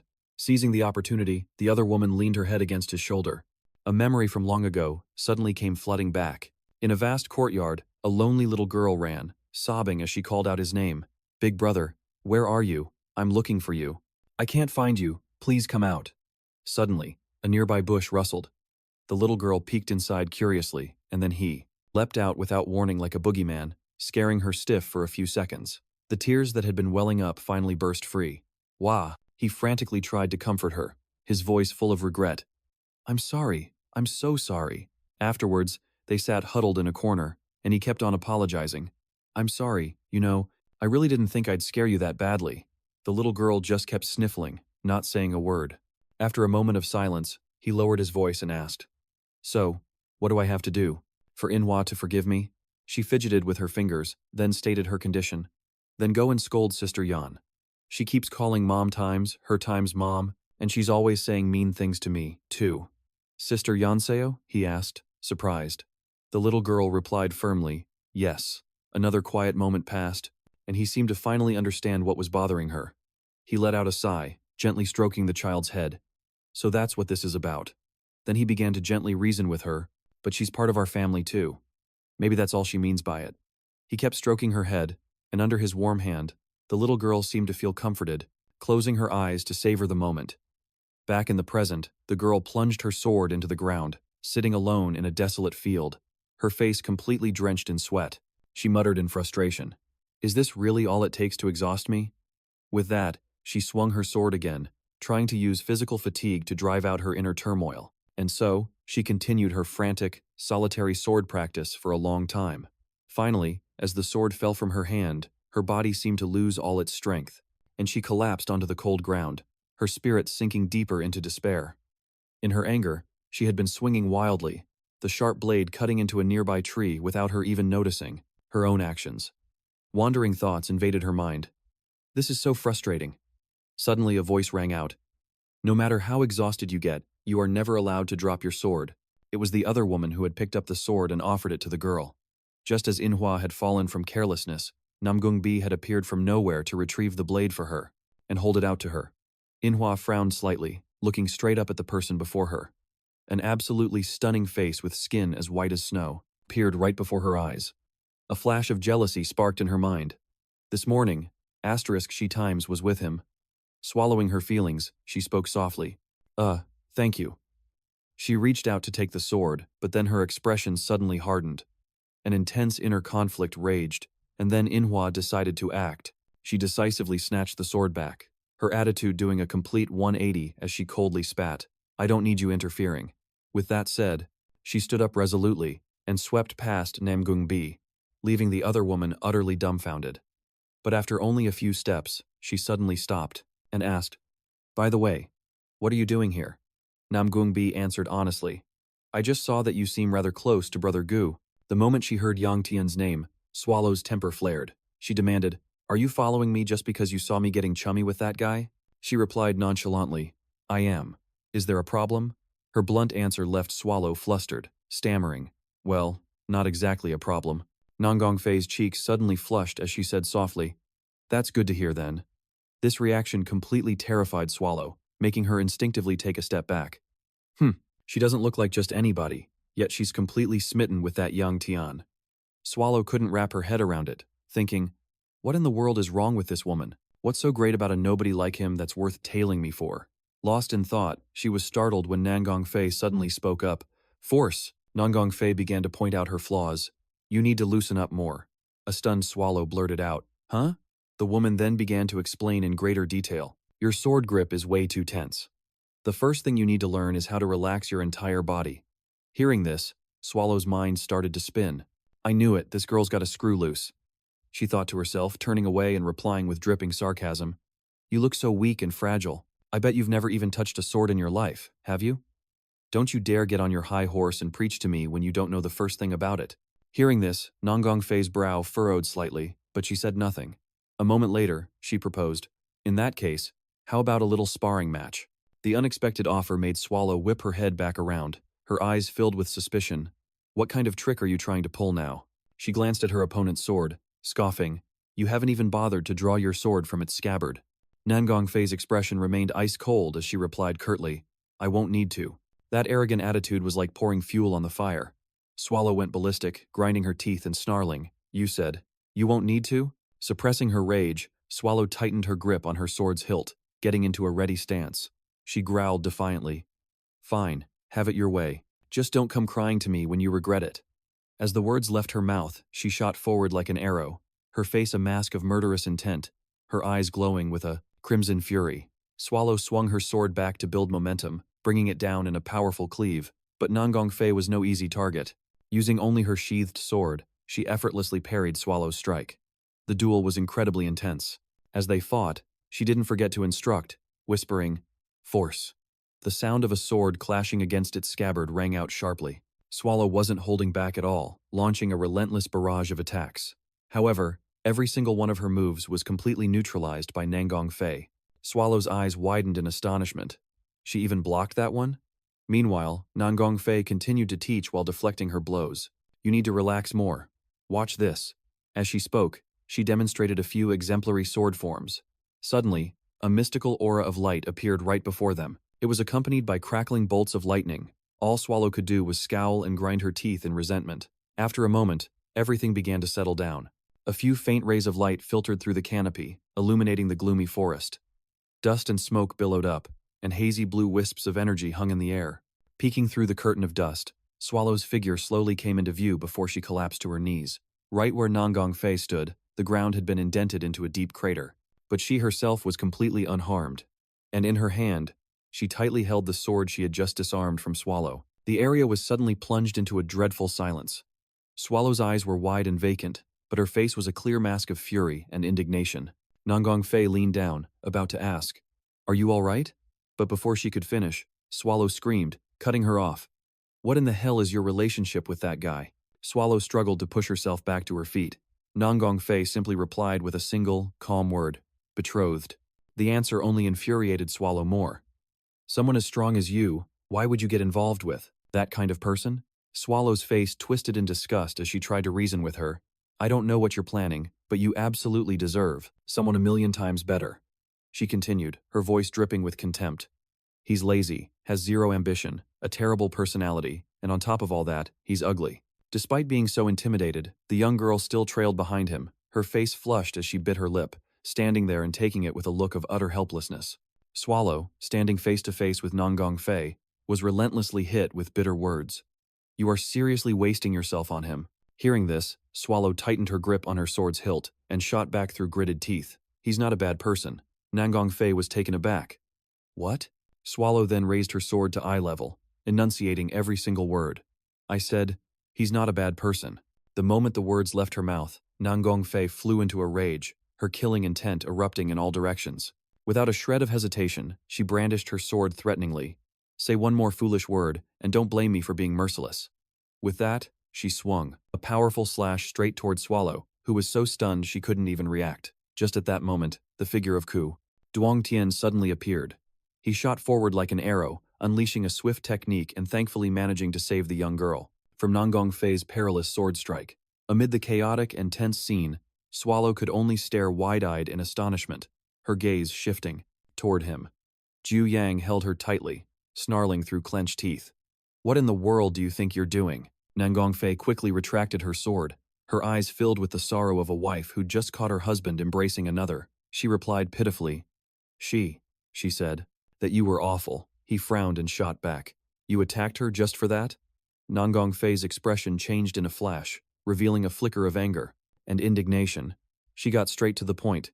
Who is she? He exclaimed in astonishment. What are you talking about? Still furious, she pressed him again. That girl. Who is she that you'd risk your life to protect and defend her like this? Even Swallow stared with wide-eyed surprise. Jiu Yang gave a small, wry laugh and answered, Protect her? He seemed a bit flustered and began to explain, She is. But before he could finish, the young girl cut him off with an expression of disdain. Who needs this, guys? Protection! Swallow blushed, lowering her head as she said, I didn't need you to step in. Seeing her defiant attitude, he could only clench his teeth and concede, not saying another word. Swallow turned and walked away without looking back, adding, Thank you for the match, leaving the two of them, standing there, staring at each other in bewilderment.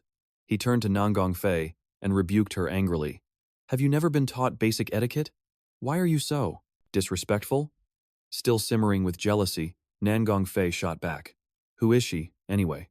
She frowned, determined to win the argument. She was clearly the one in the wrong first, so why are you taking her side and yelling at me?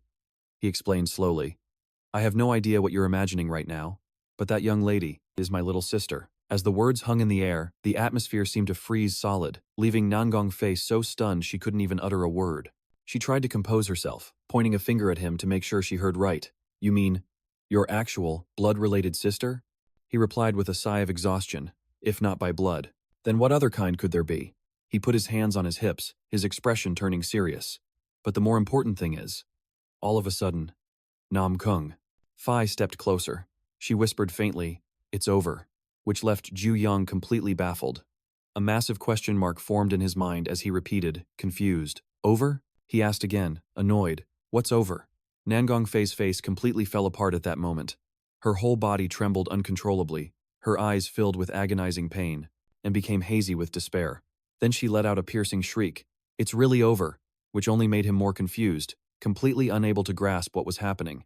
After that incident with Jiu Yang, Nangong Fei was like a lost soul. Her body was completely devoid of strength. She staggered as she walked, and her face was as white as a sheet. She just wandered all over Manhwa, looking completely dazed, no different from a lost ghost. No one knew what had happened. They only saw that she kept muttering, It's over to herself before continuing to drift about. Meanwhile, somewhere else, as Jiu Yang pushed open the door to a room, Snow Nga cheerfully raised her hand to welcome him. Greetings, valued guest. Jiu Yang merely asked with indifference, Why are you the only one here? She replied gently, I'm not sure. It seems my sister went out somewhere, and I still haven't. Strangely enough, every time he saw that girl, his expression never changed. He'd just give a cold huff and leave it at that. Then, at some point, she just stopped showing up. Hearing this, Snow Enja seemed a bit flustered, but he just crossed his arms. He planted himself right in front of Snowna and demanded, When is your master planning on coming home? She answered innocently, I'm not sure. The Sword Venerable's absence was dragging on, and he couldn't hide the growing frustration on his face. This can't go on. We can't just sit around and wait to die. We have to do something. Outside, the city lights were on, the streets bustling with merchants and customers. The constant stream of people weaving through the streets only added to the lively chaos. A burly shopkeeper selling bones and relics bellowed, in a booming voice, "Even in this sweltering heat, you've all graced my shop. Come on in, take a look. We just got a new shipment of quality goods, it won't hurt to browse." His stall was covered in all sorts of bizarre artifacts. He puffed out his chest and boasted, "All the monster bones here are top-shelf items, shipped straight from the Fashmai auction house. So, you can all shop with confidence, no second thoughts needed." Amidst the crowd, Faceless and Jiu Yang were also making their way through. Jiu Yang approached the old shopkeeper. "Shopkeeper, do you happen to sell any demon stones?" Hearing this, the old man leaned in conspiratorially and whispered, "What's that? Did you say, demon stones, kid?" He answered firmly, "That's right. I heard a new shipment came in about 1 day ago." The question seemed to catch the old shopkeeper off guard. "Demon stones, you say?" The old man stammered, then waved them away. Disappointed, the two of them continued on, moving from stall to inquire about the demon stones. Jiu Yang's disappointment was written all over his face. He crossed his arms and sighed. "Looks like there aren't any demon stones in this entire district." Faceless quickly tried to reassure him. "Young master, I fear no one in this entire market deals in demon stones." He furrowed his brow slightly. "Is that right?" An image of an emerald green stone, shimmering like a precious gem, formed in his mind. He thought to himself, "For a demon, it's as vital as a heart, the very source of its power. But once it leaves the body, it's nothing more than a lifeless rock.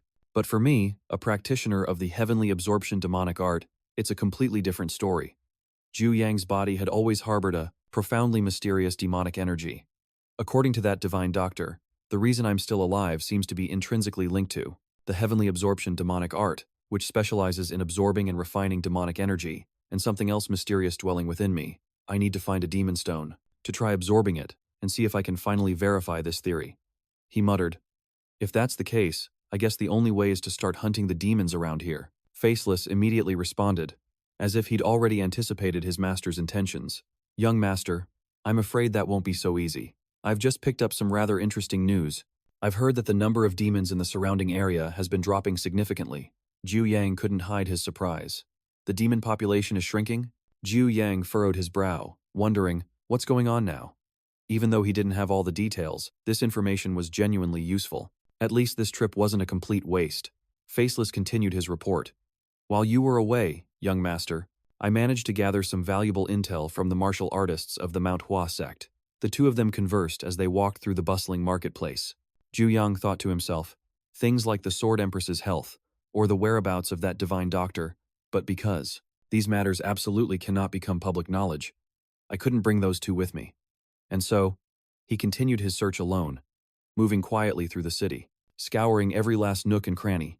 Suddenly, his stomach let out a ferocious growl. "I'm starving. Let's head back." Faceless immediately complied. "Yes, young master." It seemed Jiu Yang was truly famished. He was looking forward to dinner more than ever. "I wonder what Ruby is going to treat us to tonight." And then, voila, a plate of charred black fish was set down before him, plumes of dark smoke billowing up.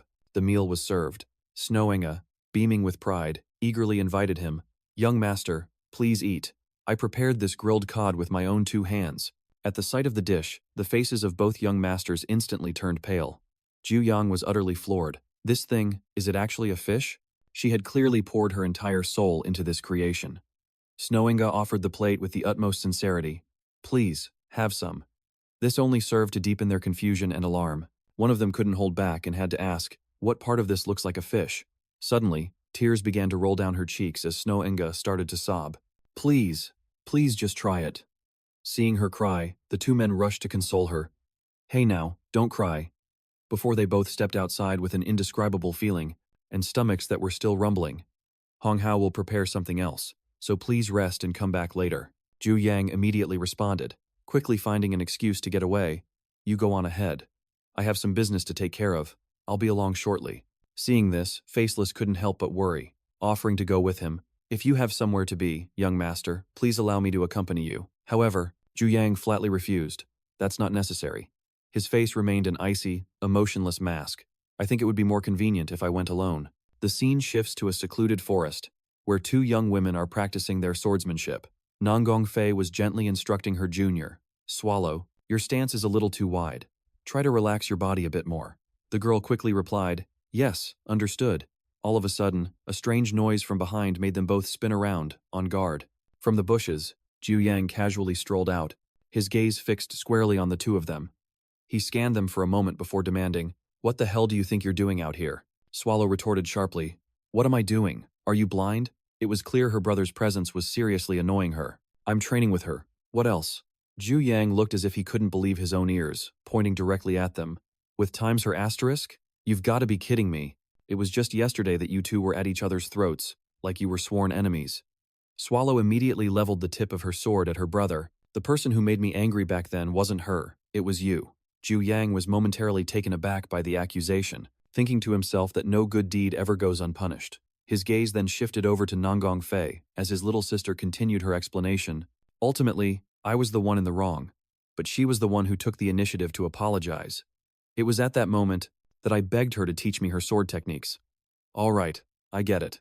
Jiu Yang let out a breath, as if a heavy burden had been lifted, and immediately turned to leave. He called back as he walked away, his tone noticeably gentler.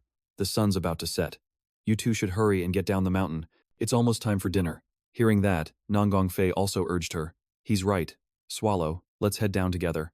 But it seemed her junior was completely lost in her own thoughts. Seeing this, Nanggong Fei called out again, "Swallow?" Suddenly, Jiu Yang's voice echoed from the distance. "What are you two dawdling for? If you don't pick up the pace, Faceless is going to actually starve to death." At that, Nanggong Fei had to tell her junior she was leaving and rushed ahead. "I'm going on ahead, junior sister." Swallow clenched her fists, an indescribable frustration rising within her. "Yes, senior sister." She waited until they were completely out of sight before she slowly bent down to pick up her sword. She noticed it had been reinforced. Swallow slowly uncurled her blood-stained hands, revealing a web of thick calluses and scratches. They were small hands, but they bore the deep marks of relentless, grueling training. Her face hardened, and her gaze grew colder and sharper than ever before. An old memory came rushing back, from a day when she was just a child, speaking to her older brother. At that time, Jiu Yang had snarled at her with cruel words. "Stop walking around with that look on your face. It's disgusting to even look at." The terrified little girl whimpered, "Brother," but in response, he completely ignored her and continued his bitter rant. Fear washed over the small child. "I told you before, don't you dare go easy on me just because I'm your brother." At her senior's words, Swallow fell silent. As for Gu Yangchan, he turned and walked away without a moment's hesitation, leaving behind a single, cold warning. "Just live quietly, and don't draw anyone's attention." It carved a powerful arc through the air. The young girl's eyes were fixed on the blade before her, sweat pouring down like rain, yet her gaze remained filled with unwavering determination and defiance. In her mind, the image of her mother suddenly surfaced, blooming petals swirling around her silhouette as she gently called out, "Swallow?" Without a moment's hesitation, the girl raised her sword to its highest point, pouring all of her strength into one decisive slash. A sharp glint of light tore through the silent darkness, a testament to Swallow's courage. "I will definitely bloom." A street vendor called out, "Come on now, get your fresh mulberries, picked right at the crack of dawn." Nearby, another merchant chimed in with their own pitch. "Passersby, come take a look. This is the very last batch of silk we have left. Everyone, hurry in and see." Amidst all the commotion, Ping An casually strolled down the bustling street, munching on a skewer as she thought to herself, "Wow, it's so lively. Everyone must be getting ready for the festival. That must be why this grilled skewer stand is finally open again after so long." She took a big bite, her thoughts drifting. "I've been so focused on training these past few days that I haven't had a chance to eat anything. I'm starving." Suddenly, she noticed a little girl nearby pointing at her own mouth, staring innocently. Sensing the little girl's eyes glued to her food, she turned to the child and said playfully, "Sorry, kid, this one's all mine." She then took a huge, happy bite, savoring the taste of something delicious for the first time in days. An idea suddenly struck her. "This is amazing. I have to get one for Master later." She immediately pictured herself entering a sparsely decorated room to speak with her, where a woman with silver hair tied in a high bun sat with her back to the door. Her master. "Master, I've brought you something to eat." Her master would pick up a handkerchief, turning with a gentle smile to look at her young disciple holding the tray, and say in her warm voice, "Oh, is that you, Ping An? Just set it down over there is fine." The Plum Blossom Immortal would then look at her and ask, "Have you eaten dinner yet?" She would gently place the tray down, replying politely, "I will eat after you have finished your meal, master." The Plum Blossom Immortal would then say, her voice both doting and gently chiding, "Oh, my dear, a martial artist can't afford to skip meals." Go on and find something delicious for yourself. Hearing those words in her head, her expression suddenly froze, her eyes locking onto the skewer in her hand. A terrible premonition washed over her, and she cried out in her mind, "Master!" Without a word of explanation, she thrust the skewer into the little girl's hand. Just then, the girl's older sister ran up, calling out cheerfully, "There you are! What are you doing here? I've been looking all over for you." The little girl stared blankly at the skewer in her hand, mumbling a drawn-out, "Thank you." But by then, Ping An's back was already disappearing into the distance, her steps growing more frantic. Every step she took betrayed her growing panic. As she ran, she screamed in her mind, "I want to be by your side. I want to stay with you, master." She shot off like an arrow, reaching the foot of the mountain in an instant. An endless flight of stone steps stretched out before her as she panted, struggling to catch her breath. There were so many things she wanted to tell her. Sweat drenched her face from the sprint, but a smile still unconsciously touched her lips. She pushed her legs harder, her mind racing. "I want to tell you about my spar with Senior Nangong Fei, and how it was the first time I ever really listened to someone else's advice." At that very moment, Ping An suddenly felt an unnatural surge of killing intent rushing at her from behind. She hastily dodged a vicious slash from a stranger, letting out a sharp cry, "Ah!" A burly man, his muscles bulging, his face twisted with killing intent, swung his blade where she had just been. Just then, Nam Gongfi lunged forward, tackling her out of the path of the branch chief's fatal blow. The force of the slash was so immense it snapped the tree behind them in half. The attacker growled, This situation is a little more complicated than I expected." Ping An could only stare at Nam Gongfi in utter shock. He cracked a smirk. "Well now, this is starting to get interesting." She could only stare at him helplessly, her mind reeling in confusion. He smirked. "Well now, this is starting to get interesting." She could only stare at him helplessly, her heart filled with dread. With a sleazy grin, the branch master lazily rested his massive blade on the ground, leaning one hand on its hilt with a condescending air. Well, what have we here? A couple of lost little beauties? And two of them." At that, Ping An quickly tried to compose herself, stumbling back a few steps in panic. She stammered, Who are you?" The man scoffed, "Even if I told you, would you know who I am? Allow me to introduce myself. I am the branch master." He rubbed his temples, glancing at her sword. "You'd be better off tossing that useless toothpick, little lady." Then he added, his voice dropping to a suggestive growl, "I only enjoy my beauties when they're unmarked. Scars would be such an ugly shame." Just as Ping An was about to draw her sword, Nangong Fei leaped in front of her, giving a firm command, "Get back to Mount Hua and warn them." Now, seeing Ping An still frozen in panic, she reassured her, "Get a grip, Ping An." Nangong Fei calmly drew her sword, pointing it directly at the branch master, then said to Ping An, "Assess the situation. Acting rashly now will only get us hurt." Across from them, the branch master tilted his head, cracking his neck with a loud pop. He then stuck out his tongue in a disgusting display. "Oh? You actually want to fight? Big brother here is a very busy man. I don't have time to play games with you." He sneered. "Think carefully, ladies." Ping An's panicked gaze shot toward Nangong Fei, who replied, "If you have something you must protect, then focus on what needs to be done right now." With that, Nangong Fei charged into battle, leaving Ping An standing there, stunned. She stammered, "But, you're all alone, sister." Nangong Fei gritted her teeth, unleashing a vicious sword strike at the man as she roared, "Go!" The scene shifts to Snonga. She was standing on the veranda, gazing into the distance. A voice called out, "Young master, are you awake?" "I've been up for a while," Jiu Yang answered. "Gotta head out for a little bit." Snonga immediately spun around, her eyes wide with curiosity. "Where are you off to?" Bending down to tie his shoes, Jiu Yang drew out his words. "Oh, just got some stuff to take care of here and there." She immediately shot back, "So, can't I come with you?" Her hair fell over her face, hiding a flicker of sadness as she thought. The divine doctor's home is supposed to be a secret to outsiders. Jiu Yang stated firmly, "I'm going by myself today." Hearing that, Snonga's voice became a pitiful, sniffling mumble. "But, Grandpa told me I had to stay right by your side." But then, her gloomy expression suddenly brightened, a huge grin spreading across her face before her tears even had a chance to dry. All because she heard. Jiu Yang added, "I'll grab you some grilled chicken skewers on the way back." Snowinga did a complete 180 in the blink of an eye, her voice suddenly cheerful. "Well, what are you still standing around for, sir? You should get a move on." Jiu Yang was left completely speechless by how fast her mood flipped. He just shook his head, exasperated, and headed for the gate. After taking a few steps, he suddenly turned back to warn her. "And hey, try not to get into any trouble." Just wait here quietly for me. Snowinga waved her hands enthusiastically. You can count on me, sir. She cupped her hands around her mouth and yelled, Be safe out there. Looks like this girl is a true believer in the power of barbecue. Once he reached the main road, Jiu Yang let out a heavy sigh. Man, grinding out my training for all those nights in a row. I'm completely wiped. Instantly, Old Ghost's voice echoed in his head. Wipe? You lucky punk who doesn't even know how good he has it. You've got a face like a praying mantis, but for some reason, the ladies just can't seem to stay away. From the young miss of the Nam Kung family to that little pipsqueak just now, they're all over you, TSK TSK. Jiu Yang grumbled internally. Asterisk, why'd you have to bring my face into this all of a sudden? Besides, even if it were true, it's not like I asked for this praying mantis face.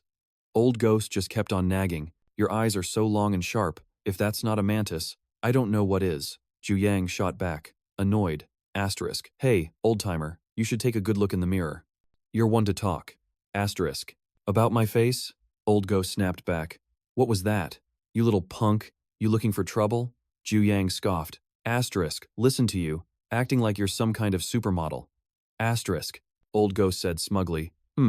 I don't mean to brag, but you think people carved statues of my face just for my legendary war efforts? Jiu Yang retorted sarcastically. Oh, I get it. So it was like a charity case? An inspirational model for the aesthetically challenged? Old Ghost was seeing red after hearing that. Powerless, he could only roar. You. What the hell did you just say, you little punk? All of a sudden, Ping An came tearing towards him, shouting, Big brother! He furrowed his brow, wondering, what's this kid up to now? She was already sobbing her heart out. Wah, big brother. A little taken aback, he asked her, calling me big brother so sweetly all of a sudden? What's gotten into you? She just kept whimpering through her tears. Hick, big brother, it's a disaster. He quickly tried to calm her. Whoa, slow down. Calm yourself and then tell me what's wrong. Ping An was choked with sobs, fat tears rolling down her cheeks as she stammered, Wah, big sis Nangong Fei. He was about to snap at her but caught himself, a sudden realization dawning on him. That troublesome. Ah, never mind. What happened to her? Bin On Hai managed to say, She's in terrible danger. Jiu Yang's expression instantly turned grim, his gaze becoming ice cold as his pupils constricted. In that same moment, the branchmaster swung his massive broadsword down on Nangong Fei. Quick as a flash, she darted back, evading the lethal blow. He ground his teeth, thinking he should have been looking for the divine doctor instead of wasting time messing with this girl. The branchmaster's voice was a low taunt as he pointed his blade right at her. Why don't you try putting a little more effort into it? I'd hate to ruin that pretty face of yours. Nangong Fei felt a powerful aura explode around him, the pressure sending waves of pain through her body, forcing her to grit her teeth and bear it. He unleashed a razor-sharp slash in her direction, but she managed to twist away just in time. Still, the blade grazed her, forcing a cry from her lips. Ah! The branchmaster then launched into a frenzied assault, swinging his blade like a storm. She parried each blow with her own sword, letting out a strained grunt. He suddenly swept his blade low towards her legs, his face a mask of pure malice. She scrambled to leap out of the way, as an arc of lightning instantly enveloped her body. He roared, You damn brat, you dare. Then, he suddenly threw his head back and let out a maniacal laugh. He thought to himself, maybe I'll take this little thing alive and have some fun with her later. Just the thought alone is. While he was lost in his own twisted fantasies, she was already channeling her energy for a decisive strike. Leaping into the air, she condensed countless bolts of lightning into a massive orb of thunder and hurled it straight at the branchmaster. Caught completely off guard, he could only stare wide-eyed as the terrifying power surged towards him. He staggered, stammering, Wah, what is this? A horrified thought crossed his mind. Is this the sword style of the Nam Kung clan? Then he suddenly broke into a laugh, thinking, the Emperor's sword style? The branchmaster roared with laughter. The first time I've seen this since the Great War all those years ago, he snarled. But this power, it's still so amateurish. He bellowed as he swung his broadsword. And it's far too slow. The blade cleaved the air, coming straight down on Nangong Fei, who barely managed to dodge. He frowned, veins bulging on his forehead, thinking, she dodged that? He suddenly realized, no, that was just a feint. She had already put all her strength into a direct slash at him. He parried the blow, growling in frustration, damn it. But she'd landed a solid hit, making him cry out in pain. Gah! Countless tendrils of lightning then erupted from her, enveloping the entire area behind him. The raw, violent power obliterated everything in its path. By this point, he was completely exhausted, panting heavily for each breath. Ha! Ha. He looked at Nangong Fei and asked, "Hey beautiful, what's your relationship with the Nam Kung clan?" He batted her sword aside as he asked with keen interest. "And that other guy, the one with the Gu surname?" He continued to fend off her attacks, his tone laced with growing curiosity. Now even someone from the Nam Kung clan is showing up here in Hua country. So what in the… He trailed off for a second before probing, what the hell is actually going on here? She was completely breathless, too exhausted to even stand. But she didn't answer, only glaring at him with pure hatred. The branchmaster suddenly broke into a wild laugh, sticking out his tongue in a grotesque expression. Now that was a pretty interesting move. Wary, Nangong Fei backed away, putting some distance between them, and raised her sword into a defensive stance. He continued, a disgusting look on his face. "There's just one problem." He paused, his tone shifting to annoyance. "Listen here, beautiful, it looks to me like your hands have never been stained with blood, have they?" The branchmaster aimed the sharp point of his blade at Nangong Fei, his voice dripping with arrogance. He declared with absolute certainty, "And that is precisely why you will fall by my hand." Her eyelids felt like lead, her vision blurring into a haze, but she still fought to keep him in her sights. I could clearly see that vile smirk on his face as he taunted me. "Your internal energy. I bet it's completely drained, isn't it?" he went on. "Is this really the best the next generation of masters can offer?" The branchmaster droned on, his voice dripping with false concern. "I've already sealed your pressure points, so just be a good girl and stay put. I have more important matters to attend to. But don't worry, when I get back, I'll keep you around for a few decades for my complete enjoyment." Nangong Fei's consciousness began to slip into chaos, the branchmaster's retreating figure blurring before her eyes. "My internal energy. It's all gone," she thought. And through the haze, she heard him say, "Hold on. I sense another presence around here." Through the narrow slits of her eyes, desperately clinging to the last vestiges of light, she thought that if he took her, her life would be reduced to nothing more than his personal plaything. Suddenly, the branchmaster's voice cut through the air. "Oh, so there really is someone lurking about? After going through all this trouble, they didn't even bother to post a single guard? What kind of twisted game is this? I'll just smash my way through and see for myself." And in that last flicker of consciousness, an image of Jiu Yang surfaced in her mind. His face, seen in profile, his gaze as cold as ice. A wave of despair washed over her. "So this is it. I'm never going to see you again, Ku Duong Thien." Her mind drifted to the past, to being abandoned yet again in this rotten, foul world. And that was something I refused to accept. I have to escape this place, no matter the cost. Suddenly, a deep, familiar voice spoke. "Stop trying to force your meridians open." Nangong Fei forced her heavy, blurry eyes open to see a familiar silhouette. It couldn't be. It was Jiu Yang. He gently cradled her head in his hand, lifting her. With what little strength she had, she raised a trembling hand, wanting to touch his face. Jiu Yang looked down at her, his eyes bloodshot with pure, unadulterated fury. His voice was a low growl, laced with an anger he couldn't hide. "I told you to run. Why didn't you listen to me? You could have at least found a better place to hide." Meanwhile, the branchmaster was struggling to fend off some unseen assailant. Veins bulged on Jiu Yang's forehead as his face contorted with rage, his expression darkening. He gritted his teeth. Thank God, I wasn't too late. She could only watch in stunned silence as he went berserk, charging straight for the branchmaster with a roar that was meant to unleash the inferno of rage burning inside his very soul.